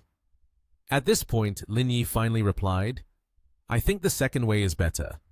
If we hand this over to Mr. Liu, it's equivalent to having another person contributing." He also explained to father, "I am not narrow-minded. It's just that if it goes on like this, the Liang family won't have a chance to surpass the Liu family in the next few years." Hearing this, father was surprised and said, "You actually think of us?" He asked again, "If you choose the second way, do you have someone suitable to introduce?" Lin Yi quickly replied, "Yes." He continued, "I think Ruo Shu is very suitable. She has a gentle and simple personality, is intelligent, and has both talent and beauty. She is the perfect candidate for development." As he spoke, he thought of the beautiful figure of Liang Ruoshu with her radiant smile. Hearing her daughter being nominated, Aunt Shen was not too surprised. Slowly taking out a USB, she responded, "Young man, now is the time to talk seriously. Don't mess around anymore." Lin Yi crossed his arms in front of his chest, appearing serious. "I am just over 20 years old. Besides her, there is no one more suitable." Seeing this, Aunt Shen smiled and replied, "Let's put this aside for now. This matter cannot be taken lightly. It involves a lot, so let me think about it first." Lin Yi felt at ease, turned around, and waved goodbye as he left. Before going out, he said, "Then I'll take my leave. I still have an appointment with the team members for a get-together today, so I won't disturb Aunt Shen any longer." Outside a hot spring, a man stepped into the bathing pool. Someone was already waiting. It was Lin Yi, with a strong and sturdy physique and sun-kissed, healthy skin. The beautiful sight made the two nearby girls, Xiaobing and Luo Yi, light up and blush. Only Zhang Chaoyue remained composed among the men and reminded the two girls, "You two should be careful. After all, he is our team leader. At least show some respect." Luo Yi couldn't help but speak up. "Team leader Lin's muscles are so beautiful. Who wouldn't be tempted?" Zhang Chaoyue sneered. "With the abilities of the two of you, it's likely you wouldn't even last until midnight with team leader Lin. So, don't harbor any unrealistic fantasies." It was unclear how this guy knew so much without trying, but the beauty, full of confidence after hearing his words, stood up to flaunt her attractive body beneath her swimwear and boasted, "Then you might be underestimating others. Our abilities are pretty decent too." Her words made everyone around blush shyly. Finally, Lin Yi also stepped down into the bath and asked his teammates, "What are you all talking about? I'm arranging this place for relaxation. Is that okay?" Everyone seemed very satisfied with Lin Yi's hospitality and expressed their thanks. The girl Xiaobing couldn't help but curiously ask Lin Yi, "Captain Lin, are you from Nation TH?" Lin Yi replied, "That's right. Why do you ask?" Xiaobing was just as shameless as the sister from earlier, even hoping that Lin Yi would take her home. "My home is near Nation TH, not far from where you are. I heard that you have a private jet. Could you give me a ride when you go back?" Luo Yi immediately teased, "Hey, what do you mean by that? Are you planning to take advantage of this opportunity to do something shady with Captain Lin on the plane?" The girl even lightly warned her friend, "I'm telling you, we're all in the same team. You better not do anything sneaky behind my back." Xiaobing blushed upon hearing that and clarified, "No way, my house is really there, not far from Nation TH. Lin Yi politely agreed. "Then let's go together tomorrow morning. After all, it's on the way." That's right. How could anyone refuse a lovely girl like that? She was extremely happy and replied, "Ha ha! Thank you, Captain Lin." Outside the Chaoyang Group building, the atmosphere in Nation TH was incredibly tense. The beautiful girl with purple hair, Ji Qunnian, looked surprised. It turned out that Lin Yi had finally returned to the group, and Qunnian was delighted to see Lin Yi leaning against the table reading documents. "Oh, why did you suddenly come back?" Unable to contain her happiness, she jumped up and hugged Lin Yi tightly. The scene of this couple was truly heartbreaking for those who were still single, sitting in front of the screen.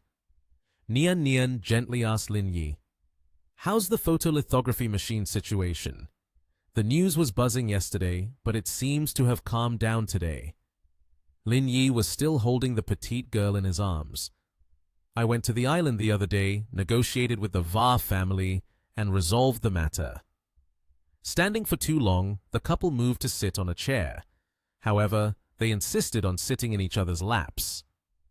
Qunnian asked Lin Yi, "The president of the Va family financial has admitted fault and resigned. It must be related to this, right?" Hearing his girlfriend's sharp deduction, Lin Yi smiled and praised the intelligent girl. She became even more excited and asked, "This time, we must have gained quite a bit from the VR family financial, right?" Lin Yi replied, "That's right, but we all don't use it to hand over." Saying that, he playfully gave his girlfriend a light tap. "Let's get to work first. Try to finish soon, and then we can go out for a feast tonight. Tomorrow, I still have to head back to Huanxi village for a trip." The next day in Huanxi village, a luxurious black BMW pulled up, and Lin Yi stepped out of the car, observing the scene ahead. There was a crowd gathering, taking pictures and looking on with apparent satisfaction at Lin Yi. It seems like things are progressing quite well. He lifted the curtain and walked inside the house.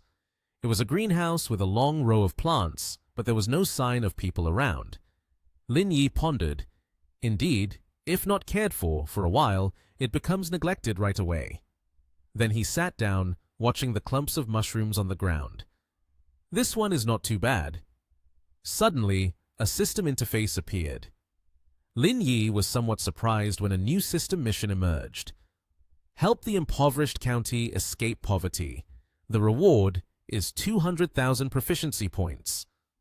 Lin Yi calmly stepped out of his car, listening to the phone while walking, and upon hearing about the mission to escape poverty, he felt confused. Just as he hung up, his eyes caught sight of an envelope hidden under the car, as if deliberately placed there for him to see. Opening the envelope, Lin Yi took out the mission paper. Indeed, this mission was about poverty alleviation, as the system had reported over the phone just earlier. The paper stated that the mission's location was in Dong country, with the requirement being to use one's own abilities to help Dong country escape from poverty. After reading the mission, Lin Yi was stunned. What kind of mission is this? If I just invest a little money there, I could help them escape from poverty. His fleeting thought was immediately challenged by the system that appeared. Giving them money is not as effective as teaching them how to earn money. You must truly implement poverty alleviation to be considered as completing the mission. Otherwise, it will not count towards the mission in the system. He quickly opened his phone and searched for some information. Let's see the situation in Dong country. After glancing at a few pictures and reading some articles, Lin Yi found himself in a state of panic, unable to close his mouth. He exclaimed upon seeing the economic conditions in Dong country, "This is way too poor. Right, my roommate Elder Wu seems to be there." The situation was indeed dire. Being an economic expert clearly wouldn't be easy at all in a region as extremely impoverished as this, making the task even more challenging. Lin Yi quickly composed himself, put the letter back into the envelope, and told himself, "Looks like I'll be reducing the number of trips back to Huanxi village." After returning to the TH Nation, I need to find a nice box to store things. Then he opened the car door and put the envelope inside. Meanwhile, on the other side, things seemed to be a bit tense. Ren-si was desperately pleading with some purple-haired starlet. "Miss Bai, the whole crew is waiting for you right now. How can you say you won't film anymore and just walk away?" While the entire crew was sweating under the scorching sun, catering to her needs, she was relaxing under a shade with a fan and cold drinks. It felt more like a vacation than work for her. To make matters worse, she had an imposing attitude. "I'm not saying I'm not filming anymore, but it's just too hot right now. Look, I've already gotten sunburnt. Let's wait until the weather cools down a bit, and then we can shoot." Lin Yi, witnessing this distasteful scene, couldn't help but think, in this program, Zhao Shiqi has already become famous. Could it be that this person is even more impressive than her? The staff could not accept Miss Bai's excuses. They tried their best to persuade her to finish filming. "This month, the weather only cools off at night. We can't leave the daytime segments unfinished like this." However, the star syndrome of this young lady did not allow any compromise. She retorted, "Why are you being so proactive? I think this is enough. You can ask the editors to cut more if needed. It's just too hot. I really can't stand it." Then she posed like a princess, raising her fair skin and threatening, "If this continues, if my skin turns dark and I can't film the next installment, what will happen?" Ren-si couldn't bear this diva anymore. So he turned to her manager and said, "Alan, you're her manager. Please advise her. Can't she at least uphold the most basic professional ethics?" Indeed, like attracts like. What kind of people can work together? This spoiled starlet, along with her condescending manager, disregarded the film crew, so he defended her. Shrugging, "I don't see any problem. It's not that we can't film, but it's just too sunny. How can you expect someone to film in this heat?" Everyone had been waiting too long and was starting to lose patience with her. They moved closer to see the argument between the staff and the diva. She cleared her throat and criticized, "But everyone else is filming. She can't be different. Mr. Li, Mr. Zhang, they're over 50 and still persevering in this heat to finish their segment. Why can't you?" Hearing this, Bai began to reveal her rotten character, arrogantly taking off her glasses and sneering, "Are they the same?" She stood up abruptly, pointing directly at the older predecessors with an extremely rude and disrespectful attitude. "Now is the era of traffic. They are already outdated. But for the sake of the family's livelihood, of course, I have to work hard to film the program. How can I be like them?" She was extremely furious upon hearing those words, and was about to scold, but just as she opened her mouth, her manager interrupted because he saw a familiar face. "Brother Lin, you're here."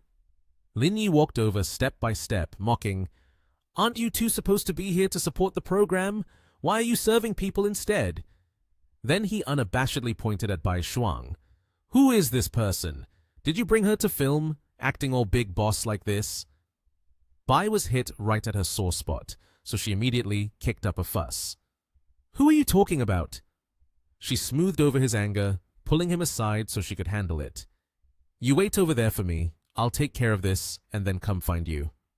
Lin Yi retorted, "I just got to the village and already heard the noise over here. It's been a long time and you still haven't sorted it out?" She could only helplessly sigh. "There have indeed been some issues. I'm dealing with it." She began to explain. Her name is Bai Shuang. She is a guest for this season, but she complained about the hot weather and wants to wait until evening to film. Lin Yi shouted sarcastically, "If you dislike the heat so much, why come here to show off? You should take a look at your own virtues." Bai and the manager felt hit right in the chest, immediately looking back with glaring stares. The manager rudely pointed at him and shouted, "Who are you talking about?" Lin Yi narrowed his eyes, crossed his arms in a dangerous posture, and threatened, "If you keep pointing at me, I will break your fingers." The manager instantly felt scared, not expecting someone who looked so arrogant like Lin Yi could be so ruthless. Lin Yi pointed at Bai Shuang's face, loudly demanding, "Tell them to get lost. They're just creating obstacles here." Ren-si, with a dejected expression, explained, "I initially didn't want to find her at all, but the investors called me, wanting me to arrange for her to come. I had no choice. Upon hearing this, Bai Shuang acted haughtily and replied, "Honestly, I wouldn't even bother coming to your program." Lin Yi began to show signs of irritation. Bai Shuang then covered her mouth with her hand, expressing disdain and looking around at the dust, saying, "Look at this! It's so dusty around here. This is definitely not a place for humans. I've only been in the yard for a bit, and I already smell like a pig. If my uncles hadn't told me to come here, I wouldn't have participated in this program at all." Alan stood behind, witnessing everything, holding a fan and wearing a smug smile. Suddenly, Lin Yi also smiled, picked up his phone, and turned to ask Ren Si. These rich people are quite creative. When sugar daddies go out of style, they switch to calling them uncles? Who is this idiot that arranged this? Ren Si replied, "Mr. Wang from Coal Group." Lin Yi's expression became serious. He questioned, "The bald guy in his 40s? Then Lin Yi picked up the phone and called Mr. Wang from Coal Group. He angrily asked, "Mr. Wang, is there a woman named Bai Shuang that you arranged to join the group? But this person is a bit arrogant and uncooperative during filming. What are you going to do about this?" Bai Shuang was still standing to the side, arms crossed, frowning as she watched Lin Yi on the phone. She still had no idea what was going to happen to her next. Lin Yi dropped the phone in front of her and said, "Listen carefully." From the phone came a voice yelling, "Are you crazy? I worked hard to get you this opportunity with Director Ren. You don't appreciate it, you don't do your job well, and you're still arrogant? If I hadn't supported you, you'd still be serving at a mall." Hearing this, Bai Shuang's face turned pale. She gaped, panicked, and quickly bowed her head repeatedly, replying, "Uncles, I'm sorry. I will definitely cooperate with the filming from now on." On the other end of the line, Mr. Wang angrily shouted, "Why are you coming back? Come back here. Don't provoke Mr. Lin.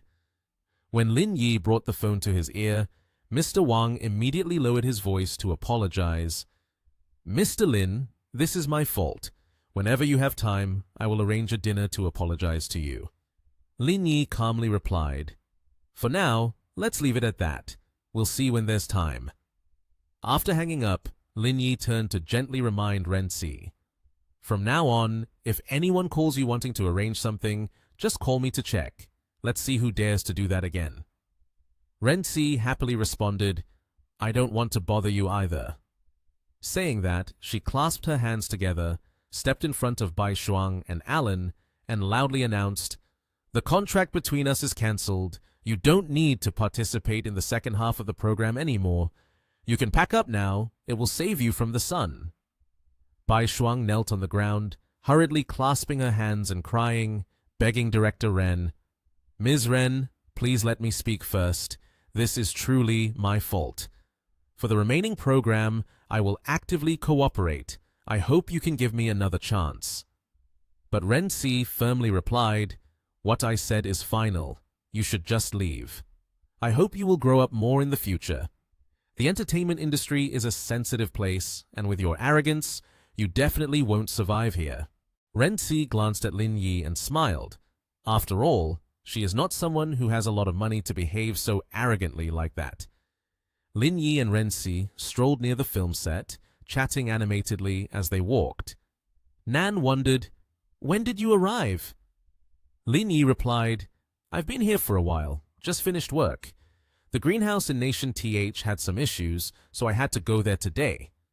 Ren Si's expression suddenly turned gloomy.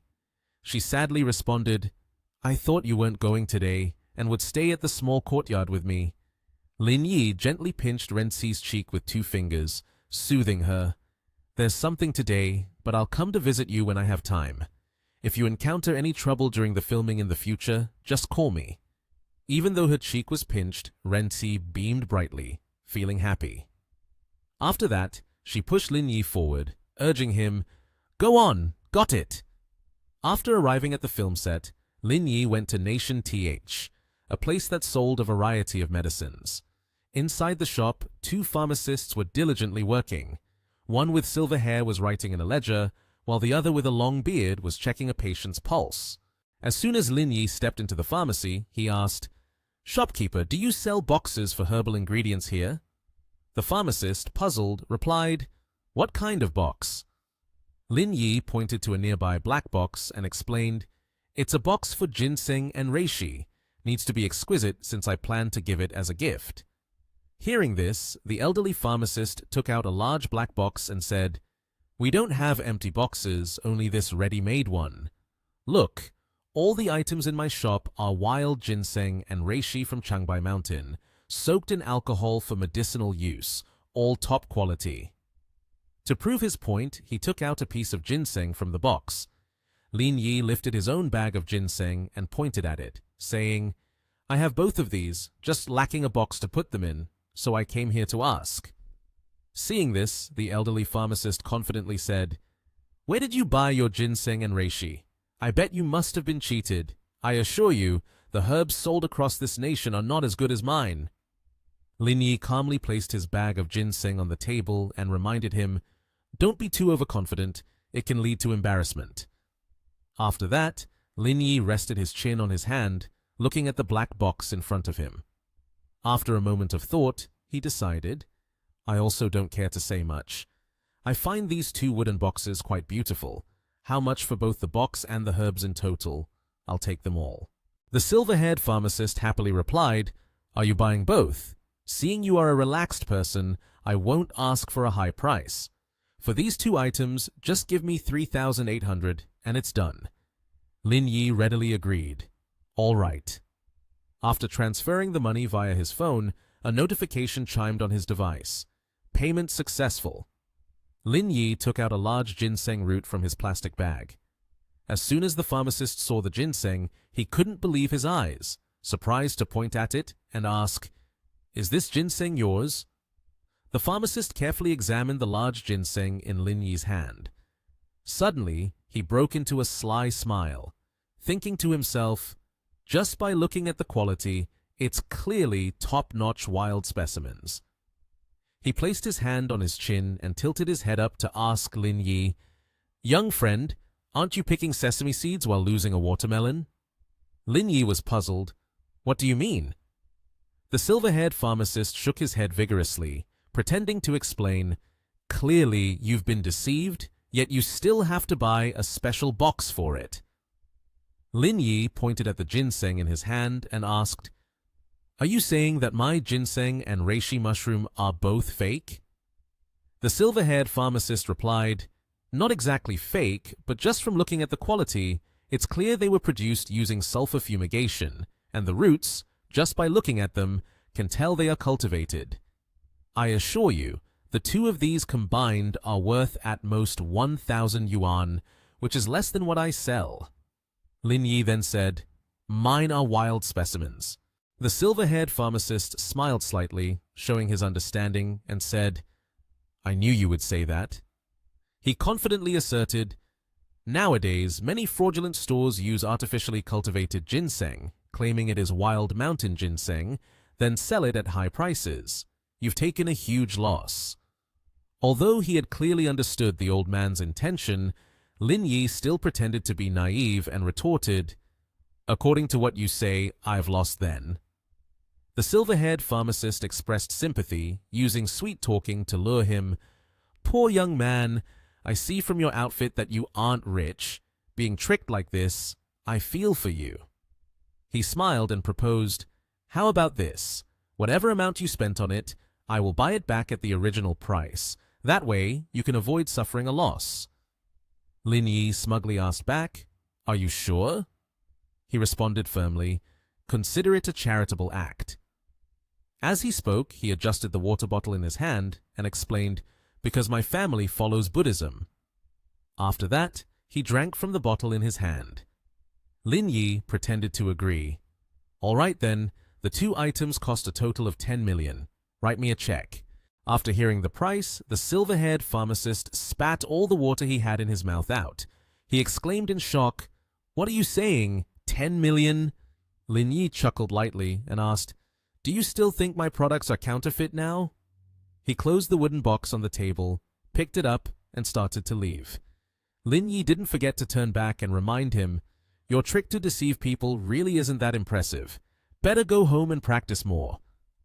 The silver-haired pharmacist could only stand in silence, watching him leave. After finishing his business, Lin Yi drove to Liang Ruoshu's house. As soon as she saw him, she grabbed her bag, walked out happily, and said, "You really should have just told me you were coming over. No need to come here by yourself." Lin Yi pointed at himself and replied with a smile, "I'm planting some medicinal herbs and want to give them to my future father-in-law. Can you help me deliver them to your dad?"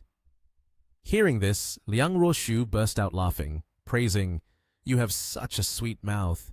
Is there anything you want to eat? I'll take you out for a meal. I'll take care of this one." Liang Ruoshu continued, "Yesterday, my mom called me and said you contributed a lot by obtaining important information about the Va family and pushed everything onto me. So, I absolutely have to arrange a meal. I can't let your efforts go to waste." Lin Yi secretly thought to himself, "Ha ha, this means she agrees." Thinking that, he replied, "Hey, it's not a big deal. It's just what I should do." After that, the two of them went to a restaurant on the street. As soon as they sat down at the table, Lin Yi focused on the menu. Liang Ruoshu asked, "By the way, I heard your company is preparing to help the poor?" Lin Yi was surprised and replied, "How did you hear the news so quickly?" She explained, "Because the person in charge there is a student of my grandfather." Lin Yi smiled and said, "So that's it." Suddenly, Liang Ruoshu fell silent, her expression turning gloomy. She asked, "Do you really want to help them escape poverty?" Lin Yi looked up and replied, "If not, then why would I come here to suffer?" He turned to the waiter and said, "I'll have these dishes, one of each." The waiter agreed. "Sure." Liang Ruoshu picked up her glass of water and took a sip, then tried to persuade him. "I feel this is extremely difficult. I admit you are very smart and capable, but this is truly a huge challenge." Lin Yi remained resolute in his decision. He gently said, "Giving money to others to overcome difficulties is not as good as teaching them how to overcome difficulties. No matter how hard it is, I will do it. We must take off their poverty hat." Liang Ruoshu suddenly kicked Lin Yi's leg, causing him to exclaim, "Ah!" She showed a jealous demeanor and questioned, "If you work with such determination, why don't you stay in TH Nation and run elsewhere? Is it because there's a girl there that you like?" Lin Yi leaned his hands on the table and calmly explained, "Quickly withdraw that unhealthy thought from your mind. It's merely because that place is very poor. That's why I'm planning to go there. If I can really use my abilities to help them escape poverty, that is something worth boasting about." Upon hearing this, Liang Ruoshu no longer had doubts. She rested her hands on her cheeks, her eyes filled with pride as she looked at Lin Yi. She asked, "Is it typically like that? Since there's no challenge for you anymore, are you deciding to go help the poor instead?" The dishes had been served by the waiter and placed on the table. Lin Yi picked up a piece of meat and replied, "You could understand it that way." Liang Ruoshu cheerfully said, "Then I won't be joining you anymore. You can handle it yourself." Liang Ruoshu laughed and said, "Just don't bring trouble to me. If you do, I'll have to deal with the consequences for you." Lin Yi placed a hand on his forehead and declared loudly, "Understood!" This made Liang Ruoshu burst into laughter. After enjoying the meal with Liang Ruoshu, Lin Yi returned to Chaoyang Group. He gently pushed the door open and stepped into the room. The moment Ji Nian saw him, she stood up, joyfully asking, "Aren't you supposed to go to Huanxi village? Why are you back so soon? Are you finished already?" Lin Yi replied, "The greenhouse work is done. Once you finish your business, you have to come back to find me, right?" Ji Nian ran over and hugged Lin Yi, kissing him affectionately on the cheek. She smiled and said, "Thank you, Mr. Lin." Lin Yi also glanced at her with tenderness, as Ji Nian linked arms with him romantically, moving closer to the sofa. She turned to ask, "Now that there's nothing left to do at Huanxi village, what do you have planned next?" Lin Yi sat down on the sofa, draped his arm over her shoulder, and replied, "I came here to tell you that I'm preparing to go to Dong country to help the underprivileged." Ji Nian surprisingly asked, "You want to go help the underprivileged?" Lin Yi chuckled softly. Is it that surprising? It's not a big deal. Ji Kyun-nian anxiously explained, It's just that the nature of this work is very specific. Moreover, it requires a lot of willpower and great empathy. Plus, the work won't be easy at all. I'm really afraid you won't be able to handle it. Lin Yi raised his arm high, showing his strength. He encouraged her, Don't worry, you know how physically fit I am, right? I'm the kind of guy who can carry you and do 200 push-ups. So how could I be scared of this? Will you support me? Although a little worried, Ji Kyun-nian still replied, Of course I support you. If you marry a chicken, you follow the chicken. If you marry a dog, you follow the dog. As long as it's not illegal, I will support you. After all, I have saved some money. No matter how the second half of my life goes, I won't starve to death. Lin Yi said, I like this saying. She asked, So when do you plan to go? Lin Yi replied, I will go tomorrow. In the afternoon, I will take you for a walk, and then I will leave. Ji Kyun-nian stood up. Before leaving, she did not forget to remind him, It seems you still have a bit of conscience. While I'm working during this time, you'll be outside every day. Finally, you can spend some time with me. Lin Yi happily replied, Sure, I also happen to contact my college roommate in a bit. As soon as Ji Kyun-nian left, Lin Yi took out his phone from his jacket pocket. Inside the phone, the friend sent a message. Mr. Wu, how are you living on the southern side? Lin Yi replied, Mr. Wu is really impressive now. I heard you started a business with someone else, so we should now call you President's son. As for me, I'm in the technical investment sector. A friend of mine is quite wealthy. His father gave him some startup capital, so I'm following him. I can't compare to the boss. The friend suggested, This makes sense. The boss is doing very well right now. You should try to win him over a bit. Who knows, he might invest some money in you. Lin Yi hurriedly dismissed his friend's thoughts. No, we've been living together for 4 years. Let's not get involved with money. Otherwise, the relationship won't be stable. But to be honest, after graduating, I've been traveling all over. I just settled down here recently. Whenever you have time, let's gather together. He invited, I'll come around noon. Let's go have lunch. The friend immediately agreed. All right, come to Yuhang. I'll make arrangements for you. At this moment, at Yuhang Yulin Technology Company Limited, the man with red hair is named Li Qingyuan, the major shareholder of the company. He smiled and teased. Mr. Sun, I've seen you restless all morning. Have you been dumped? Is your mood not good? The man smoking was Sun Jian, Lin Yi's roommate. He replied seriously, I don't even have a girlfriend. What emotions could I have? It's our boss who's coming to our place today. It's been years since we graduated and haven't seen each other, so we're preparing to go eat together.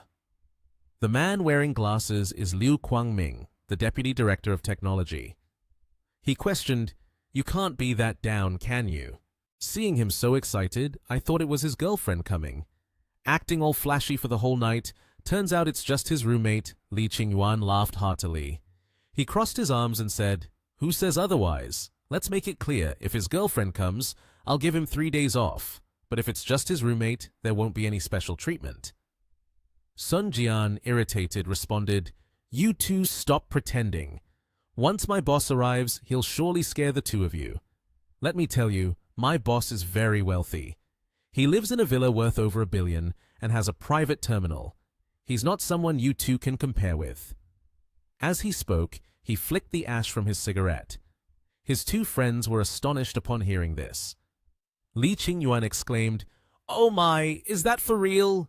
So rich? Liu Kwangming skeptically asked, Are you exaggerating? I've never heard you mention this before. Sun Jian asserted confidently, You guys better believe it. One of my other roommates went to Nation TH before. He saw it with his own eyes. It can't be fake. Li Qingyuan curiously inquired, What did your boss come to Yuhang City for? Was it to discuss a project? Sun Jian leaned on his chin and replied, I don't know about that, but he surely wouldn't be involved in anything too small.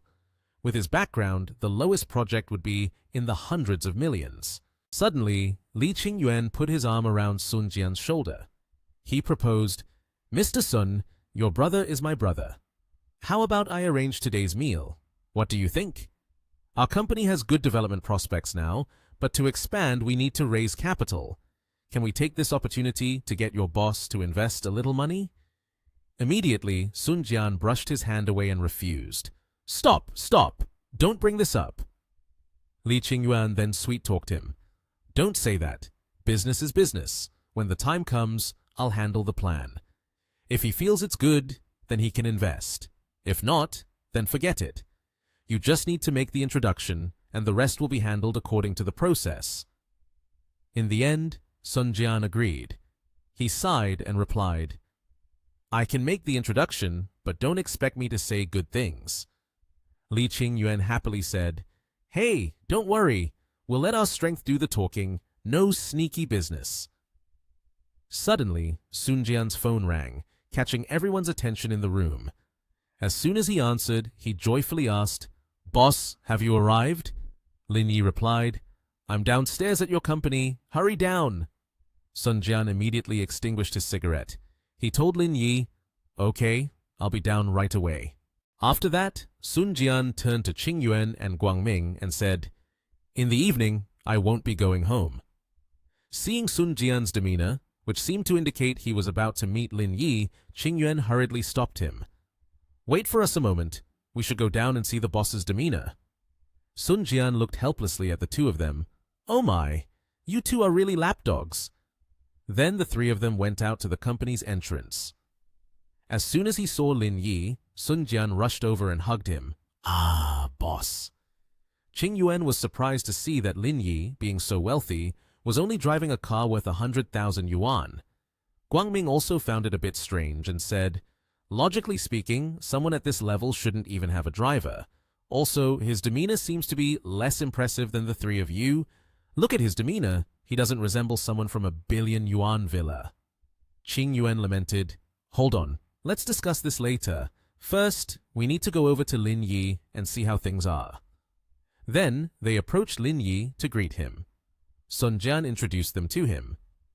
Boss, let me introduce to you. This is the head of our company, Li Qingyuan. This is Liu Guangming, a collaborating partner. Lin Yi also greeted them warmly. Suddenly, Sun Jian put his arm around Lin Yi and happily said, Boss, stay for a few days. Let me take Lin Yi out to have fun. It's not easy for Lin Yi to come to my place. Lin Yi immediately told him, This time I will really be stationed here. It's likely that I won't be able to go back for a while. After that, he declared, I came to eliminate poverty. The three of them were astonished upon hearing this. But just a moment later, Sun Jian chuckled and praised Lin Yi. Impressive. After doing business, you're going to eliminate poverty. I've never admired anyone in my life, only you. Lin Yi replied, I have nothing to do, so I'm just doing it for fun. Then, he realized that Sun Jian had been a partner of his company for a long time, so he proposed, I'll invest a little in you. Upon hearing this, Sun Jian was very happy. But he still calmly said, I feel embarrassed. Doing that would be like me asking you for money. However, the future development of our company is indeed looking quite good. When the time comes, I will write a business plan for you to take a look. If you find it reasonable, then invest. As soon as Sun Jian finished speaking, Qingyuan rushed over to interrupt. Oh wait, hold on. Then Qingyuan and Guangming pulled Sun Jian aside to talk. Qingyuan advised him, Mr. Sun, how about we not mention the investment? He told Lin Yi, Your boss has a luxury car, but this time he didn't drive it out.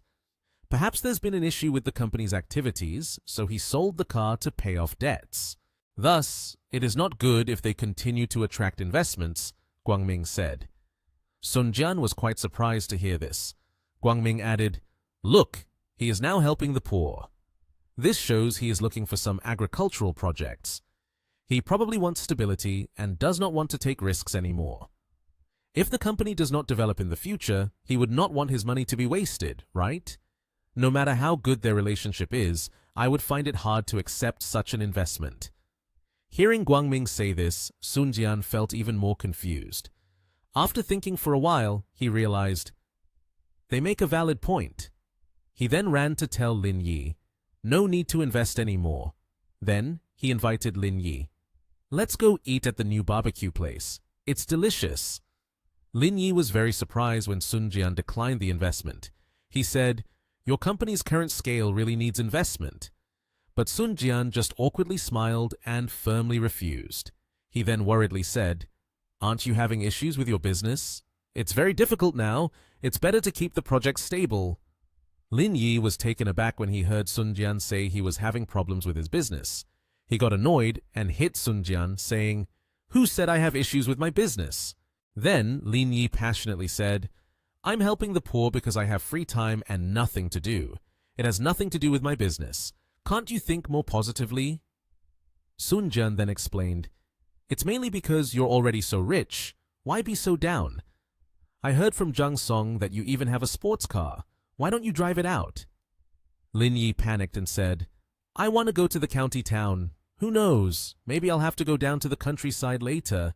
If I drive that kind of car there, the chassis will get scratched. The three of them thought what he said made sense. Sun Jian awkwardly said, we thought you were going bankrupt earlier. Then Qing Yuan asked, what's the name of Lin Yi's company? He boldly replied, Ling Yun Group. The three of them were surprised to hear that. They all gaped in shock. That's the largest and most renowned company in the world. Qing Yuan even heard others say, if it goes public, it would be worth at least 2 trillion yuan. Lin Yi just smiled, then told Sun Jian, let's hurry up and eat. I'm close to starving. Qing Yuan and Guangming said goodbye to Lin Yi and Sun Jian. After the two of them drove off, Qing Yuan embarrassingly covered her face and said, I feel like we did something really stupid earlier, and I want to bang my head against a wall. Guangming sighed and said, it's not just foolish, it's truly an act of utter idiocy. A person with a net worth of hundreds of billions, actively investing in us without any need, is genuinely a disgrace of a lifetime. After pondering for a while, Qing Yuan gathered all his courage and decided, I need to contact Sun Jian and tell him to think of a way to help. At the barbecue restaurant, Sun Jian raised a glass to Lin Yi. Afterwards, the two of them happily reminisced about old times. It's probably been more than 3 years since we last met. I've missed you so much. Lin Yi drank a cup of liquor and then told Sun Jian, from now on, I'll be living near Nation TH. If there's nothing going on, come over to my place to hang out. Then Lin Yi suggested, if Sun Jian finishes learning enough skills, come to work with me. I have plenty of resources on hand that you can make use of. Sun Jian was very pleased with Lin Yi's invitation. He raised his glass to Lin Yi once more. While the two of them were enjoying their meal and having a good time, the restaurant owner suddenly called out, excuse me, whose gray car is parked outside? Lin Yi felt that the owner was referring to his own car, so he stood up to see what was happening. Sun Jian, seeing this, also expressed wanting to go with him. Lin Yi approached the owner and said that it was his car, then asked, is there a problem? The owner replied, sir, could you please move your car? It's blocking the way for others. Sun Jian heard the owner of the restaurant say that their car was blocking other people's way, and he angrily responded, we parked our car in the designated parking area. How could we be blocking anyone? The restaurant owner flustered and explained, there is a car parked opposite yours, so the road has narrowed down, and no cars can pass through. Lin Yi then agreed, let's go take a look. The two of them stepped out of the restaurant. Suddenly, both halted and looked at the parking lot with confusion. Clearly, there is still a large space open, not to mention a taxi. Even a female driver could easily pass through. Lin Yi decided not to complain to avoid conflict. He chose to back the car up a little. Suddenly, a girl walked over and shouted, hey, how can you talk like that? That was Li Xijin, and with her was Wang Ting. She irritably retorted, don't look down on others. Sun Jian saw that Xijin was clearly in the wrong, but dared to speak such harsh words, which made him very angry. He walked over to argue with her, I'm not looking down on you at all. Isn't this the truth? Xijin, not willing to back down, replied, but the clear truth is that you are looking down on others. Only Wang Ting was bewildered, watching the two of them argue back and forth. Shi Jin suddenly smirked disdainfully and said, "Driving a small car makes you feel so impressive. Only those foolishly wealthy would drive this kind of car, country bumpkin knowing nothing at all." Lin Yi was angry seeing them being insulted, and he approached and said, "Are you out of your mind? We kindly gave way to you, and you ended up cursing at us?" Shi Jin, still adamant about not backing down, rushed to argue with Lin Yi. "Is my driving skill good? If I run past you, you won't even see the rear lights of my car." Seeing her so arrogant, Lin Yi felt a bit unconvinced. Then, he said, "How about a race? If you lose, you have to give my buddy a kiss. What do you think?" Sun Jian was shocked to find himself used as a bargaining chip in their bet, and couldn't say a word. Shi Jin then accepted Lin Yi's bet. After that, she stated, "If you lose, you have to apologize to me." Lin Yi smiled and agreed, saying, "If I lose, I'll give you this car." Then Shi Jin said, "You two run around the block and see who's faster." Lin Yi replied, "Sun Jian, get in the car quickly." The two cars started up and immediately shot off. Shi Jin's car took the lead. Sun Jian anxiously asked, "Is it legal to race like this in the early morning?" Lin Yi just smiled and said, "Don't worry." On Shi Jin's side, Wang Ting also worriedly said, "You should slow down, this is an urban area." But Shi Jin did not listen. She said, "I've taken this route many times. The cameras along the road aren't working well, so it's hard for them to catch us." Then, Shi Jin laughed loudly and said, "Just by looking at his appearance, you can tell he's not a racer. We have to make sure he doesn't even see the rear lights of the car." Suddenly, Lin Yi's car drove up alongside her, and he leaned out the window and said, "Hey, beautiful girl." Then, Lin Yi immediately sped ahead. Wang Ting, seeing this, panicked and yelled at Shi Jin, "What now? We're being overtaken!" Lin Yi's car moved further away. Wang Ting felt as if she would die from anxiety, thinking, "If we lose, I'll have to kiss that guy." Wang Ting, with a serious look on her face, said, "I just didn't drive well earlier." The red car of Wang Ting sped up behind Lin Yi's black car. Lin Yi grinned triumphantly and lightly tapped the brake. Lin Yi's black car gradually slowed down. The man in the car looked worried and confused, asking Lin Yi, "Hey boss, why did you slow down?" Lin Yi calmly replied, "The mountain man has his own plan, just wait and see." Li Shi Jin, sitting in the passenger seat, anxiously looked at Lin Yi's car and said, "What's going on? Why is he slowing down?" Wang Ting, feeling competitive, said, "He can't keep going at that speed. With such a small distance, he has no way to overtake, so he has to slow down." Wang Ting sped past Lin Yi's car, smugly thinking, "At this moment, my advantage has appeared. As long as I keep driving ahead, I will be able to block his car. It's impossible for him to overtake me." A police car following Wang Ting blared its horn. "Red car in front, pull over." Li Shi Jin held her head, not knowing what to say. Wang Ting gripped the steering wheel, anxious and scared. The police officer got out, wrote a report for Wang Ting and Li Shi Jin, and sternly said, "In broad daylight, you dare to race cars. You rich folks are truly—" Wang Ting and Li Shi Jin bowed their heads, apologizing. The police officer continued seriously, "But there is also a car behind that is speeding." Lin Yi's car slowly approached, leisurely in front of Wang Ting and the police.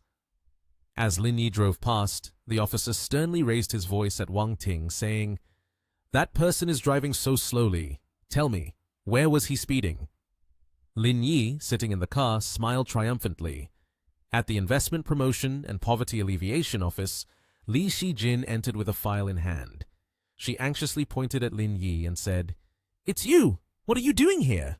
Lin Yi seriously looked at Li Shi Jin and said, "Don't tell me you're also helping the poor." Li Shi Jin anxiously looked at Lin Yi, thinking to herself, "If Shi Jin finds out about this, I wonder how angry she will be." Li Qingkai, the director of the Investment Promotion and Poverty Alleviation Office of Dong Country, stepped out, cheerfully looking at Lin Yi and Li Shi Jin. "You two must be Lin Yi and Li Shi Jin, right?" Li Qingkai happily opened the door, inviting Lin Yi and Li Shi Jin in, saying, "Come in and let's talk." Li Qingkai happily gestured toward the two tables in front of Lin Yi and Li Sijin.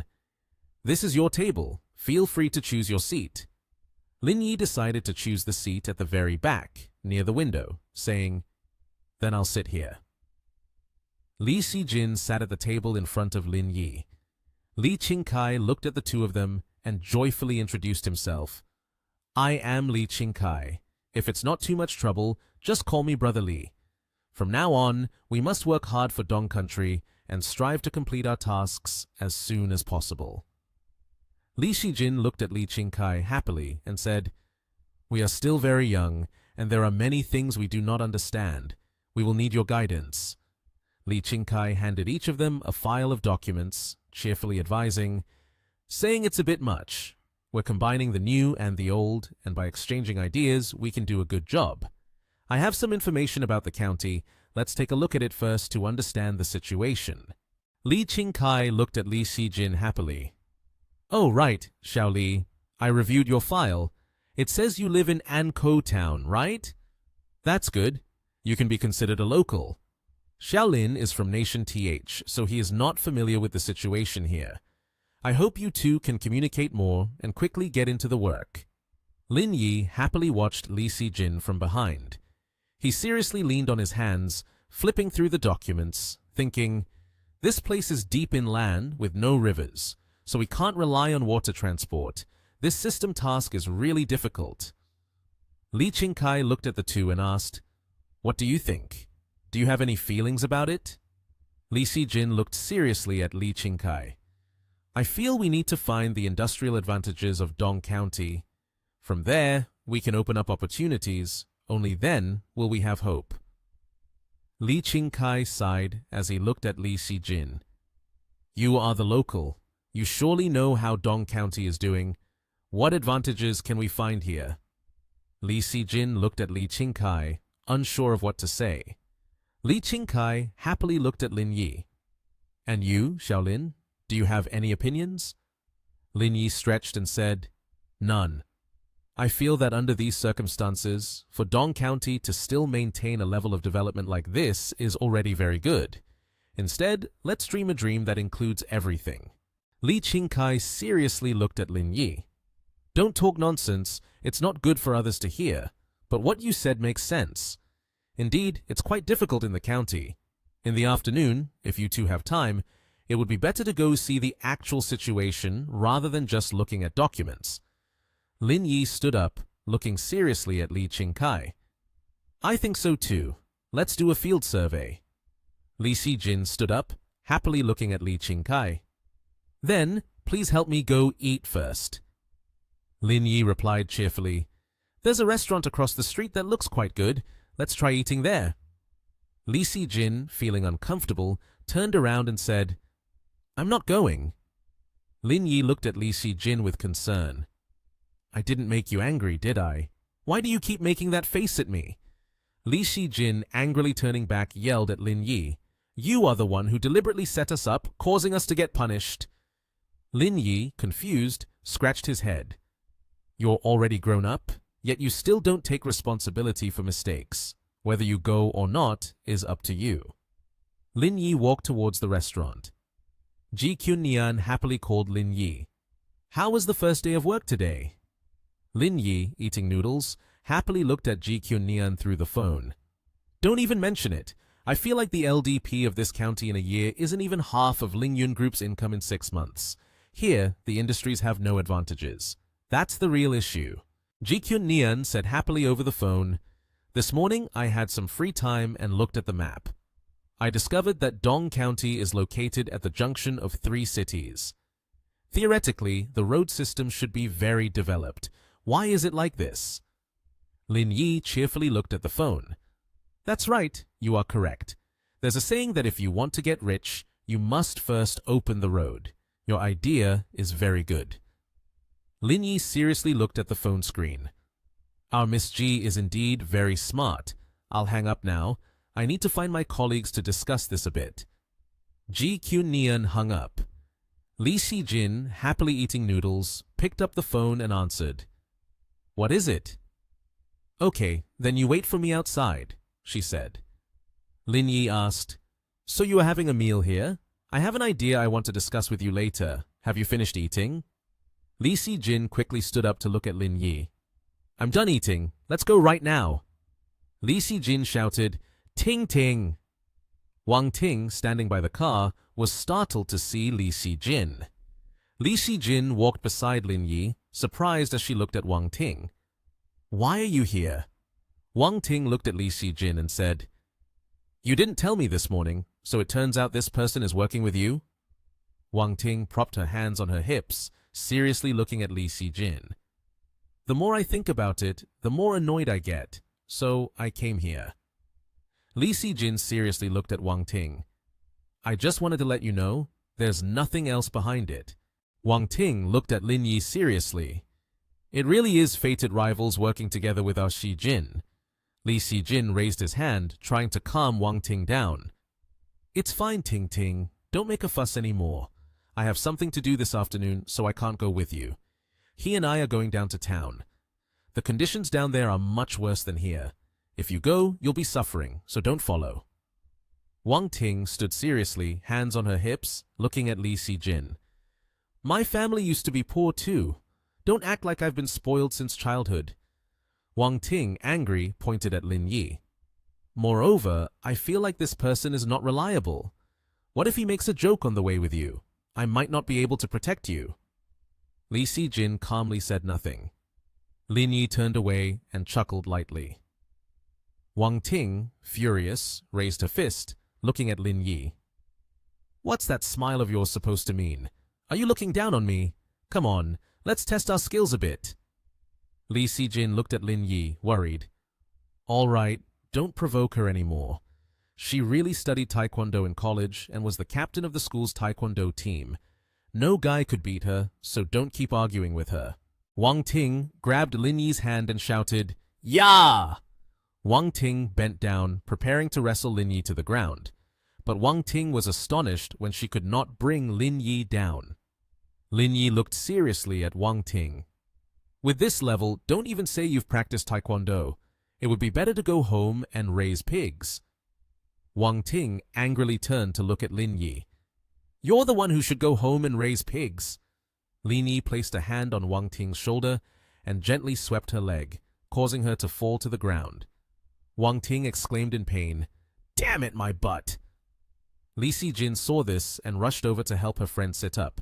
"Ting Ting, are you okay?"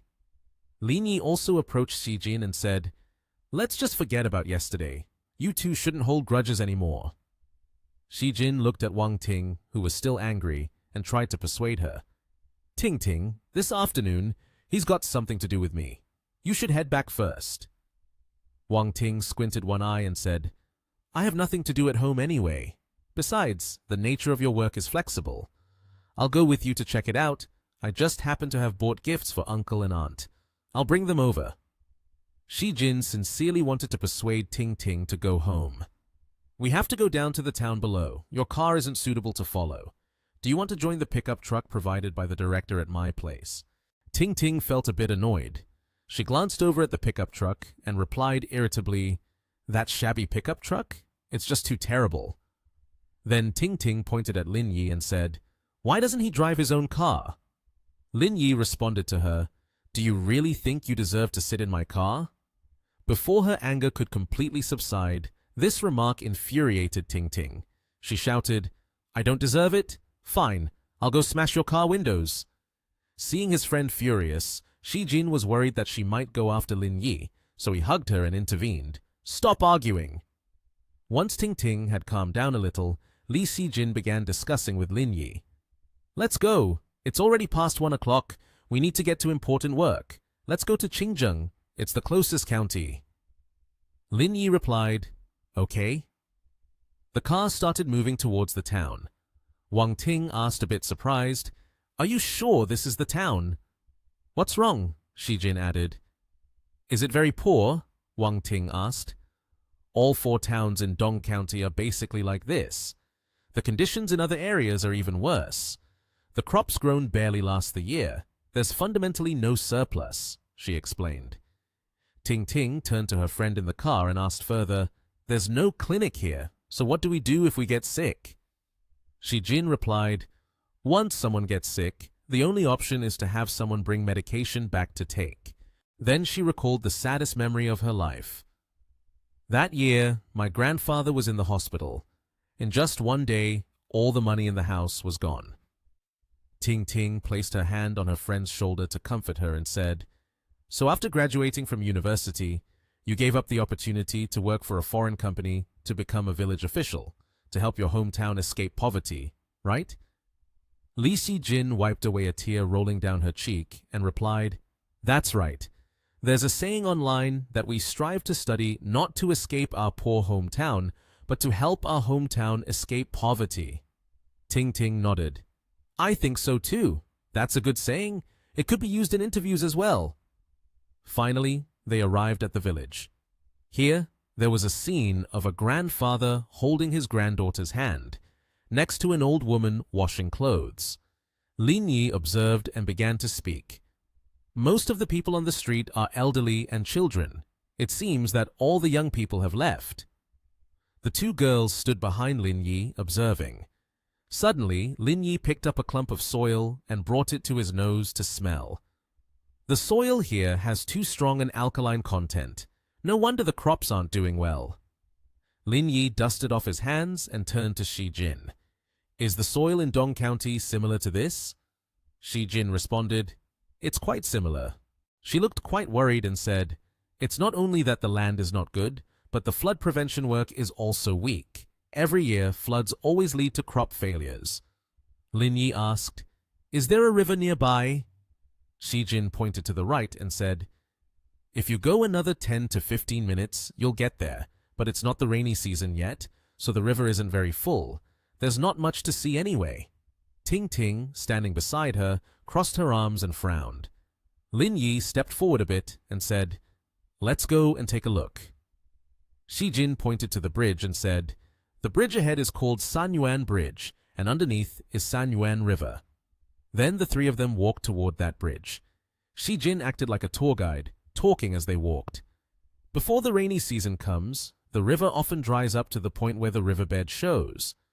Lin Yi pondered, there's nothing scenic here. It would be impossible to develop tourism.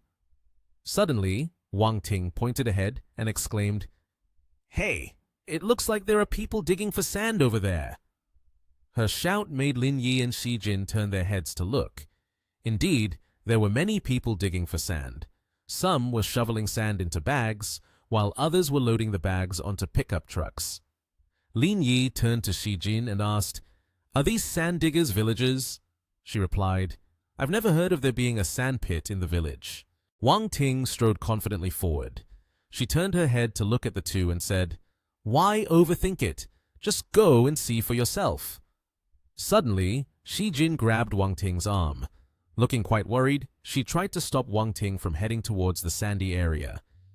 This has nothing to do with us. Why go over there? Or should I just call the police instead? While the two girls were in a tug of war, Lin Yi suddenly spoke up. Let's go take a look. They're about to dig down to the riverbed. This is really chaos. The three guys who were digging in the sand looked quite shady and aggressive. Lin Yi asked, do you have a mining permit? Wang Ting pointed at those guys and shouted loudly, what are you looking at? Ask those guys. The guy smoking seemed annoyed. He pointed at the three and started warning, get lost! Don't hinder us here, otherwise I'll kill you. Then he turned back and ordered the others to continue working. What are you looking at? Keep working. Lin Yi coldly said, from the tone of your voice, it seems you don't have a mining permit, do you? Lin Yi remained indifferent and said, do you know that exploiting without limits like this will cause countless hidden safety disasters? The guy was not interested in what Lin Yi was saying.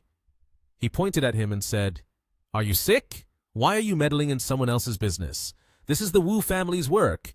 If you don't want to die, get out of here quickly. Lin Yi looked at Shijin. Call the police. Anyway, I don't want to waste my breath with them anymore. Shijin immediately obeyed. The guy was really furious now. He was smoking while pointing threateningly, if you dare to call the police, I'll kill you today. Lin Yi grabbed his hand tightly. He gently bent his arm, causing him to cry out in pain, looking up to the sky. Ah! Another guy attempted to hit Lin Yi on the head with a shovel, shouting, Die! As Lin Yi saw what he was about to do, he grabbed the shovel. Then he seized the shovel from the guy intending to hit him. It was too fast, too dangerous. Lin Yi jumped up and struck back at the guy with the shovel. Then he coolly pointed at the bags of sand piled onto the pickup truck and said, You all better take these piles of sand back to where you got them. Otherwise, I will make you lie down here too. The guy just now was so scared that he lost all his composure and could only remain silent, listening to Lin Yi speak. Now they were really terrified, pleading, Please don't hit us. We are just workers. We'll go back and dump the sand where it was before. It reminded me that just a moment ago he was so confident, but now he was trembling in fear. The strongest one with the blonde hair had been beaten to the ground, but still had his spirit, saying, You dare to mess up the Wu family's affairs. The Wu family will definitely not let you go. Just as he finished speaking, he was met with Lin Yi's foot striking his head, causing him pain so intense that he had to grit his teeth. As Lin Yi stomped on the guy's head, he said, Then go back and tell that guy to come find me, so I can see who ends up on the ground first. Suddenly, a large part of him unexpectedly lashed out. Taking advantage of Lin Yi turning to walk away, he intended to use his weapon to resolve the situation. Shi Jin, seeing this, panicked and shouted loudly, Lin Yi, watch out! Hearing Shi Jin's voice, Lin Yi turned his head back.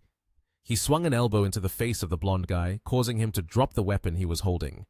Not only that, but Lin Yi also took the weapon from his hands and gently made the weapon touch the skin of that blonde guy. All the sand diggers were dealt with beautifully by Lin Yi. He coldly said, Quick, call the police. Feeling the awkwardness of the situation before her, Wang Ting still followed Lin Yi's orders. Oh, all right. She placed her hand on Shi Jin's shoulder to soothe her friend's fearful heart. Don't be scared. He was acting in self-defense. It will definitely be fine. Shi Jin, who was about to call the police, felt a bit more at ease upon hearing this and let out a sound of acknowledgement. She asked, Do we need to take them to the hospital? Lin Yi replied, Don't worry, they won't die anytime soon. The guy who had just been dealt with by Lin Yi was still lying there in pain. This will teach him a lesson for causing trouble with the main character. He said, Just wait for the people from the village to come and handle it. Shi Jin also responded, Okay. Suddenly, a police car arrived. 2 police officers got out of the vehicle and one of them asked, What happened? Why is it so serious? Lin Yi pointed to the unconscious sand thieves lying on the ground and said, We came to advise them to stop illegal sand mining, but not only did they ignore our advice, they even attacked us with weapons. We had no choice but to act in self-defense. Upon hearing this, the police officer immediately trusted Lin Yi 100%. We will take them back to the village for the village to handle. Lin Yi happily replied, All right. Then Lin Yi turned around and said, Let's go, we are heading to the village. Next, a white car was driving through the forest. Shi Jin anxiously asked Lin Yi, Are you hurt? Lin Yi smiled and replied, Do I look like I'm hurt? Wang Ting also chimed in, Just look at his skills, it's obvious. He's very good at fighting. Perhaps in Nation TH, he's not just a small fry. She continued, You probably aren't short on money, so why come to a place like this? Lin Yi sighed. Is it wrong to come here when I have nothing to do? Suddenly, Wang Ting asked in confusion, Don't tell me you're a criminal who came here to escape from trouble. You know about that? Lin Yi pretended to be surprised. Wang Ting calmly replied, Did I really guess it right? Just when I have nothing to do. What crime did you commit that made you run to Dong County, a place where even birds don't shit, to avoid trouble? Lin Yi coughed a few times and began to explain. Here's the thing. That day I took 2 girls to the countryside for a survey, and then I got involved with someone by the river. At this point, the faces of the 2 became bewildered. Shi Jin could only say, Uh-huh. Lin Yi continued. After that, someone reported me to the police, so I could only run here to avoid the storm. After hearing this, Shi Jin believed it to be true, which made Wang Ting hit him on the head. She was both angry and shouted, "My idiot, what's wrong with your head? We are clearly being deceived. How could you believe that?" At this moment, Shi Jin, holding his head that had been hit, still fearfully asked, "How do you know we are being deceived?" Wang Ting, feeling frustrated and at a loss for words, observed Lin Yi and continued, "No matter what, although he is a bit of a jerk, his appearance and figure are impeccable. This trip is a win for both of us." Lin Yi had been silently listening to the two of them, and now he finally spoke up. "You think too much. I won't touch you. Don't daydream in broad daylight. Wake up." After hearing what he said, her face turned angry. She shouted, "Get out of here! I was complimenting you to give you face." At this moment, seeing Wang Ting getting angry, Shi Jin hurriedly intervened. "Ting Ting, don't strangle him anymore. He's driving. Our lives are all in his hands." After hearing this, Wang Ting sat down and said, "Today, I'll spare your life." Shi Jin breathed a sigh of relief. At this moment, the two continued to talk. "I've reviewed the situation here. Later, when we pass through Quan He villages, I will send the things on the vehicle to your parents, and then I will leave." Shi Jin smiled faintly. "My parents have moved to town. Later, we will pass through Quan He villages and then return to town." Wang Ting nodded. "All right, it won't take much time." In Quan He villages, an old man saw Shi Jin and spoke up. "Oh, Shi Jin is back." She waved at everyone and replied, "I am here now for work that requires me to return to assess the situation." The old man smiled and said, "This girl has a bright future. She's already working at the county level." A man passing by heard this and interjected, "Everyone can see that I am right, can't they? Shi Jin has been polite and studious since she was young. Now she's working at the county." The old man continued, "That's right. Our village only produces one college student every 3 years." Shi Jin spoke up. "I came back today to understand the specific situation and then come up with concrete plans to eliminate poverty and reduce hardship. We cannot remain in poverty forever." The old man smiled and praised, "This is a good thing. So, are you worried about digging the well?" Suddenly, the old man spoke sadly. "Every year at this time, we dig a well, but every time we dig a well, the amount of water we get is very little.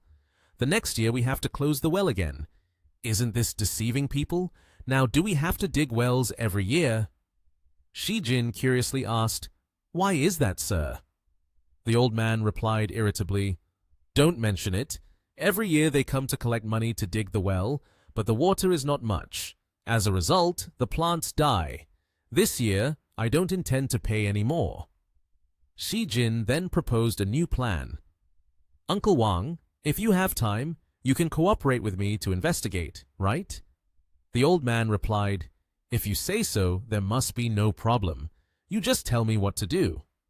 Shi Jin took out a few sample forms and said, "I have a few sample forms here. Just fill in the truth." The old man shyly responded, "Okay, but I don't know how to read. Can you fill it out for me?" Shi Jin happily agreed, "That's fine too." At that moment, a car drove up. A man in a white suit got out of the car and said, "Oh, everyone is here, right?" The old man asked suspiciously, "Who are you?"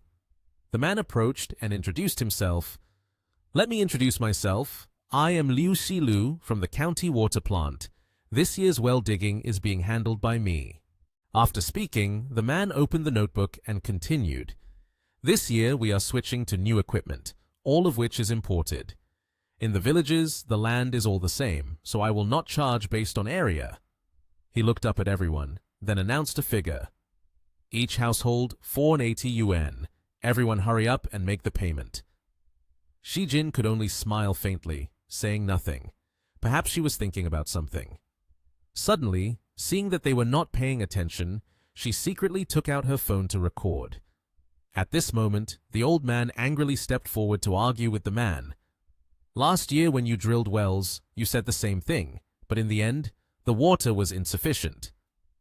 Xilu calmly replied, I have heard about last year's situation. Those people were really disappointing, taking money but not doing the work. This year we have changed to another crew. Everyone can rest assured. I will definitely handle this matter well and ensure that there is enough water in the fields." The villagers then retorted, "No way! That person last year spoke even better than you.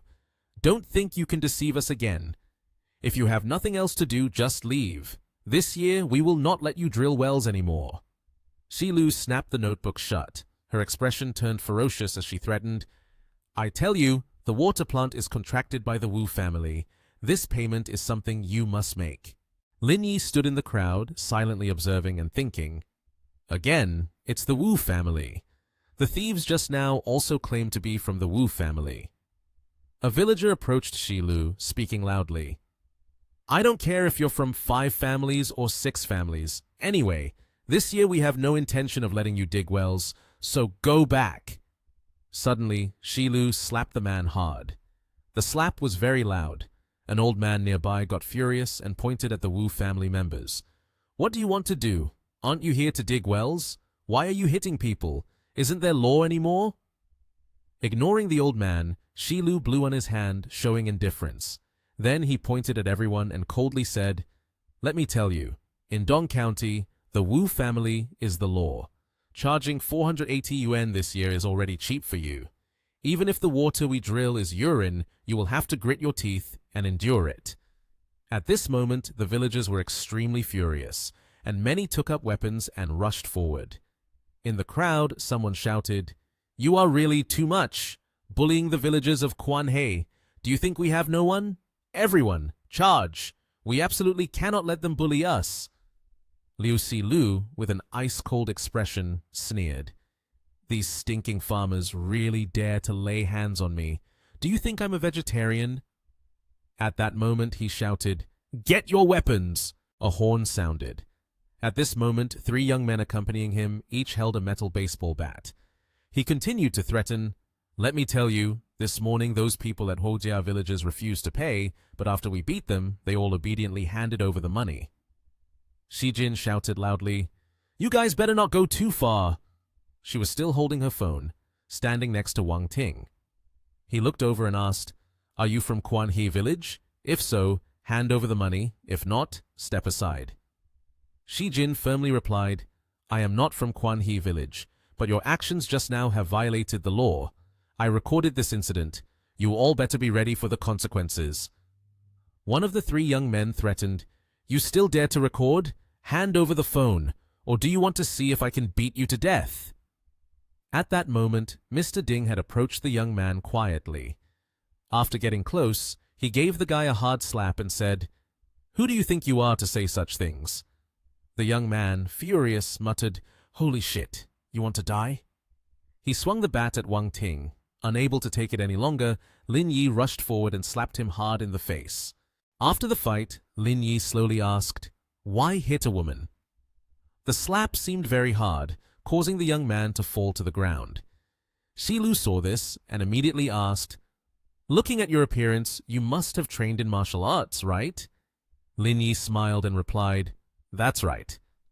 He pointed at Lin Yi and exclaimed, "I'm telling you, it's best not to interfere in the matters of the Wu family. Otherwise, you won't be able to handle it." Lin Yi approached, kicked him, and mocked, "The group of sand miners just said the same thing, and in the end, I dealt with them all. Don't bring up the Wu family nonsense in front of me. It's useless." At that moment, the man, in pain, stood up and said, "You?" Then, unwillingly, he left. Before completely walking away, he turned back and glared at Lin Yi. "We're leaving," he ordered. The farmers behind him stepped forward, clasping their hands in thanks to Lin Yi. "Thank you. If you hadn't stepped in, we old folks would have been in big trouble today." Hearing that, Lin Yi turned back, smiled, and replied, "It's nothing. If I can help, I will." After that, he held a few forms in his hand and said to them, "However, we would still like everyone to cooperate and fill out these forms. We will compile the statistics when we get back." The farmers, upon hearing this, did not think it was a big deal and readily agreed, all right, We will definitely cooperate. At the Dong County Poverty Alleviation Office, Lin Yi had just gotten out of the car and closed the door when Shi Jin spoke up. Thank you. Today, it was lucky to have you. The villagers cooperated very well, and we can head back before dark. He politely replied, It's just teaching a few thugs a lesson. It's nothing at all. After saying that, he looked at the building in front and said, But initially, I thought this county was already poor enough. After visiting the villages, I feel that Dong County is actually quite prosperous. Hearing him say that, she responded, When you return to Nation TH, you will feel that place is truly a paradise. Suddenly, a pair of legs appeared along with a voice. Right now, I already have that feeling. It turned out the person approaching was Wang Ting. She shyly blinked and said, Originally, I had some free time and nothing to do. I thought I would come here to kill time, but unexpectedly, this trip has really broadened my horizons. I also need to think about doing something useful. After saying that, she walked over to her red car, preparing to open the door. Before getting in, she turned and waved. I'm leaving now. If there's anything, contact me via WeChat. Shi Jin waved and advised her, Well, be careful on the road. A little later, on her way to the office, Lin Yi walked while gazing at Shi Jin. She was passionately talking, oblivious to his gaze. Relying on local agencies to escape poverty is impossible. If it were possible, we wouldn't be in this situation now. There needs to be strong support from outside, she said. Hearing her say that, Lin Yi thought to himself, utilizing the influence of the Ling Yun Group could definitely mobilize some businesses to provide support. But the Ling Yun Group also needs to make a living. The board of directors would surely not approve projects that are not profitable. At this moment, he looked at his phone screen and said to her, You go to the office to handle the survey documents. I want to make a phone call. The phone rang twice before someone picked it up. Lin Yi stood by the window and began speaking to the other party. Aren't you in Dong County? I feel there could be some business opportunities here. You plan to build an industrial park in this area, attracting more talents. Ji Kyun Nian on the other end listened silently as he continued. When there are more people, there will be a demand for housing. So wouldn't that be an opportunity for your side? Hearing that, she responded cheerfully, Okay, got it. Lin Yi saw the girl full of vitality and pouted in response. I know already.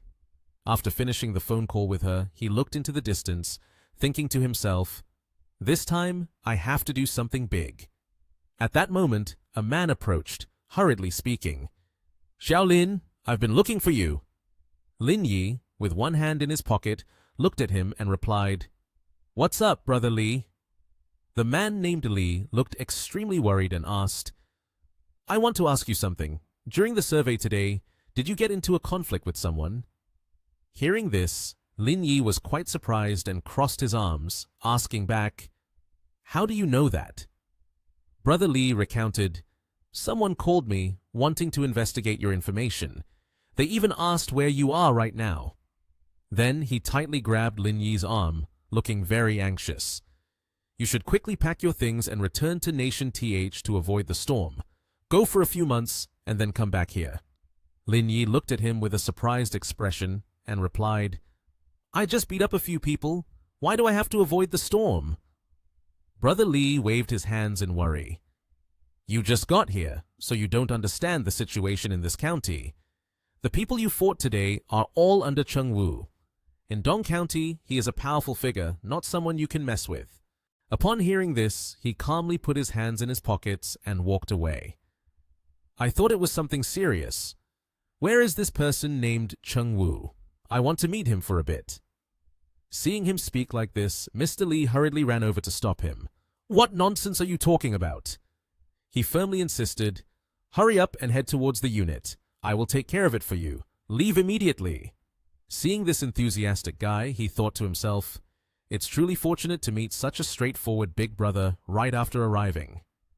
Thinking this, he patted the guy on the shoulder and replied, In a situation like this, I can't just run away. When I come back, they'll still come looking for me anyway. He continued, Moreover, this is a malignant tumor. If we don't handle it properly, it will eventually cause a big mess. Mr. Lee, where is Cheng-woo? Mr. Lee answered, worried. Kid, don't act recklessly. I definitely won't tell you about this. Seeing him like that, Lin Yi shrugged. This guy is famous in the county. His address must be well known. If you don't tell me, I'll find a way to ask around myself. Seeing that he seemed resolute, Mr. Lee proposed a safer solution. How about this? You take the initiative to apologize, and while eating, say a few friendly words. Perhaps this can be settled. After all, you are a person from our poverty alleviation office. He won't dare to underestimate you. Seeing that the guy was also thinking of her, Lin Yi expressed her willingness to listen. Do you know where he is? I'll go find him. Lee just sent the location to him while saying, there's a nightclub in the district. That place is owned by him. You might find him there. Having obtained the address, he waved goodbye to Lee. Okay, I'll head over there right now. He wanted to stop him, but didn't know what to say. A while later, at the nightclub, Cheng-woo was smoking while resting his feet on the table. He asked, still can't find that guy Lin Yi?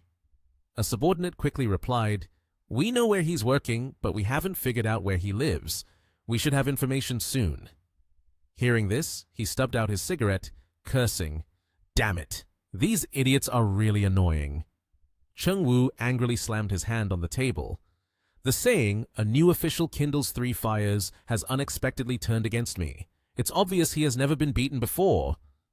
Hearing this, the subordinate added, I think so too. He really is very arrogant.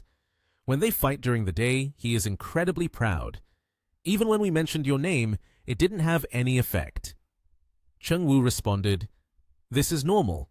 Young people, they don't like to suffer losses, so they dare to do anything. Saying that, he continued to smoke another cigarette, grinning wickedly.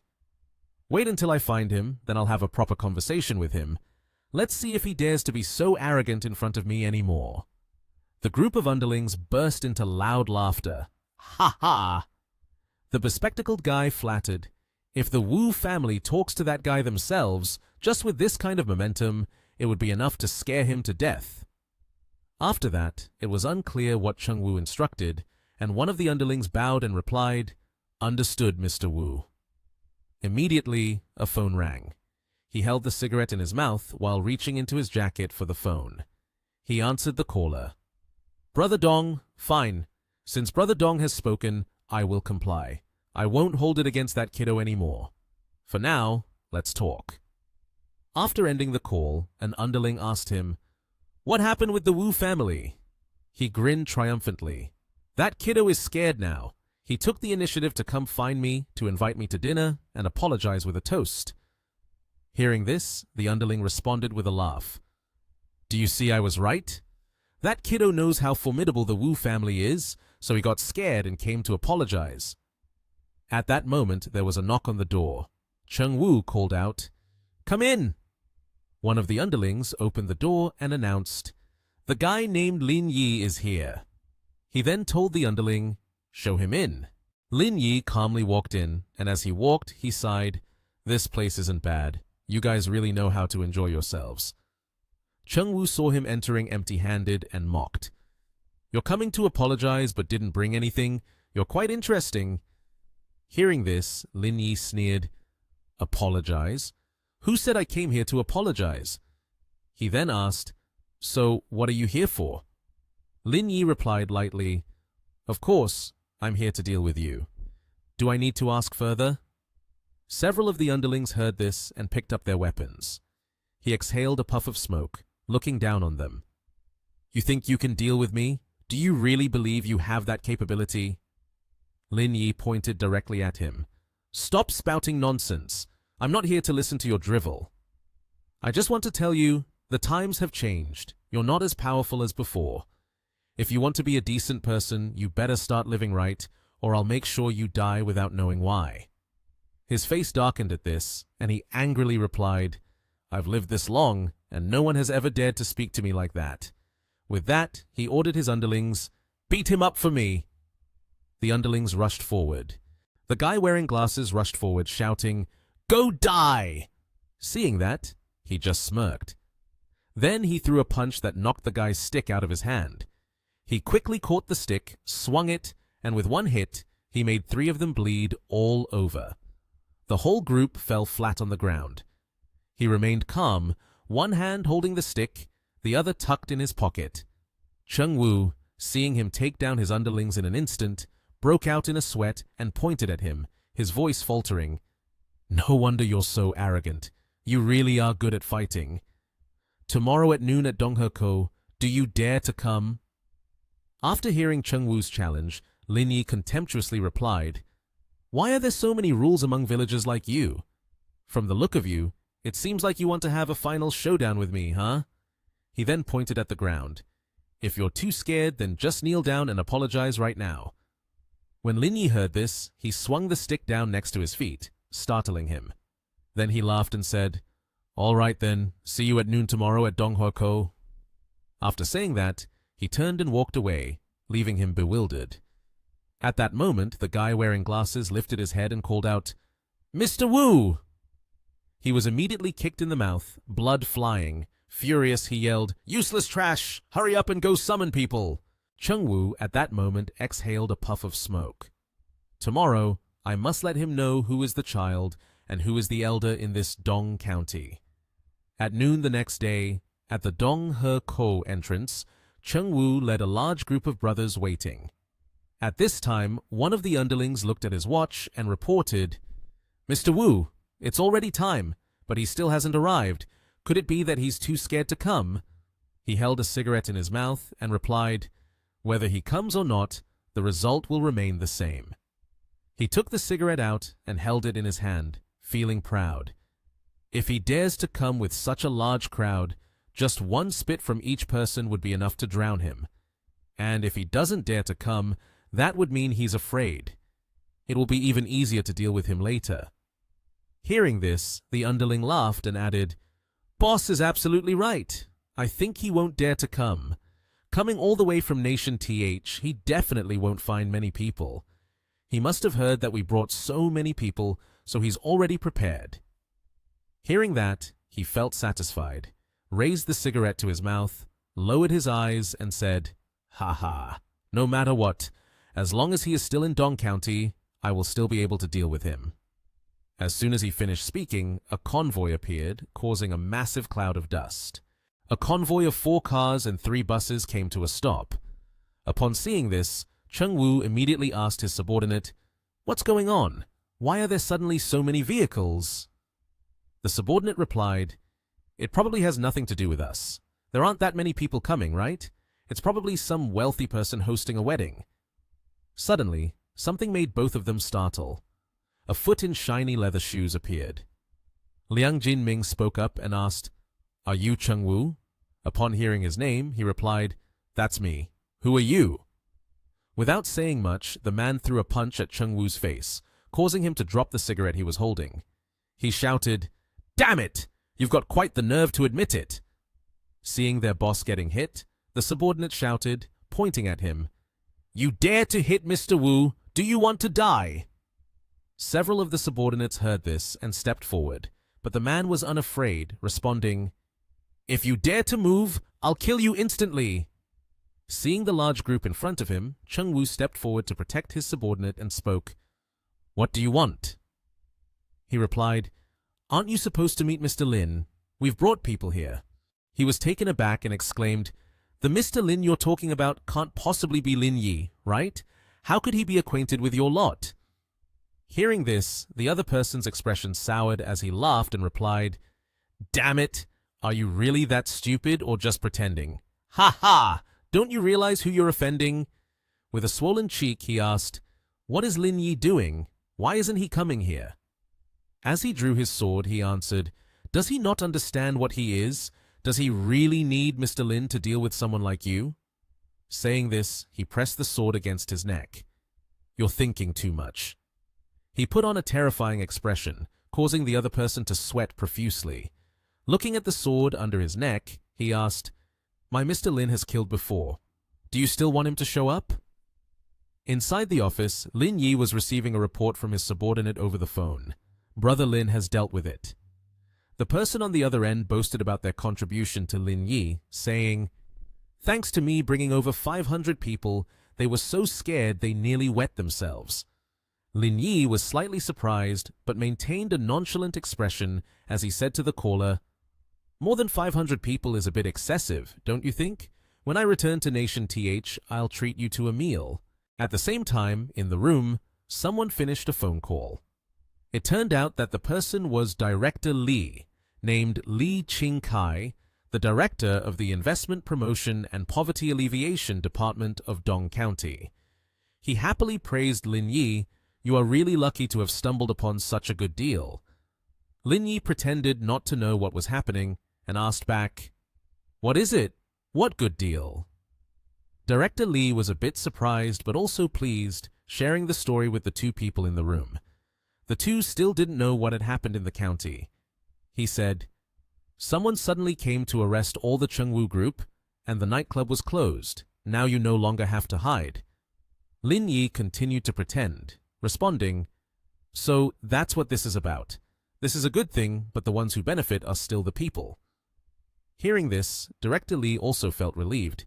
He leaned back in his chair and said, "That's good then. Dong County will surely be more peaceful in the future." But suddenly, Li Qingkai became worried and asked, "By the way, the two of you have been going out these past 2 days. Have you made any progress?" Li Xijin, feeling anxious, replied, "We haven't found any way out at all." Putting away his cheerful demeanor, Director Li became very serious and determined, saying, "Even if you can't find a way out, you need to find one no matter what." After that, he asked for Lin Yi and Li Xijin's opinions. "Have you two thought of any plans yet?" Li Xijin, while holding the report, clearly expressed his viewpoint. "I am thinking that we could imitate the centralized production model from abroad. I have checked the data, and this aspect is doing very well in the Northeast. The high level of mechanization is a model to learn from." However, Director Li appeared gloomy, sighed, and then said, "No. After centralizing production, there will be a large surplus of labor, which will have immeasurable impacts." He gestured as if to emphasize once again the issues that could be seen in this opinion. Moreover, in the Northeast, North Nation H is suitable for centralized production, while our area is very difficult to replicate. He then turned to Lin Yi and asked, "Xiaolin, do you have any opinions?" Lin Yi did not really have any brilliant ideas, but could only sigh and propose a temporary solution. Dong County is a bit unfortunate.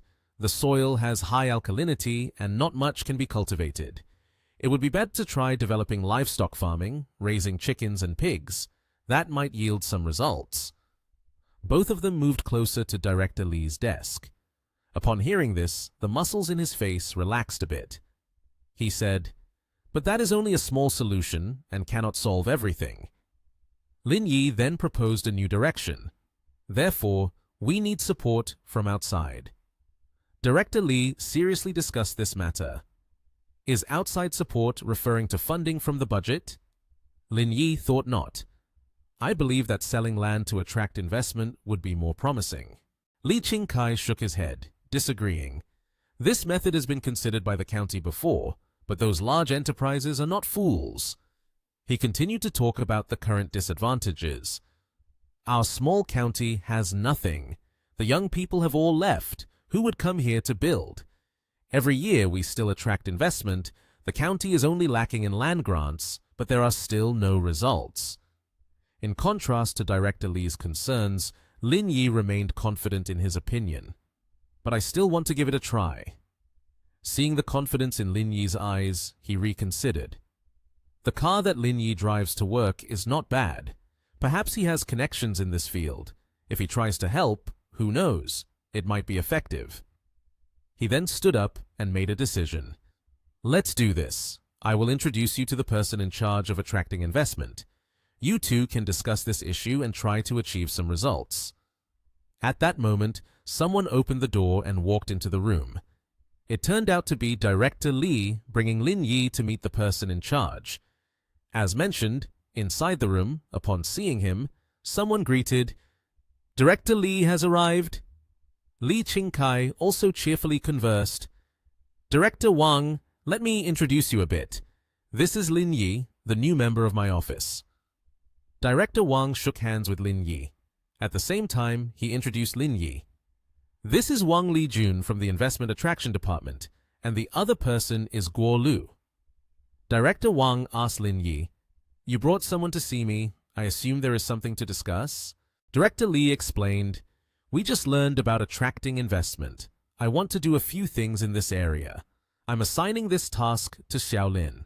He continued, "But regarding investment attraction, he is not an expert. I'm thinking about whether we can ask Guo for support. If we achieve good results, both of our offices will benefit." Guo Lu looked at Lin Yi and thought to herself, "He looks handsome, but why is he not seeing the situation here clearly?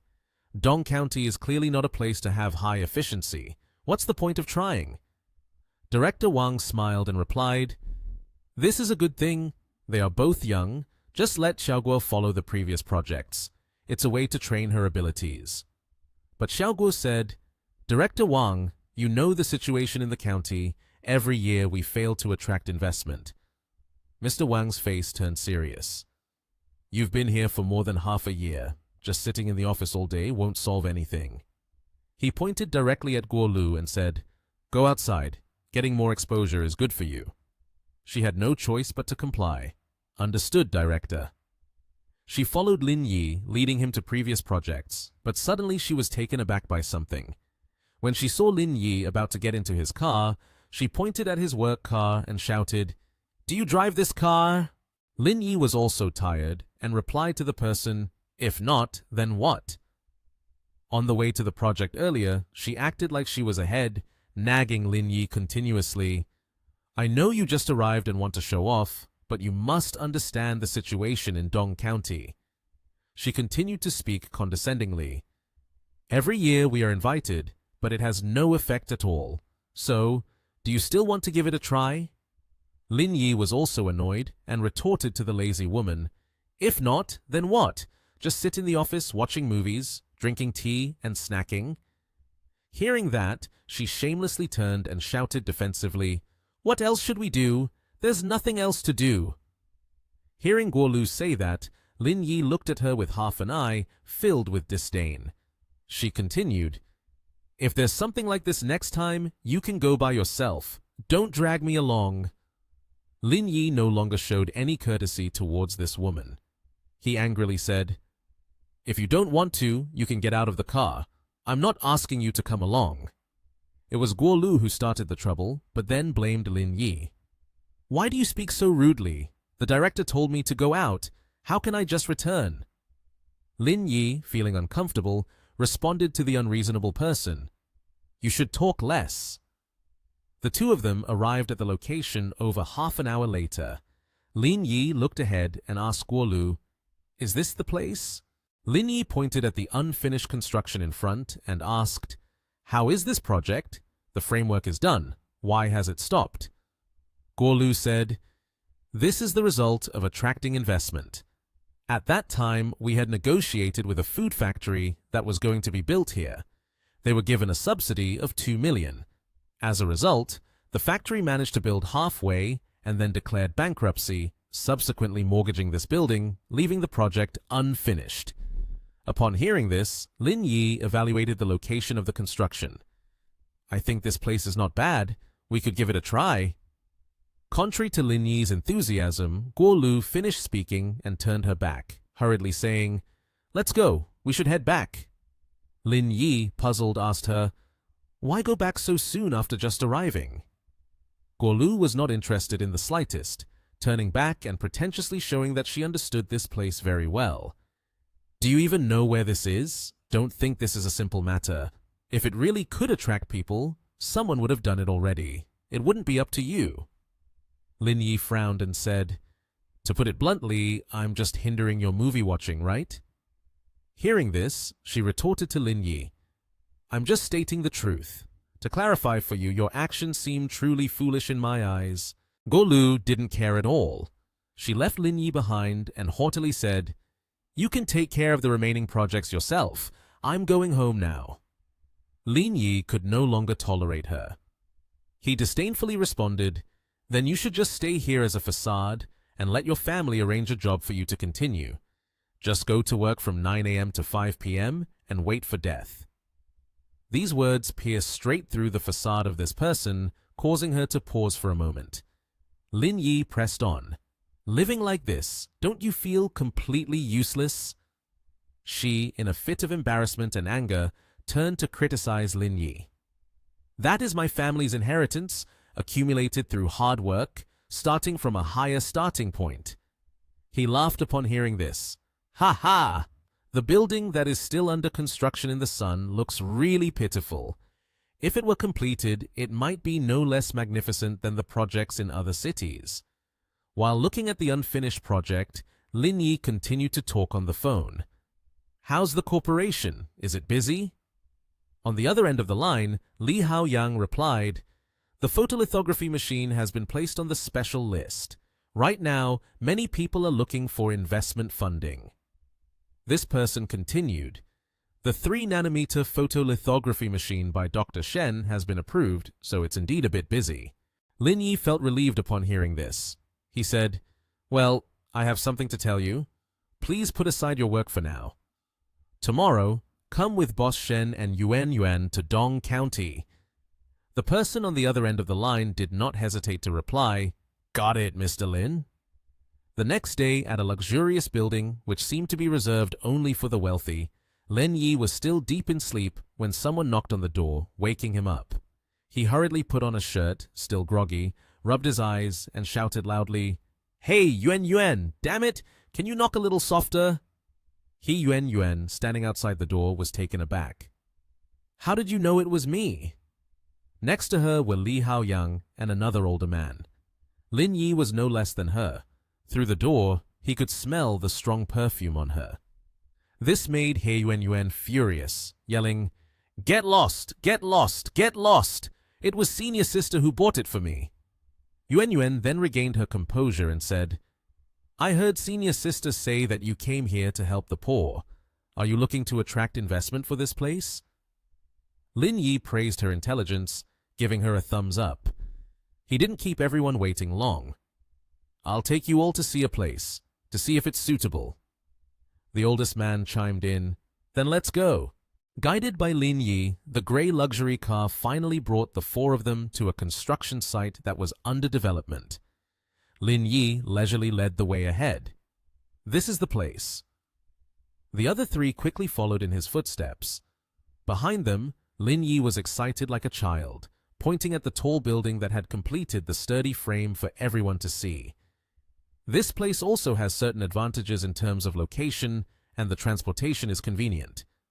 Yuan crossed her arms and examined the ongoing construction site carefully, inquiring Lin Yi, "Are you planning to build an industrial zone here?" Lin Yi enthusiastically replied, "That's right, that's the idea." The other 2 were still attentively observing the surroundings of the construction site. Lin Yi, at this moment, also explained further.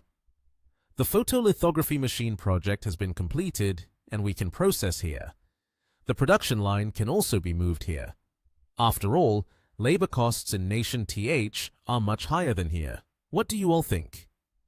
Lin Yi looked expectantly at everyone.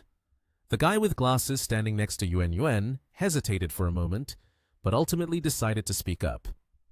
"I feel it's not quite right." Seeing the other person seemed worried, Lin Yi cheerfully encouraged, "It's okay, just speak your mind." He dispelled the unnecessary tense atmosphere. Lin Yi expressed his opinion without hesitation. Everyone knows that the production of photolithography machines is an important industry for the Ling Yun Group. If we suddenly move it elsewhere, it will have a negative impact. Shen Tianzhuo, seeing someone share his viewpoint, spoke directly to Lin Yi about the photolithography machines. "I also disagree. The testing and installation of photolithography machines is not something an ordinary person can do. At the very least, it requires a PhD from a 985 university to handle it." Hearing 2 opposing opinions, Lin Yi felt uneasy about his plans. He awkwardly smiled and said, "This makes me feel quite embarrassed." Lin Yi turned away dejectedly to a corner. However, he sowed a seed of hope in him.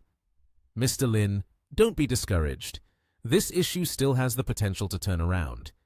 If there are supportive policies, building a factory here won't result in losses, just slightly lower profits. It can still be realized." Upon hearing this, Lin Yi felt revitalized and more spirited. Mr. Shen also nodded in agreement. "We can place related low-level supporting industries here." This suggestion from him was indeed not bad. Yuan patted Lin Yi on the shoulder, encouraging him. She cheerfully said to him, "Shen boss and brother Qi have said the same. I'm not going to discourage you anymore. The auxiliary industry for photolithography machines has been predetermined. In terms of changing positions, it's impossible." Yuan eagerly suggested to Lin Yi, "But in the chip manufacturing field, there are still gaps. We need to strengthen our capabilities for development. There is hope to dominate the market." The young man with glasses also agreed with Yuan. "Mr. Lin, I also think this approach is fine." Lin Yi understood the point. After listening to everyone's opinions, he decided to rely on those suggestions to continue completing the project. "All right, everyone quickly finalize the plan and gather urgently to discuss how other directors feel," he said. The three of them responded in unison, "Understood." After that, everyone dispersed. Yuan suddenly remembered something important and turned back to say to him, "Oh right, there's something I want to mention to you. The fund is preparing to carry out the second support for Dong County, with expected assistance between 800,000 to 1 billion. Lin Yi replied happily and calmly, "No problem, just let them do their work. Don't do anything special just because I'm here." Yuan winked at Lin Yi, indicating her understanding. "Okay, I will go back and tell them," she said. Lin Yi waved goodbye, and the two parted ways here. At the company, Lin Yi returned from the construction site, strolling in leisurely. "I'm back," he said. From a distance, the silhouette of a mysterious person was waiting for him. When Director Li saw him return, he happily introduced, "Let me introduce you. This is Zhu Feng from the development office." Lin Yi glanced over. The young man was silent and said nothing. Director Li looked at him with concern. "Xiaolin, I saw Xiaoguo looking a bit down yesterday. Did you two have a fight?" In response to his inquiry, Lin Yi sighed with irritation. "She's just a freeloader, so there's no need to pay any attention to her." Director Li looked at him, chuckled, and patted him on the shoulder a few times to ease his frustration. "All right, calm down. After all, she is a woman. The hardest thing to decipher in this world might just be the thoughts of a woman." Seeing him coming and going so frequently, the old man curiously asked, "Yesterday you were out all day, and today you're going out again for half a day. Is there any progress?" Lin Yi looked at him, excited. "There must be a task. Attracting investment is essential. If not, then don't hope to escape poverty. This is the first step in my plan." Director Li, hearing this, had his eyes sparkling. He asked back, "Are you sure there is hope? You are really talented. Given the situation in Dong County, you still found a way. That's truly impressive." As he expected, Lin Yi had done quite well. Xiaolin said there has been progress in this matter. From now on, the two of you must work hard to achieve results as soon as possible. Shi Jin is also looking forward to working with you more in the future. Suddenly, Zhu Feng, who had been silent all this time, interrupted. "Mr. Li, you might be a bit too early to celebrate. You know the conditions in Dong County. How could we possibly attract merchants?" His words made Lin Yi pause for a few seconds. At that moment, Zhu Feng smugly continued. "However, just now, I received a call from the Lingyun Group in Nation TH. They are preparing a second round of support amounting to 1 billion. Shi Jin was shocked at the mention of 1 billion. Zhu Feng glanced at the beautiful Shi Jin with a rather unfriendly demeanor. "I want Shi Jin to accompany me to welcome this initiative, responsible for the poverty alleviation work this time." Shi Jin was taken aback by the sudden proposal. Director Li wondered, is there still support for poverty alleviation this time? He explained, "Originally, there was no second time, but recently I contacted them several times and they just agreed to provide support again." Zhu Feng smugly said, "You don't know, I've spent so much effort. My hair is about to turn gray. Seeing Zhu Feng's enthusiasm, Director Li also invited, "Let me serve the esteemed guest a warm cup of tea." As he finished brewing, he brought the cup of tea to Zhu Feng, saying, "Be careful, Director Zhu. Just enjoy the tea first. This work is originally ours, yet it has made you worry so much." Zhu Feng took the cup of tea from him and replied, "It's all for the benefit of the county." He nonchalantly boasted in front of Director Li, claiming all the credit for himself. Lin Yi frowned at the person who was blissfully enjoying the tea. Only he knows that the fun side was clearly arranged by himself, yet he is seizing this opportunity to act impressive. The self-satisfied demeanor of Zhu Feng annoyed Lin Yi to no end. Everything eventually settled down. At this point, Director Li began to assign tasks. "Xiao Li, you will be in charge of the reception this time. If you have any questions, ask Director Chu to coordinate and do a good job this time. Investment attraction work has just started, and there is still a lot to do. Brother Lin can't handle it all alone." Upon hearing that she was assigned to the welcoming duties, Shi Jin felt a bit anxious. Director Li noticed her concern and confidently patted his chest to reassure her, "Isn't it true that you have me? Just rest easy." Despite her worries, having him by her side made Shi Jin nod in understanding and feel somewhat at ease. Suddenly, a restless hand from behind reached out to Shi Jin. She was startled when Zhu Feng wrapped his arms around her from behind. Zhu Feng then chuckled, "Director Li, I will temporarily transfer her to my department." Shi Jin rejected this, forcefully pushing away the filthy hand placed on her. Reluctantly, she said her final goodbyes to Lin Yi and Director Li. "Mr. Li, Mr. Lin, tomorrow the Ling Yun Foundation's representatives will be here. This will all be over in a few days. I will return very quickly." Seeing her in such tension, Lin Yi didn't want to press her further. "It's fine, no rush, go ahead." Shi Jin bowed to both of them before leaving. Zhu Feng hurriedly followed after her. Only Lin Yi and Director Li remained. The latter patted him on the shoulder to reassure him, "The upcoming days will be a bit tough for you. Handle this yourself, all right?"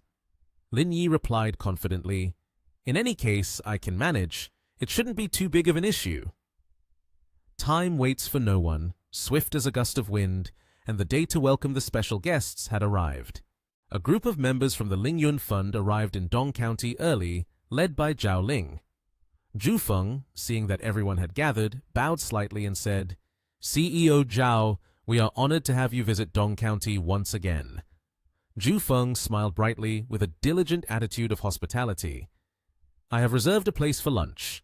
Let us fulfill our responsibilities as hosts." Upon hearing about something other than the main agenda, Zhao Ling quickly declined. "There's no need for a meal. We still have to inspect the villages and towns below. Otherwise, we won't feel at ease." Zhu Feng hurriedly invited her again. "But at this moment we should eat first. I have everything prepared." "CEO Zhao, there's no need to be polite." Unable to refuse, she reluctantly agreed. "All right then, I apologize for the trouble, Director Zhu. After all, a meal won't be a loss." Seeing her accept, Zhu Feng was visibly delighted.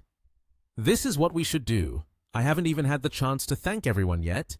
How can it be considered a bother?" Zhu Feng truly had the best way with words. Director Li, noticing Zhu Feng's effectiveness, praised him. Director Zhu's capabilities in our county are truly unmatched by many. Director Wang beside him also agreed, looking at Zhu Feng with hope. Indeed, it is not simple to secure such a large amount of funds for poverty alleviation.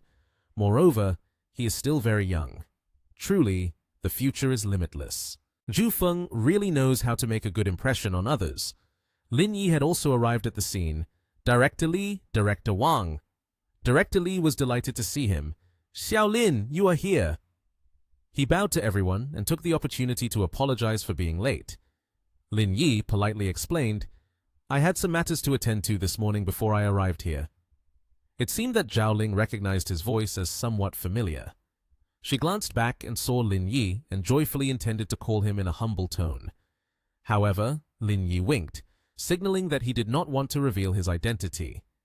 The atmosphere became a bit awkward, and she could only calmly call out, "Brother." Seeing this, Zhu Feng unexpectedly asked, "CEO Zhao, do you know him?" Hearing this, Zhao Ling put on a businesslike smile and raised her hand towards Lin Yi, clearly introducing, "Of course I know him. It was Lin Yi who informed me about the situation, and that is how we decided to proceed with the second round of support for Dong County. Otherwise, I wouldn't be here." Director Li and Director Wang were quite surprised by Lin Yi and asked again, "Director Lin reached out?" Despite Zhu Feng gritting his teeth and frowning, the unexpected introductions and greetings came to an end just as Zhao Ling spoke up. "It's just in time. We were planning to go for a meal. Would you like to join us?" Lin Yi, upon hearing this, turned and left, but he did not forget to raise his hand in greeting and replied, "I still have a bit of work to do, so I can't go with everyone."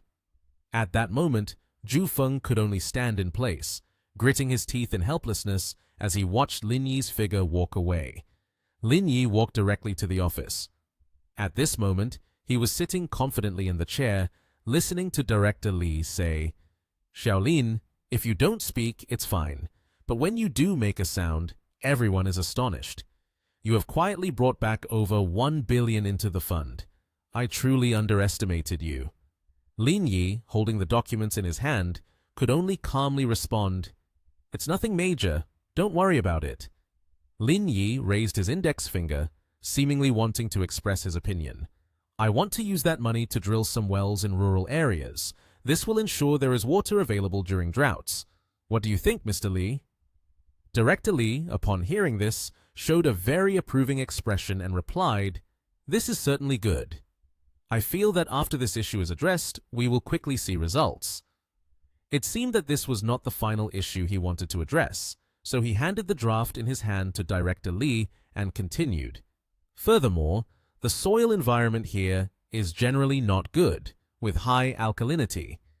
It is very difficult to improve it in a short period." He related to the lush green rice plants in the field and continued with enthusiasm.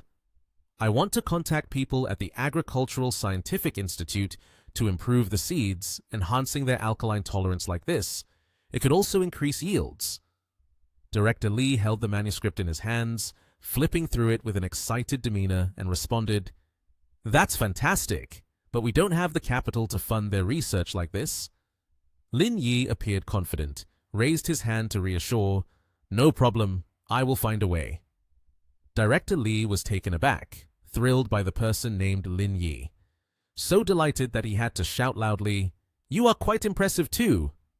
Lin Yi was just handing the document in his hands to Li when he suddenly remembered. "Right, Mr. Li, there's something coming up. We can organize an investment solicitation meeting starting now to prevent long nights filled with dreams." Mr. Li held the document in his hands, somewhat puzzled. "Isn't the investment solicitation just starting? Why rush it?" Lin Yi explained, "Release the news first, heat things up, and then stir the market." Hearing that, Mr. Li nodded in agreement. "I need to inform Director Wang about this. We have to study the specifics." Lin Yi felt it was no trouble at all and responded, "All right." After discussing everything, he stood up and said, "I have been here for a few days. This afternoon I will head back early to meet some friends." An Li did not stop him. "All right, go ahead." When his car arrived in front of his friend's company, he stopped outside the gate. Lin Yi took his phone out from his pocket while looking towards the company and called his friend. "Sun Jian, I'm at your company. Come down here." The person on the other end of the line was a young man named Sun Jian.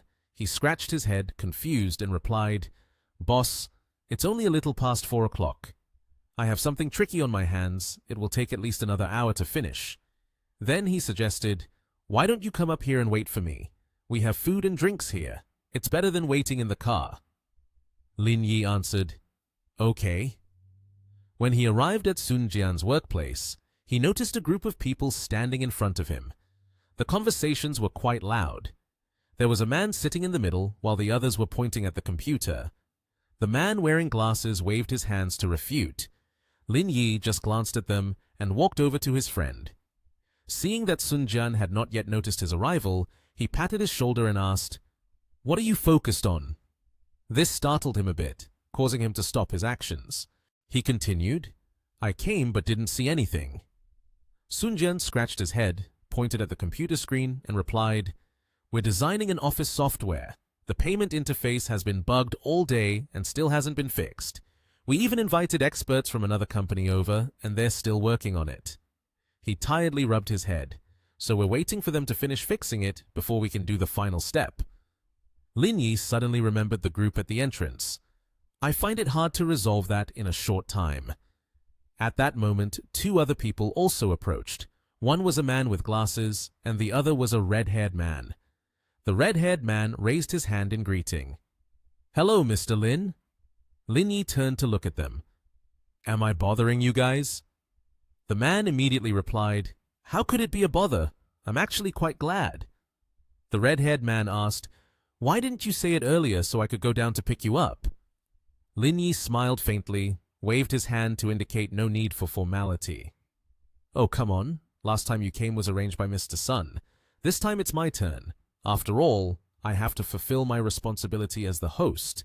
You can't refuse that. I think it's nearly time. Let's go now. Lin Yi pointed to the noisy area. Earlier, you mentioned that the company has urgent matters to attend to. What if something happens while the boss like you is away? Work is more important. Don't let it affect the important matters. The red-haired man shook his head and sighed. I think a short time won't be enough to resolve this. I invited an engineer from outside. He used to be a technology engineer at a big company, and he still hasn't figured anything out. It's really frustrating, he said. Lin Yi suggested, Don't rush. Let me take a look and see what the issue is. After all, I have some free time. The other person was surprised. A boss like you knows about these things? He humbly replied, I know a little. The two then went to the area where the difficulties were occurring. The voice of the red-haired boy rang out, causing everyone who was arguing to turn and look back. Step aside a bit so Mr. Lin can see what the cause is. The person sitting in the middle pointed at Lin Yi and asked in confusion, Mr. Li, who is this person? He extended his hand towards Lin Yi and introduced him to everyone. You can just call him Mr. Lin. He is also a technical person and is here to check the program's bug. The man with glasses immediately waved his hand in refusal. Mr. Li, we're about to find it. There's no need for others to see it anymore. Seeing this, Mr. Li didn't press further and said, Is that so? All right, you go ahead. He scratched his head and slowly replied, Okay. His hands began to type code on the computer keyboard. Lin Yi also looked at it. After watching for a while, he was taken aback. Lin Yi pointed at the code on the screen. This code is incorrect. Although it can fix the payment function, it will affect the network connection speed, causing users to be unable to log in. The man with glasses suddenly stopped typing, and he shouted loudly, What are you talking about? He pointed at himself, confidently and arrogantly saying, I've worked at a big company for 8 years, handling countless major and minor issues and programs. Do you think you have more right to speak than I do? Seeing him so angry, Lin Yi waved his hand lightly and replied, Let's say I was mistaken. You can continue. The man turned his head back, pushing up his glasses while feeling annoyed, but he still glanced at Lin Yi with a look full of hatred. Clearly, this was someone outside the industry directing someone in the industry on technical matters. The most feared type of person to encounter is someone like this. I wonder what the boss thinks about it. It's all done. Zhang Gong typed on the keyboard with one hand while the other pushed up his glasses, sounding somewhat complacent. He turned to Sun Jian and said, Mr. Sun, everyone, please run the test program. Upon hearing that, Sun Jian turned away and replied, I'm going to give it a try. His hands continued to strike the keyboard, the sounds of the keys echoing in the tense, silent atmosphere. After a moment, Sun Jian spoke up. Okay, there are no issues. Hearing that, the people around them excitedly exclaimed, Oh yeah! Li Qingyuan approached, grabbed Lin Yi's hand, and smiled brightly. It's done, Mr. Lin. Let's go eat. Upon hearing this, he waved his hand and replied, Not so fast. Everyone, take your phones and log into this app to see if the operations are successful. Upon hearing those words, Zhang Gong angrily shouted, pointing directly at him, "What do you mean? Are you questioning the work we've done?" A young man, holding the phone in his hand, suddenly became surprised. The phone screen displayed the message, "Login failed." Immediately, Lin Yi pointed the phone towards the old man Zhang Gong and shouted at him, "Zhang Gong, what is going on?" Seeing the screen in front of him, he became terrified and stuttered in response. "It can't be. I've checked so many times. There shouldn't be any errors. This situation can't happen." Lin Yi stepped closer and said, "I told you earlier that piece of code would affect the network connection of the software. Now you believe me, don't you?" Li Qingyuan also chimed in, "Boss, you really are impressive. You managed to identify this issue. Can you help solve it?" Hearing that, Lin Yi replied, "This issue isn't difficult. Let me give it a try." He then sat down on a chair nearby, his fingers continuously tapping on the keyboard. The sound of clicking echoed non-stop. Everyone present in the room was watching him, each displaying a look of disbelief and amazement. On Li Qingyuan's side, he was also taken aback by this, thinking to himself, "No way! Always a distinguished boss, noble, rich, but also has such technical skills?" 10 minutes later, Lin Yi pressed one final key on the keyboard. Next, Lin Yi turned around and spoke. "It's done. Sun Jian, run the program one more time and see." Hearing this, Li Qingyuan's expression brightened, and he replied, "Sure." At this moment, the system screen displayed the information, "Login successful." Sun Jian joyfully clasped his hands and exclaimed, "Solved! Oh my God, boss! You're amazing! I almost want to kneel down to you right now." Lin Yi then stood up, stretched his back a bit, and responded, "It wasn't that hard. Don't be so surprised. Get ready to go eat. I'm really hungry." Saying that, they all left. As they walked, Li Qingyuan kept praising, "Mr. Lin, you've helped me solve such a big problem. I must treat you really well today." At a large seafood restaurant, a phone suddenly rang. Rang, rang, rang. Seeing that, Lin Yi reached into his coat pocket and pulled it out. On the other end of the line was Bing Bing. She said, "Team leader, I heard you're in my hometown. Tonight, I'm going to take you to the best bar here. It's even more fun than Nation TH." Her expression was filled with joy. Hearing that, Lin Yi replied, "Let her arrange it. Anyway, I'm free in the evening." Sitting opposite, Sun Jian blushed, pointed at him, and kept teasing, saying, "Boss, who called you? I can hear it's a female voice." Lin Yi answered, "It's a girl. She's taking me out to have fun later. If you have nothing to do, you can come along. It's also free time." Li Qingyuan, sitting next to him, also chimed in, "Mr. Lin, which girl has caught your eye? She must be quite impressive." "She's not bad at all," Lin Yi replied. Outside, the sky was painted with the hues of sunset. A car was rolling down the wide national highway. Inside the car, a man was holding the steering wheel. He was Guo Zhi, a rich young man from the local area. He turned to ask, "Bing Bing, is there an important friend coming?" Hearing that, Bing Bing became serious. "It's a very important friend and very capable too, even more capable than Qin Han." Seeing her say that, Guo Zhi replied, "Someone like that should indeed be connected with. People like that usually have very wide networks. Who knows, in the future, if there's a need, remembering that person's preferences will save you from having to prepare anything in advance." At this moment, Bing Bing felt quite pleased with herself. She leaned forward and spoke in a tone full of confidence. "Hobbies, just like me, are good. By the way, I remember you have a younger sister. She's pretty nice looking. Would you like her to come over to hang out?" Not seeing any issue with that, Guo Zhi replied, "Sure, she's off today, so she might come back. I'll call her later." Half an hour later, at a bar, Guo Lu sat inside a car. She was on the phone, her tone somewhat unclear. "Really? That impressive? Got it. I'll stop talking for now. I see a parking spot. I'm about to park and then find you." As she spoke on the phone, her car slowly approached an empty parking space. Suddenly, from outside, a black car rushed in and parked right there. Seeing this, Guolu became annoyed, opened the car door, and stepped out. She shouted, "Hey, do you have any manners? That's the parking spot I was aiming for." Lin Yi stepped out of his car and, seeing this, exclaimed in surprise, "Wow, you're here?" Guolu, noticing him, became furious and pointed directly at him, shouting, "This spot isn't named after you. How did it become your parking spot? Are you out of your mind?" Hearing that, he replied, "Well, this spot isn't named after you either. How did it become your parking spot? Are you out of your mind?"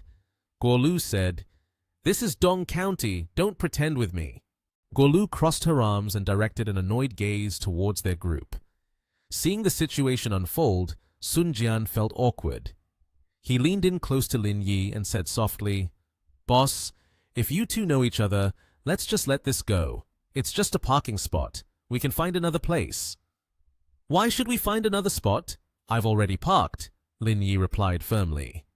Hearing that, Guolu was a bit taken aback. She held her phone in her hand and continued, "Lin Yi, let me tell you, my brother is currently in this bar. If you don't move your car to another place, I will call him."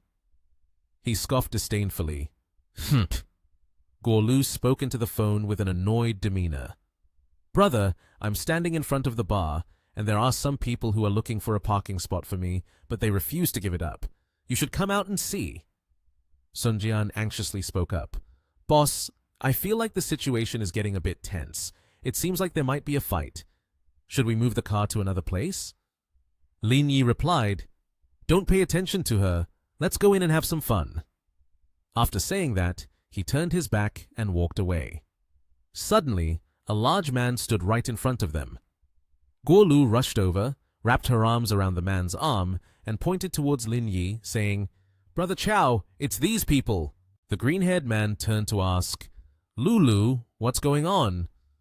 Guolu replied, "Brother Chow, they are taking my parking space and won't give it back. That guy was also rude to me." Hearing this, Brother Chow became angry, directing his gaze straight at Lin Yi and said, "Hey buddy, I have something to discuss with you." Upon hearing this, he turned to Li Qingyuan and Sun Jian and instructed, "You both step back a bit, wait for me." Brother Chow then spoke loudly, "Buddy, this isn't a big deal. Just apologize to this pretty girl and yield your parking spot, and we can consider this matter settled. We're all out to have a good time, no need to ruin things." Hearing this, he exclaimed in anger, "What kind of logic is that? We arrived first. Why should we give way just because she saw it first?" The green-haired man said, "Lulu, leave the car keys to me. I'll help you park. Lulu, go inside first. Avoid getting hurt." The man yelled in anger, his eyes showing clear resentment as he stared straight at him. Guolu, however, was cheerful, walking and saying, "Thanks a lot, Brother Chow." He lit a cigarette with a lighter and took a puff, smoke swirling around him. Then, Brother Chow pointed in a direction and said, "Buddy, let's go down that alley and talk for a bit." Upon hearing this, he replied, "Do people here need to choose a spot to fight?" Brother Chow immediately responded, "What are you saying? If you're afraid, then take your car somewhere else. Don't hang around here whining. It's getting boring."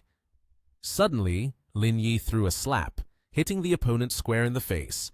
The guy didn't have time to react and took the full force of the attack. The onlookers were shocked to witness this scene. Brother Chow fell to the ground and begged, "Calm down, man. This is my fault. I'll find another parking spot." Lin Yi replied, "If it's this early, isn't it already done?" Saying that, they all entered the bar. The atmosphere inside the bar became lively. People danced together under the lights, and the music played vibrantly. Guolu approached Guoji and Bingbing's table. Noticing her, Guoji pointed at the person sitting next to him and introduced, "Let me introduce you. This is Xiaobing." Hearing this, Guolu bowed her head and said, "Hello, Sister Bing." Xiaobing smiled and looked at Lulu, saying, "Mr. Guo, your sister isn't bad at all. I somewhat envy this figure. Mr. Guo said, "She works out regularly, so her figure isn't too bad either." Lulu's face looked a bit surprised as she widened her eyes. Xiaobing chuckled with delight, resting her chin on her hand while looking at Lulu, and said, "Well, you have to perform really well later. My brother Lin is not an ordinary person. If he takes you with him, your Kuo family will thrive for a lifetime." Lulu laughed and said, "Thank you, Sister Bing." Lulu asked, "Is the person you mentioned really that impressive?" Mr. Guo replied, "Do you know Qin Han from Nation TH? Compared to the person Sister Bing mentioned, he is even more impressive than Qin Han." He casually sipped his drink and said, "I heard he is the boss in Nation TH. No one dares to mess with him, and surely we cannot compare to him." Mr. Guo laughed and said, "The people here are either internet celebrities or models. Their backgrounds and demeanor don't match yours. When the time comes, just invite them for a few drinks, find a way to get close, and liven up the atmosphere." Lulu smiled and said, "I got it." Xiaobing laughed, stood up, and happily called out, "Brother Lin!" Lin Yi laughed as he walked in, surprising the girls around him. He cheerfully called out, "Xiaobing!" Lulu's face turned pale with surprise, beads of sweat forming as she looked at him, not knowing what to say next. Lin Yi looked at Lulu, who was shyly lowering her head, and asked, "Why are you here?" Xiaobing pointed at Lulu and asked, "Brother Lin, do you two know each other?" Lin Yi smiled and said, "Of course, we just had an argument outside." Lulu lightly pointed ahead and said, "Sister Bing, he is the person working on poverty alleviation in Dong County. How could he be?" Xiaobing looked at her and asked, "Poverty alleviation?" Xiaobing walked over to Lin Yi and asked, "Brother Lin, why are you doing that kind of work?" Lin Yi looked at Lulu, seeing her panicking to the point of turning pale. He said, "I had nothing to do, went there to kill time, and accidentally ran into her." Xiaobing angrily said, "Guoji, I don't know what happened between your sister and Brother Lin, but it definitely isn't good. You two go away, don't let me see you again." Mr. Guo stood up, smiling awkwardly. "Bing Bing, I also don't know what happened, but first, don't get angry. I will have my sister apologize to young Master Lin." Mr. Guo turned and said, "What are you still standing there for? Hurry up and apologize to young Master Lin." Lulu lowered her head and said, "Brother Lin, I know I was wrong. Please don't hold it against me." Xiaobing, looking displeased, stood with her arms crossed and said, "Hurry up! My brother Lin doesn't like this kind of thing. Don't anger him or you'll regret it." Both of them were taken aback when they heard her say that, unsure of what to say. Mr. Guo laughed, saying, "Well then, you all just stay here and have fun. We'll take our leave." A man with red hair chuckled, raised his glass toward a brown-haired man, and asked, "Your boss is quite impressive. Xiaobing is one of the top rich kids here, yet she's being so polite to him." There was someone standing by, observing everything, who spoke up, "Wow!" Wei Jiaheng smiled, holding a beer mug, and asked, "What's going on? Why is our Miss Xiao so angry? That's not really her style." Xiaobing replied, "It's none of your business." Lin Yi looked at the red-haired guy and asked, "Who is this person? He seems to be trying to show off." The red-haired guy answered, "He is Wei Jiaheng, the second son of the Wei family. They and the Xiao family are both top clans in Yuhang, but it's said they've never gotten along." Wei Jiaheng smiled, looking at Mr. Guo's two siblings, and asked, "Did you two get kicked out?" He raised his beer mug, sat down, and said with a laugh, "Your sister doesn't look bad. How about you two follow me in the future?"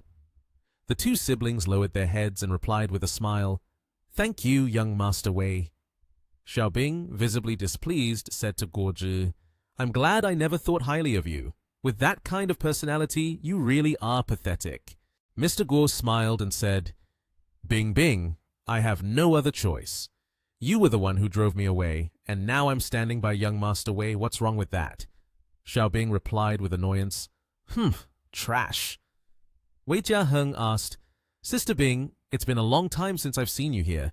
Where have you been making money?" Xiaobing smiled and said, "I went to Nation TH. The project is almost finalized. I've been busy with that lately." Wei Jiaheng chuckled, leaned slightly and said, "That's good news. I have to treat you to a few bottles of wine to express my sincerity." Xiaobing smiled and said, "The wine here isn't too expensive. I can pay for it myself. No need to trouble you to pay. Your monthly allowance isn't that much. No need to waste it on me. I'm not short of those few bottles of wine from you." Wei Jiaheng, smoking a cigarette, said, "You might not know, but I recently took over the Wei family business." He smiled, exhaled smoke, and continued, "A few days ago, I bought this bar. You should come here to support me as the owner. Of course I have to show my hospitality." Xiaobing sounded a bit surprised. "Your bar?" Wei Jiaheng asked. "That's right. Do you need me to show you the business license? But looking at your expression, it seems like you don't want to stay at my bar anymore, right?" Wei Jiaheng smiled and looked at Xiaobing, saying, "If Sister Bing doesn't want to stay here to play, she can go to another bar. I've recently made friends with the owners nearby. I can get a discount for you." Xiaobing got angry. "You—" Wei Jiaheng laughed. "Ha ha, Sister Bing, you might not even know where the exit is. I'm going to see the guests off." Mr. Guo smiled and looked at Wei Jiaheng, saying, "All right, young Master Wei." Mr. Guo said with a smile, "Bing Bing, let's go. I'll take you all." Xiaobing laughed, stood up, and said to Lin Yi, "Brother Lin, I'm really sorry. I didn't expect this to happen. How about we change to a different place?" But Lin Yi held her hand, smiling as he asked, "Is it necessary to change places just because of a small matter like this?" Wei Jiaheng said, "Oh, my brother, look at your posture. It seems like you want to stand up for her. I've heard that your abilities are quite good. How about it? Do you want to fight?" Lin Yi replied, "It's not necessary to complicate things like that." Lin Yi's phone rang. The caller was Liang Ruoshu. He answered the call and said, "I'm sending the location of this bar. You can send someone to seal it off." Wei Jiaheng laughed, exhaling, and asked, "My brother, are you reporting me?" "Ha ha, this is because you did something wrong. If you can't beat me, you go and report me. How can we play like this?" Lin Yi calmly poured beer and said, "Now is a harmonious society. Fighting will harm the harmony. It is better to be a little civilized." Wei Jiaheng laughed, smoked, and said, "What you say is true, but what's the point? Do you think anyone here dares to seal my bar?" Lin Yi smiled, drank beer, and said, "I believe justice exists, and it will come soon." Wei Jiaheng pointed at Xiaobing and asked with a smile, "Does your friend have a problem with his mind? He told me to believe in justice." Xiaobing laughed and said, "Then just wait. Anyway, I'm free right now." After that, a group of people entered. The leader shouted, "Don't move." Wei Jiaheng asked with a smile, "Are you the leader of these people?" The man looked at him and asked, "Are you the boss here?" Wei Jiaheng smiled, waved his hand, and said, "Yes, I am the second son of the Wei family. Wei Guangxian is my father. It's time to go home now. We still have business to attend to." The man held up a piece of paper and said, "I don't care who your father is. Someone has reported that you are dealing in illegal goods here. Now I will seal your bar, and those responsible should come with me." Wei Jiaheng pointed at himself and asked, "Are you sure you are not mistaken? You want to seal my bar?" Two people placed their hands on Wei Jiaheng's shoulders and said, "You are not hearing wrong. You're the boss here, so you have to take full responsibility." After that, Wei Jiaheng was taken away. Lu looked after him and said, "No way, young Master Wei has actually been taken away." She turned to Lin Yi and asked, "Could it really be related to him?" Lin Yi looked at Wei Jiaheng and said, "I told you before, you should trust in justice." He smiled, looking at him, and said, "Why didn't you listen?" Wei Jiaheng angrily cursed, "Don't think that just because you're taking advantage here, you can show off. Once my family finds out, they will definitely kill you." Lin Yi smiled, waved his hand, and left, saying, "All right, I'll wait for that, and we will meet again if there's a chance." Xiaobing smiled and asked, "Brother Lin, how do you have such great influence over us?" Lin Yi chuckled and said, "All right, stop flattering me." He smiled, waved his hand, and said, "It's getting late. Don't go for round 2. Get back early and rest." Xiaobing said, "Brother Lin, today I actually had something I wanted to discuss with you, but it was interrupted by this loser. Please come over here to talk to me." A person in a blue shirt said, "Brother Lin, we'll wait for you in the car." At a super large villa somewhere, Xiaobing asked, "Brother Lin, you have extensive knowledge, and there is something I want to ask you for help with. Can you assist me?" Lin Yi stood in front of her and asked, "What's going on?" She replied, "Recently, there is a high-speed train project. My family wants to participate. Can you help?" Lin Yi smiled and said, "Let me take a look. I will help you find out." Suddenly, Xiaobing kissed Lin Yi on the cheek and said, "Thank you, Brother Lin. Tomorrow morning, I will come to the hotel and bring breakfast for you." Lin Yi looked at her happily as she left and exclaimed, "This person—" When Lin Yi was lying in bed, he heard the phone ringing. Then the door to his room opened slightly. Xiaobing, smiling cheerfully, held a bag and said, "Brother Lin, it's already past 8 o'clock. Get up. I brought breakfast for you. Look, it's all local specialties. Hurry and try it." Lin Yi looked at her with a puzzled expression and said, "It's only a little past 8 o'clock. You came too early." Xiaobing replied with a smile, "You came to my place and I am a team member. Of course, I have to serve the leader well. I hope you will promote me more in the future." Then the hot food was opened. While Lin Yi was eating, he looked at her and said, "In an organization like this, there's no need to be promoted too much. As long as you live long enough, your position will naturally rise." Xiaobing was a bit surprised and asked, "Really? It can't be that exaggerated, right?" Lin Yi picked up the fork and said, "Since I joined the organization, it's only been a few months, but the number of deaths has already exceeded 20. How many people do we have in total? You can calculate the ratio yourself." Xiaobing held a glass of water and smiled, saying, "It's okay. At this point, we can't give up." Lin Yi asked, "Is Xiao family only you as the child?" Xiaobing took a sip of water and replied, "How did you know? Did you look up my information?" Lin Yi lowered his head to eat and said, "If the Xiao family had another man, they probably wouldn't let Xiaobing walk such a dangerous path." Suddenly, the desk phone rang. Xiaobing said, "It must be a call from the reception. Let me help you answer it." Then she slowly picked up the phone. Xiaobing listened to the call, and the receptionist said, "Excuse me, is this Lin Yi, Mr. Lin? There is a guest in the lobby who wants to see you." Xiaobing glanced and asked, "Did that person say who they are?" The receptionist replied, "They said their surname is Wei." Xiaobing said, "Surname Wei? All right, I understand." She looked at Lin Yi and said, "There is someone with the surname Wei looking for you at the reception. I guess it's Wei Jiahong's brother, Wei Jialong, who may have found out your identity as the chairman of Ling Yun Group." Lin Yi was chewing on a bun and said, "If he knows, then he knows. I didn't intentionally hide it." He said, "Let him come up here. Don't let others think we are afraid." Xiaobing smiled in agreement and said, "All right, you tell that person to come straight to our room." Xiaobing went to open the door and said, "Please come in." Wei Jialong led someone else in and asked, "Sorry for the trouble."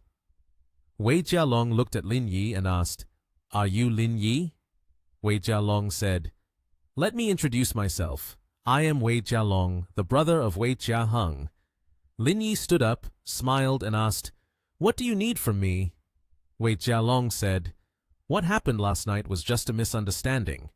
I hope you can withdraw the complaint and release my brother." Lin Yi smiled and said, "A misunderstanding? But I don't think that was a misunderstanding." Wei Jialong frowned and said, "Mr. Lin, I know that your Ling Yun Group is very famous right now. However, since we are all in the business world, it is not necessary to do this straight out." Lin Yi picked up a bun and asked, "Why didn't you think about these things when you were bullying others?" He put the bun in his mouth, chewed and said, "Usually, taking advantage of your power to oppress others, and when you can't win, you talk about reason, it's really ridiculous." Wei Jialong angrily asked, Does Mr. Lin really not want to give me a bit of face? Lin Yi smiled, held the bun, and said, Yes, you can leave now. Xiao Zhe, furious, raised his fist and said, Don't think that just because you're in a privileged position, our Wei family is afraid of you. Lin Yi angrily slammed his face into the table, causing the buns to scatter. He said, It's not your turn to speak here. Lin Yi kicked him in the stomach, causing him to spit blood. He said, Your family's dog seems to not know how to talk. Let me help you teach it a lesson. Wei Jialong watched him fall and called out, Xiao Zhe. Xiao Zhe replied, I'm fine. Wei Jialong, angry, said, If Mr. Lin doesn't want to talk anymore, then I will leave, but I advise you to not be too arrogant. Xiao Bing, standing beside them, looked at Lin Yi and said with a smile, Brother Lin is still impressive, daring to stand up to Wei Jialong. She continued, But there's something you might not know. Wei Jialong has actually reached level D, much higher than me. Lin Yi asked, Does he also know how to harness energy from the energy core? Could he have been in an organization before? Xiao Bing replied, It seems not, but his father, Wei Guangxian, is said to have been part of an organization before, and his level was also quite high. Lin Yi said, From what you said, the development of the Wei family to this day must surely be related to this Wei Guangxian. Lin Yi smiled and said, It's okay. With my level, even if 10 more people come, I won't be afraid. Xiao Bing sent him a heart and laughed, Brother Lin is really amazing. I love you.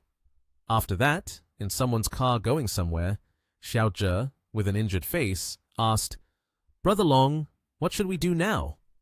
Wei Jialong said, Let's go back first and talk to my father about this. Wei Jialong continued, Right now, the high-speed rail project in Nation TH is at a critical moment. If negative news comes out, it won't be good for our family. We need to handle this matter more carefully. Xiao Zhe angrily said, Consider him lucky. If it weren't for the fact that this is a crucial time, I would definitely have someone beat him up. Wei Jialong said, It's not as simple as you think. The car was still moving forward, and there was a voice from someone inside.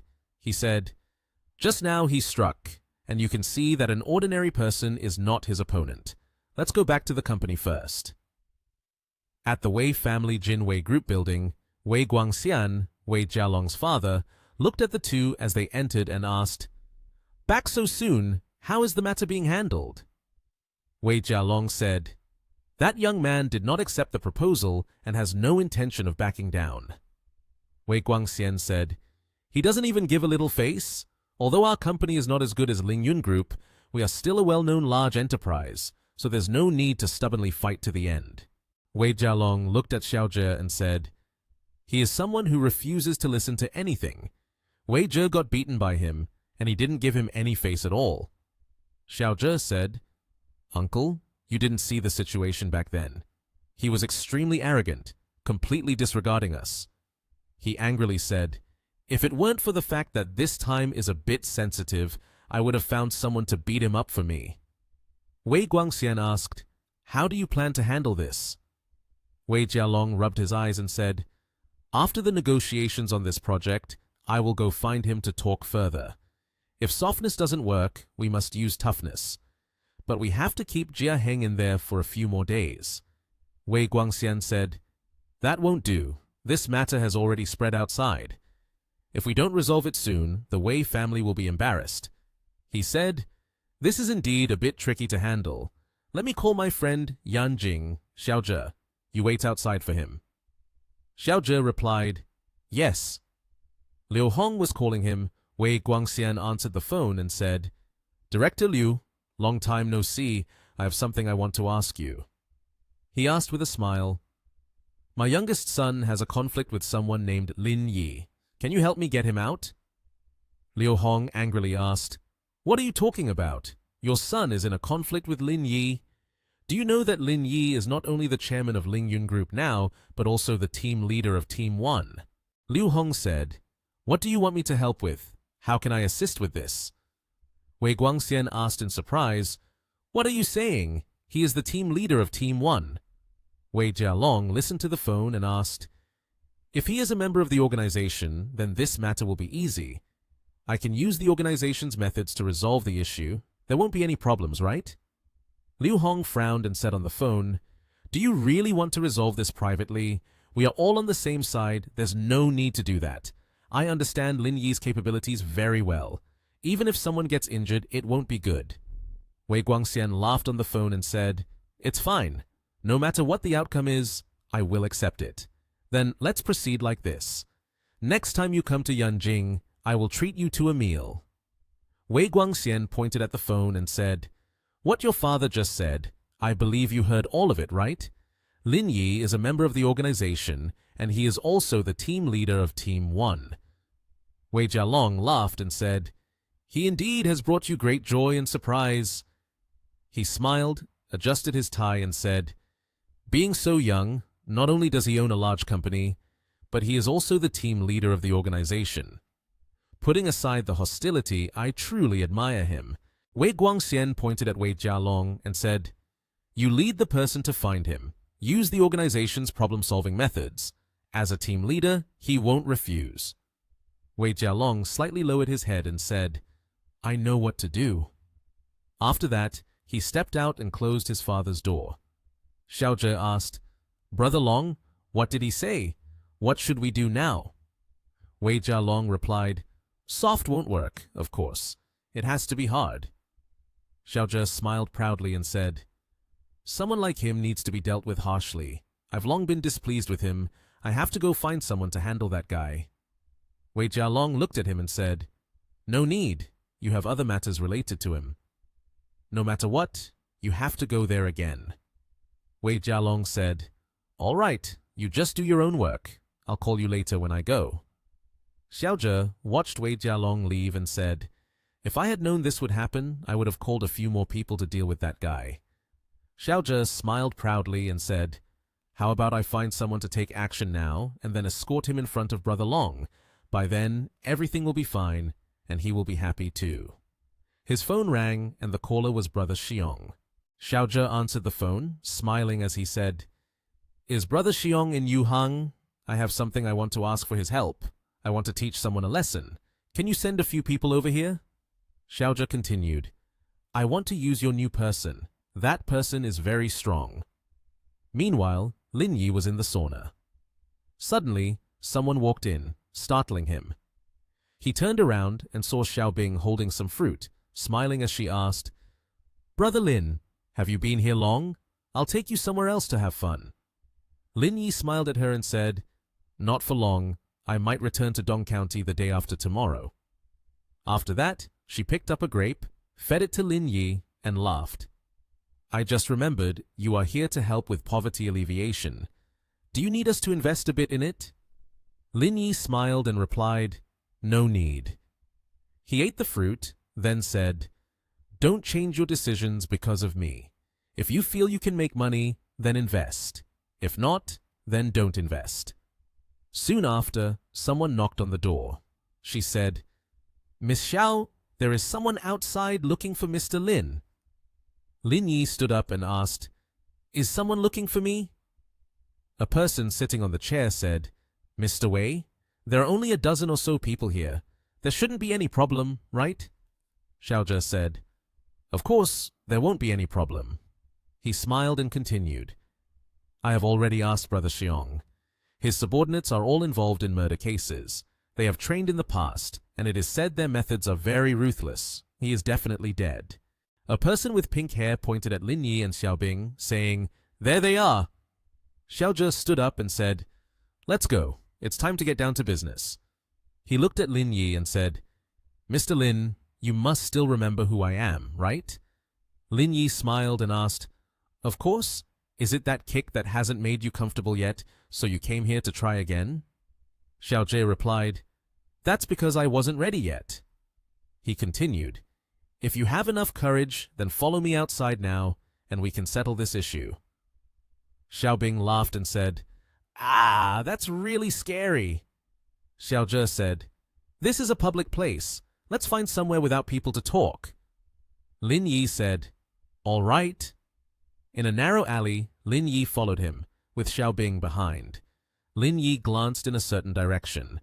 Someone wearing a black hood pointed and said, "Is he the one we need to deal with? He doesn't look special at all."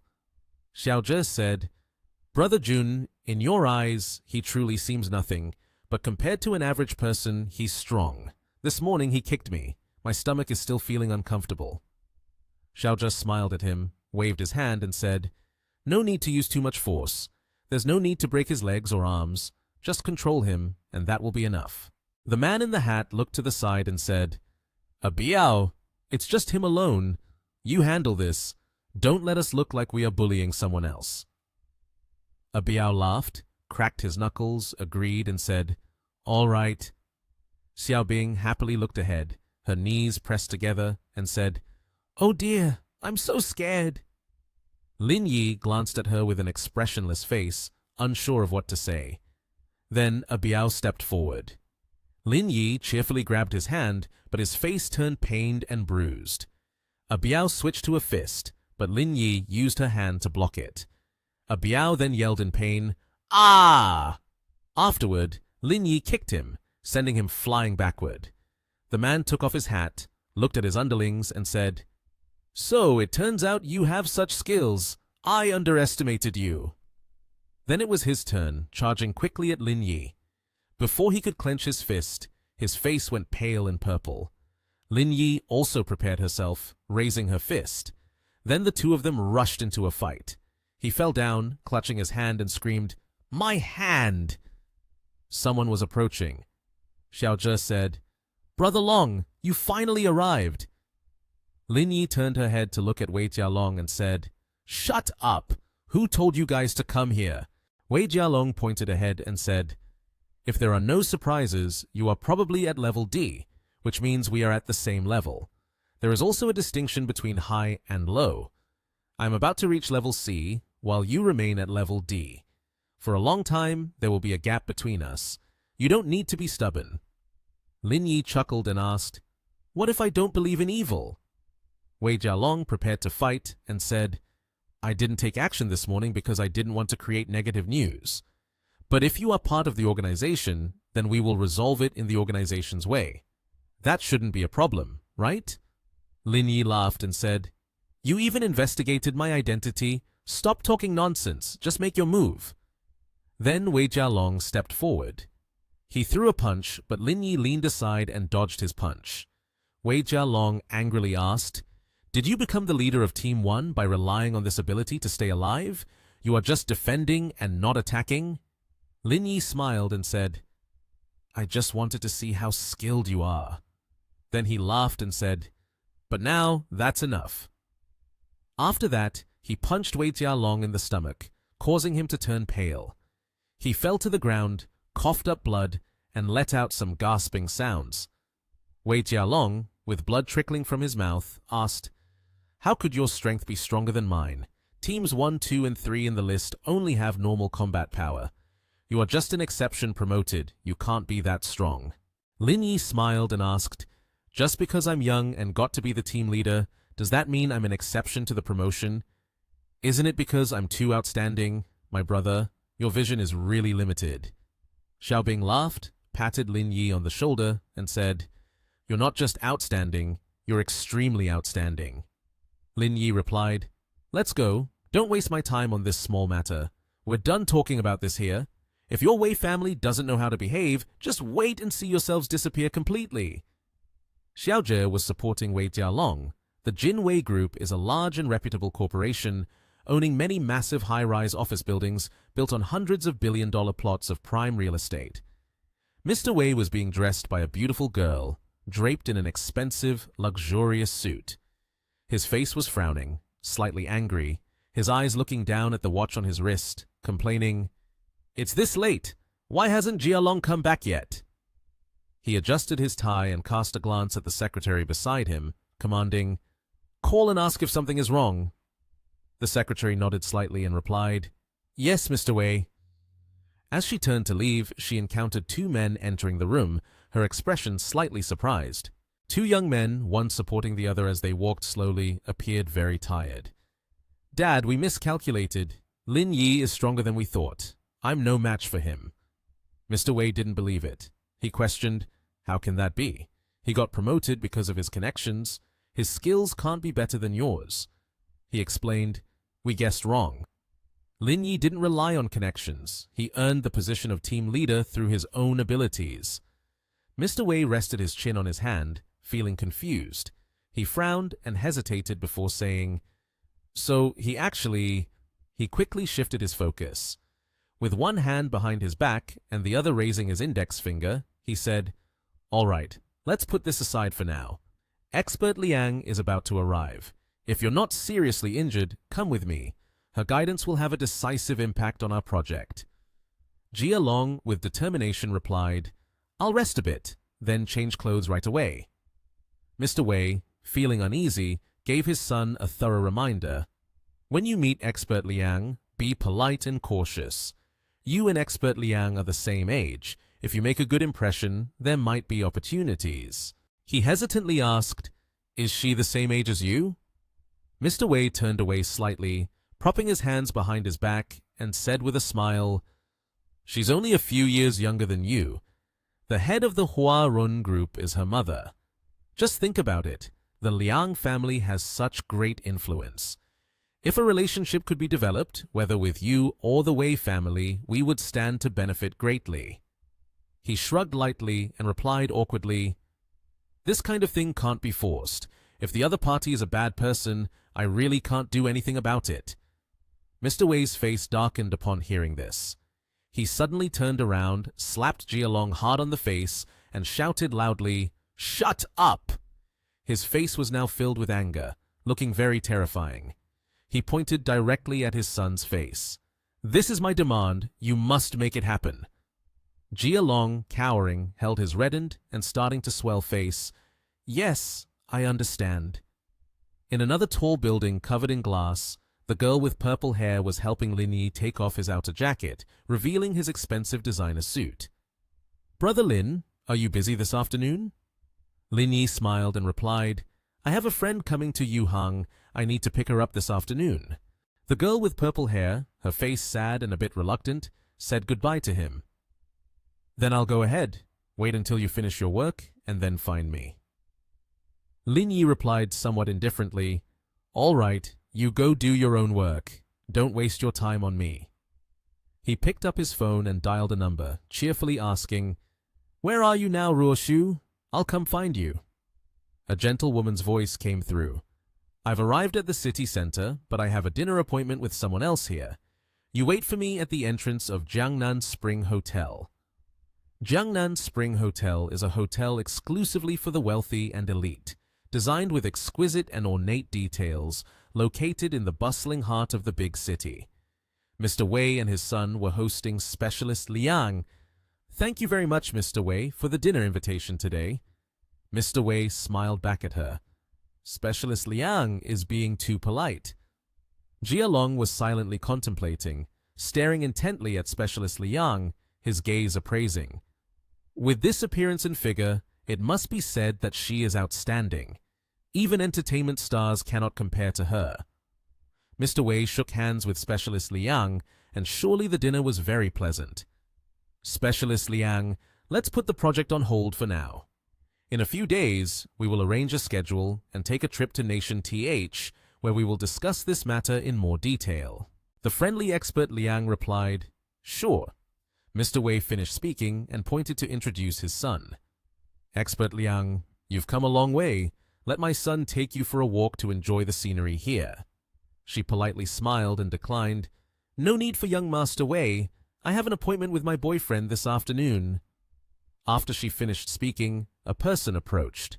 The son panicked and pointed behind him. What are you doing here? Expert Liang turned around and saw Lin Yi. He had come to pick her up. Lin Yi smiled and said, indeed, fated rivals. Expert Liang looked confused, glancing at the angry son who was clenching his jaw. What happened? He replied, Expert Liang, we had a bit of trouble before. He has taken my brother into custody.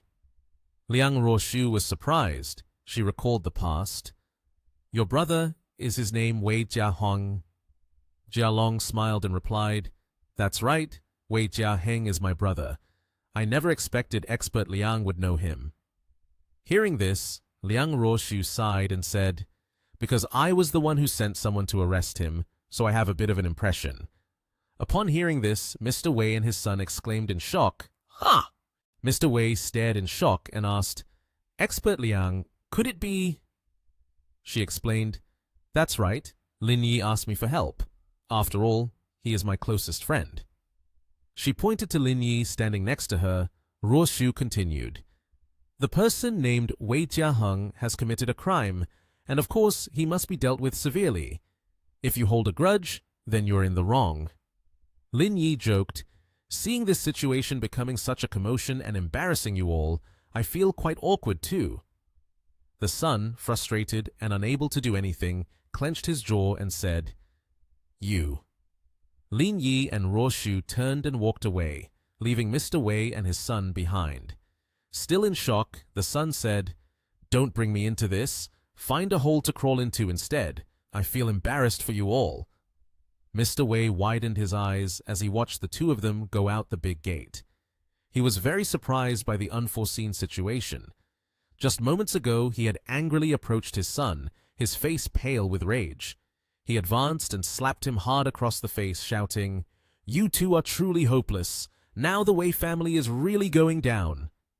The son felt the pain echoing deep within him, while Lin Yi and Ruoshu were casually driving together in a limited edition luxury car worth hundreds of billions.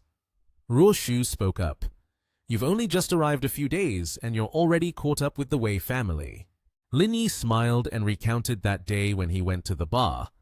By chance, he ran into his younger brother trying to show off, so he decided to give him a little lesson. Then it was his turn to ask her, "And you, why are you discussing business with the Wei family?"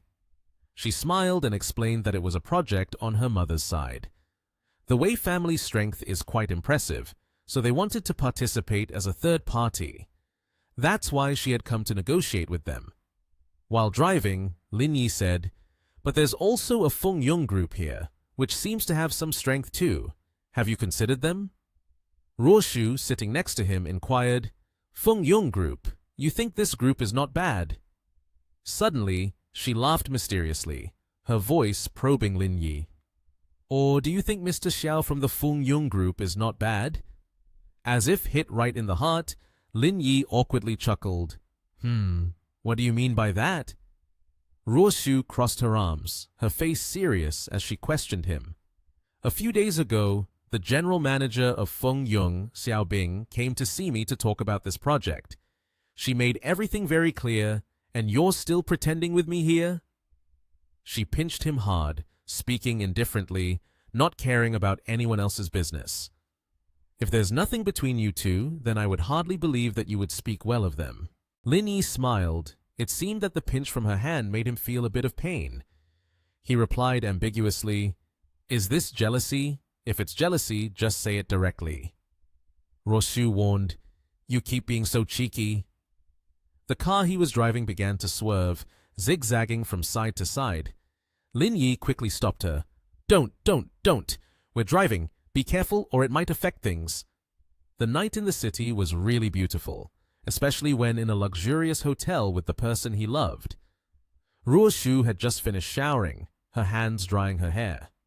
She was wrapped only in a thin bath towel. She stepped out of the bathroom, the soft and alluring fragrance from her body wafted throughout every corner of the room. She asked, "Have you arranged things in Dong County?" Lin Yi, fiddling with his phone, replied, "Right now, the photolithography machine can be put into production. I'm planning to build an industrial zone for chip manufacturing. Therefore, I want to take this opportunity to build a chip production factory in Dong County." Ruoshu sat down beside him, listening attentively. She looked up at her boyfriend and suggested, "If you really plan to build a factory, Dong County is not the best option. Inland would be much better." Tae Ruoshu was about to take the moisturizer, but Lin Yi quickly took the cream from her hand. He explained, "This was discussed in the company's meeting. It's true that building a factory in Dong County will earn much less money, but as long as it doesn't incur losses, it's fine." He gently squeezed the cream from the tube into his palm and evenly applied it on Liang Ruoshu's long and beautiful legs, making her blush all over. Lin Yi continued to focus on the work. First, we need to adjust the structure of the local industry and address the issue of poverty. Only then can we explore ways to make more money. Hearing this, Ruo Shu excitedly replied, "Anyway, you don't lack money right now. Looking from various angles, building a factory in Dong County is also a sensible choice." Lin Yi looked at his girlfriend with dark intentions and gently said, "That's just one side of the issue. Moreover, I've arranged for my future mother-in-law to get involved, so there won't be any major problems in the short term." His hands continued to roam. Upon hearing this, Ruo Shu pretended to sulk and complained, "What's with the future mother-in-law and all? That's my mum. Don't call her randomly." Her leg also slipped away from his hand, but Lin Yi didn't stop. He bluntly pulled her towel, flashed a mischievous smile, and asked, "Does this still need your permission?" Ruo Shu let out a soft gasp in surprise as the scene in the courtyard unfolded. Her cheeks were as red as a ripe gak fruit, and her shy gaze met that of her partner. "You bastard! Don't mess around!" But Lin Yi simply lunged forward, pinning the beautiful girl down onto the bed. She wrapped her arms around his neck, and the two exchanged warm moments together. Their eyes full of affection, Lin Yi gently asked, "It's been a while since we met. Do you miss me?" The beauty honestly confessed, their lips almost touching with intimacy. He didn't hesitate to directly voice his curiosity. "Do you miss me, or just my body?" Liang Ruoshu, immersed in love, didn't shy away from admitting, "I miss you, I miss everything." The next morning, sunlight streamed through the glass window. Lin Yi yawned lazily, then glanced at his girlfriend soundly asleep beside him. His hand couldn't stay still, yearning to take advantage of her. Ruo Shu, disturbed by his touch, woke up and softly warned, "Don't touch." Then she sat up abruptly, rubbing her eyes in irritation as she looked at him, scolding, "You're so annoying. If it weren't for you, I could have slept a little longer." However, Lin Yi showed no remorse at all, wearing a captivating trap boy expression, incessantly teasing, "The saying goes, absence makes the heart grow fonder." In an old-style restaurant, the crowd flowed back and forth bustlingly. Ruo Shu and Lin Yi arrived at the agreed location. She happily looked at the old man with gray hair and spoke, "Uncle Lu, I'm really sorry for asking you out during such a busy time." Uncle Lu didn't scold her. Instead, he smiled kindly. "This girl is becoming more and more promising, still knows how to be polite to me." The three quickly sat down at the table. The two young people listened as the old man reminisced. "Do you remember when you were little? I came to your grandfather's house. Before I could even sit down, you pulled me out to the yard to practice shooting." After finishing his story, he didn't forget to compliment. "Now you've become graceful and beautiful." Liang Ruoshu seemed to recall her dynamic childhood, pretending to complain. "Uncle, you really are something. I only have a few merits, and you point them all out." Hearing his little niece say that, he waved his hand as if it was unintentional. All right, no more praise. Let's get to the main topic." Uncle Lu turned to start a conversation with Lin Yi, who had been quietly listening. "Mr. Lin, what do you think about the situation in Dong County?" Lin Yi held a small teacup, thoughtfully looking at his interlocutor. Upon hearing the question, he casually crossed his legs, hands in his pockets, and leisurely presented, "The ultimate idea still lies in attracting investment, creating jobs." He continued, "Young people will come, and the economy of the county will come alive again. This cycle will repeat. Not only will we escape poverty, but we can also develop even further." Mr. Lu intertwined his fingers, his eyes scrutinizing, and quickly asked, "Is there a specific investment plan?" Lin Yi, without any hesitation, slowly presented the plan he had outlined. "Our idea is to build a chip manufacturing industrial park with Ling Yun Group as the center. After that, we will attract other businesses to invest further. Dong County is located at the junction of 3 cities, so it can completely connect them, becoming a center for chip manufacturing." Mr. Lu was surprised. He stroked his chin as if calculating something and curiously asked, "Is this a national project?" Lin Yi and Liang Ruoshu exchanged a glance full of meaning, silently understanding each other. Lin Yi candidly replied, "Yes, please overlook my relationship with Liang Ruoshu. See me as an ordinary businessman." Seeing the straightforwardness of his counterpart, Mr. Lu drank from his cup in one go, seemingly very pleased with this demeanor. He said, "In terms of feelings, with your relationship with Ruoshu, I will do my best to assist. From a rational perspective, your work benefits our locality, and we should support you even more. Therefore, I will definitely do my utmost to help you." The lunch passed quietly. Lu Ruoshu and Lin Yi sent Uncle Lu to the car and waved goodbye. Just as the car disappeared from sight, he quickly wrapped his arm around his girlfriend's waist, mischievously suggesting, "It's rare to come here. How about staying a few more days before going back?" Ruoshu, feeling reluctant, looked longingly at her boyfriend. "I've already called the driver to come pick me up." Her sparkling eyes gazed up like a little bunny, softly continuing, "I want to go back to implement these projects as soon as possible." Immediately, Lin Yi resorted to a spoiled tactic. He hugged her tightly and nuzzled into her embrace, lamenting, "Ah, I can't bear to part with you." Ruoshu tried to push his head away, separating him from herself. She expressed her intentions to expose him. "Come on, I can tell you wish for me to leave early so you can go back to your little girls." After a struggle, she finally managed to break free. Liang Ruoshu looked back at him one last time and waved her hand again. She even reminded him, "Take good care of yourself and come back to Nation TH as soon as you're done." Lin Yi nodded in acknowledgement, bidding farewell to his girlfriend. "Got it. Be careful on your way back." The next morning, the bright yellow sunlight shimmered across the entire building. Lin Yi had just arrived and casually pushed the office door open, greeting the person inside. "Good morning. What are you busy with?" Shi Jin was so engrossed in her work that she was startled by him. Lin Yi walked over to her desk, and Shi Jin looked around but didn't see anyone else, so she asked, "Where's Brother Li?" She replied, "He went to school." The pressure from work was making her so tense that she was pulling her hair, sighing internally. "Ling Yun Group is supporting us with 1 billion yuan. I'm thinking about the allocation plan. What do you think, Brother Lin? Should we concentrate it in one place or distribute it evenly?" Hearing her, he also spoke up. "If we distribute it evenly, I fear it won't solve any problems." The girl crossed her arms in defeat.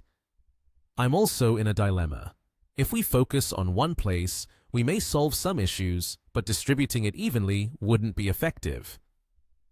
Suddenly, an idea popped into Lin Yi's head, and he excitedly presented it.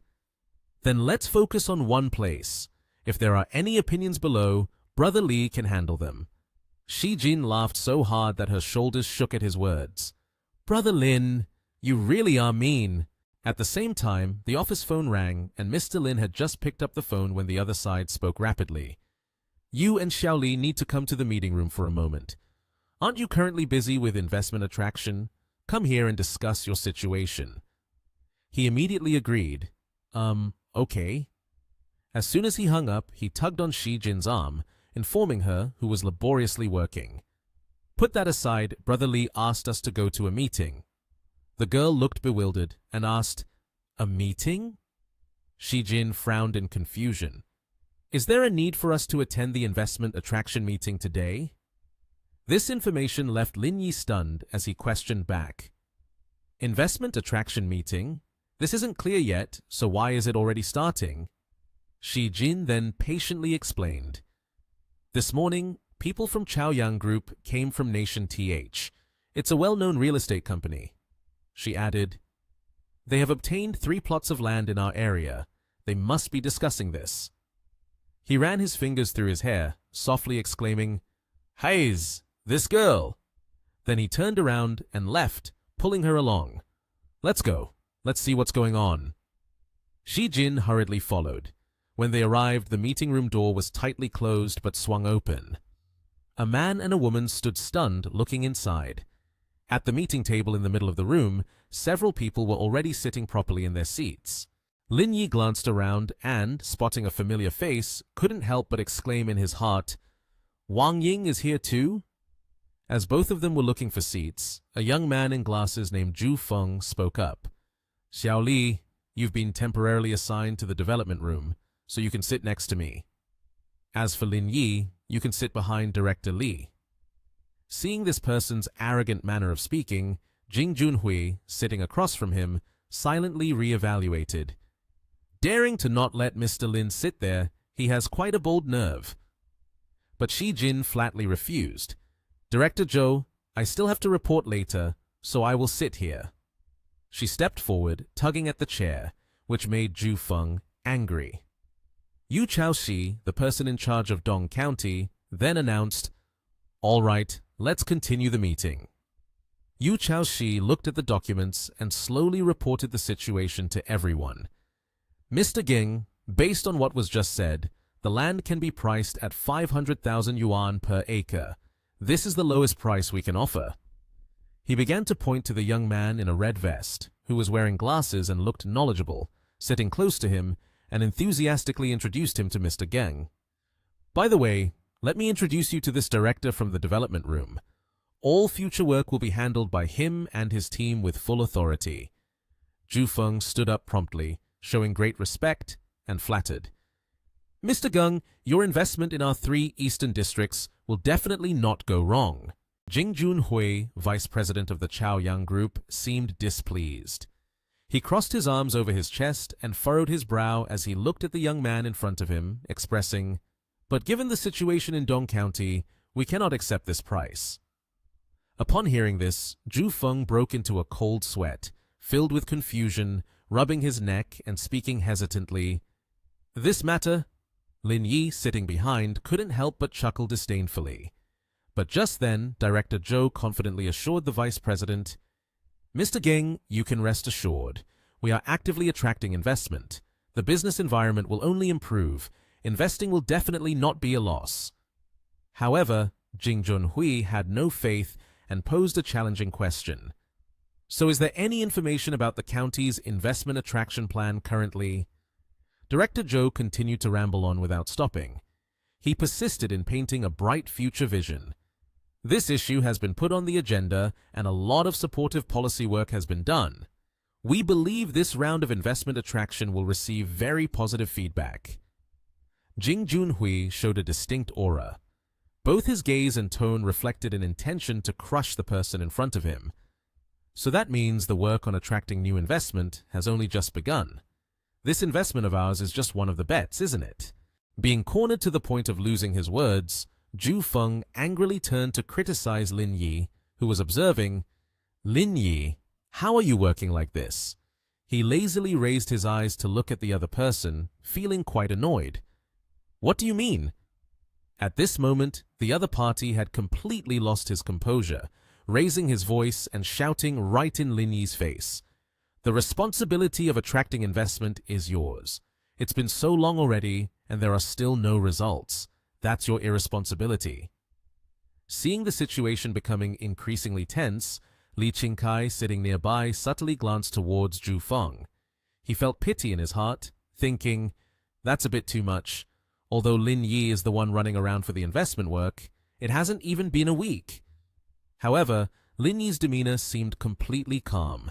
He replied, "I haven't produced any results yet." Lin Yi took a breath, then unapologetically responded immediately.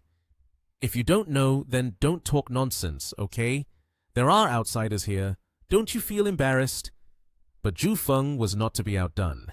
He immediately challenged, "What have you accomplished? Report it to Mr. Geng then." As he said, Lin Yi held up a stack of important documents in front of everyone and solemnly declared, "The chip project of Lingyun Group Nation TH." His gaze was filled with disdain mixed with pity for the young man. Calmly, he continued, "They want to build a chip industrial center here. The location is at the intersection of 3 cities. The initial investment plan is 20 billion. Is this project enough?" Director Zhou felt uncomfortable, so shocked that he couldn't believe it. He immediately asked, "What did you say? You brought in an investment of 20 billion? Witnessing this clash, Jing Junhui was very pleased, but he did not hesitate to criticize Zhu Feng. Director Lin's project plan has more than all of yours combined. Because of this statement, Director Zhou couldn't continue. Li Qingkai cheerfully started a conversation with the vice president. Mr. Geng, how do you feel now? Jing Junhui's facial expression relaxed significantly compared to earlier. His tone was also cheerful as he said, very satisfied, but we still have to go back to report the situation to the leaders. If nothing unexpected happens, let's decide on this. Upon hearing this, Brother Li was all smiles, grinning widely. All right then, we'll pause here for today. Thank you all for coming to this survey. Everyone gradually stopped and dispersed, and Wang Ying didn't hesitate to flirt with Lin Yi, making him anxious. Before long, the office was left with just the two of them. Zhu Feng, feeling humiliated and unwilling to accept it, leaned against the table, extremely upset, and complained, "Damn it! Where did he get such a large investment from?" Zhu Feng continued, "And then there's that person Li Xijin. I was planning to promote her, yet she doesn't even know how to feel proud." The person next to him also offered some comforting words. "Brother Feng, I think you shouldn't waste your time on Li Xijin anymore. It's not worth it." But due to his deeply ingrained competitive nature, Director Zhou was so angry that he clenched his jaw near every word he said. That's not acceptable. It's been quite a while. In this situation, there is finally a beautiful girl. I won't give up on her. If it weren't for that bastard Lin Yi, Li Xijin wouldn't have such an attitude towards me. Seeing his friend about to get angry, the other guy quickly proposed a different idea. We can't blame her entirely. That kid Lin Yi is quite handsome too. Moreover, they work in the same office. Have you ever thought about Guo Lu? Hearing that name made Zhu Feng slightly dumbfounded, curious. Guo Lu, the girl from the investment attraction department? Noticing that his friend was intrigued by the name, he leaned closer and whispered in his ear, "You know, her family seems to be very wealthy. Their assets are at least in the 100 million range." Realizing that the girl was a rich kid, Director Zhou gasped in astonishment. Assets in the 100 million range? Then bluntly, he hit the young man on the head and scolded, "Why did you only discover these things now? If I had known earlier, I would have definitely caught her." The young man was hit unjustly, painfully rubbing his head. "The main reason is that we didn't have a chance to work together. If we did, I would have known sooner." Seeing the opportunity for wealth not far away, Zhu Feng quickly scrolled through his phone to find Guo Lu's number, overjoyed with a greedy smile that could not be hidden. "It's just the right time for lunch now. I'll invite her to lunch." Seeing his friend happy again, he continuously put on a congratulatory pose. "Wishing Brother Feng success, haha." Zhu Feng arrogantly and confidently said, "Someone like Li Xijin is very hard to catch, but I'm still very confident dealing with Guo Lu." He recalled the beautiful, seductive girl, eagerly assessing. Just looking at the way she dresses and her demeanor while walking daily, you can tell she's a woman who is cold on the outside, warm on the inside. With my tactics, I will definitely catch her. Zhu Feng carefully reminded his companion, "With your good luck wishes, I'm going to her office to take a look." Then, filled with confidence, he left. At that moment, in the investment promotion room, Guo Lu was sitting at the table intensely playing video games. Next to her were several carefully packaged meals. Zhu Feng pushed the door open and said to Guo Lu, "Hello, Director Guo. The lunch looks quite sumptuous." Guo Lu nodded and then stacked the containers together, saying, "It's all right, but it's not for me to eat. It's prepared for others." Seeing that, Zhu Feng subtly raised his glass and smiled with satisfaction. He silently remarked, "Buying so many delicious items is clearly to give to the leaders. Although she's a rich girl, she understands how to get along with people very well." Director Zhou stepped closer and offered to help. "Just in time, I'm free. With so much food, let me carry it for you." Hearing that, Guo Lu smiled gently. She lightly tucked her hair back, revealing her alluring eyes. Combined with her light yellow deep-cut top and white bow tie, she became even more captivating and beautiful, stirring the hearts of those around. so the two shared the food bags and walked out of the room together. Suddenly, someone approached. Guo Lu looked ahead and saw Director Li, Lin Yi, and Li Shijin walking out of the office. She cheerfully asked, "Director Li, where is everyone going?" Li Qingkai also replied cheerfully, "Isn't it lunchtime? We're going out for lunch. Have you eaten yet? Would you like to join us?" Guo Lu smiled radiantly, picked up the lunchbox in her hand, and replied, "No need to go anywhere. I have ordered for everyone already. There are even some fruits. Everyone, don't go out to eat." Zhu Feng beside her raised his eyebrows and asked Guo Lu, "Director Guo, did you buy these things to give to them?" She nodded and casually replied, "That's right, Director Lin. Because of the investment search, running around every day must be very tiring." Regardless of Zhu Feng's displeasure, Guo Lu excitedly continued, "I bought lunch for him so he doesn't have to go out to eat, saving lunchtime to rest more." Director Li saw this and felt puzzled. He questioned, "Director Guo, didn't you and Lin Yi argue earlier? Why now?" Li Xijin beside him was also surprised, secretly thinking, giving food to Lin Yi, what exactly happened between the two that could make her be so accommodating? Guo Lu then bowed slightly to apologize. "Earlier I didn't understand, but now I realize I was wrong." Lin Yi, hearing this, scratched his neck, wearing a faint smile. He looked at her with confusion, secretly thinking, Guo Lu's actions are somewhat puzzling. Li Qingkai then turned to Li Xijin, mischievously winking at her. "If you came to bring food to Lin Yi, then we won't disturb the two of you while eating." After speaking, Director Li and Li Xijin quickly walked away. Guo Lu glanced in their direction and smiled gratefully. She turned to Zhu Feng, who had been standing silently without saying anything. His hand, holding the food bag, tightened. She instructed, "Just place the food on Director Lin's desk." Hearing that, Zhu Feng, in anger, threw the food box forcefully to the ground. Frustrated, he turned and walked away, leaving Guo Lu with a confused expression and shouted, "I have things to do and no time for this." She picked up the food box and approached Lin Yi, bowing her head to apologize once more. "Brother Lin, I'm really sorry for that day. I hope you won't hold it against us." Lin Yi crossed his arms, a cunning smile on his face, and casually replied, "If I really wanted to settle the score, you wouldn't be here right now. If you don't believe me, you can go find out about the Wei family situation." Hearing that, Guo Lu spoke in a pitiful tone. "Thank you, Brother Lin. I apologize for my previous behavior." Lin Yi leaned against the cabinet and calmly said, "No need to apologize. I'm not a petty person, but if there's a next time, you all can deal with it by yourselves."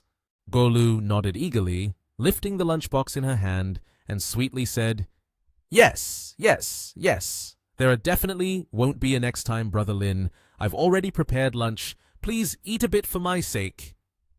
Lin Yi, not wanting to make things difficult for her anymore, readily agreed. "All right, after all, it saves me a trip outside." One by one, the lunch boxes were opened and neatly arranged in front of Lin Yi. There was white rice, green vegetables, and stewed meat still steaming hot. Lin Yi picked up the lunchbox and took a bite, then told Guo Lu, "All right, just put it down and you can go." Hearing this, Guo Lu turned back, waved goodbye to him, her cheeks slightly flushed, and softly responded, "Then you just take your time eating." Lin Yi watched as Guo Lu happily walked out the door.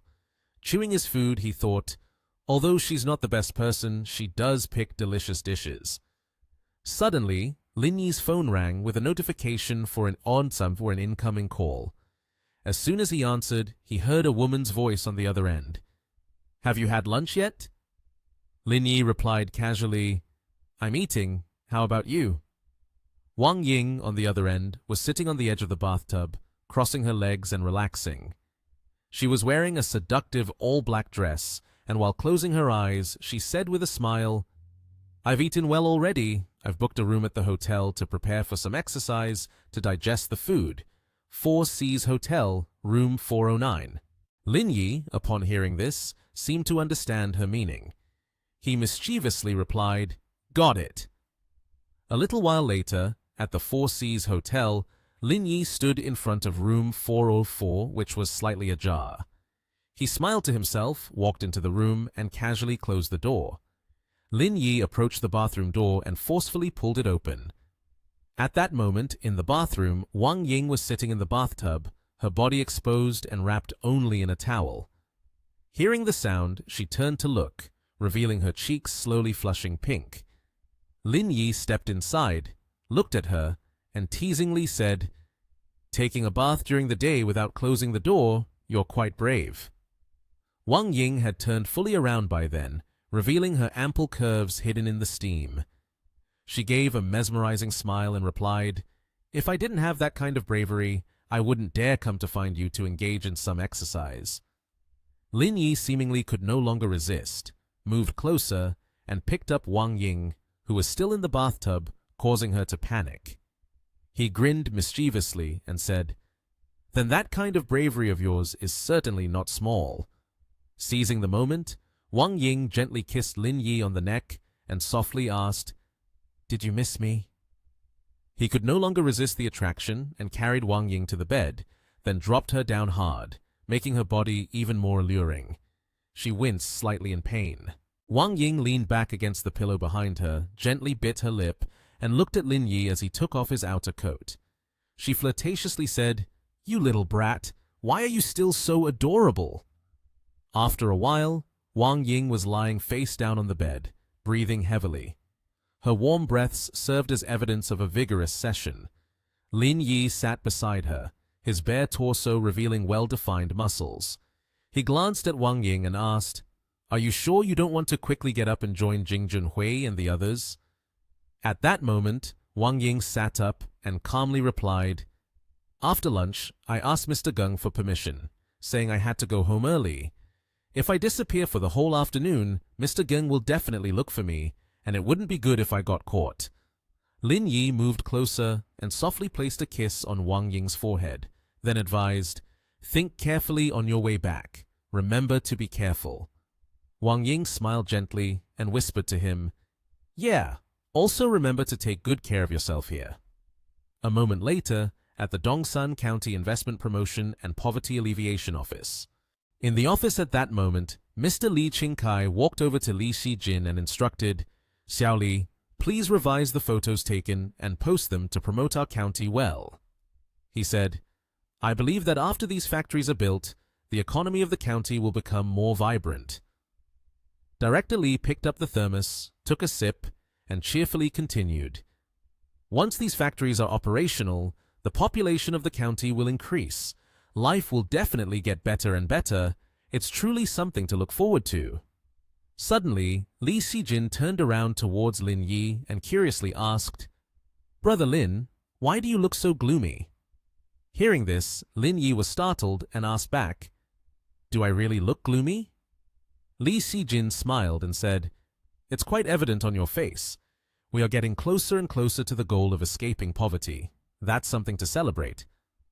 Lin Yi scratched his ear, closed his eyes in thought, and then, feeling troubled, said, "It is indeed a cause for celebration, but if things continue like this, development will become increasingly imbalanced." He clasped his hands together and spoke earnestly, "I am thinking about how we can resolve this issue." Mr. Li Qingkai looked at him, puzzled, and asked, "Imbalanced development? Please go on. I'd like to hear what you have to say." Lin Yi stood up, put his hands in his pockets, and calmly continued, "The construction factory, once completed, can truly bring a significant population to the county." He approached the map and pointed at the location of the county, speaking clearly, "But the increase in population will lead to consumption within the county. The beneficiaries of this will be the residents of the county town. If this continues, the wealth gap between the county town and the village towns will only widen. I think this is not good." Li Xijin contemplated for a moment before replying, "I have always been closely following the issue of production development in the village towns. Irrigation and flood control have been implemented, so there should no longer be any incidents like in previous years." Director Li beside him also nodded in agreement. "But the people in the village towns possess no other skills. Farming is their only means of livelihood. We can only do our best." Mr. Li Qingkai looked up at the ceiling and sighed. As for how far we can go, it depends on fate. Lin Yi crossed his arms and continued to explain. I believe a solution regarding land is necessary, not only to improve soil conditions to increase productivity, but also to plant new crops, enhancing both yield and quality. Only then can profits rise. This is the effective measure for rural residents to increase their income and improve their living conditions. Director Li nodded in agreement after hearing this. He furrowed his brow slightly and said, You are right, but we have to go to Bingcheng in the northeast. That's where the largest agricultural research institute in our nation is located. Lin Yi replied casually, I was thinking about that too. Suddenly, the desk phone rang. Director Li stepped out to answer it. On the line, a man's voice said, You and Lin Yi come to my office. He responded, Got it, Mr. Wang. As soon as he hung up, Director Li turned to Lin Yi, who was standing behind him, and said, Let's go, Mr. Wang called for us. There must be something important. In the secretary's office, everyone was already seated. At the head of the table sat Mr. Wang. He spoke up. Everyone is here. I will start discussing the main agenda.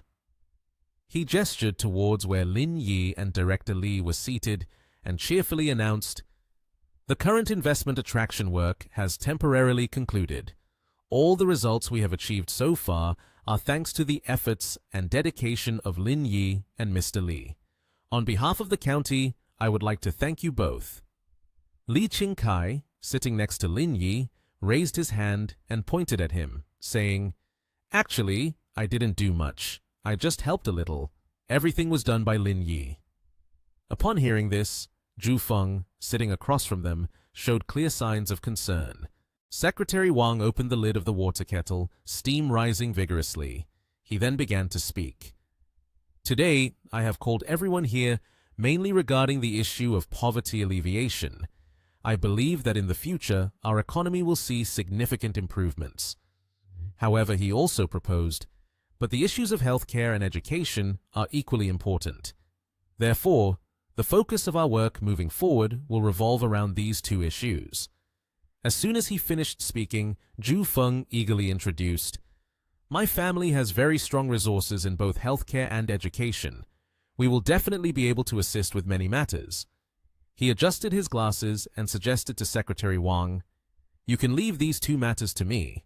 My father was the deputy director of the 3rd hospital, and my mother used to be a lecturer at the Teachers' University. I will consult with them. Perhaps we can resolve the issues in these areas. Upon hearing Zhu Feng's presentation, Secretary Wang tactfully remarked, So your family still has such connections. He added, Although they are now retired, they still have influence in the field.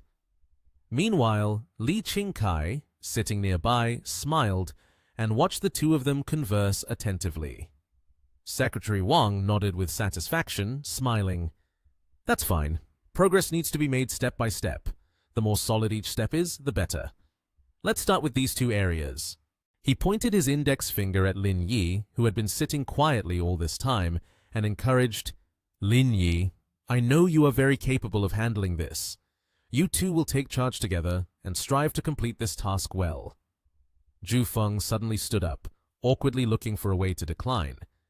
Secretary Wang, no need for that. With the resources and capabilities I have, I can complete it well on my own. Director Lin's assistance is not necessary. Secretary Wang remained seated, calmly explaining further. More people will make it easier for you. If not, you two can divide the work between you. I will be pleased with either of your successes. He appeared confident, placing his hand on his chest in assurance.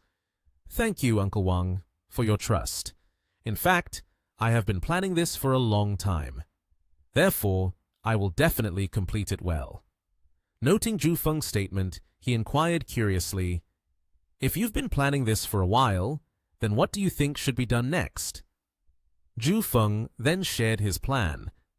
A few days from now is the day for promoting hepatitis B awareness.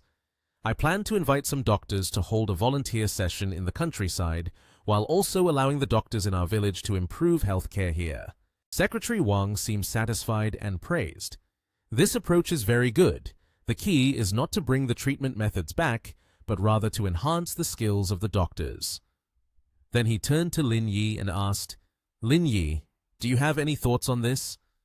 Lin Yi smiled faintly and replied, I haven't thought of a way in this regard yet. I still need to think more about how to implement it. Upon hearing this, Secretary Wang immediately stood up, put his hands in his pockets, and announced the end of the meeting. This is not urgent. You can go back and plan it out well. All right, let's adjourn. As everyone began to leave, they looked at Lin Yi's back. Zhu Feng, behind him, smirked deviously, feeling self-satisfied and thinking to himself, with the resources I have, this will be very easy. All the credit will definitely be mine. No one should even think about competing with me. Suddenly, he called out loudly, Director Lin! Startling Lin Yi, who was walking away. He approached closer, maintaining his usual gesture of adjusting his glasses, and provocatively said, This is quite a challenging task. You must be quick. Don't let me fall behind. Lin Yi remained silent, putting his hands in his pockets and listening to him. He appeared unfazed and took the opportunity to retort, You better take care of your own matters. Why hasn't your memory improved at all? Being insulted like that, he felt as if a sore spot had been poked, driving him into a rage. He pointed straight at Lin Yi's face and shouted, You're just lucky, managing to pull in a few investment companies. How can you really think you can do everything? Lin Yi puffed out his chest, crossed his arms, and his arrogance was further provoked by him. I really do think that. I'm a versatile talent. Do you have anything else to say? His attitude drove Zhu Feng mad, and he clenched his teeth, his face turning sour. After a while, in Li Qingkai's office, there were Lin Yi, him, and Wang Ting. Qingkai expressed his concerns. Do we have any resources in the healthcare sector? His father is with the 3rd hospital, which is ranked among the top 5 hospitals in the city. We can't find anyone as capable as that to help us. Lin Yi confidently replied, Brother Li, just leave this to me. It's not a big deal. This afternoon I will return to the nation TH. He propped his hands on the table, immediately agreeing. All right, then you figure it out yourself. In a very luxurious villa, Zhu Feng's home, his mother was bringing a dish of vegetables she had just cooked to the table. As she walked, she smiled brightly and asked her son, Did you not say you were busy with the county's matter after the phone call today? Why did you suddenly come back so early? Zhu Feng immediately replied, There are some matters in the county. I want to return to discuss them with Dad. Hearing this, Zhou Ming, his father, who was reading a newspaper, became attentive and asked curiously, What happened? Zhu Feng recounted, Our county is currently starting a poverty alleviation plan. The first step is to improve healthcare in our county. I want to organize a volunteer medical team to come here. This way, the doctors in the county can receive additional guidance and enhance their medical knowledge. Yu Min, sitting across from him, assured her son, You have indeed found the right person. Although your father is retired, he still had a drink with the director of the old hospital yesterday. I'm sure a phone call will work. Zhu Feng took the opportunity to add, Mom, education in our county is also an issue. In the future, I will need your help. Dad confirmed, No problem, many of your mother's students are already teachers. If the county needs your mother's assistance with anything, just let her know. He politely responded, Thank you, Mom. Then Zhu Feng habitually pushed his glasses up, firmly stating, In these 2 matters, I must do better than him. At Huashan Hospital, a large and crowded hospital with people coming and going. Among the crowd is Lin Yi, who is walking through the main entrance. Upon seeing him approach, the nearby nurses happily say, Director Lin has arrived. He stops, his hands still in his pockets, and asks the nurse, Where is Director Li? The girl replies, Today, the hospital is holding an academic conference. Director Li has gone to attend it. Upon hearing this, he curiously repeats, Academic conference? The brown-haired girl then explains, It seems to be a national-level conference. Quite a few experts from both within the country and abroad are here. It's taking place in the staff auditorium of our hospital. After receiving enough information, Lin Yi turns to leave, stating, "All right, I understand now." Suddenly the girl speaks up to stop him. Hey, Director Lin, don't rush off.